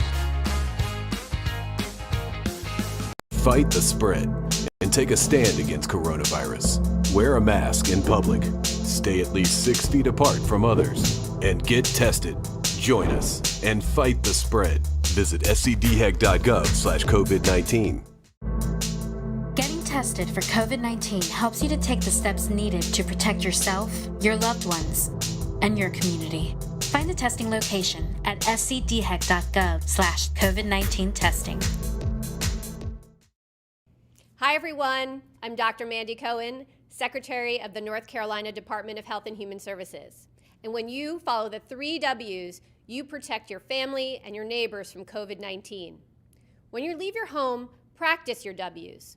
Wear a cloth face covering, wait 6 feet apart, wash your hands often. Wear, wait, wash. We're in this together. Stay strong, North Carolina. Deciding when to wear a mask isn't about who you know or how well you know them. Just ask yourself, will I be with anyone I don't live with? If the answer is yes, get behind the mask. Help slow the spread of COVID-19. Get behind the mask. Learn more at covid19.ncdhhs.gov. You'll see your Carolina weather forecast at 25 and 55 past. And now back to the best of the Carolina Weather Group on the all-new Carolina WeatherNet. Anything, it's teaching everyone, in a communication field, how to communicate even more, or the importance of communicating more. In our case, we are still fully broadcasting from our station. We don't work from home. I typically will do noon shows twice a week, and then I do double shifts on the weekend, all of our morning and all of our evening shows. So I'm usually the only one in the station for the meteorologist on Saturdays and Sundays anyway. So I was closely monitoring it. And whenever I saw it on one of my weekday shifts, I think I had sent an email out and said, I think we should go ahead and just start having a plan in place. This is our first time trying it with social distancing. So I think it's even more important that we start planning further in advance. And I just think these are times like this where you do learn how crucial communication is between a team. And I think it really applies for all fields, not just our specific industry. We started it with an email chain. We did not do Zoom conference calls because I don't like my employer to know how many times I'm wearing pajamas when I'm on the call. So it is all on the phone only. But at the end of the day, you're keeping in touch with them. You are making sure that there's consistent points that are going to every single one at every level so that everyone is on the same page.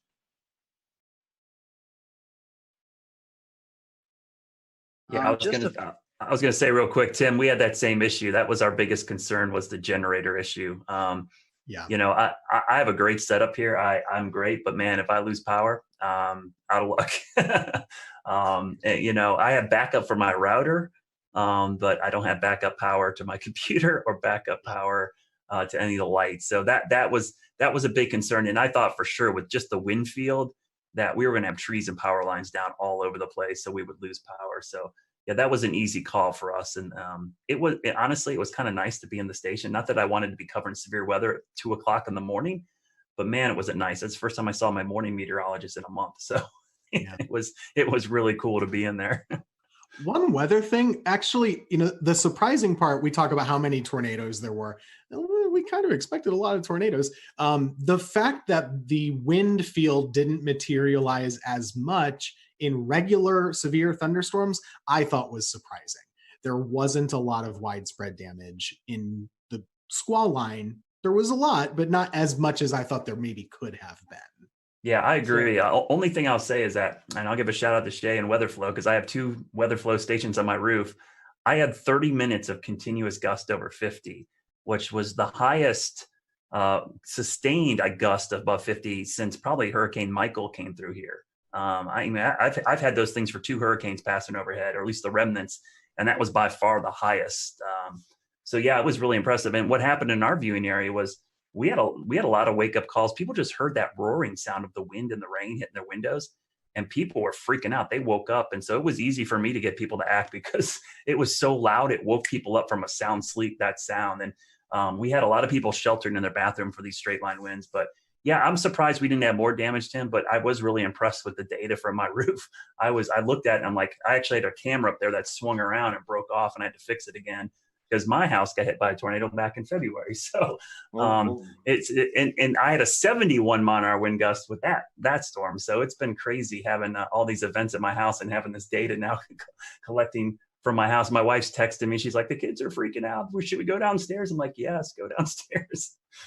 Well, Brad, what a way to QC those stations with a camera breaking, right? And then the stations are still standing. But I mean, that's pretty impressive if you think about the mechanical features over land, how trees and other homes block wind, and you're still getting gusts like that. You could almost assume that just above homes, right at the treetop level, probably several notch stronger just because of those mechanical features. But yeah, you know, even here along the coast, just like Tim said, I was surprised we didn't see a lot of those, you know, those gust fronts or those really strong convergences right ahead of the storms. It never really materialized here. I mean, we got 30 to 40 knots, and then maybe one little spike upwards, but we didn't see any of these big blasts of wind like we normally do here at the coastline, where the energies just drop out of the storm, and then we get a long line of really strong winds. So that was a good thing because it was less damage over the entire area, even though we did have one tornado along the coastline, immediate coastline, and even one just inland. But you know, a lot of folks just saw a lot of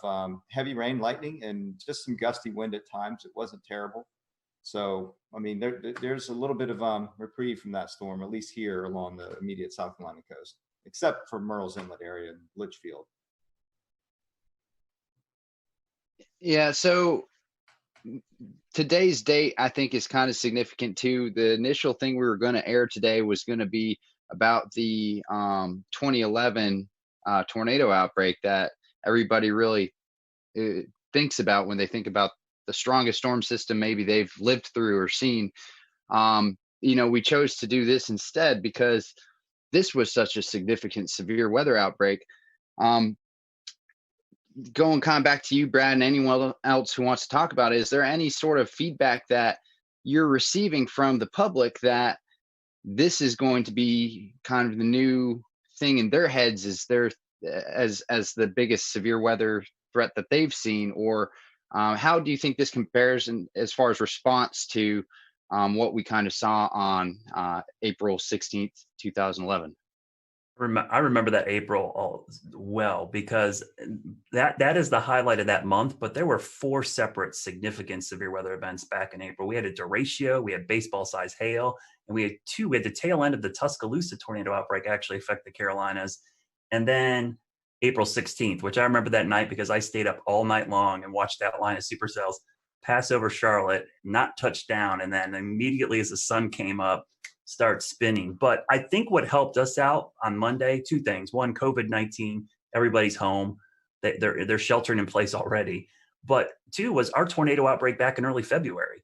That was still fresh in a lot of people's minds. We had significant tornadoes that morning, and that wasn't too long ago. And that was in Charlotte. That was, we had EF1 damage across a big chunk of South Charlotte, including my backyard. So I think that in the back of people's minds helped. And anybody who's worked in emergency management or done this, the level of preparedness is only as good as your memory of the last disaster. And in this case, having that last disaster kept people prepared. And so they were kind of ready for this. Yeah, for here, this one is not going to be remembered for years for most of the Piedmont area, and at least near the Triad, I wouldn't say, except for the folks who actually were in the tornado path in Alamance County. Just to add to this time of year, it's always very busy. 2 years ago today is the anniversary of the Greensboro tornado, which is still so fresh. We had a reporter do a story today. How is East Greensboro doing? The answer is, still not great. Unfortunately, it was a really rough urban tornado, a strong EF2 that came right through the city, stayed on the ground for 30 miles, all the way up basically toward the Virginia border.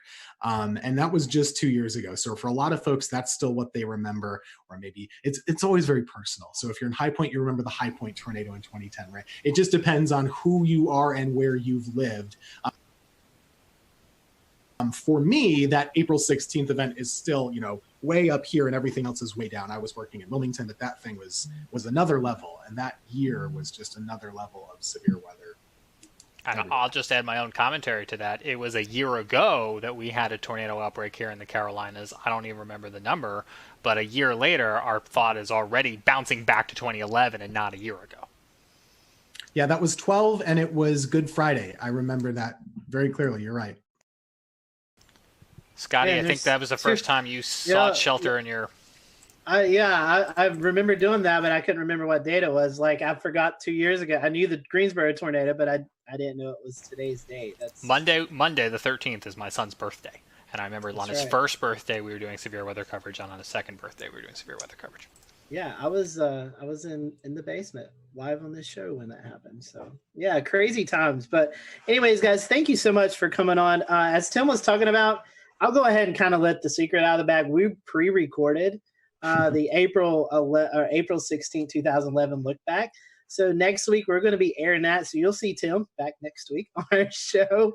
He'll be with us with a lot of other great meteorologists who kind of look back over that event. So we just hope all those, especially who are affected by this tornado outbreak, our thoughts and prayers are with you guys, and hopefully you'll recover quickly.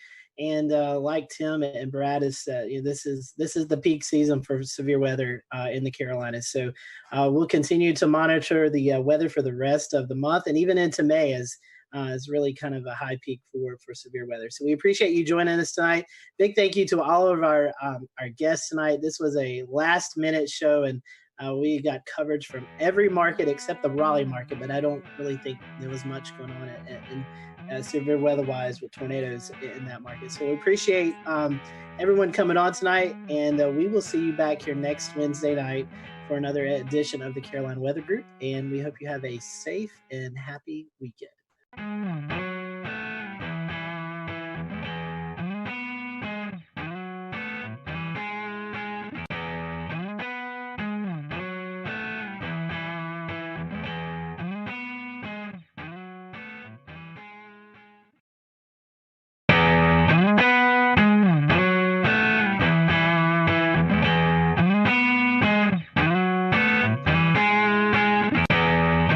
Good evening, everyone. Welcome to the Carolina Weather Group. This is the Wednesday, April 8th, 2020 edition of our little weather get-together. We hope you are all staying safe out there. Tonight, we're going to be talking about storm chasing and COVID-19. We know that the pandemic is ongoing throughout the United States, and we are entering severe weather season. So we're going to talk to some storm chasers tonight, some familiar faces and some new faces. We want to welcome in Kevin Smith. He's with the National Weather Service in Pocatello, Idaho. We have on with us Tim Marshall, storm chaser, meteorologist, and engineer. If you are familiar with the weather community, you know Tim goes out and performs damage surveys after these big tornado events. So happy to have Tim on and let him talk a little bit about that towards the end of the show. And our good friend Mike Olubinski is with us. He's back with us, storm chaser, videographer, located out in Arizona and goes out throughout the plains throughout the storm season, capturing all the sounds and the sights of tornadoes and severe weather. So we're happy to have Tim and Mike and Kevin on with us. We may be joined by an additional guest later on in the program. But bring in our guests. I want to bring in Tim Marshall, Michael Levinsky, and Kevin Smith with us tonight. Gentlemen, welcome to the show. We're happy to have you. How's everyone doing this evening? I'm still alive. Well, that's good. We like to hear that. Doing Tim, great. Thanks for having us on. Yeah, Mike. Great to be here. Thank you. Thank you for that. Tim, we'll start with you. You are in Texas right now. Tell us a little bit for your first-time guest. So tell us a little bit about your weather history, your weather background, how you got caught up in this crazy weather community that we're all involved in. Yeah, we've come a long way, haven't we? Many, many years. Well, I've always been interested in the weather. Ever since I was small, I really kept weather records in my house. My parents asked me what I wanted for Christmas. I told them a barometer. They said, "What's that?" And I go, "It's a device that measures barometric pressure, air pressure." And I got a barometer, so I kept daily records. I wrote to TV weatherman. They wrote me back in those days. And then Ted Fujita was at the University of Chicago, and I was in a suburb of Chicago, Oak Lawn. I got hit by a F4 tornado on April 21, 1967. I was about 9 or 10. And I knew right then and there I wanted to study tornadoes the rest of my life and figure out what these things are. And I didn't realize at that time I was going to chase them down, but that came later. But I wanted to go to school and learn about tornadoes, and that's what I did. That's awesome. And Tim, we want to get more into what you do after the tornado later on in the show. Let's bring in Kevin Smith. He's with the National Weather Service in Idaho. Kevin, currently in Idaho, but you also have some ties here to North Carolina. Tell us a little bit about you. Yeah, so great to be on, and thanks for having me on the show tonight. So grew up in central New York, Syracuse area, right in the middle of New York State, and right on the edge of the lake effect snow belts, which might have helped spur a little bit of my early interest in the weather. And I'm not really sure what really got me into it. You know, a lot of people have stories of a big tornado or a big storm or some trigger for them that really launched them into their meteorology careers, their storm chasing careers and whatnot. And not sure really what it was for me, but ever since elementary school, knew I wanted to be a meteorologist and was particularly interested in the National Weather Service, just for the public service side, public protection side of everything. So went to college down in NC State, Raleigh. So there's my connection to North Carolina. Started in 2007, working on my meteorology degree and was there for 4 or 5 years. So, got to know a lot of great people down there. And Dan Whitaker and I believe we met possibly doing some local chasing back during that time when I was in college. Got some exposure at the Raleigh Weather Service office, doing some volunteer work there. Whatnot, and got involved in the ham radio side of weather spotting and the Skywarn programs there in central North Carolina as well. And so graduated in 2012, and just like a lot of people are facing, very competitive these days to get into the National Weather Service. And it took several years of applying and kind of refining my credentials and gaining some more experience in different areas. And during that time, I spent some time actually firefighting and doing private security as my paid job during that period. So a little bit of a break, and then was able to get a job offer at the National Weather Service out here in Pocatello, Idaho, just a little over 3 years ago. And I've been out here ever since. Do you know one of my best friends out there? I'm sorry? Do you know one of my best friends out there, Jeff Hedges? Yes. Jeff was there when I first started. He's retired now, but I was able to work with him for, I believe, a little bit over a year out there. Yep, Jeff and I went to school together at NIU. Yeah, so small, tight-knit community in this meteorology world we live in. Yep. And I have about 12 or 13 years of storm chasing experience as well that I've continued on the side. So, Do you know Elizabeth Padian? I have met her. I believe she is or was working at the Boise Weather Service office, and I've met Boise. her. Oh, that's what it was. Okay, yeah. I shot her wedding like years ago, and she was always. She said she was up from one of those offices, and for some reason, Pocatello always seemed to be where she was from, or something in my head. So that's why I remember. Yeah. No, I have met her as well. Well, Mike, I'm going to start off with first question for you. Our guests may remember you from December, but I want to ask all three of you guys your different roles. Each one of you have a different role in storm chasing, a different agenda, idea of what you want to do. So, Mike, I'll start with you. Kind of tell us, you live in Arizona, so you make the trek out to the plains every year. Kind of tell us about the role that you want as you're out storm chasing. I was just talking to someone today. They were saying something about, I bet you'd probably still go chasing if you didn't have a camera. And I was like, I don't know. Like, I would love to watch a storm if I didn't have a camera, but chasing it and going out to the plains and all that stuff, my big thing is I love to capture that stuff, photos, time lapse, and share that stuff. That's kind of what, drives me. So my whole kind of motivation every year is to go out and do that. And it's, my job has kind of evolved since I've been, started doing this over 10 years ago out here. And I'm, from Arizona, we get amazing monsoon thunderstorms. And that's what I grew up loving out here, was lightning and dust storms and all that. And so, of course, once I saw a supercell and a tornado, I was like, well, that's the next best thing. So, But my job has kind of evolved where I'm out there mainly for me to get footage, but I've also turned into taking people along on tours. I kind of, do more like, I guess I would kind of call them private tours, where there's 1 or 2 or 3 people coming along, try to keep them small because I still want to get, the footage I want to get. And we've also played guide to having some people follow us, that want to get the same kind of footage that we're getting. And we're definitely, when I say we, I mean, sometimes I have my buddy Brett ride along, or me by myself, but we, we kind of have a different mindset. I know Tim, a lot of these guys are right under the tornado. They want to get close up footage. They're getting the damage. They're getting all the crazy stuff. And we're usually in front of it because we want to stay out of the rain and the hail, because we want to capture these images. So the footage we're getting is a little bit of a different type than what other people get, but it's a heck of a lot of fun, and I'm hoping, badly that I will be able to get some more this spring. I'll bring in Brett Adair. He's joining us. I think he's actually out in the field right now, doing a little bit of chasing. Brett, a guest of our show, so if you've been following us, you've seen Brett before. Brett, you do live storm media, doing some stuff for Weather Nation. What's your objective? What's your goal as you go out in the fields and chase?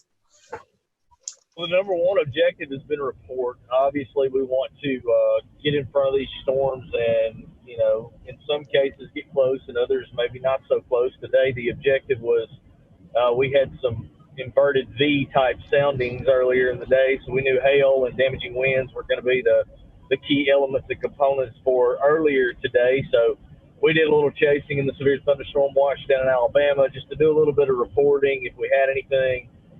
Now we're shifting into nighttime mode, where we're moving up I-65 north of Birmingham, headed toward Huntsville, and we're going to go up and see if we can't, confirm anything that might happen. We got increasing shear in the overnight hours, and we're still really unstable, 2,000 to 3,000 Cape out here as these storms push out of Tennessee and Arkansas. So we're going to be doing anything that we can to confirm any type of damage and see if we get any wind or hail reports up here. And so we know chasing kind of a different scenario this year with the coronavirus going on. Maybe some different rules, perspectives coming through. Tim Marshall, I know you was able to head up to Jonesboro, Arkansas. We'll talk a little bit about that later on. But as you're out in the field, what is your guidelines, or what are you wanting to look for as you're out in the field? Well, we've had to change now. Oh, my bad. Oh, go ahead. Now, right now, I'm on this EF scale committee, and what we try to do is get pictures of certain buildings that are damaged by tornadoes. So that's my mission, and that's why I was in Nashville, I was in Jonesboro and Dallas, looking for these specific damage indicators, as we call them, and get photos of that. We have plenty of photos of damaged houses and manufactured homes. What we want to do is look at more details like your Walgreens and your cantilever lights that we have, street lights, those kinds of things that we need photos for. So that's what I'm doing, is I'm surveying to get specific photographs. Awesome. That's some great perspective there. Some good information that we get from your storm surveys. Dan, I know you friends with Kevin, and maybe you guys can kind of talk about that side of the conversation tonight. Right. Yeah, definitely. So it's nice to have a great round view of perspectives here of all the different types of chasing that the people here do, as well as the professional associations with their job in storm chasing. It's one of the perspectives that I thought was really important to have tonight was bringing on Kevin Smith, who's a meteorologist at the National Weather Service. I've known Kevin for a while. We've ran into storms together. We've in North Carolina, we both would end up on some of the same storms as we were chasing it. He's always been someone who has thought very critically to spotter reports and reports to be used for the National Weather Service. So that being said, kind of Kevin, what do you think, just for you to speak to it, your overall kind of perspective on storm reports and the importance of those and how those are used for the National Weather Service? What's kind of your history and your, where you feel that importance lies with those reports? Yeah. So going back to before I was in the Weather Service, my focus chasing has always been on reporting. And I know, we all chase for different reasons. There's research applications, there's chasing with tour groups as a means of making money and whatnot. Obviously a lot of research going on and whatnot, people looking for photos and videos. My focus has always been on the public reporting side, just because I knew back in the day that it had a lot of importance for the local Weather Service offices. And I'm also just personally very driven by things that help people. So putting on my Weather Service hat, now that I'm working out in Pocatello, spotter reports are huge. And, there's this distinction. There's skywarn spotters, there's storm chasers. A lot of people kind of put them in two different bins. And there is a difference. Spotters are usually going about their daily life and just when they happen to come across something, when they happen to see something going on in their neighborhood or on the way to work or on the way to their family, they'll go ahead and report that. Whereas chasers put more time and money into following storms over great distances, counties and states and whatnot. And again, sometimes for different reasons. So from the Weather Service perspective, ground truth reports are huge. They are not going away. The importance of spotter reports are not going away. We talk about all these great advances these days in radar technology, dual pole radar, phased array radar. We have satellite imagery that's incredible resolution now with even 1 minute updates if we want that type of data during severe weather. And even with these advances, there's nothing that's come along, and probably nothing that's going to come along in any of our lifetimes that's going to replace ground truth reports. So the Skywarn program. We'll return to Best of the Carolina Weather Group in a moment. Now your Carolina weather forecast. Here are today's forecast high temperatures for North Carolina. Here are the forecast lows for tonight for North Carolina. Here are tomorrow's forecast high temperatures. And here's forecast rainfall across North Carolina tomorrow. Here are the forecast highs for the day after tomorrow.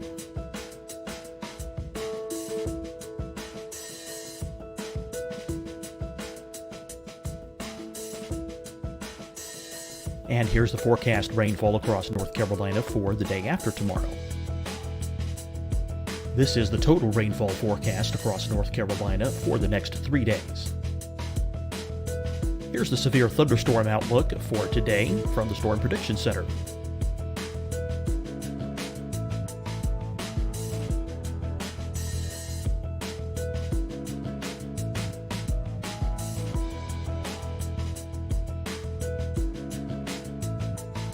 Here are the forecast high temperatures for today for South Carolina. Here are the low temperatures for today for South Carolina. Here's the probability of precipitation forecast across South Carolina today. And here are the rain chances across South Carolina tonight. Here are tomorrow's forecast highs across South Carolina. Here are the forecast low temperatures for tomorrow for South Carolina. And here is the probability of precipitation across South Carolina tomorrow. Here's the precipitation chances across South Carolina tomorrow night. Here are the forecast highs for the day after tomorrow in South Carolina. Here are the forecast low temperatures across South Carolina for the day after tomorrow. And here are the rain chances across South Carolina for the day after tomorrow. And South Carolina's probability of precipitation for that night. Here's the Storm Prediction Center's severe thunderstorm outlook across South Carolina for today through tonight. Here's the Storm Prediction Center's severe thunderstorm outlook across South Carolina for tomorrow and tomorrow night. And here's the Storm Prediction Center's severe thunderstorm outlook across South Carolina for the day after tomorrow through that night. Here's the severe thunderstorm outlook for today from the Storm Prediction Center.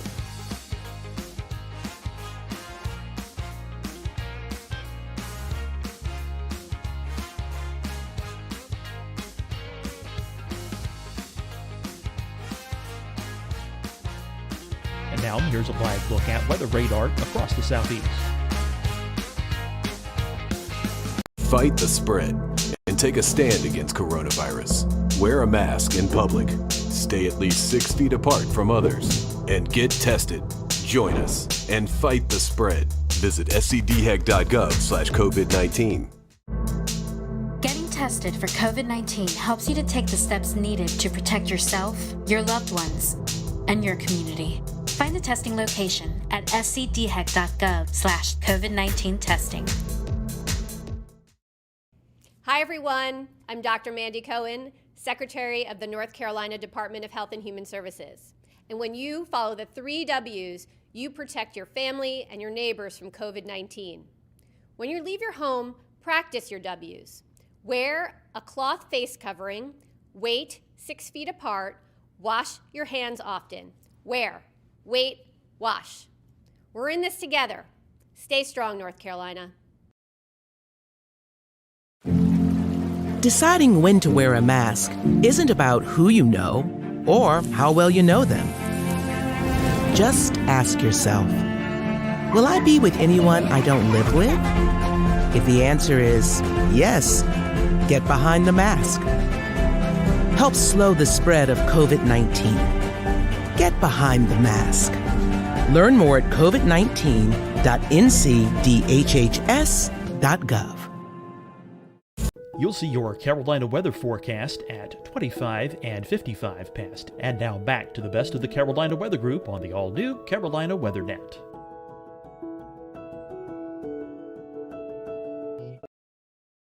Practice of calling in reports, whether it's to the media or directly to the Weather Service offices, remains incredibly important for our operations at the Weather Service. And I think that's going to remain incredibly important going forward, even with the advances. Well, thanks for explaining that really well. I guess kind of the purpose of tonight's conversation, how everything kind of comes back around is, how things are going to change this storm season with the threat of coronavirus and the way things are going this storm season already. And hopefully that changes in a few weeks or a month, and, staying ultra optimistic that by late May or June, things will be a lot closer to where they were, before all of this. But that's just the optimistic storm chaser in me. All that being said, I think one of the important things is, what if we're talking 5 years from now and we're looking back at this storm season, what are going to be the biggest takeaways? What are the most important things that may have happened weather-wise from a lot of people staying home, from a lot of research potentially being halted, So that being said, Kevin, kind of back to you about, this reporting, just kind of starting there, as we're all trying to make sense of severe weather and try and figure out the best way to make sense of ground reports and get those in. How do you think that might be affected this storm season? Kind of our security, and that we just have. It's really hard to tell. So obviously, and probably everyone on this panel is aware, there's a lot of debate right now going on among the spotter community, storm chaser community on to chase or not to chase, and CDC guidelines, and how is the overall season going to be impacted? With everything going on with COVID. In terms of the reports that are streaming into the Weather Service offices, it's hard to tell. We get a lot of reports from the local spotters in each CWA, so each county warning area, the area that each Weather Service office is in charge of in terms of forecasting and warning operations. I don't speculate that would change significantly, particularly with a lot of people at home. Our spotters that usually call in reports are hopefully going to continue to call in reports throughout the pandemic as long as they can do so safely. In terms of maybe having less chasers out in the field, it's really hard to speculate on that. Whether that's going to have an impact on the overall verification process or just the amount of reports that are coming in. Officially, from the Weather Service standpoint, we strongly recommend everyone to follow all the CDC guidelines and all the local guidelines related to the pandemic. That's kind of a first priority before we get into, I need to report the wall cloud. But outside of that, pandemic or no pandemic, we want those ground truth reports whenever they can be sent. Kevin, one of the things that you said that stuck with me was the importance that in normal times, these observations can provide to you guys at the National Weather Service. I'd like to have you speak a little bit more to that in just a second, but what I'd like to do to kind of draw a parallel between the two conversations we're having is play a sound clip today from here in Charlotte, North Carolina, where Mecklenburg County Health Director Gibby Harris actually drew a line between what hurricane forecasting is like and what trying to forecast the coronavirus is like, and it plays off of exactly what I think you were just talking about how today's observations determine tomorrow's forecast. This runs about a minute. It's a little long, but I want to let our weather-centric audience hear this sound. We have built the modeling that we're using in this community based on methods that were developed by a team of researchers at the University of Pennsylvania. The CDC has also used this model. We're working with our partners at Atrium and Novant, and it requires data from all three of our systems to run these models. We've adjusted the models with our local data and are monitoring the projections daily. Every time we put in new data and adjust the assumptions based on what we're seeing in our community, the forecasts can shift. These models are not unlike what you see when we have a hurricane. When you see models from a hurricane, you see where the hurricane is and then the cone that goes out from the hurricane. That means that it could happen anywhere within that cone based on the modeling that they're able to do. And the further you go out with the modeling, the wider that cone becomes. That's what we're dealing with in this situation. We have limited data, and we're using what we're seeing in other communities to help us with that modeling. But you have to know that this is a moving target for us, and we're doing the best we can with what we have.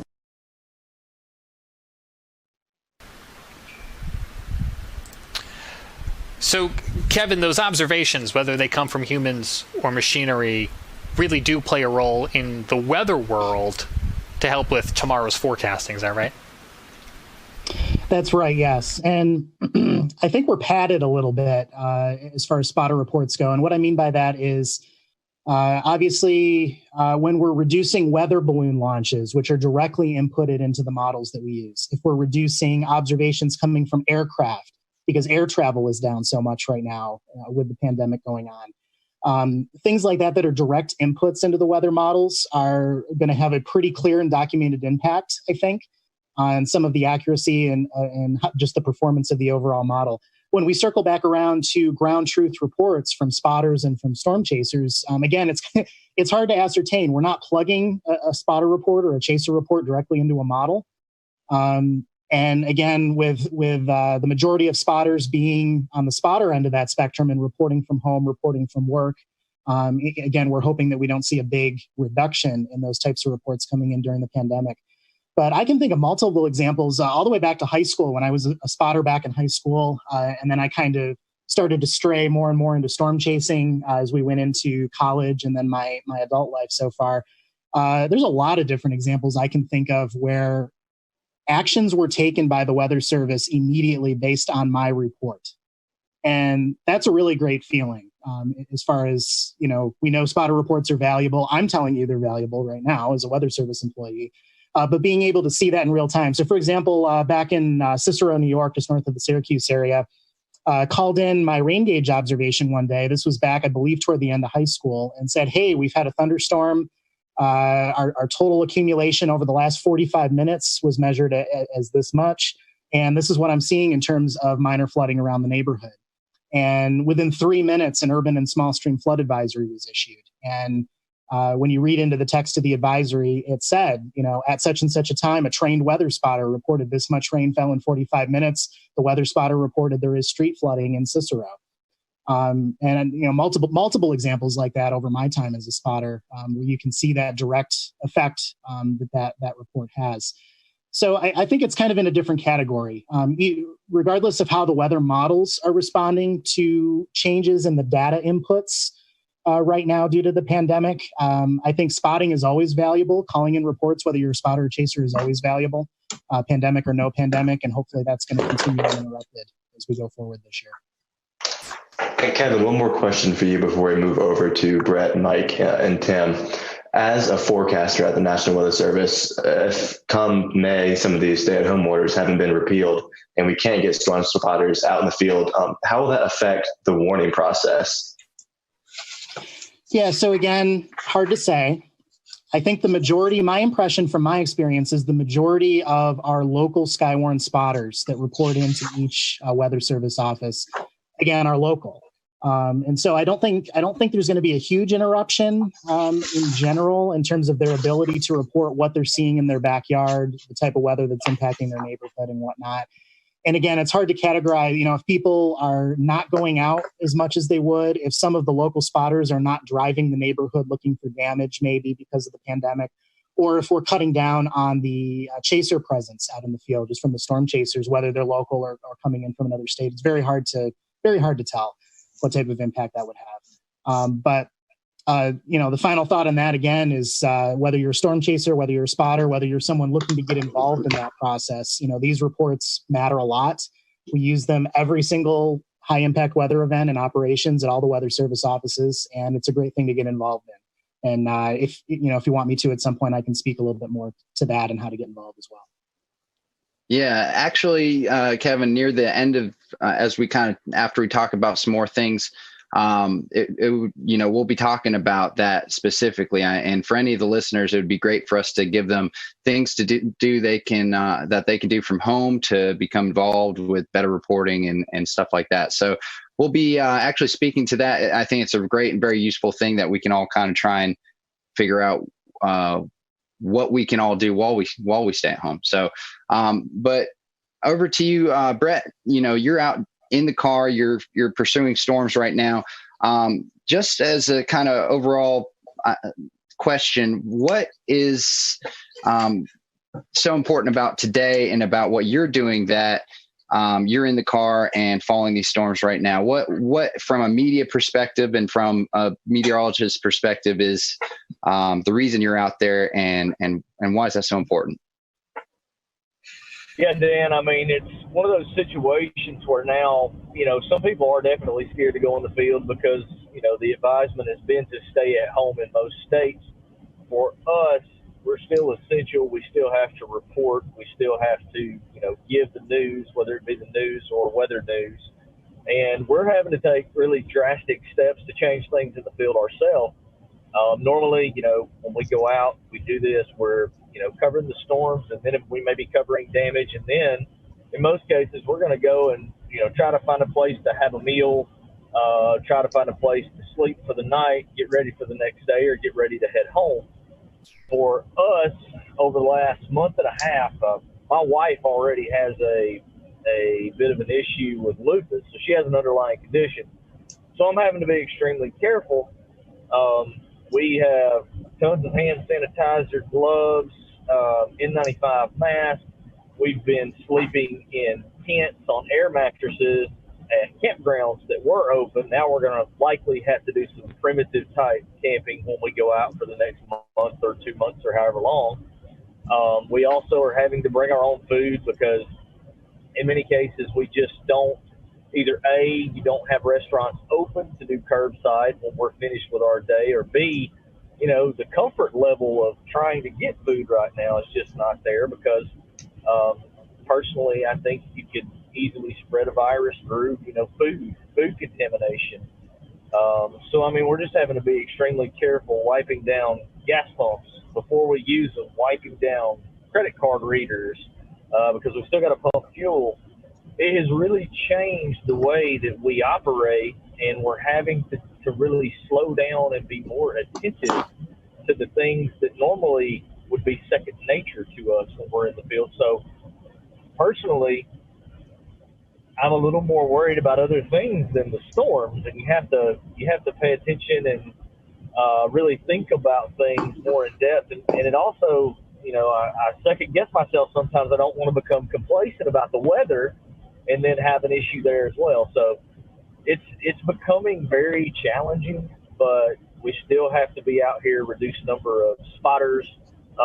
You know, one thing that has not happened yet, and luckily for all of us it hasn't, you know, what if we had a radar failure during, you know, a time of this where we don't have as many spotters and eyes out in the field on storms if we had severe weather? Luckily our equipment hasn't failed us yet. Let's just continue to hope we get through this without any of those type of issues as well. Yeah, that's right. So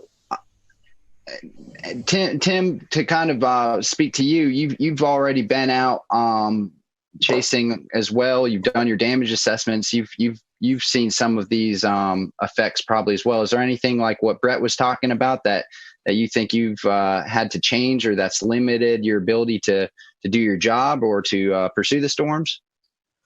Absolutely. Everything Brett was saying with regard to, you know, carrying hand sanitizer. I have an N95 mask and have gloves, have surgical gloves, have a whole box of them. So every time I go to fuel up, I put on a surgical glove and then go ahead and proceed to use that and then throw it away after I fill up the vehicle. Fast food is the order of the day, obviously, and that's not good for my health. My doctor would certainly frown on that, but that's the way chasing is. So some of the fast food restaurants are still open fairly late at night, and even the Sonics we found were open, and not my first choice to go eat there, but if it's the only thing around, you want something warm there you go. Hotels I have not found to be a problem yet. I've been finding that many hotels welcome to have a visitor because they don't have hardly anybody in the hotels. So I'm not too concerned about that. So far, we've done pretty well. We've had a couple chases already, and it's been fun. But I think what happens is we'll see how things work over the next few weeks and months, and see how bad it gets or if it improves any. And so, Mike, I want to bring you in because Tim lives in Texas, Brett's in Alabama. You're in Arizona, so you have to do a lot of traveling to get to where you need to be. What do you think the effects may be for you? Have you already experienced some of them? Kind of tell us, walk us through your game plan. Well, at least I haven't experienced them. I haven't been out chasing yet. I've kind of put a goal in my head of not chasing until May, just so I don't even think about it right now. I just want to wait till things maybe get a little better. Plus, I have 3 kids. They're out of school, and my wife works at our church where there's only a couple people working, so she still goes in every day. And so I'm kind of hunkered down, helping them, get caught up on schoolwork that they need to do.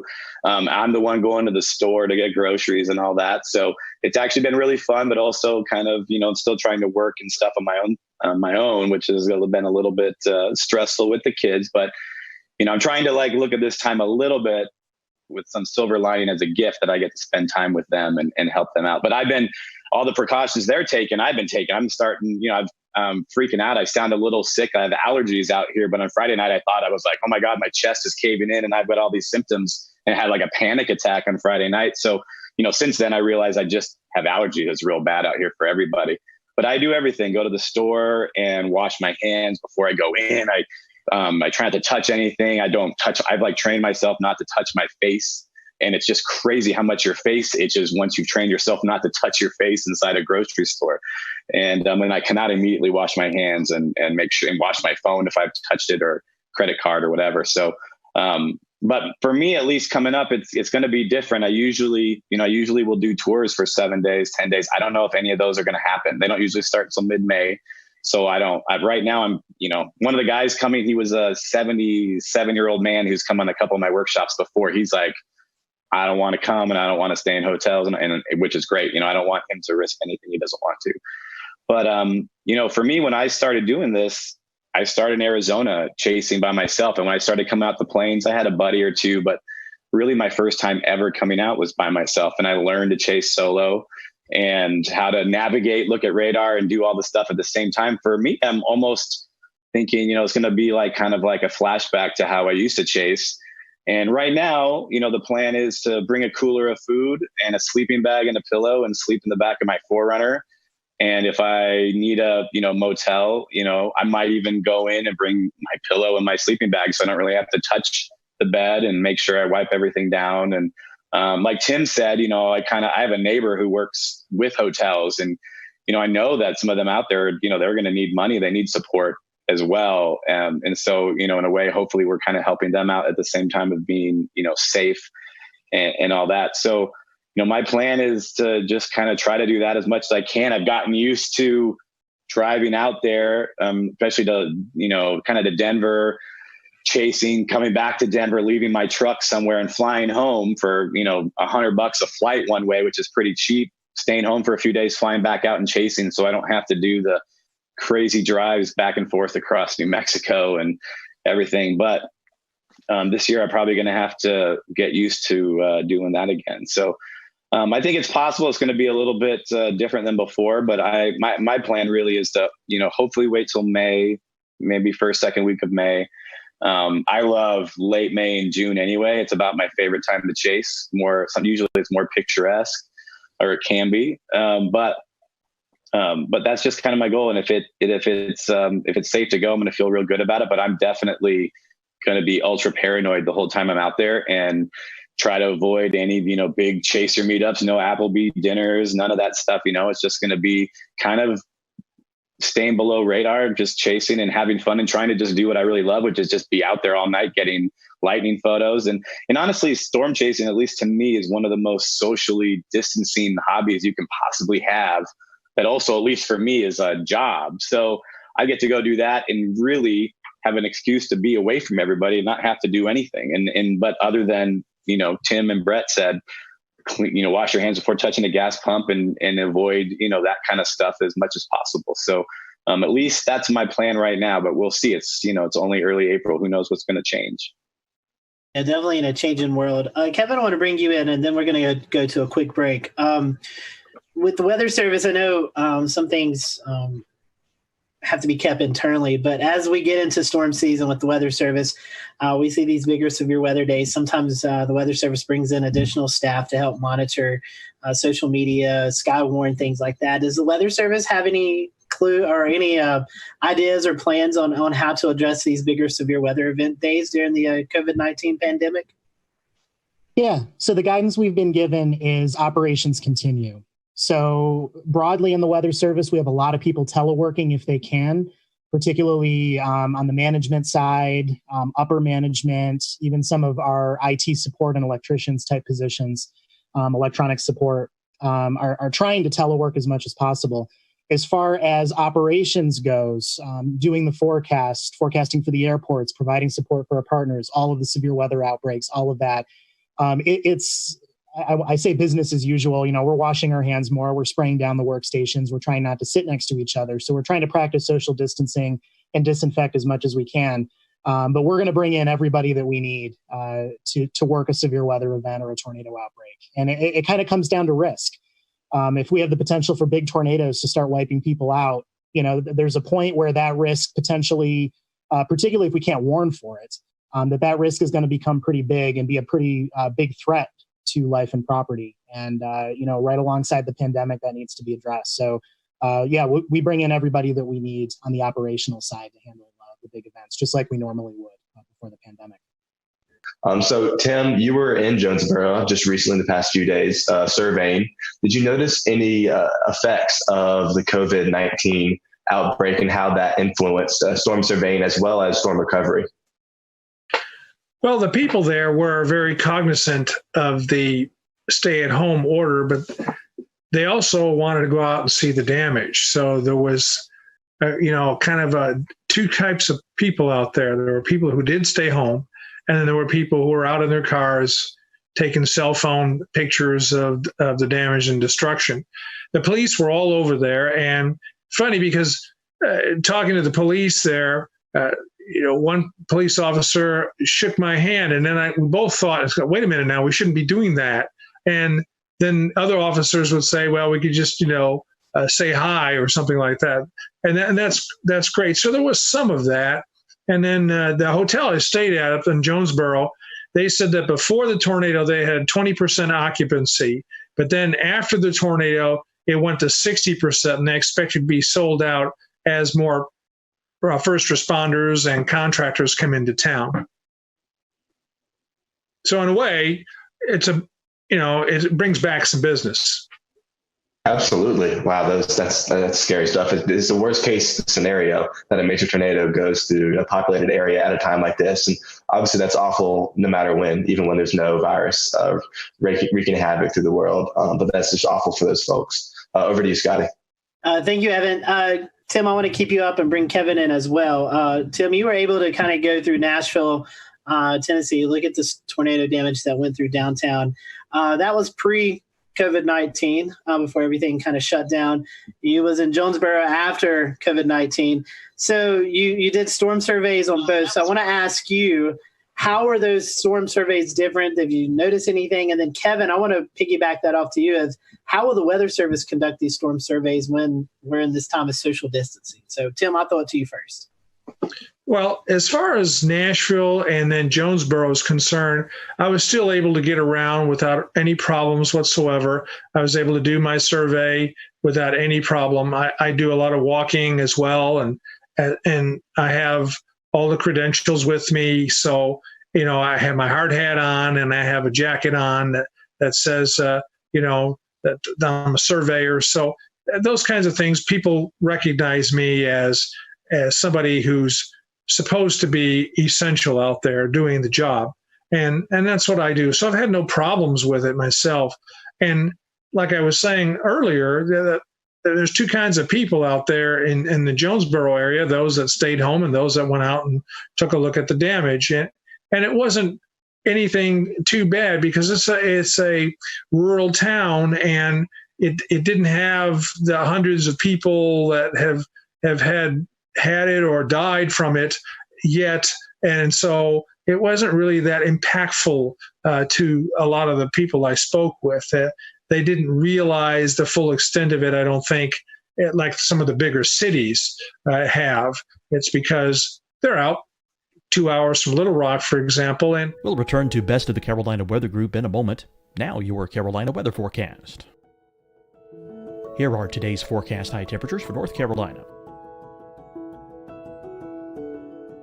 Here are the forecast lows for tonight for North Carolina.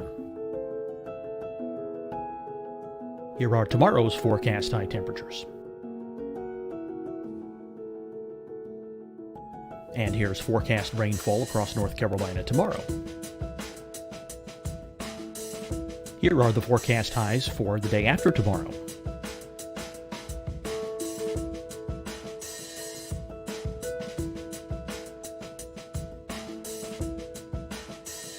And here's the forecast rainfall across North Carolina for the day after tomorrow. This is the total rainfall forecast across North Carolina for the next 3 days.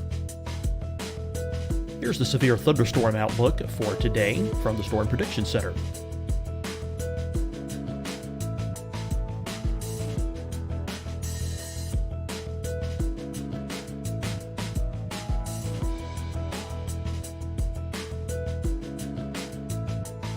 Here are the forecast high temperatures for today for South Carolina.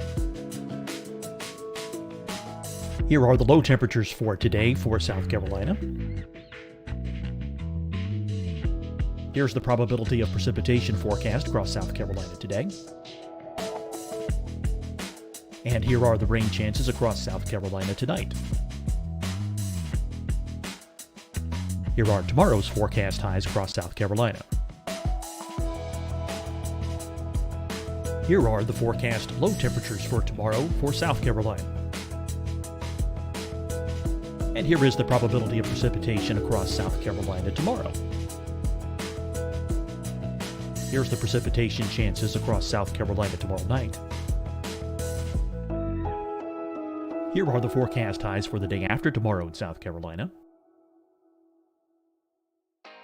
Here are the forecast low temperatures across South Carolina for the day after tomorrow. And here are the rain chances across South Carolina for the day after tomorrow. And South Carolina's probability of precipitation for that night. Here's the Storm Prediction Center's severe thunderstorm outlook across South Carolina for today through tonight. Here's the Storm Prediction Center's severe thunderstorm outlook across South Carolina for tomorrow and tomorrow night. And here's the Storm Prediction Center's severe thunderstorm outlook across South Carolina for the day after tomorrow through that night. Here's the severe thunderstorm outlook for today from the Storm Prediction Center.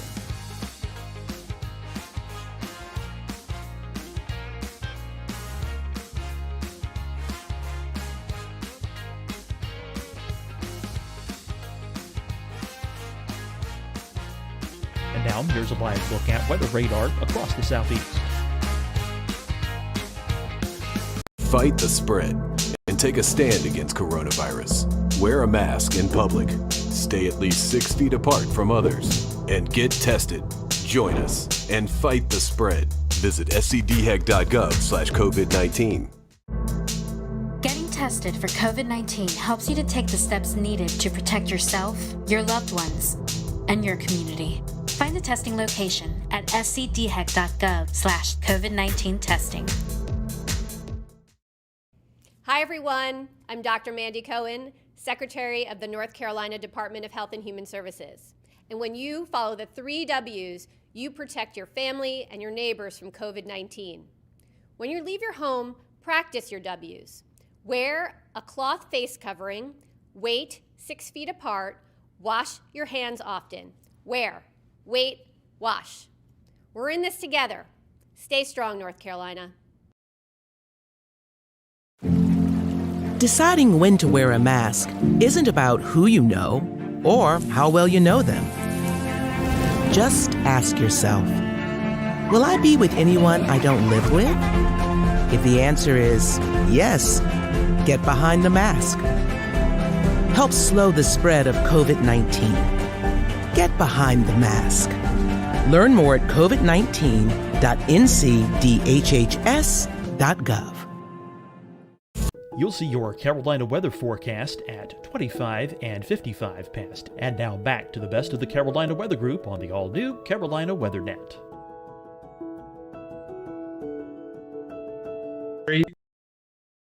And they don't have the concentration of COVID positive cases as something like Little Rock.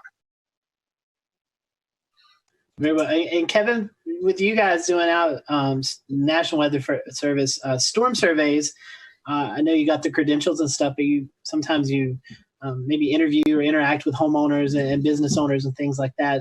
Is there any guidelines that are changing during this COVID-19 period? Yeah, so luckily we haven't had anything to survey yet out here in Idaho. Certainly less severe weather than the plains. Which makes it a little bit nicer. But, storm surveys are a responsibility of the Weather Service, usually a lot of times in conjunction with local emergency management and some other partners. And as they fall under operations, we're going to proceed forward with what we need to do. Certainly, there's going to be social distancing. There's going to be an increased emphasis on safety and disinfecting and masks and things like that, just like everyone else is doing. So that's the main difference there, is that type of stuff is going to come into play in a pretty big way as we go out and do that. But storm surveys will continue. I'll mention too, since it relates to chasing and spotting, we've had to cancel our outreach.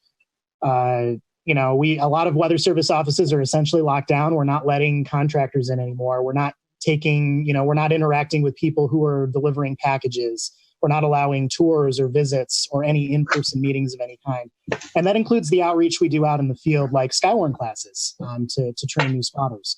So a lot of that has been canceled, and actually just about all outreach across the country for the Weather Service has been canceled or postponed until things get better in the course of this pandemic. We have increased, most offices have increased their virtual presence. Some offices are doing more virtual online Skywarn classes that people can dial into live. So there's been a little bit more of an emphasis there. And that's a trend that's been going on for years. A lot of offices have been starting to do that anyway.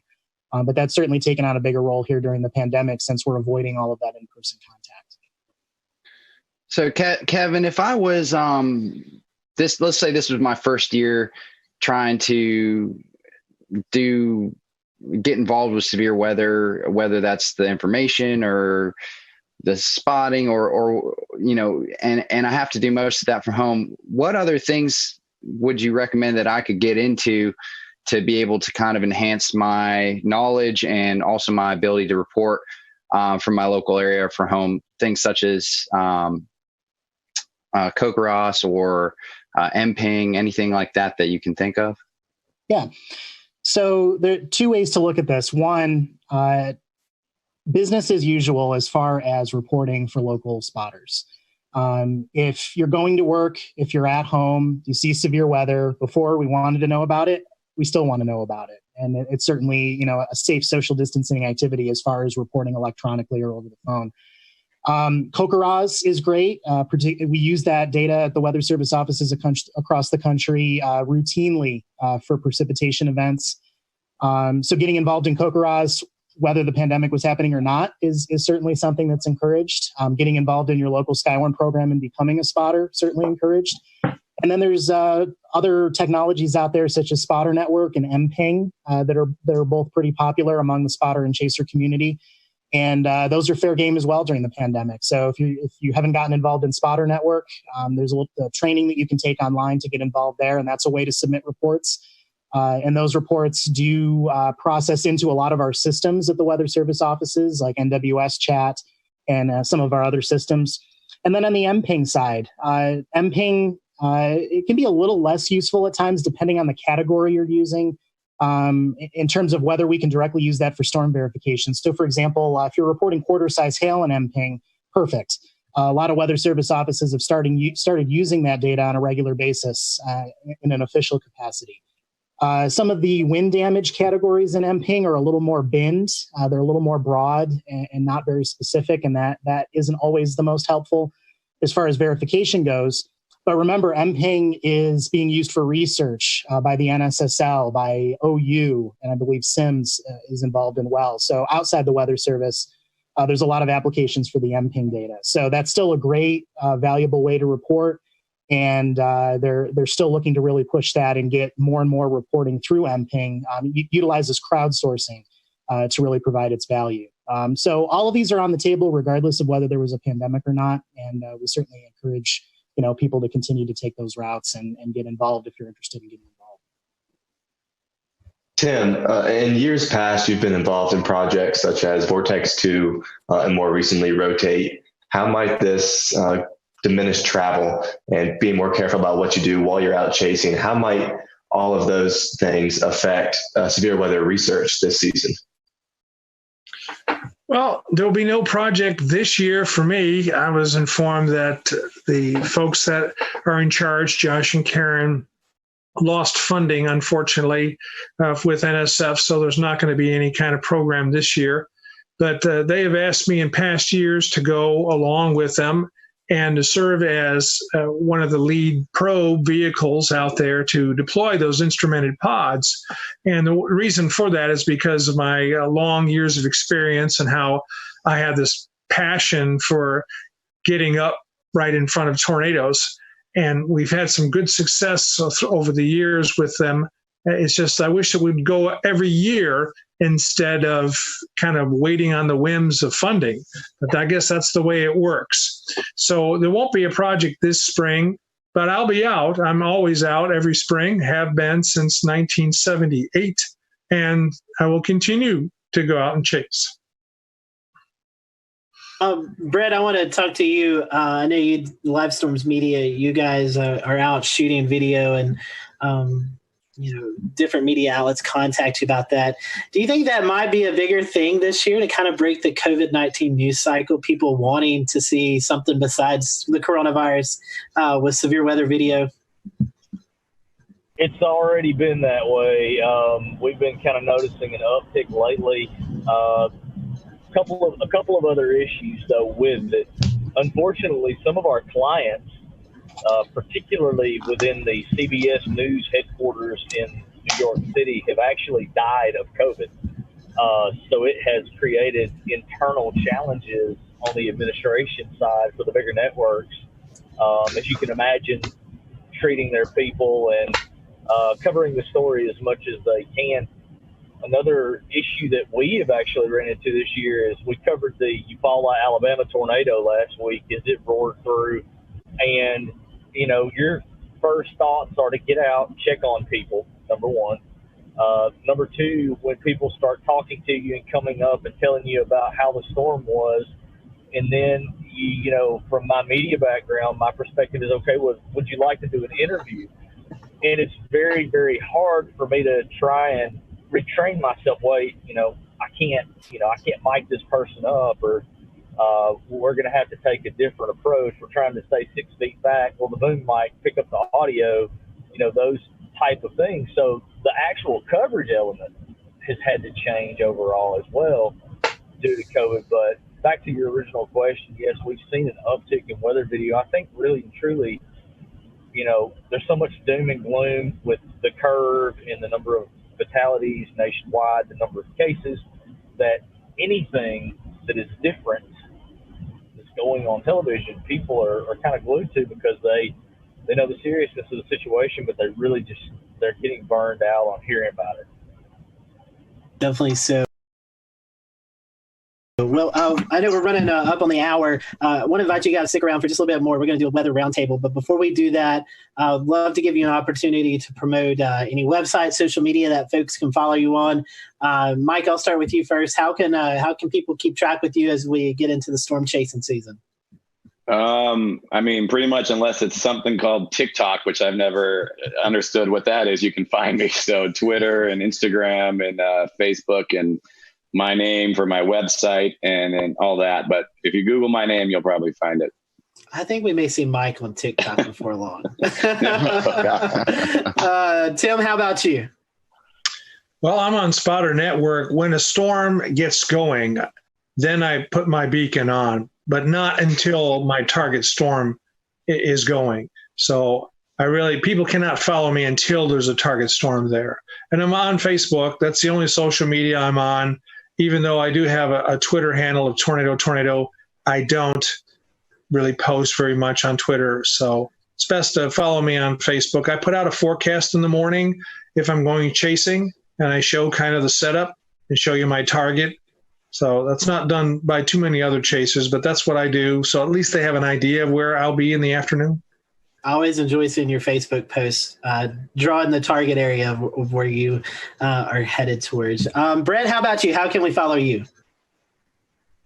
Yeah, we're on Facebook. Obviously, I have a personal Facebook, but Live Storms Media, you can see all kind of cool videos, and then the YouTube channel, Alabama Storm Tracker on Twitter. And if you got an iPhone, Android device, which most people do these days, the live chasing app. That's one thing where people are going to be able to get some entertainment. We're going to have a lot of new live streamers streaming storms this year. And we're going to be running on livestormchasing.com. Also, lots of cool new features coming as we go through the season. And then, Kevin, if we find ourselves in Idaho up in your area, how can we follow you? Well, unfortunately, with my focus always being on calling in reports, and that's been, always been kind of my core focus. I haven't really dabbled much into having social media pages for people to follow me on. So not super helpful there. I have a personal Facebook page. I post some photos and video, mostly for friends and family. And I'm on Spotter Network. So for the chaser community and the spotter community, you will see my beacon moving around when I'm out on chases on Spotter Network. I'll toss out there too, since I don't have a personal page that's public. The last question I kind of said, well, there's two different things here. One of them, like I talked about, is the spotting and chasing side and calling in reports. But for people who are home teleworking right now, or maybe just have more free time on their hands because they are isolated because of the pandemic, one way to get involved if you want to expand your knowledge a little bit in the world of weather, weather.gov/learning is one of our official websites where we've collected together a lot of different things. So some of it designed for children, some of it designed for everybody. And I believe there's links to like Comet Med Ed and some different programs in there where actually you can take Skywarn spotter training online and get that to your local office. But a lot of different resources there for anyone looking to pick up a little extra knowledge or learn a little more about weather if you have extra time at home during the pandemic.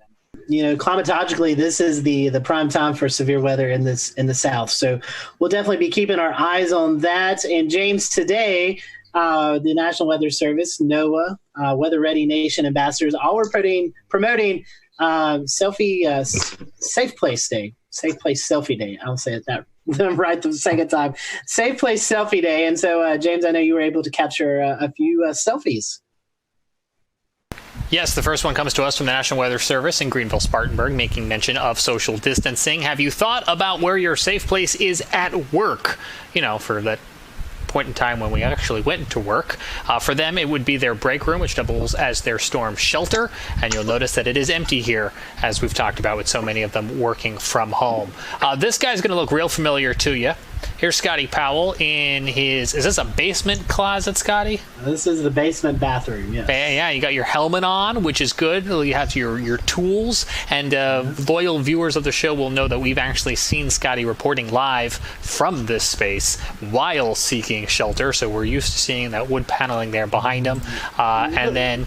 What are you going to say? Remind me, it happened about this time last year, right? Yes, I believe we were talking about that earlier. A year ago, coming up, not the 16th, because that's a different tornado outbreak, but it was about a year ago that it all took place. And then here's my picture. We moved into our new house a couple months ago, and I'm still trying to figure out where everything is, but we have this really nice space under the stairs, and I was going to pose with my emergency hand crank radio because it's important that when you go into a shelter, you can continue to receive information, but it's actually acting as the flashlight in this particular photo. So it's not too late. If you have not already taken your picture, you can send it using hashtag #SafePlaceSelfie, and it's just always good to know exactly where you're going to go, how you're going to get there, and if you're like me, make sure you clean the space out, clean the closet out, maybe the day or so ahead of time so you can get in there in a moment's notice. Scotty, back over to you. Yeah, so we have a couple of days. We'll be watching that severe weather possible setup over the weekend. So that's all for tonight. Next week, we're going to be talking about the April 16th, 2011 tornado outbreak in the Carolinas. So be sure to tune in next week. We all hope you have a great Easter weekend. Stay safe out there, and we'll see you next time here on the Carolina Weather Group.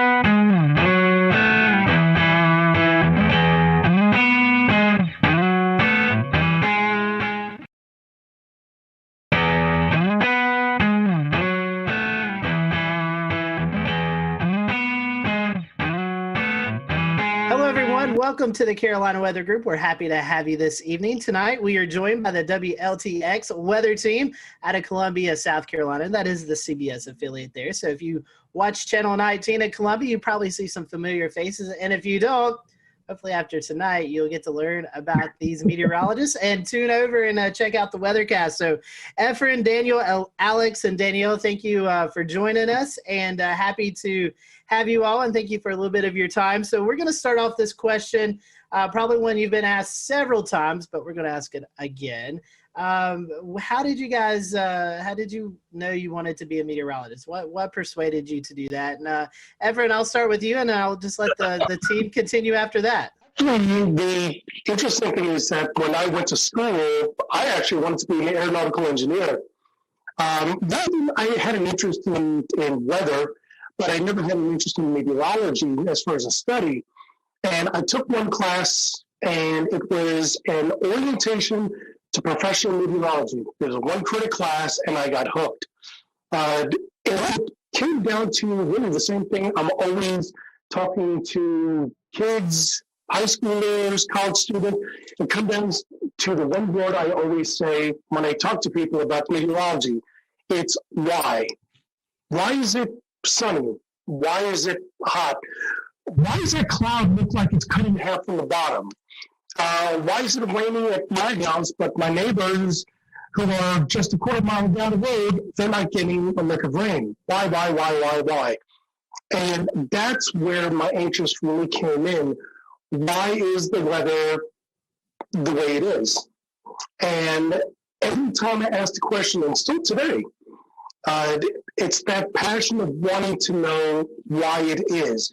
And even finding out why it is, I just still wanted to know more. It's like those little kids who, when I was 8 years old and sitting on the lawn and looking straight up and going, that cloud looks like a dog, and that cloud looks like a tree. Those are the things that really got my interest peaked when I was a kid. But it wasn't as an adult that I realized that there's a very big interest, and I just want to know more. So I always knew I loved the weather. For me, it was flying to Florida for the summer and seeing all those big puffy clouds, and just wondering, how do clouds that produce so much rain, stay afloat, as a kid. I was just so amazed by the idea that it was just totally sunny along the approach when you're flying into, let's say, like Orlando, for example. And then by the time you're at the airport and you're getting the taxi, it's pouring, So just the power of the weather in the Southeast was actually what started it. But I'm from New York originally, so it wasn't the snowstorms and things like that that initially did it for me. So that was kind of a surprising thing, because a lot of my, fellow colleagues and friends that I went to school with, it was snow for them because I went to school at Rutgers in New Jersey. So yeah, I originally wanted to be kind of more of the operational forecasting side of things. But then I realized when I was in school after Hurricane Sandy that I wanted to do more television and communication, because a lot of people were impacted by storm surge because they had no idea what it was. It wasn't well communicated, as far as the city evacuating people for Sandy. Hurricane Sandy wasn't a hurricane when it made landfall. So there were just so many communication things. I mean, we see it now with the derecho in the Midwest. People don't know what a derecho is. And so there's all of these different things that kind of go into the communication aspect that I was like, what, that is absolutely where I feel comfort. I need to, kind of explain what's happening because I love learning about the weather and why it's happening. So that was sort of what did it for me. I'm kind of like Alex. I grew up outside of Philly, but it wasn't snowstorms that did it for me. I have a lot of good memories of snowstorms, but kind of like the two big things I remember growing up was sitting on the back porch, dangerously close, just listening to thunderstorms and this is the coolest thing ever. And then just kind of growing up, the news was always on in my house. And for my 15th birthday, I think my mom took me to the Today Show so I could meet Al Roker and do that whole experience. So I knew I kind of wanted to do news, but I hated writing. And I naively thought weather's cool. I love science. I'm never going to have to write as a meteorologist. Wrong. But I kind of just combined a lot of different interests and it really worked out and it's been great. And it's fun, like Alex said, communicating while also being a scientist and kind of digging deep with the math and science was always kind of what I leaned towards growing up. Well, I'll go ahead and tell you back in 1984, a tornado destroyed the school I was in. And so that kind of sparked a little bit of interest for me. And then Hugo back in 1989, that was a big deal as well in South Carolina. And all y'all know it as well. That's still the litmus test for hurricanes is Hurricane Hugo. But I think those are the two things that kind of sparked my interest. I do apologize. I'm sitting in the car. They don't like for us to stay in the station. So I'm sitting in the car kind of holding the phone. You look good, Daniel, and you sound good. Appreciate that. Hugo, definitely one of those benchmark storms for the Carolinas. Speaking of that, Daniel, I heard you mention Al Roker. So our next question, was there a meteorologist that you looked up to growing up or maybe even in college with internships? Someone that you looked up to as you went through your career? I can start. So yeah, Al Roker, like when I was growing up for sure. And then, so I got to go to school at UNC Charlotte. And so being in Charlotte, Panovich is who you kind of watch and who you're kind of like following along. So on the more local scale, Panovich was definitely a really good mentor, and then ended up being a teacher at school. So he was one of the people that definitely helped solidify that for me. When I was a kid, I watched a lot of Weather Channel. Anytime I was sick at home, I was so excited that I could just watch that all day long and, just hear the forecast around the country. So honestly, growing up seeing a lot of those meteorologists, all of them, I was just totally attached to and interested in, because I felt that they were very knowledgeable and that they dug in deep to the weather. So I appreciated that always. I have to say, probably in high school, Stephanie Abrams her career was really starting to rev up. And I probably looked up to her the most because she was just so, her personality was just what it was.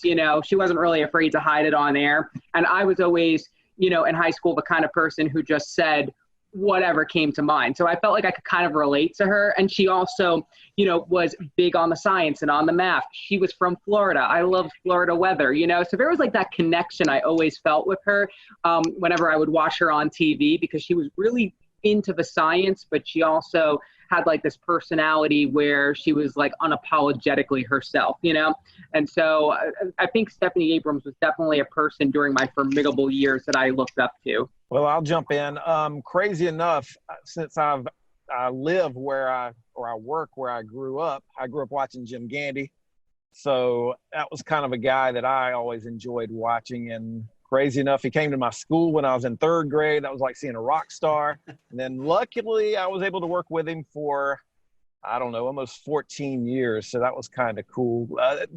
Kind of dating myself, because the Weather Channel was not necessarily huge when I was coming along. So I do remember watching Cantore, and I met him a few years ago, and he seemed to be a pretty nice guy as well. Something that you guys have dealt with already this year, severe weather in the Columbia area. So our question is, which one do you find more challenging forecasting, severe weather or winter weather, which we get a little bit of in North Carolina? Alex, I'll let you start.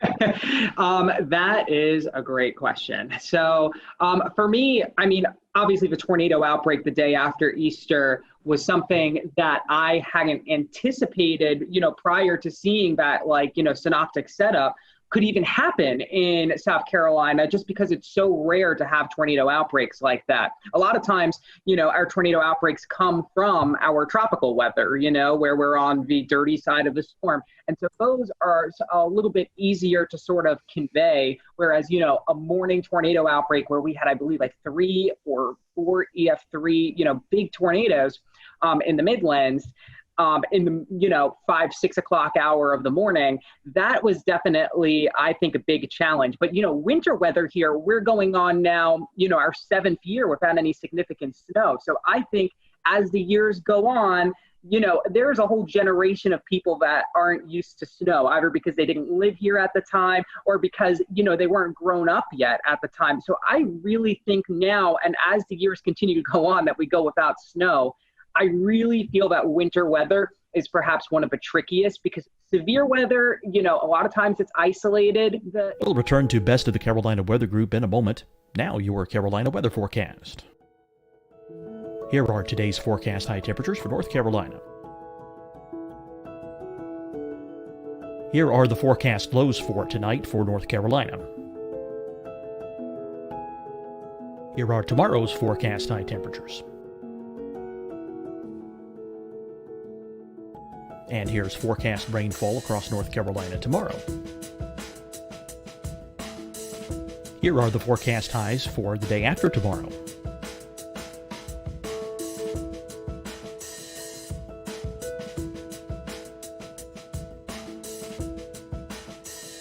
And here's the forecast rainfall across North Carolina for the day after tomorrow. This is the total rainfall forecast across North Carolina for the next 3 days. Here's the severe thunderstorm outlook for today from the Storm Prediction Center.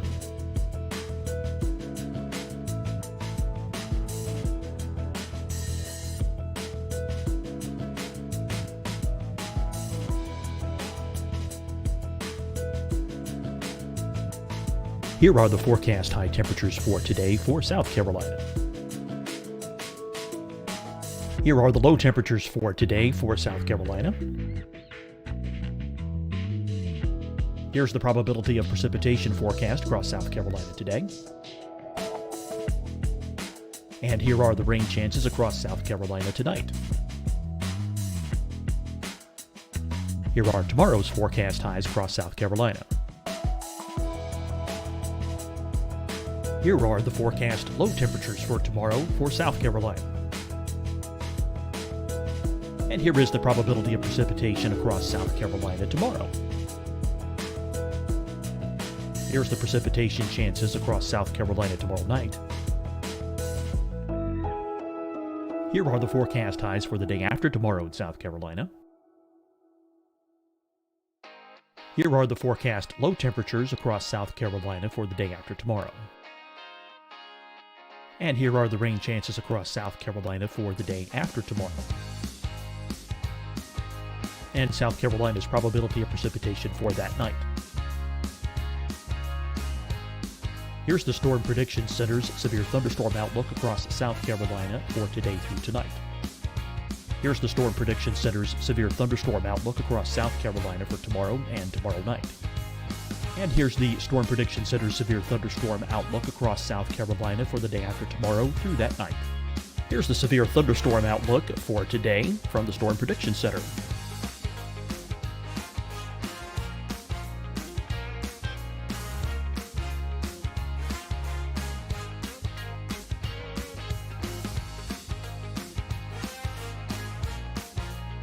And now here's a live look at weather radar across the southeast. Fight the spread and take a stand against coronavirus. Wear a mask in public. Stay at least 6 feet apart from others. And get tested. Join us and fight the spread. Visit scdhec.gov/COVID-19. Getting tested for COVID-19 helps you to take the steps needed to protect yourself, your loved ones, and your community. Find the testing location at scdhec.gov/COVID-19 testing. Hi, everyone. I'm Dr. Mandy Cohen, Secretary of the North Carolina Department of Health and Human Services. And when you follow the 3 W's, you protect your family and your neighbors from COVID-19. When you leave your home, practice your W's. Wear a cloth face covering, wait 6 feet apart, wash your hands often. Wear, wait, wash. We're in this together. Stay strong, North Carolina. Deciding when to wear a mask isn't about who you know or how well you know them. Just ask yourself, will I be with anyone I don't live with? If the answer is yes, get behind the mask. Help slow the spread of COVID-19. Get behind the mask. Learn more at covid19.ncdhhs.gov. You'll see your Carolina weather forecast at 25 and 55 past. And now back to the best of the Carolina Weather Group on the all-new Carolina Weather Net.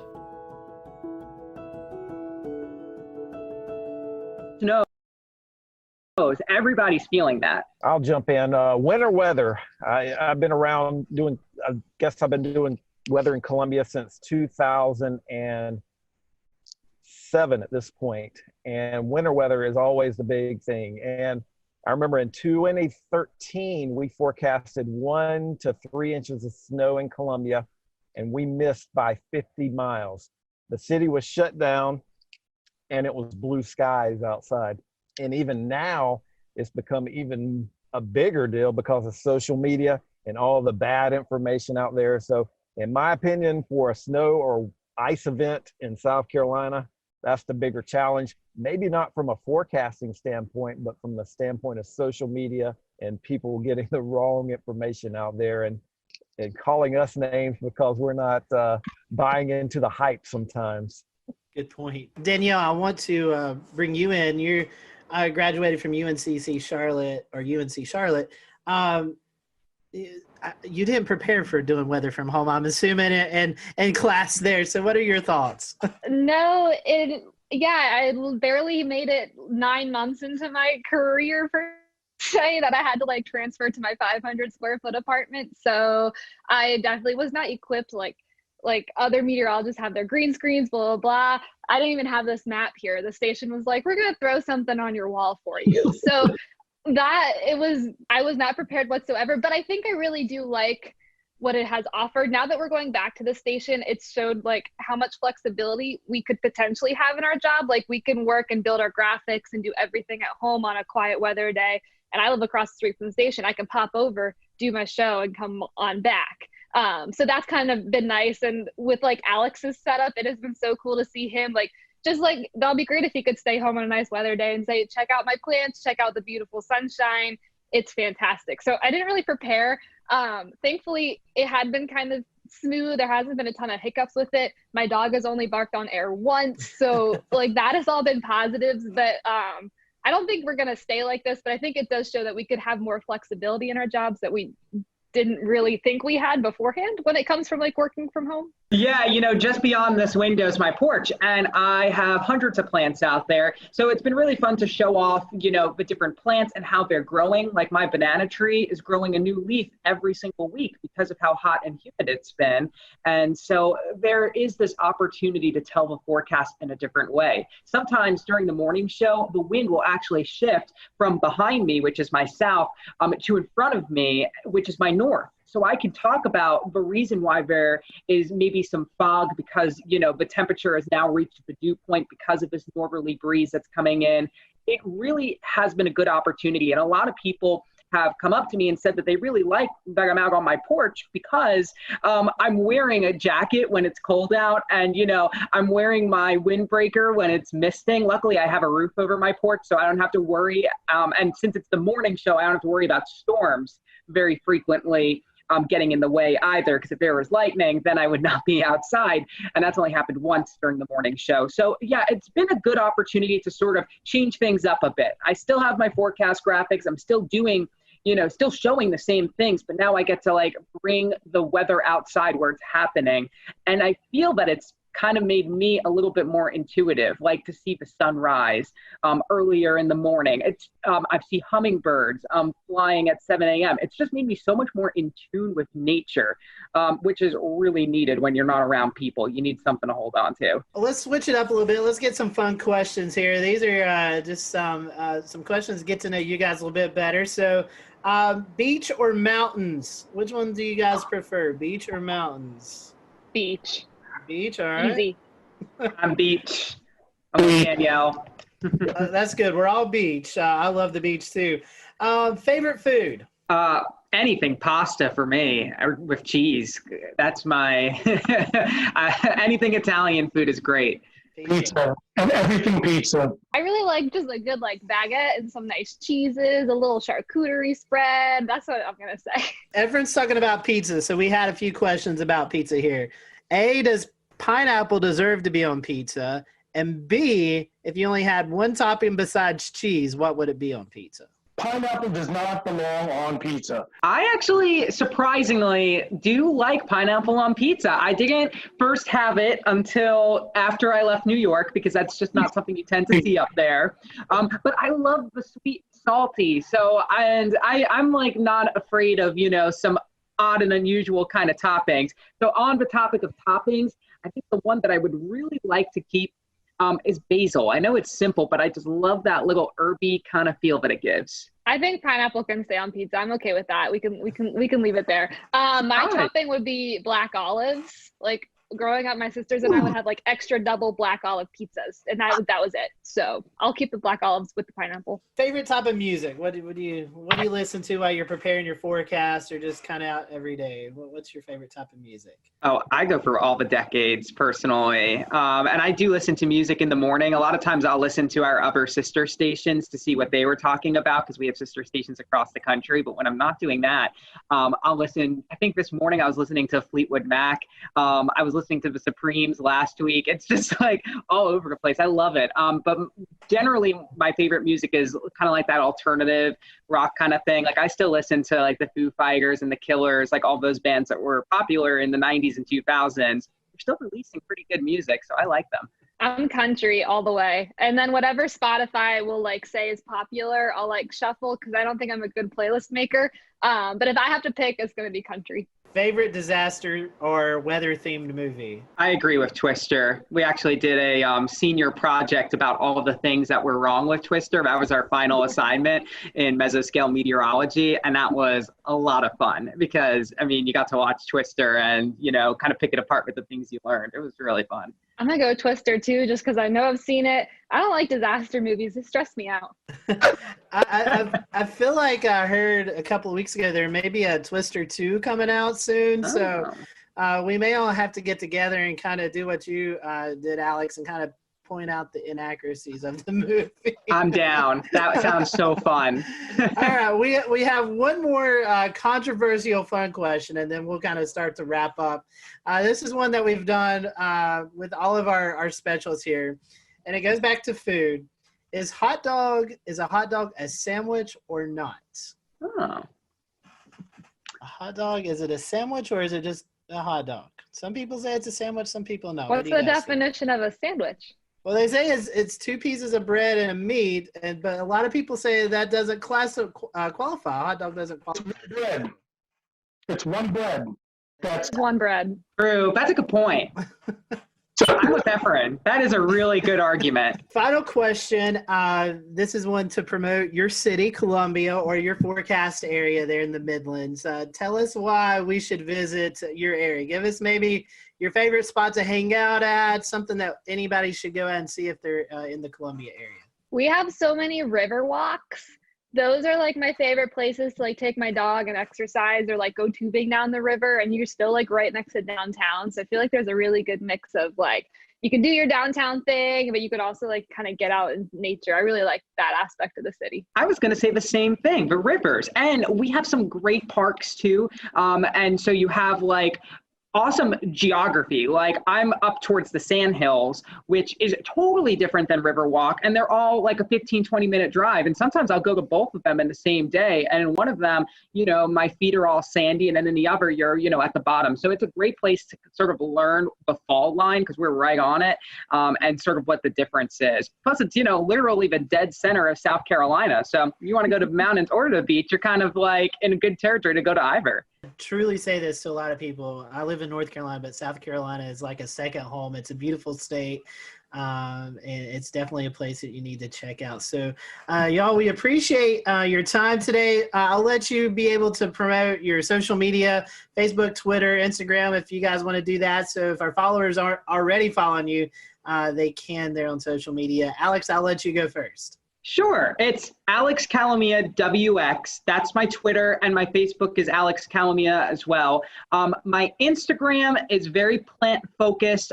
We have Gandy's Garden here at WLTX, which is all about climate and the garden, and it's applicable to everyone in the Southeast. So Instagram is a big place for you to see all my plants. So that's Alex Tropical Pics. But you'll also see it on my Twitter and Facebook. We're always talking weather and plants. It's fun. I am at WX_Danielle on Twitter and Instagram. Lots of forecasting on there. And then on Facebook, I am meteorologist Danielle Miller. So come on over. Nice and simple for both my Twitter and my Facebook. It's Efren WLTX. EFREN WLTX. You can find it on both of them. It's easy. As long as you spell my first name correctly, you'll be able to find me. Daniel just emailed me, said his phone was overheating, so he wasn't able to stick around. But if you want to follow Daniel, it's Daniel_Bonds on Twitter. And then on Facebook, I think it's the same thing. You can follow his weather page, Daniel Bonds. Just search it up, WLTX. So we want to appreciate you guys watching us here at the Carolina Weather Group. Guys, thank you for spending some time with us. And we will see you all next time here on the Carolina Weather Group.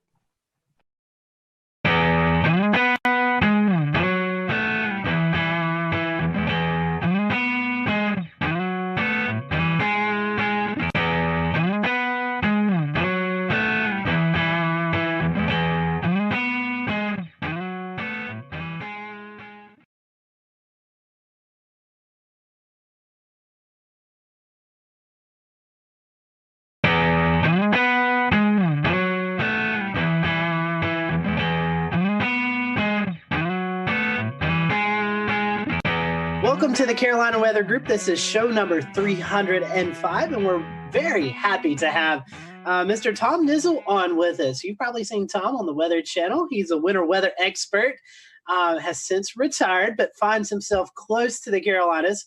And we are happy to have Tom here as we're in the heart of winter weather season. We thought, well, it's appropriate to have Tom on. So, Tom, welcome to the Carolina Weather Group. We're happy to have you on with us this evening. It's great to be with y'all. And, I'm originally from up north in Buffalo, New York, but now I'm right next door to you, just across the border in a place called Roan Mountain, Tennessee. Yes, Roan Mountain, Tennessee. You've probably heard about that on the show here. Ricky Matthews, meteorologist up in the Bristol, Tennessee area, talks about Roan Mountain, as does Evan Fisher, who goes up several times throughout the winter season to do some snow chases. So you've heard about Roan Mountain, so now you can kind of put a face with the place tonight. So, Tom, you have been dubbed the winter weather expert at the Weather Channel. You work for the National Weather Service. You've been able to develop some weather programs, some tools. Kind of talk to us about your weather journey. How did you catch the weather bug? Kind of go through with us on your journey and how you got to each stop along that journey. Yeah, well, thank you. And again, thanks for having me on. This is an honor. Like so many of you that are in tune to this podcast, you're weather geeks, right? You're weather weenies, and something turned you on at some point in your life. For me, coming from Buffalo, New York, of course, they say up there's two seasons, July 4th and winter. And we, of course, really got to enjoy winter as kids. I also lived very close to the Buffalo airport. And when I was a little one, there were 10 boys in my neighborhood. My dad used to load all the kids into the car and go over to the airport to watch airplanes. And we'd park next to this crazy looking building. It had a little dome on top of it. Well, while the rest of my friends were watching the airplanes, that building was the upper air site for the Buffalo Weather Office. And that's where they sent up the weather balloons. And I got interested in weather just by watching the technicians taking readings and sending up balloons. And my love of winter weather, of course, was in my DNA, because when you live in Buffalo, you learn to enjoy the snow and get out and play in it. So that was kind of my beginnings.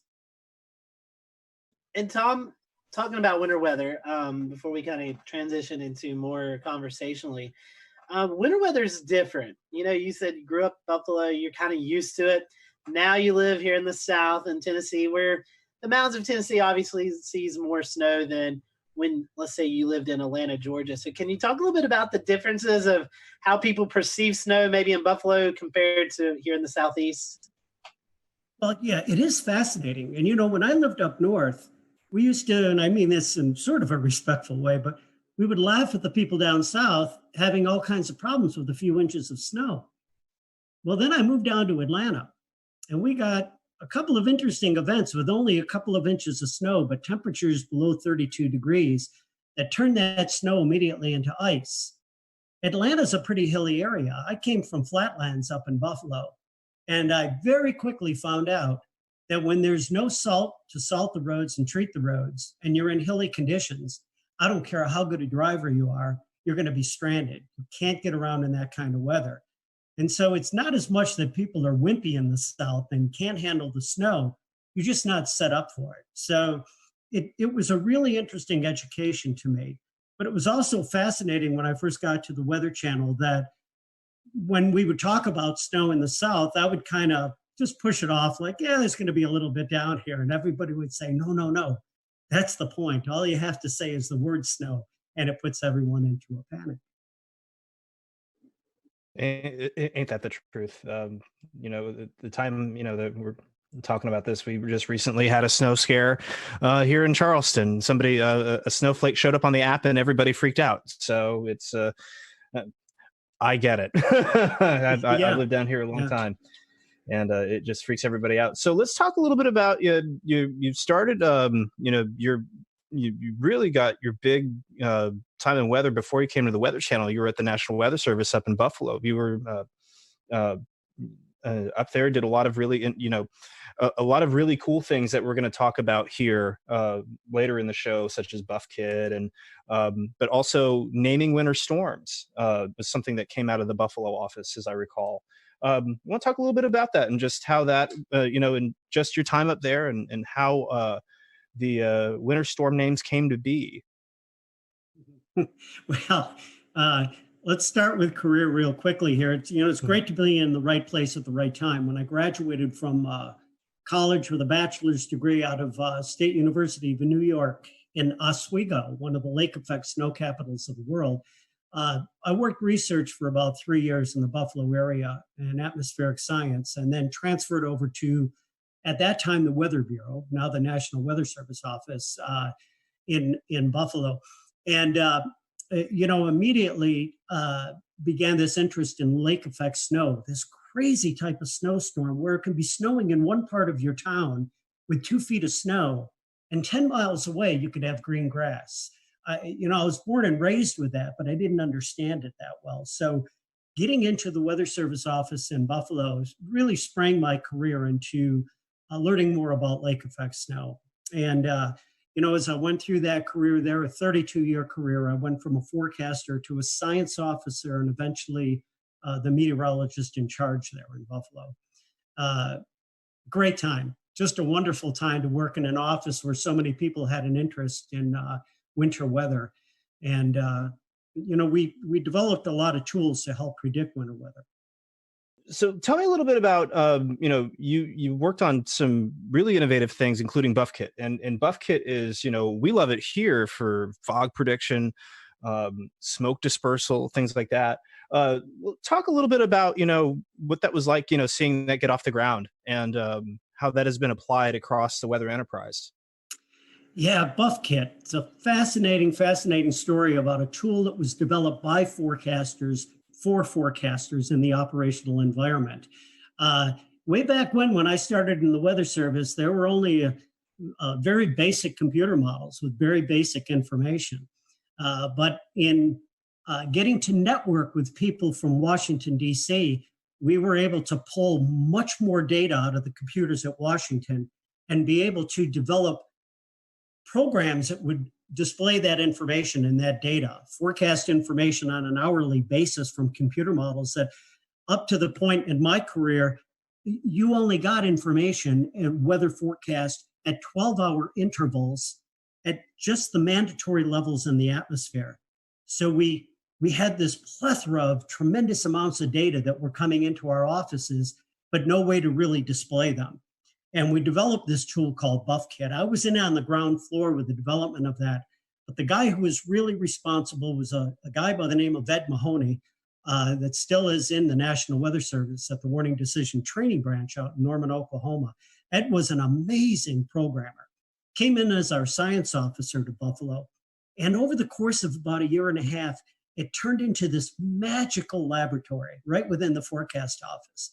We would say to Ed, we want a tool that's going to help us predict fog, or maybe predict strong winds with momentum transfer down through the atmosphere. Ed would look at the data, go into his office, sit down at the computer like Scotty at the computer in the enterprise, right? And just type away. And about 3 hours later, come out with another tool that we added to this toolkit designed in Buffalo, and hence the name BuffKit. I wanted to get back into one of the topics that we brought up a little while ago, which was lake effect snow. So Buffalo being on the eastern side of Lake Erie, we all have heard stories about just some of the amazing amounts of snow that fall from lake effect snow in the Buffalo area. Specifically, a couple of years back, there's about 5 feet of snow that fell during one event. That it was forecast. It was a huge event. But talk to some of our viewers about what is lake effect snow and how you understood it in your office. How did you forecast for that? Lake effect snow, of course, when we talk about lake effect, it's mainly in reference to the Great Lakes, though it can occur in bodies of water all around the world. Essentially, they're a snowstorm on about the scale of a summertime thunderstorm. So they can only sometimes be just a few miles wide across the length of a band of snow that comes off the lake itself. The snow develops as cold air comes across that relatively warm water of the Great Lakes. So you may be moving air at maybe 10 degrees Fahrenheit across a lake that's 40 degrees. You get a tremendous amount of latent heat release and heat and moisture that actually rise off the lake into that air, And as it continues to rising, cools, condenses into snow. And then the wind direction is what determines where that snow falls. So as the winds change direction, the snow band will move downwind of that. And that's what the big challenge is to predict lake effect snow. You got to think about the fact that you're predicting for one side of the city, maybe 2 feet of snow, whereas your friends that live on the other side of the city may see no snow at all. So it was a tremendous forecast challenge. And early on in my career, this long before you guys were, some of you may be on the face of the earth, computer models were at a much lower resolution because you didn't have the computer power to work with these models. And some of these early models did not even see the Great Lakes. That is, the Great Lakes weren't even an input into the model. So they wouldn't even recognize the ability to predict or simulate a lake effect snowstorm. So early on, we actually had forecast methods that we used to predict these snows. And again, you see the Great Lakes there. These are huge bodies of water. I mean, they compose 20% of the fresh water in the world. I think about that. And I read a statistic on that. If you take all the water in the Great Lakes and you spread it across the entire United States, it would be 9 feet deep. So put that in your head and think about it. These are huge volumes of water, and they actually control the weather, and not only on a local scale, but on a regional scale across the eastern United States. And yes, and we may touch on this a little later, if you get the right wind direction off the Great Lakes, you can actually see lake effect snow down along the Appalachians. Very, very interesting. So a little bit, I just want to dive a little bit more into this, right? Because we touched on what the lake effect snow is. Wind direction for Lake Erie.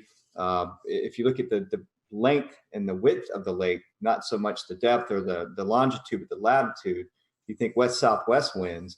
And then how do you forecast the time that it's going to occur? Say, like you said, 10 degree Fahrenheit air moving over 40-degree waters. At what point does that stop? We're looking at what kind of difference in for maximum occurrence to happen, and then for how long is this going to occur? How do you know when the valve shuts off? Yeah, it's a very interesting and important question there. I like the question. The question is, how long is it going to last? What's the intensity going to be, in addition to where it's going to occur? What's important is you need cold air moving across the Great Lakes, but that cold air has to be deep enough to allow clouds to grow to a great enough depth to produce snowfall. If the cold air is really, really shallow, like that cold air that dams here on the east side of the Appalachians and is really shallow, you're not going to develop the clouds to produce lake effect snow. So that's a very important parameter. As far as how long is it going to last, once again, once that layer of cold air becomes shallow enough that it gets squeezed out by high pressure that moves across the area and begins to produce subsidence, that will cut off the lake effect snow.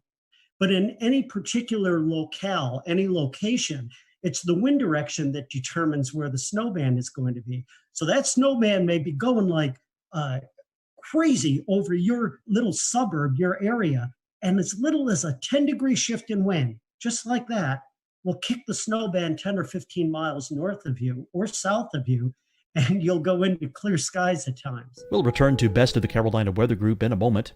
Now your Carolina weather forecast.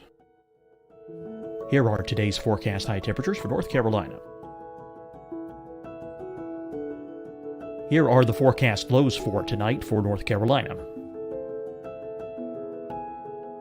Here are tomorrow's forecast high temperatures. And here's forecast rainfall across North Carolina tomorrow. Here are the forecast highs for the day after tomorrow.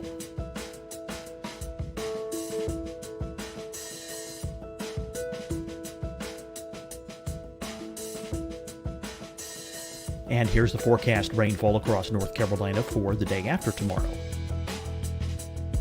This is the total rainfall forecast across North Carolina for the next 3 days.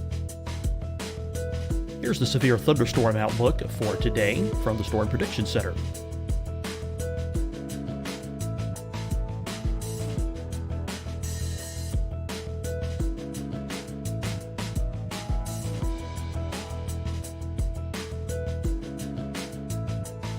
Here are the forecast high temperatures for today for South Carolina.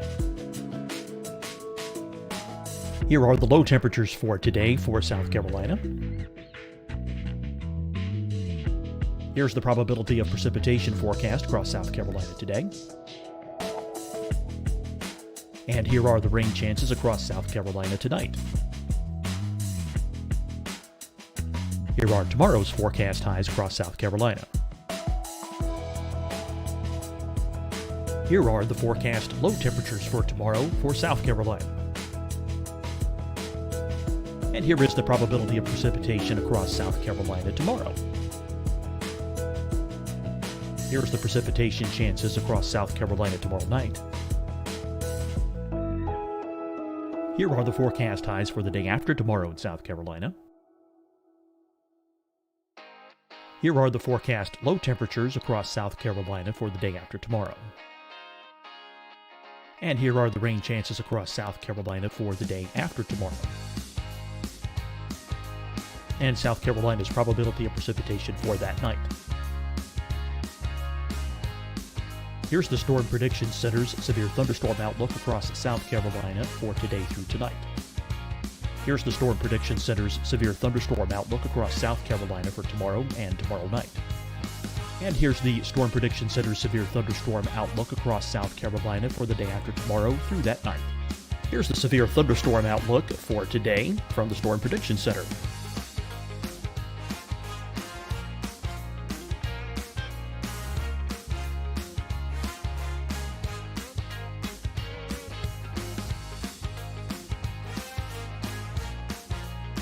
And now, here's a live look at weather radar across the southeast.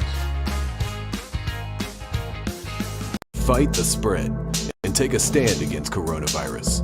Wear a mask in public. Stay at least 6 feet apart from others. And get tested. Join us and fight the spread. Visit scdhec.gov/COVID-19. Getting tested for COVID-19 helps you to take the steps needed to protect yourself, your loved ones, and your community. Find the testing location at scdhec.gov/COVID-19 testing. Hi, everyone. I'm Dr. Mandy Cohen, Secretary of the North Carolina Department of Health and Human Services. And when you follow the 3 W's, you protect your family and your neighbors from COVID-19. When you leave your home, practice your W's. Wear a cloth face covering, wait 6 feet apart, wash your hands often. Wear, wait, wash. We're in this together. Stay strong, North Carolina. Deciding when to wear a mask isn't about who you know or how well you know them. Just ask yourself, will I be with anyone I don't live with? If the answer is yes, get behind the mask. Help slow the spread of COVID-19. Get behind the mask. Learn more at covid19.ncdhhs.gov. You'll see your Carolina weather forecast at 25 and 55 past. And now back to the best of the Carolina Weather Group on the all-new Carolina WeatherNet.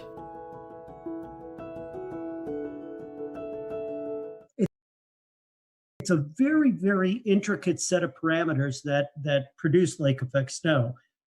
Again, temperature difference to get that heat and moisture off the lake, the depth of the cold air to allow clouds to grow, and then the wind direction, which determines where that will all occur.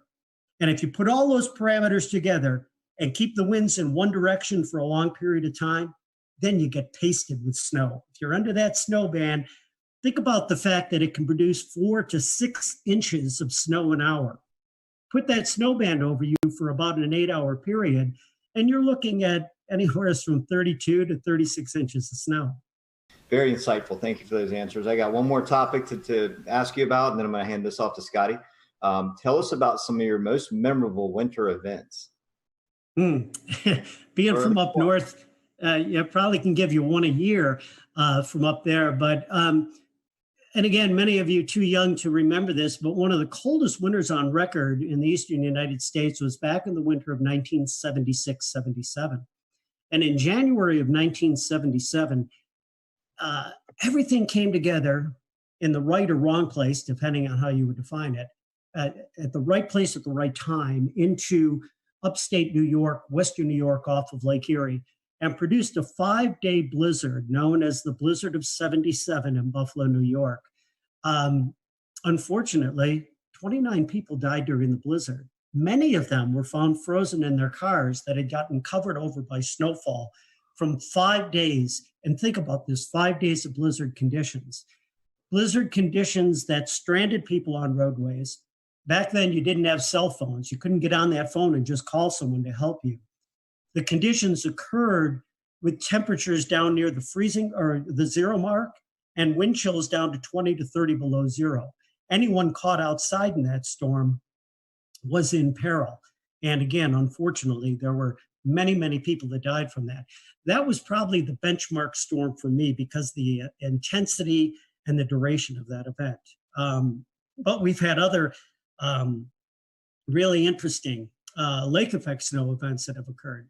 Back in Christmas week of 2001, I was working at the office in Buffalo, and during that week, we picked up 82 inches of snow.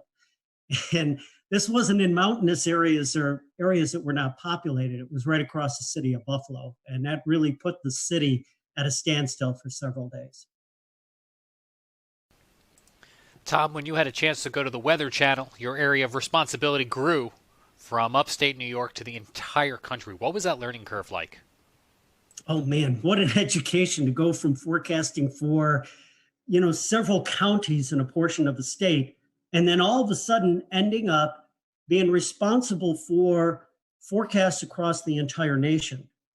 At any one point in time, and I've had this happen more than once in my career there, I'd be covering a storm coming into the West Coast, pasting the Sierra with heavy snow, a second weather system that was developing a lee cyclogenesis coming off of the Rockies, and maybe a third weather system that was working up the East Coast to produce a Northeast snowstorm. As I got into that, I began to understand the United States as a whole and what an amazing natural laboratory it is for studying the weather. Check the map out here. This is what I use when I train the forecasters and meteorologists that are at the Weather Channel. There's several features in the United States that make this a great natural laboratory. We start with the mountains, the western and the eastern mountains. They not only, their elevations, trap a tremendous amount of cold air and wring moisture out, but they actually are responsible for developing their own storms. Lee cyclogenesis, low pressure systems that would develop either in Colorado area or across the Carolinas here and just off the coast to produce massive winter storms. All right, so you've got the mountains. The mountains kind of ring in the United States on either side here. And what they do is they take and they channel all of this cold air. That's the second ingredient you need for snow, right? Cold air and moisture.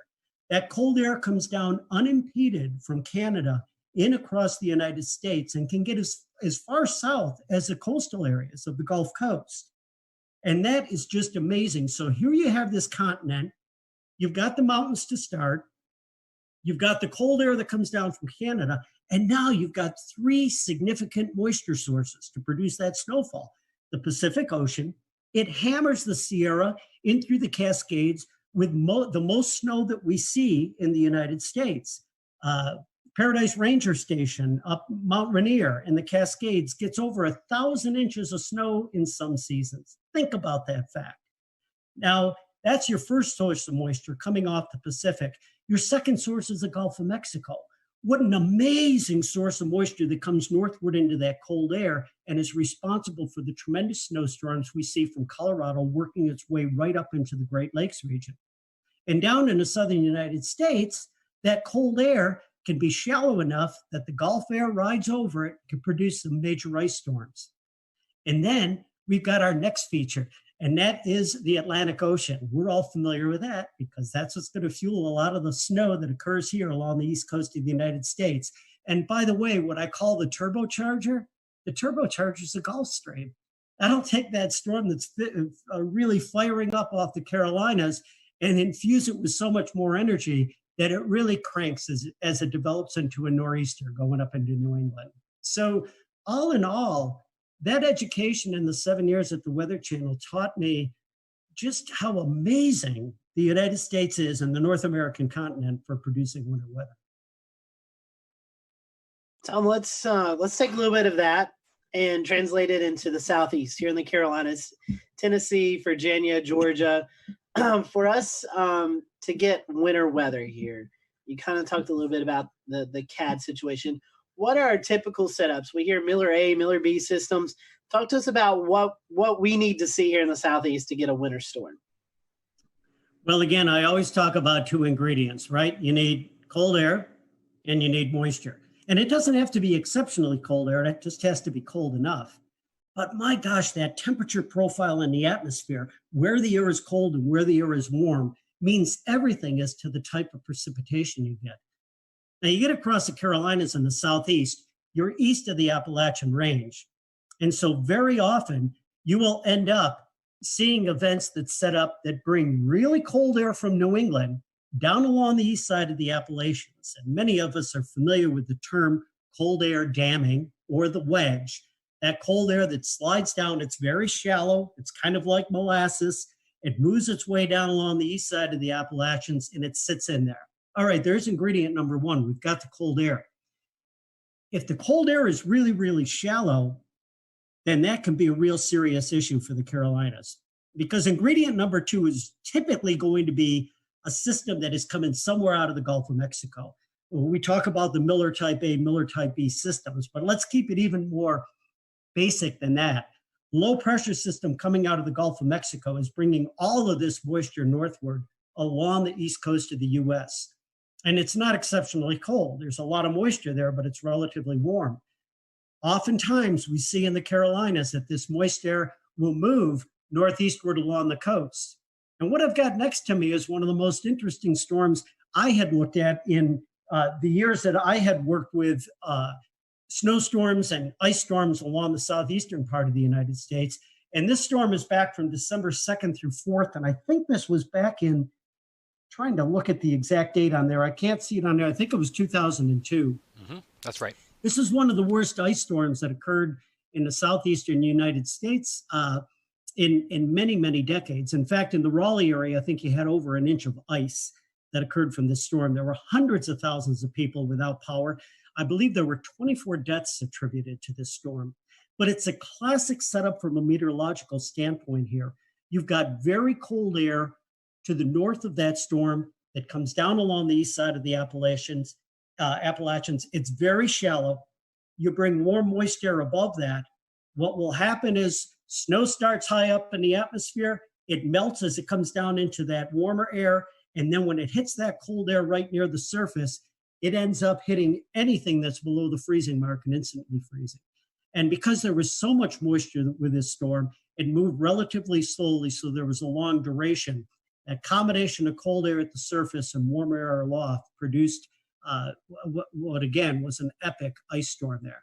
As of here in January, mid to late January, much of the East Coast, Southeast, I would even say the Tennessee Valley, has not really seen a lot of winter weather. We've had really warm conditions. As we go back, I know for a lot of locations in western and central North Carolina, it's been over 400 days. You'd have to go back to December 2018 since we've seen measurable snowfall outside of the mountains. Obviously, the mountains have seen some snowfall.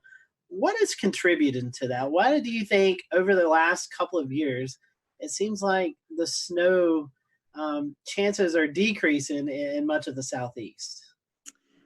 Well, obviously, there can be a number of parameters that contribute to that.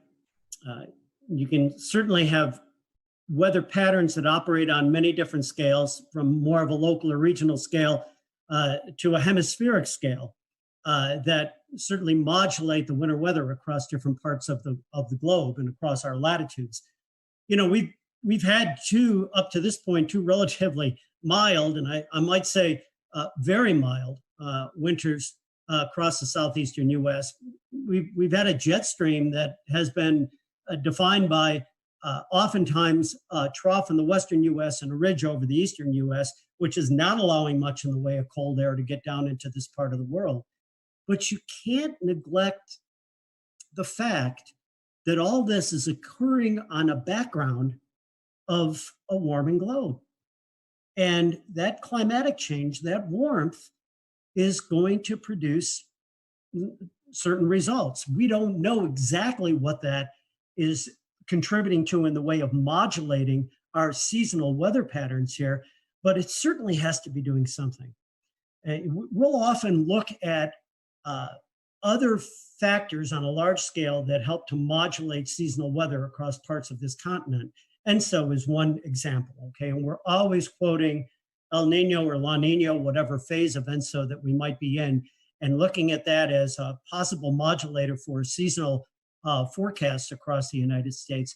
But there are so many other factors that come into play from mid to high latitudes. And when you talk about the eastern United States, you talk about other factors that can influence that pattern in the season. It could be anything from ice cover in the Arctic to snow cover in Siberia, to other factors that influence the mid and high latitude flow across North America. Features that are indexed or measured by things such as the NAO, North Atlantic Oscillation, the Arctic Oscillation. Those types of factors in there also play a role in the seasonal weather. But there's no doubt that the past 2 winters here, I mean, for someone like me who's a snow lover, it's been few and far between.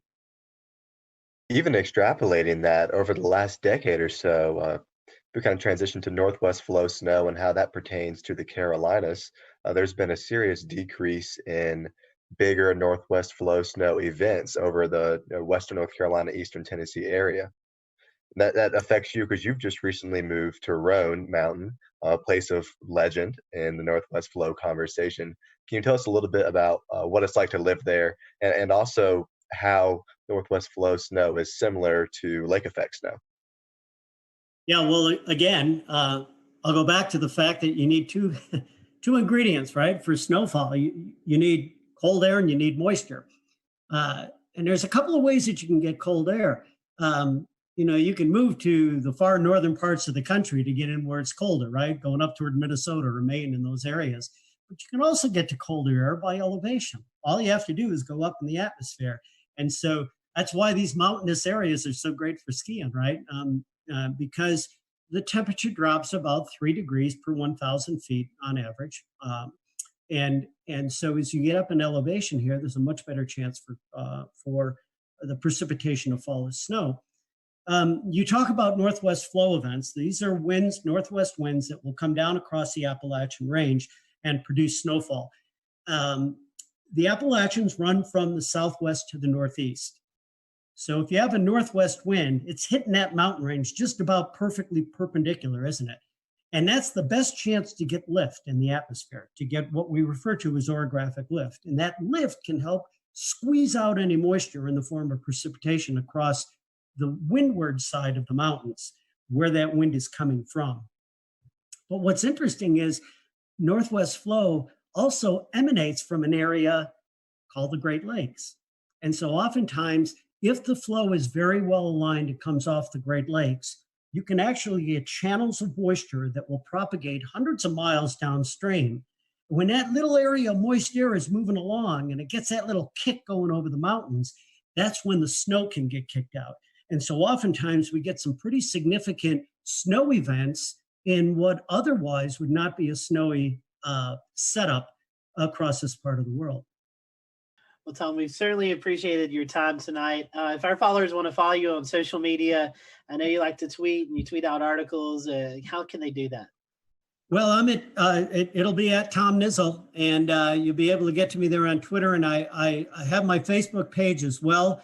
And if you're interested in snowflakes, I have a Facebook page called Mother Nature Snowflakes. So you can hit me at all those spots. And I'll friend you for sure. Awesome. Well, go follow Tom on social media. Great follow. Check out his snow photography. Hopefully we can get you a few more snow events up there in the East Tennessee Mountains before winter ends. And we've appreciated you being with us tonight. As always, we thank you for watching the Carolina Weather Group. Remember to like and subscribe our podcast. Send us any requests. If you have any guests or topics you'd like for us to talk about, send them our way. Until next time, have a great one.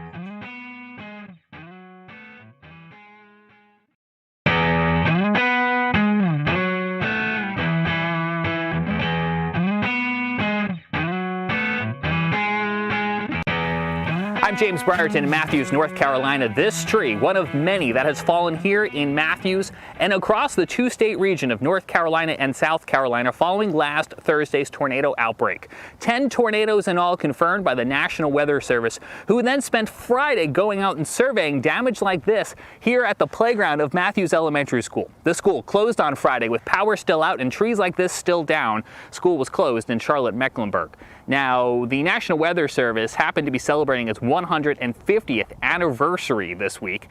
We're going to be talking about that coming up. The important life-saving mission they played today was all created over a century and a half ago. But first, let's talk more about the recovery efforts here in Matthews and across the region. This tree, the EF1 tornado coming through here on Thursday, caused damage across the region.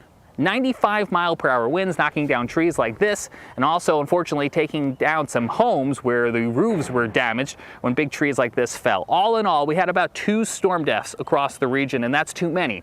But it could have been a lot worse, and that's why we're going to spend some time in this episode talking about the very important life-saving role the National Weather Service played, because none of those deaths came inside of tornado polygons, and I think that has a lot to do with the role that the National Weather Service plays, getting those warnings out on TV, on radio, to NOAA weather radios, and now to our cell phones, wireless emergency alerts, alerting people like myself that they were in the path of danger. On Thursday, I was trying to make my way to the day job at the TV station when I received one of those wireless emergency alerts on my phone. I happened to be streaming on Periscope at the time. I'm driving here on Interstate 45. As that message comes in, take a look what happens. Just now receiving an emergency wireless alert on my phone for a new tornado warning issued until 12:45. Severe thunderstorm capable of producing a tornado was located 9 miles northwest of Indian Land or over Carrollton. Impact. Flying debris will be dangerous to those. All right, so this actually might be a problem for me. All right, ladies and gents, we might be seeking shelter here in the next little bit because I'm going to be coming right into this, and that is not my intention. As soon as this lets up a little bit, I'm going to go and look for some damage in that area. Right now, I am not moving. I am just to the south of that warning. That is where I want to stay. I do not want to be in the thick of it, but I want to be able to move quickly afterwards to take a look at what might be going on around there.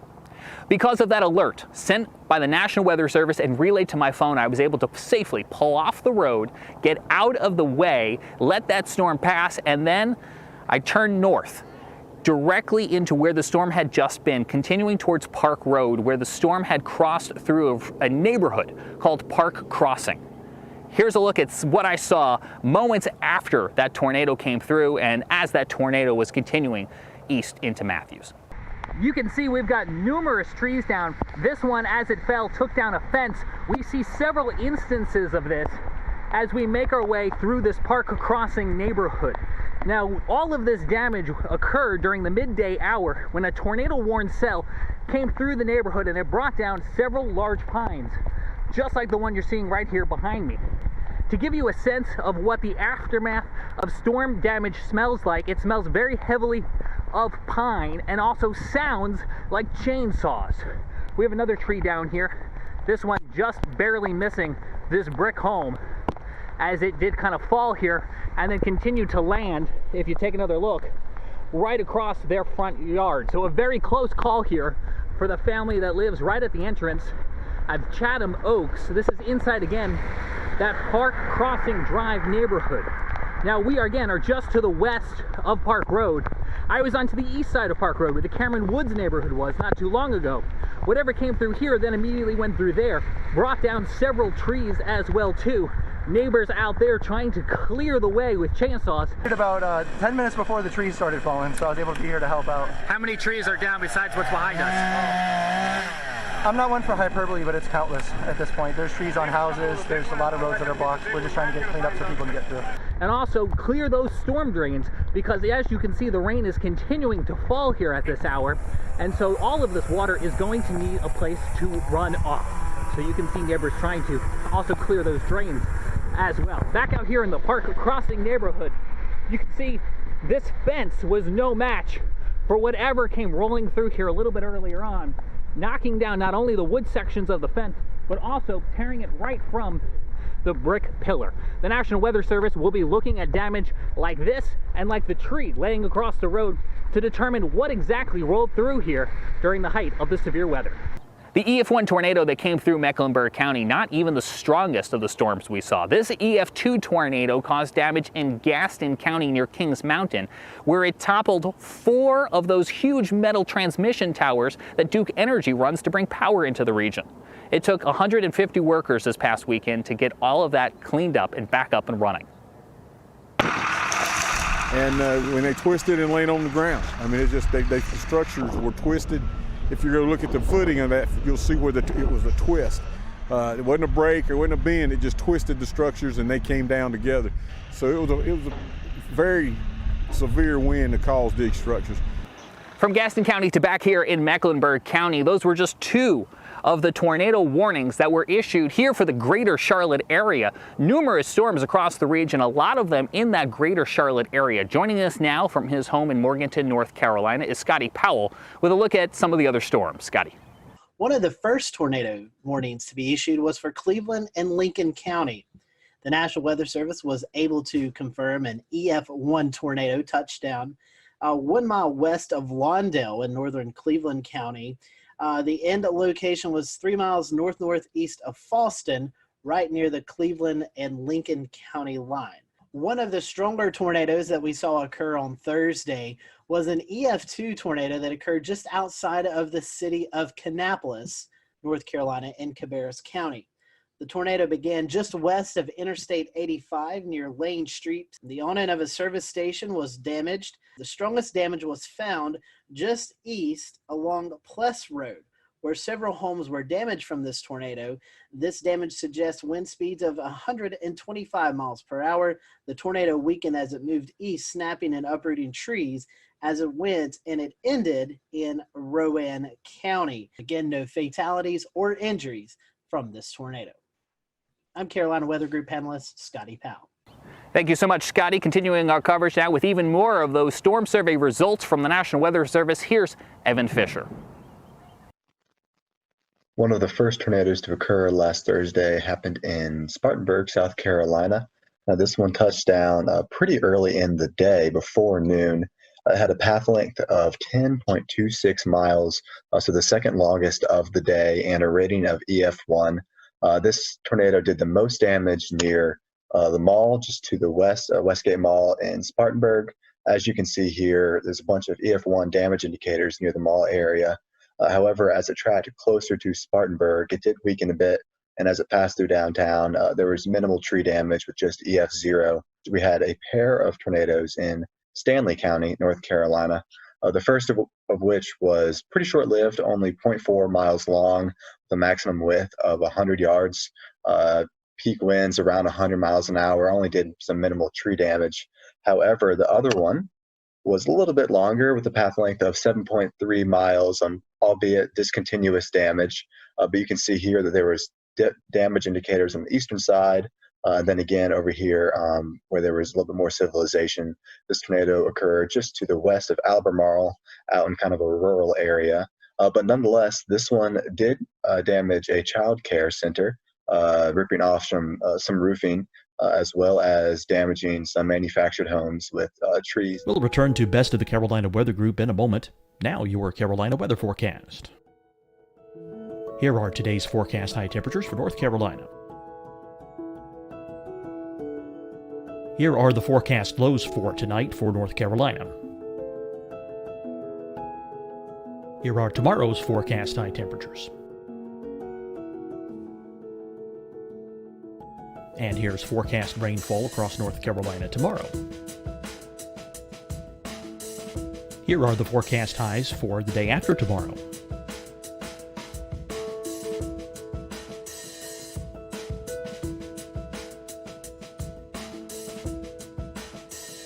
And here's the forecast rainfall across North Carolina for the day after tomorrow. This is the total rainfall forecast across North Carolina for the next 3 days. Here's the severe thunderstorm outlook for today from the Storm Prediction Center.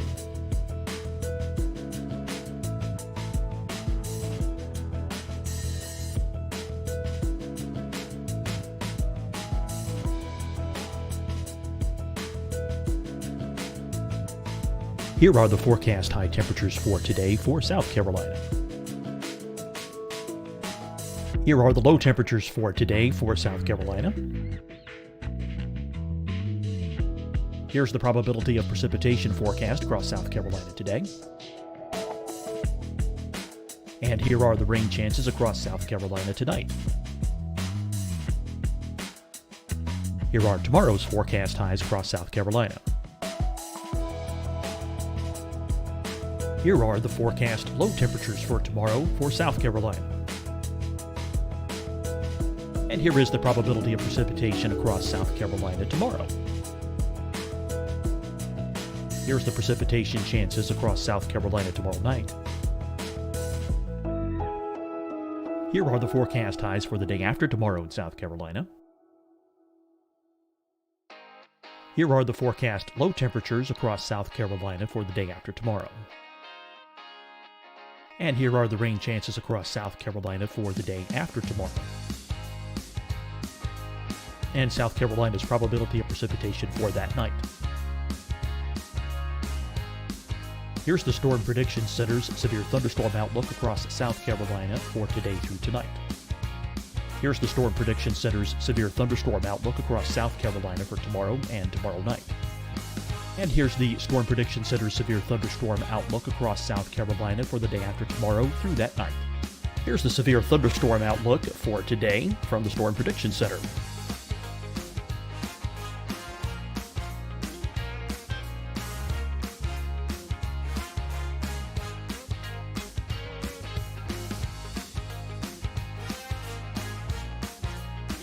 Now, here's a live look at weather radar across the southeast.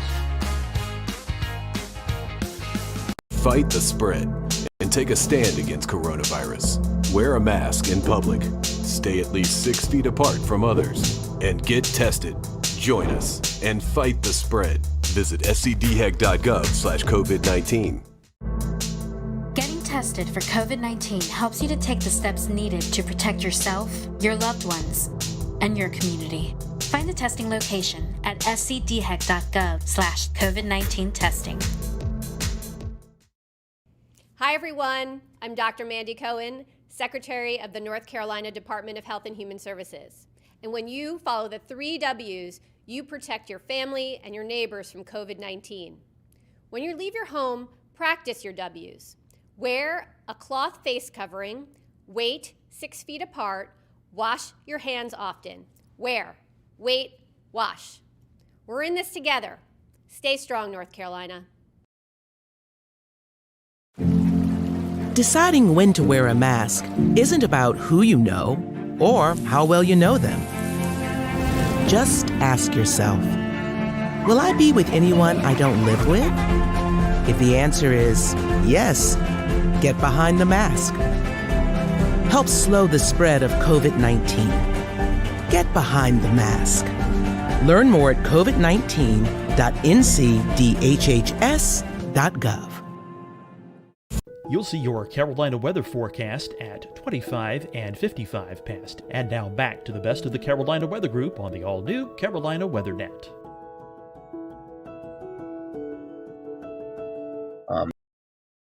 This one actually had a maximum width of a quarter mile, 400 yards, which is one of the more impressive widths of any of the tornadoes on Thursday. Moving a little bit further east, I guess all the way to the east, we actually had one tornado up in northeastern North Carolina in Gates County. As you can see, compared to all the others, if we zoom out, the rest of the tornadoes were down here near Greenville and Charlotte and Greensboro and Raleigh. However, there was one up here in Gates County, rated an EF0. We kind of flip over to the damage survey here. Tracked for about 3 miles with peak winds of 85 miles an hour. Touched down near Taylor Mill Road and Askew Road and crossed Turner before doing some tree damage, as well as a few homes suffered damage, mainly from falling branches. From Evan Fisher now to Tim Pounds, who joins us with a look outside a storm that crossed from Georgia into South Carolina. Well, thanks, James. The storm team out of the Columbia, South Carolina office of the National Weather Service confirmed that an EF1 tornado touched down in southwestern Aiken County. This occurred near Vaucluse in the Springfield Church Road area near Stableview Farm. Luckily, there were no injuries or fatalities indicated with this storm. And it was a pretty short-lived storm with maximum wind speeds of 105 mile an hour. The tornado only had a path length of about 1.15 miles and a maximum width of 75 yards. Another area of concern in the Augusta area was the Savannah River. The U.S. Army Corps of Engineers indicated that there was going to be a lot of extra flow from all the rain that occurred in the area, and they had opened the floodgates on the Strom-Thurmond Dam, releasing almost 30,000 cubic feet of water per second. So it was going to be a lot of water going down below the dam in the next few days. But other than that, that's about the extent of the storm report here in Augusta. James?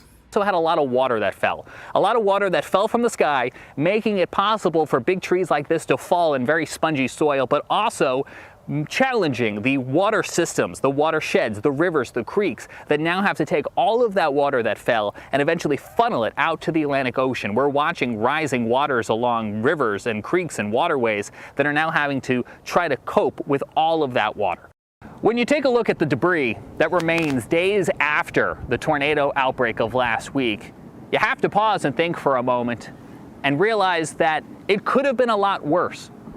But if it wasn't for the folks who tirelessly put in long hours at the National Weather Service, not only forecasting and warning about storms like this, but then spending hours and days afterwards going out into the field and looking at debris and conducting their storm surveys, well, frankly, if we didn't have the National Weather Service, we'd be in a lot of trouble. Now, the National Weather Service celebrated 150 years on Sunday. We, of course, wish them a very happy birthday. Now, we had Tom Nizzle on our program a couple weeks back. Now, Tom spent years at the National Weather Service in Buffalo, New York, before coming south to work at the Weather Channel. He now resides just across the border in Tennessee, and he's a bit of a National Weather Service buff, you could say. And he was very happy to spend some time with us to enlighten us on the history and the important role that the National Weather Service has played in its first 150 years and counting. Tom, you got to know the National Weather Service from the inside. What does this 150th anniversary mean? Well, I'm old. I'm not quite that old, but man, I look back. I have 32 years in the National Weather Service. They're celebrating their 150th anniversary. So do the math, man. I've been there for 1/5 of their entire history. I am old. But I'll tell you, I love going back and look at the history of a National Weather Service for the United States. And a lot of it has its roots back to my hometown, Buffalo, New York, which was one of the original 24 forecast offices in the U.S. when the National Weather Service, under a different name, began back in 1870. It's amazing when you think about the United States and think about the roots of weather and weather observations. My gosh, when our forefathers came here to the U.S., think about the fact that everything they did in their lives had some connection to the weather. I mean, they spent most of their time outside. It was an agrarian society. So two of our most famous weather observers and our most famous original weather people in the United States were two of my favorites, a guy by the name of Ben Franklin and Thomas Jefferson, right? Franklin was amazing. He was one of these Renaissance men that was interested in everything, and he was a great scientist. Franklin, by the way, was the first person to really study and chart something that's right offshore of the Carolinas, known as the Gulf Stream. That really was actually discovered in a way in a scientific basis by Ben Franklin. Franklin also took weather observations every day. How about Tom Jefferson, another Renaissance man? This guy took weather observations on a regular basis, and he shared those observations and developed a network with people that were around him. In fact, the cooperative weather observers in the United States today, their top honor that they can get is the Jeffersonian Award for them taking weather observations. So those are two of the guys that really started things off.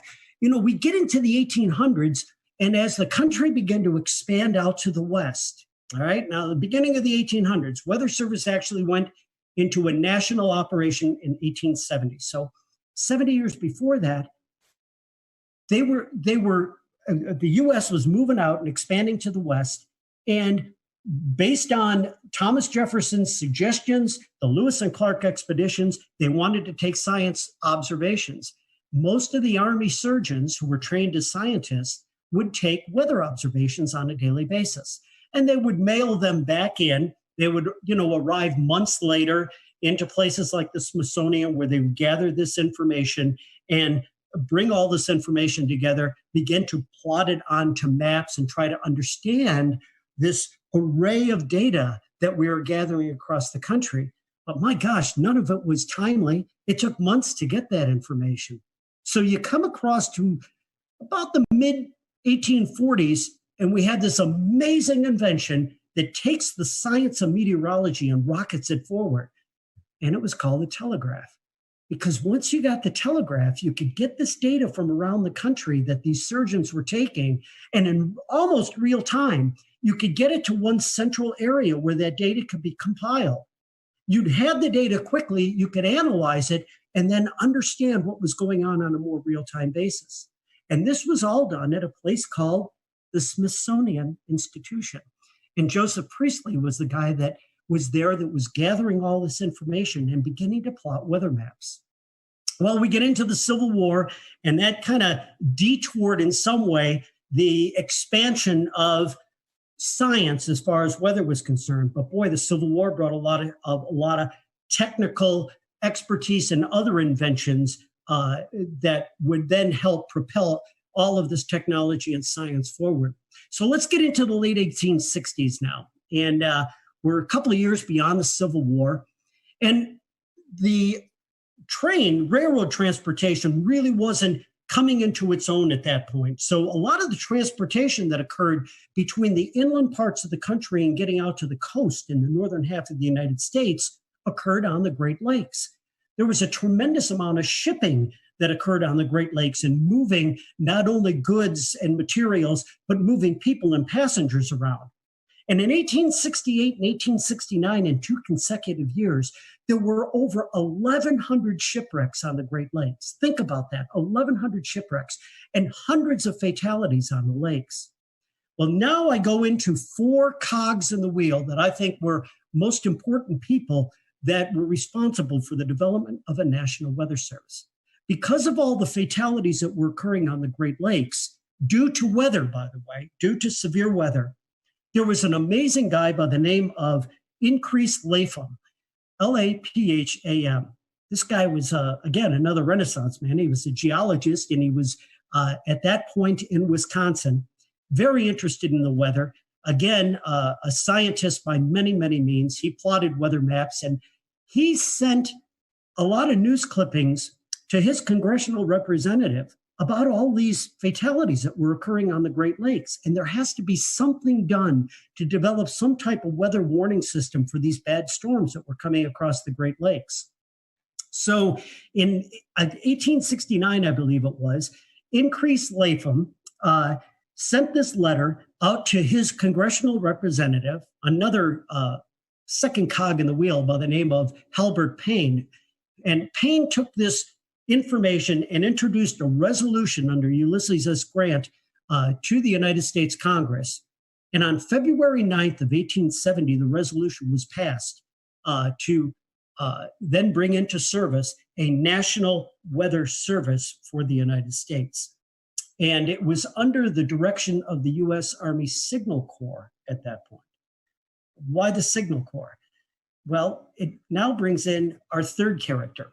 Our third guy that was in big responsibility and a big part of developing a national weather service was a guy who was in charge at one point for the Signal Corps in the U.S. His name was General Albert Meyer. And Meyer has a connection to my hometown of Buffalo, New York. But Meyer actually developed a signaling system during the Civil War of using flags to send signals between military installations. And this signaling system, or wigwag system, was in play, and it was in place during all of the Civil War. Meyer was an amazing character because he had a great military background. He had the ability to organize, and he also was in charge of this signaling system that they were using at that time. And so when Ulysses S. Grant signed the orders to bring into law a national weather service across the United States, Albert Meyer was brought in as the first head of the National Weather Service. And Meyer then brings in the fourth cog in the wheel, the guy that really made this happen from a scientific point of view. His name was Cleveland Abbey, and this guy was a scientist by every stretch of the word. He is the person who first began to issue forecasts, actual weather forecasts across the eastern part of the United States, and he had a tremendous science background. And when he came into that first beginnings of the National Weather Service, it was Cleveland Abbey who introduced science, who introduced coursework, who introduced the theory of meteorology and the science of meteorology to those employees who were hired to man the 24 original offices across the United States. It was really, really a fascinating time. And from there, the ability to bring in weather data and weather observations led very, very quickly to production of weather forecasts. Within a couple of years of the formation of the Weather Service, these daily forecasts were something that everybody asked for. People understanding that they might not be all that accurate all of the time, they weren't able to do the kind of detailed forecasting that we can do these days, but they had an understanding of the basic concept, in most cases, of weather moving from the west to the east across the United States. With the ability to plot these maps, the early forecasters were able to trace storms. And as storms were moving from Chicago to Detroit, to Cleveland, to Buffalo, and out to New York City, these forecasters could time to some degree the occurrence of this bad weather that was coming in that direction. And as they would do that, they would put these signal flags outside of places like post offices and other places where the public would frequent within these towns and cities. And so a quick walk down the street, someone would look at the flag and they would understand that the red flag with the black on it, okay, again, if you were in a coastal area, could mean a hurricane warning that was out. There were other types of flags that they used to get this information out. But it was amazing how quickly the science grew and how quickly the Weather Service expanded as we went through that time frame right after the Civil War. Tom, if you think back to what they started with and what we have today, if you could imagine, what do you think they would make of all the tools we have today?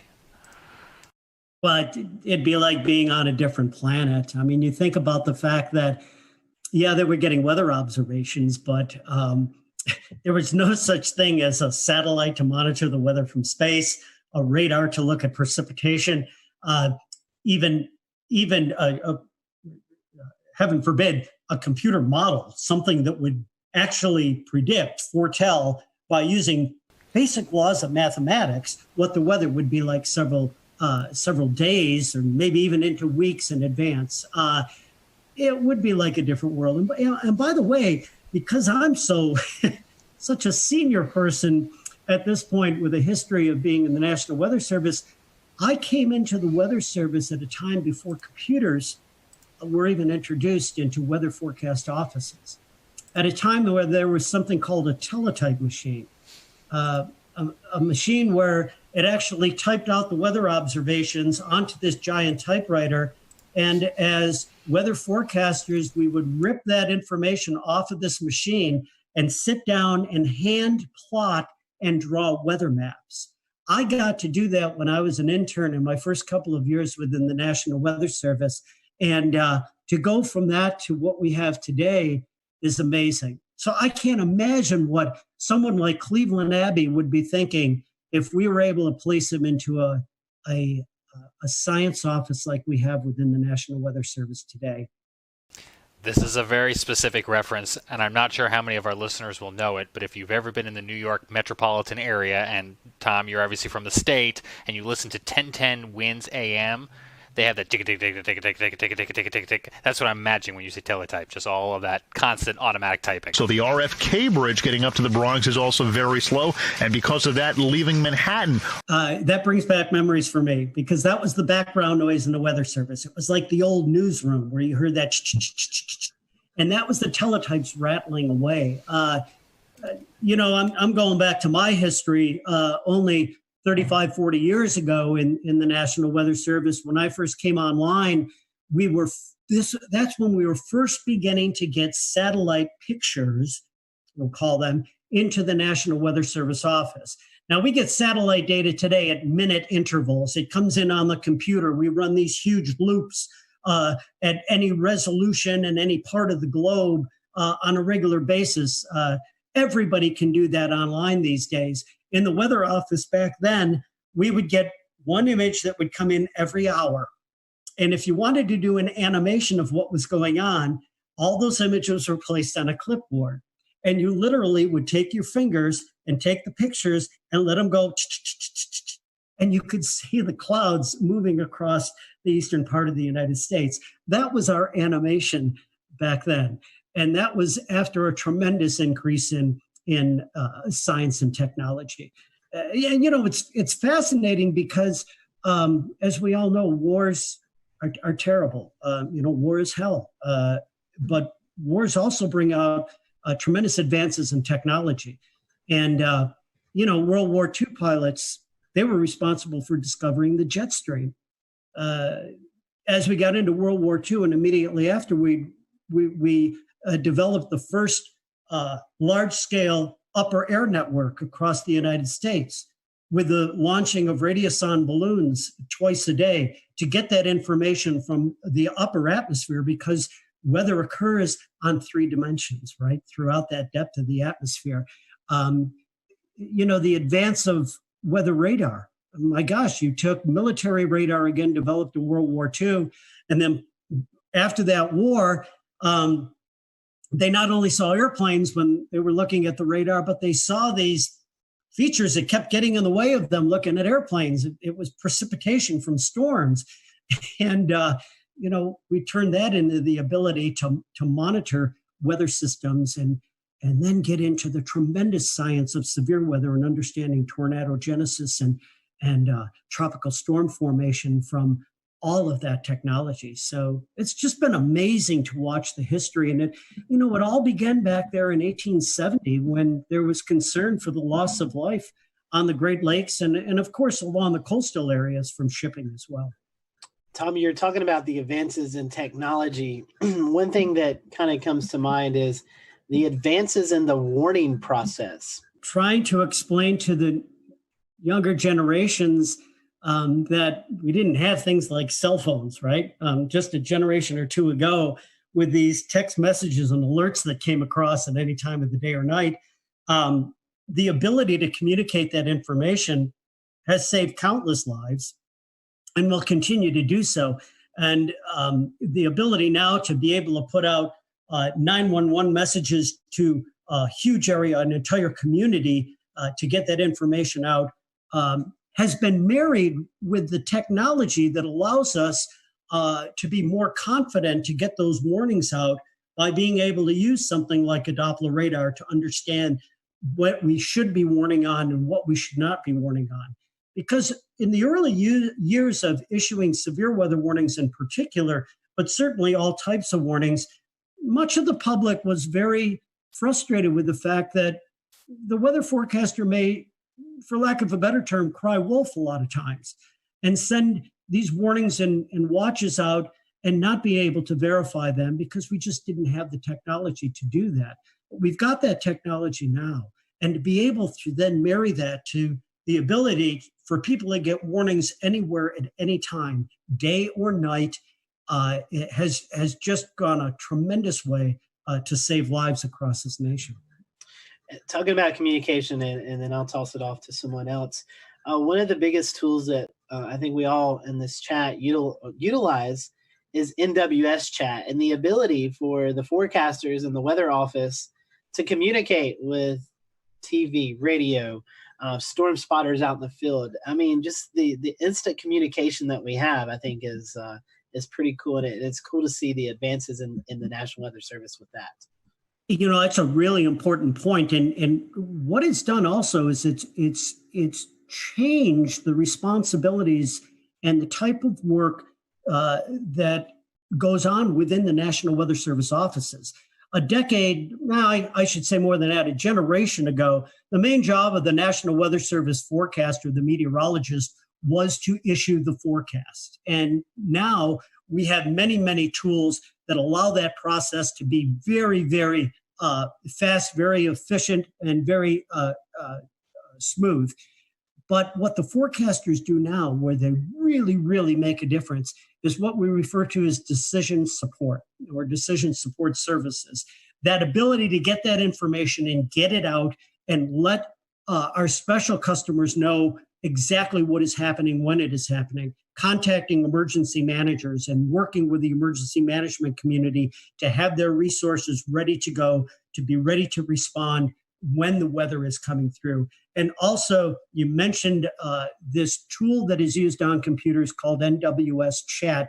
It's the ability for the forecast office to chat or to talk or message to many of its users, its media, its emergency management system, those types of individuals, to get the most reliable and timely information back and forth from those communities and sending out their thoughts from the National Weather Service offices. I found it fascinating when I worked at the Weather Channel that we, within a matter, and I mean this, within a matter of less than a minute in many instances, a damage report, say somebody had half-inch hail that came down in their neighborhood outside of Charleston, South Carolina. And they sent a report in on their phone to the National Weather Service saying, we got hail here. Within a matter of a minute or so, the Weather Service gets the report, pops it into a computer that goes into this system. And at the Weather Channel, our graphics meteorologists were watching that data coming in. And when they picked that data up with the click of two buttons, it ended up on air. I was amazed to see how quickly that process took. And it's the ability to get that information and communicate it out to the public, because time is of the essence, especially with severe weather. So it's another huge increase in technology that, once again, is helping to save lives. Tom, I don't know if there's any telling what this world would be like without the National Weather Service. So let me try to phrase this closing question to you this way.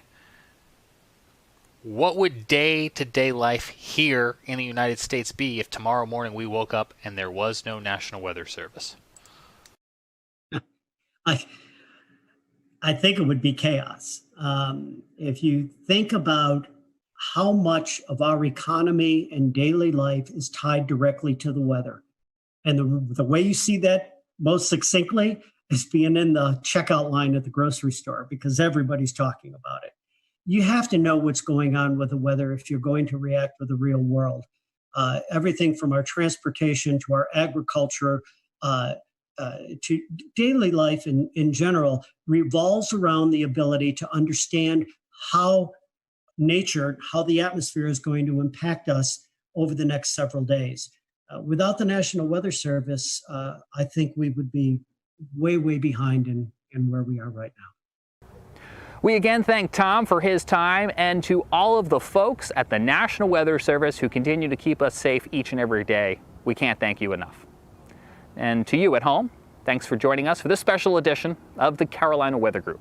For all of us, I'm James Brierton in Matthews, North Carolina. We'll see you again real soon. We'll return to Best of the Carolina Weather Group in a moment. Now your Carolina weather forecast. Here are today's forecast high temperatures for North Carolina. Here are the forecast lows for tonight for North Carolina. Here are tomorrow's forecast high temperatures. And here's forecast rainfall across North Carolina tomorrow. Here are the forecast highs for the day after tomorrow.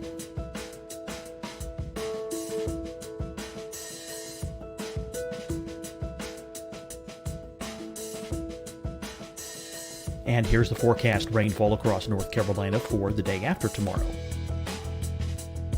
This is the total rainfall forecast across North Carolina for the next 3 days.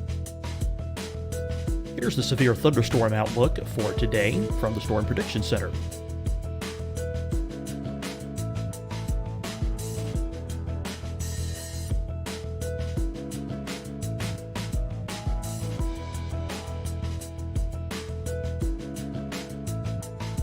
Here are the forecast high temperatures for today for South Carolina.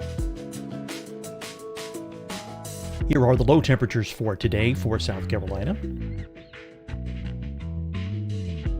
Here's the probability of precipitation forecast across South Carolina today. And here are the rain chances across South Carolina tonight. Here are tomorrow's forecast highs across South Carolina. Here are the forecast low temperatures for tomorrow for South Carolina. And here is the probability of precipitation across South Carolina tomorrow. Here's the precipitation chances across South Carolina tomorrow night. Here are the forecast highs for the day after tomorrow in South Carolina. Here are the forecast low temperatures across South Carolina for the day after tomorrow. And here are the rain chances across South Carolina for the day after tomorrow. And South Carolina's probability of precipitation for that night. Here's the Storm Prediction Center's severe thunderstorm outlook across South Carolina for today through tonight. Here's the Storm Prediction Center's severe thunderstorm outlook across South Carolina for tomorrow and tomorrow night. And here's the Storm Prediction Center's severe thunderstorm outlook across South Carolina for the day after tomorrow through that night. Here's the severe thunderstorm outlook for today from the Storm Prediction Center.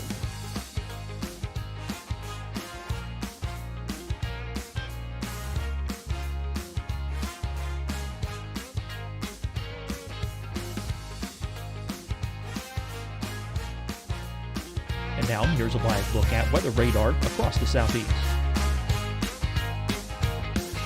Fight the spread and take a stand against coronavirus. Wear a mask in public. Stay at least 6 feet apart from others. And get tested. Join us and fight the spread. Visit scdhec.gov/COVID-19. Getting tested for COVID-19 helps you to take the steps needed to protect yourself, your loved ones, and your community. Find the testing location at scdhec.gov/COVID-19 testing. Hi, everyone. I'm Dr. Mandy Cohen, Secretary of the North Carolina Department of Health and Human Services. And when you follow the 3 W's, you protect your family and your neighbors from COVID-19. When you leave your home, practice your W's. Wear a cloth face covering, wait 6 feet apart, wash your hands often. Wear, wait, wash. We're in this together. Stay strong, North Carolina. Deciding when to wear a mask isn't about who you know or how well you know them. Just ask yourself, will I be with anyone I don't live with? If the answer is yes, get behind the mask. Help slow the spread of COVID-19. Get behind the mask. Learn more at covid19.ncdhhs.gov. You'll see your Carolina weather forecast at 25 and 55 past. And now back to the best of the Carolina Weather Group on the all-new Carolina Weather Net.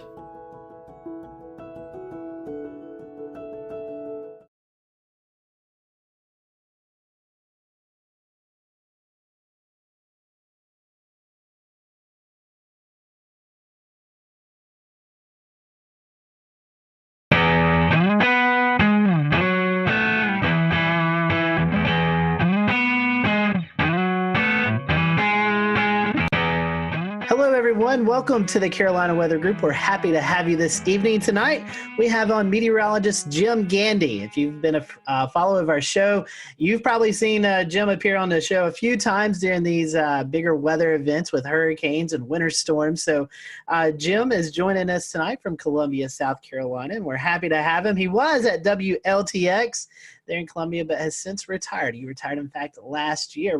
Actually, Jim, I think we're coming up on the 1-year mark. Is that correct? Just passed it. It was June 1st of last year. Yeah, so we've just passed that. So I know retirement life, we were talking a little bit before we started recording here, has been good to you. So we'll talk a little bit more about that afterwards. But 45 years in the business, You're known as South Carolina's weatherman. Tell us how it started. How did your love for weather transition you into being a meteorologist on TV? Nothing happened the way it was supposed to. My introduction to weather, ironically, was something that just scared me to death. I was probably maybe 4 years old. My dad was going to take me across the street to our house, and all of a sudden, the sky right before me just lit up with lightning. And it scared the living daylights out of me, as you can imagine.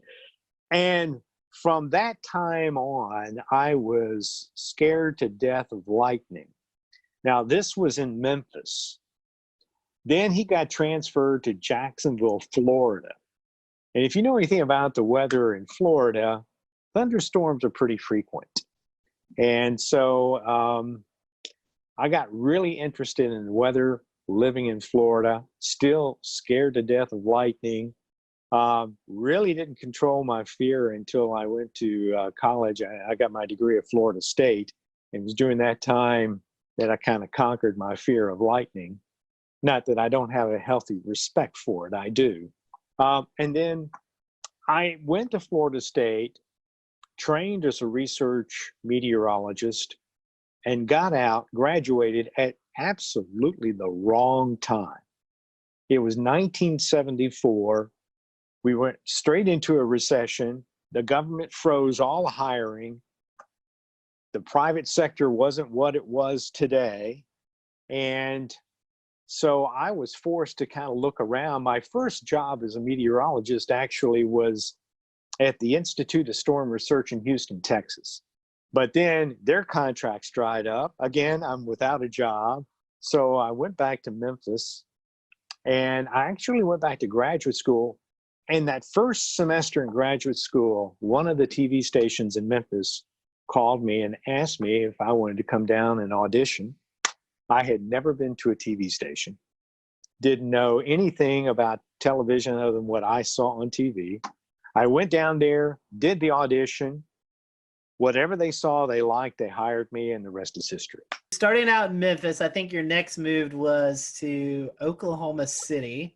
Oklahoma City. I was in Memphis for 2 years. We were in the midst of a union fight there. The station was being unionized, and I hadn't had a pay raise in 2 years. So I decided, okay, maybe it's time to look elsewhere. And I applied to a number of TV stations in Florida since my background was in tropical meteorology. And one day I get a tape back from Florida, and I think it was the tape I sent to Orlando. I get the tape back. Obviously, it was rejected. One of the directors in the control room said, well, they've got an opening in Oklahoma City. Why don't you try for that? Well, I just got this tape back. I threw it in the mail and didn't think too much of it. But then I would say just a few days later, I got a phone call from Jim Williams at KTVY, now K4 in Oklahoma City. And they flew me out there, and I did an audition right there on their set. I beat out everybody that was looking for the job. And so I spent almost 5 years in Oklahoma City. Then I went and spent 2 years with Mike Smith up in Wichita at the Kansas State Network. And then I got the job at WIS in Columbia, South Carolina, and was there for about 14 and a half years. And then Gannett offered me a job, and I went and worked at corporate for a year, and then came to Columbia at their station, WLTX, and was there for 20 years. Going tropical, studying at Florida State, like you said, experienced in tropical meteorology. Then going out to Oklahoma, where, now the Oklahoma City market seems to be one of the most sought after markets there is with severe weather coverage. It's turned into, something that everybody tunes into now. Was it like that back in the 80s? I know the helicopters now, we have all these storm chasers, but what was it like in the 80s in the Oklahoma City market? It was fantastic. but you have to understand, I went to Florida State University. We didn't talk much about tornadoes. So when I went out to Oklahoma, I told my folks, I said, well, we're going to find out what kind of meteorologist I am, because Oklahoma City is a tough market. It has broken many people, and we'll see if I can hack it. Well, I went out there at just the perfect time. I got the job in July, which was right at the end of the severe storm season. So I really had about 8 months to prepare. And prepare I did, because down the road from Oklahoma City, of course, is the University of Oklahoma, the National Severe Storms Laboratory, all right there in Norman, Oklahoma. And some of my friends at Florida State were working at the Severe Storms Laboratory. So I knew the caliber of people that were down there. My biggest fear in Oklahoma City was going on the air and saying something that wasn't correct. OKC to Wichita to Columbia. Is there anything in particular that drew you to the Midlands versus being out west? It's very different. Well, one was a job, right. But after having been in Oklahoma City and Wichita for 7 years, and keep in mind I grew up in the Southeast, so when I came back to Columbia to interview for the job, the first thing I noticed was trees. And I said, oh my God, there are trees here. And not these little scrubby things you see out in the plains. And so I said, boy, if they offer me the job, I'm going to take it. And sure enough, they offered me the job. I took it, and the rest is history. I have to laugh. People always ask me about my time out in Oklahoma City and Wichita, if I ever chased storms. Yes. In fact, that's how I got into photography, was by chasing storms. I tell people that I chased storms before it became fashionable. When I was chasing, it was a rare event to run across another chaser. But today, when I see how many people are on the road chasing out there today, I'm just blown away. I said, oh my God, there's a traffic jam. I'm surprised they don't have cops out there directing traffic. I mean, you're exactly right. I mean, we see it now even on when folks activate their GPS and they go into their apps, right? And they spell out names of people across 2 or 3 states. It's pretty impressive. So yeah, lots of people. A lot of people out there. And the competition is pretty stiff. Every once in a while on Twitter, you'll hear some scuffling going on about who was first in line or who was supposed to be first. So it's kind of interesting. Well, see, I never had that problem. There wasn't anybody out there. If you don't know what you're looking at in real time at the sky and what's going on in the environment, you can learn a lot from that outside of looking at radar and all these products and everything. So yeah, I mean, that's folks have access to that technology now, so they know how to kind of gain ahead. They can jump over to another state where something else is going on. So kind of well, for me, it was fantastic, because I could take what I was seeing in the field, and when I went back to the radar, now I could start to put things together. And I think that made me a better radar analyst, because I could see what was on the radar and I could visualize because I had seen it in the field. Right. And so it was a big help. Jim, I want to get back to Columbia. So overall in Columbia, you're talking about 30 years total. 34 years. 34 years. Let's talk about some of the major events, some of the major things you remember from Columbia. I was here during Hugo in '89. I experienced that as a teenager in high school. We left, we went to Union, South Carolina, and came back the next day, and it was just absolutely devastating. But I don't think folks knew what kind of impacts were going to occur inland, especially across the CSRA and all the way up into Charlotte and beyond. So tell us about your experience with Hugo. Well, that was an interesting one, because when I came to Columbia, what I had not had to do when I was out in the Plain States was make a 5-day forecast. When I came to Columbia, they insisted on a 5-day forecast. Well, this is 1989. Everybody's doing 5-day forecasts, but granted, they weren't that great. So I had been watching Hugo off the African coast, and I had been reading some of the analysis coming out of Washington. And going into the preceding weekend, they said the weather pattern is shaping up for this hurricane to affect the southeast, which caught my attention. So over the weekend, I'm following it pretty closely. And so I went into work early on that Monday, and I did my analysis. The one thing that struck me was that the computer models were having some trouble. They kept wanting to keep the storm going west. When it came off of Puerto Rico, though, it was moving northwest, but the models kept wanting to turn it west. I have a rule, and I developed this rule in Oklahoma. And that rule is, when it comes to computer models and reality, reality always wins. So I looked at the situation, trying to figure out, why would the storm turn west? I could not find any reason for it to turn west. So I decided there isn't much out there to move this storm. So I pretty much interpolated from the 500 millibars right into South Carolina. So on Monday, that Monday night when I went on the air, I said, I think this is a hurricane that's going to hit us in South Carolina. And I was projecting mainly the low country. And the next day, I expected, that was, it hit after midnight on Friday. So you're more than 3 days out. So I expected, okay, I'll have to change the forecast Tuesday, but we can make corrections along the way. Well, when I came in Tuesday, I was within 25 miles of the projected path.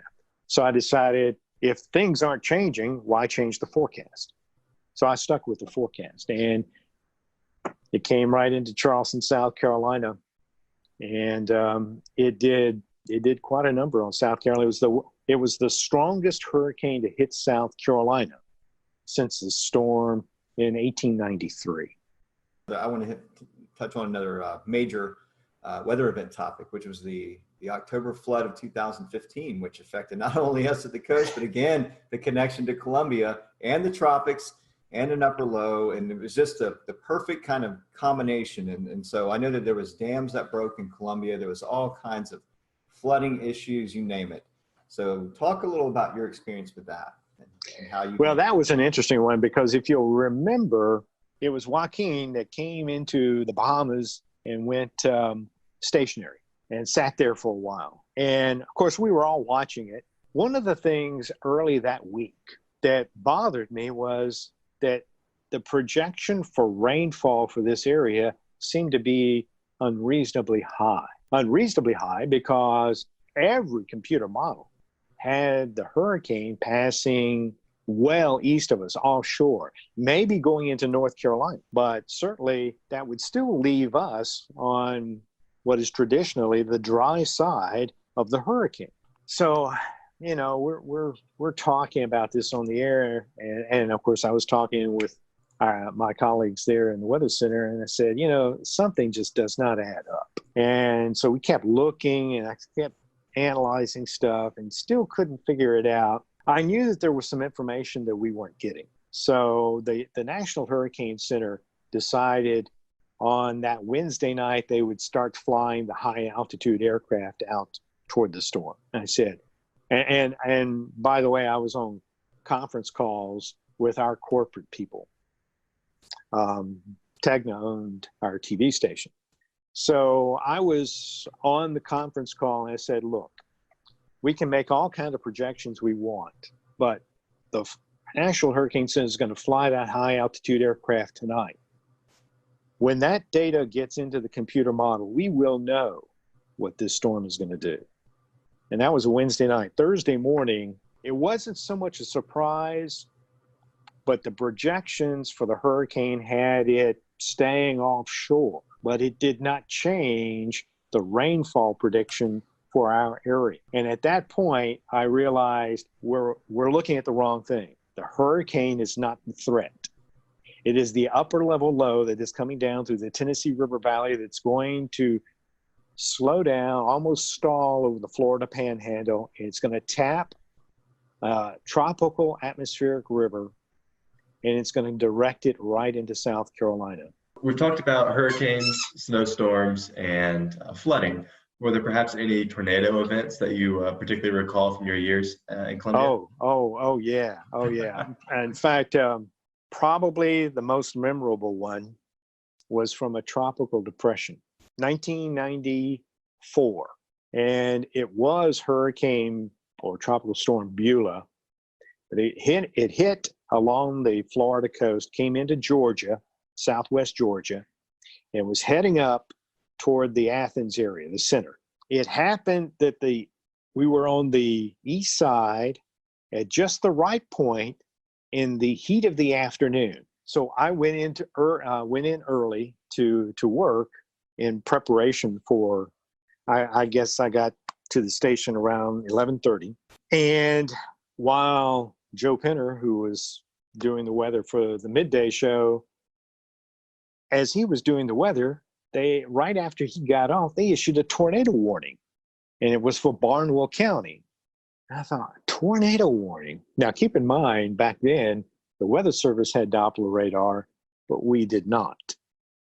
So I'm thinking, okay, so we went on and gave the warning and everything. And I'm looking at everything as best I can. And all of a sudden, they happened to say that there was circulation in Lexington County. It was down near Pelion, I think it was, or something like that.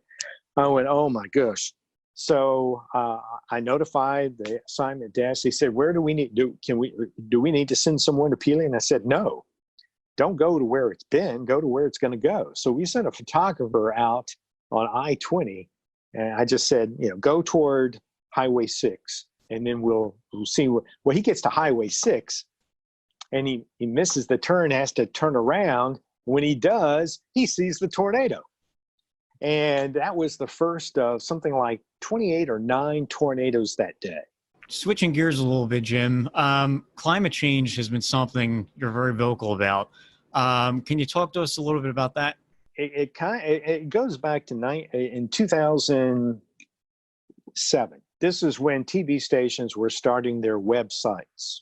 Everybody was kind of green back then, so we really didn't know what we were doing, what we wanted to accomplish. And I convinced the TV station. I said, let's do something. Let's start a science and technology page. But I was also at the time on the station's scientists committee. It just so happens that Joe Whitty, a meteorologist who was on the air in Washington, D.C., made a recommendation to Ed Maybeck at George Mason University. And they wanted to see about educating people about climate change. Joe sends a note to the chairman, who was Paul Gross at the time. And Paul then relayed that message to all of us on the committee. And I had just come inside from working out in the yard, and it said on there that they were looking for an advisor. I said, hey, this sounds kind of interesting. So I responded, but a friend of mine on the committee beat me to it. So when I talked to Joe, I said, well, if you need any help or anything like that, just let me know. A few days later, he calls back. He said, how would you like to be the test case? I got the TV station on board. They supported it. The National Science Foundation gave us the grant. And in 2009, ironically, as ClimateGate was breaking, we were meeting in Washington, D.C. to map out a program that would become Climate Matters. The whole focus of our work was to educate people about how the climate is changing and why it's changing and how it's going to affect them locally. We just wanted to give people the scientific information. What does Columbia, South Carolina mean to you? And then second part of that is, how is retirement life? I worked here for 34 years, so I consider it to be home. It's also a great place to be. The cost of living here in Columbia is really pretty low in comparison to other parts of the country. And actually, you can say that through a large part of the Carolinas. It's not just Columbia, but in this part of the country, the cost of living isn't that great. So it's a great place to live. So if you don't have a vast wealth, it's a great place to just kind of, settle in. As it turns out, I picked the perfect time to retire. I mean, I was already 66, so it wasn't like I was retiring early. So I decided, okay, let's go ahead and retire. This is it. I'll retire, and we'll enjoy life, whatever it is. Last question, Jim. To wrap this up, what are your words of advice for any future meteorology student or anybody that's currently in the field?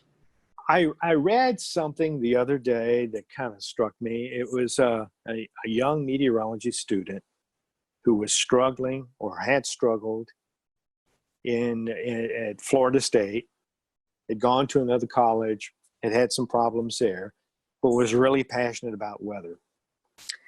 And I thought about it because I felt bad that she was struggling, but I sent her a tweet back, and I said, this might surprise you and will surprise some, but I'm not the sharpest tool in the shed. I struggled as well. I often joke that I enjoyed the course atmospheric radiation so much, I took it 3 times. And you just have to work hard and persevere. When I graduated, I wasn't at the top of my class. But my parents instilled a work ethic. If you want something, you got to work for it. So in many cases, I wasn't the best person on the air. Certainly, I wasn't always the best looking person on the air. I don't have the best voice on the air. I don't even know why I'm on the air, but I work harder than anybody. One of my colleagues once said, you are the hardest working meteorologist I have ever been around. And it's true. When I go to work, I'm there until it's done. 8 hours, 9 hours, 12 hours, it doesn't make any difference. I get the job done. And I always wanted to be the best forecaster. Very thankful for you to join us tonight. You're still following a little bit of weather. Are you doing any updates on social media? If so, how can folks follow you? Follow me on Twitter and Facebook at Jim Gandy WX.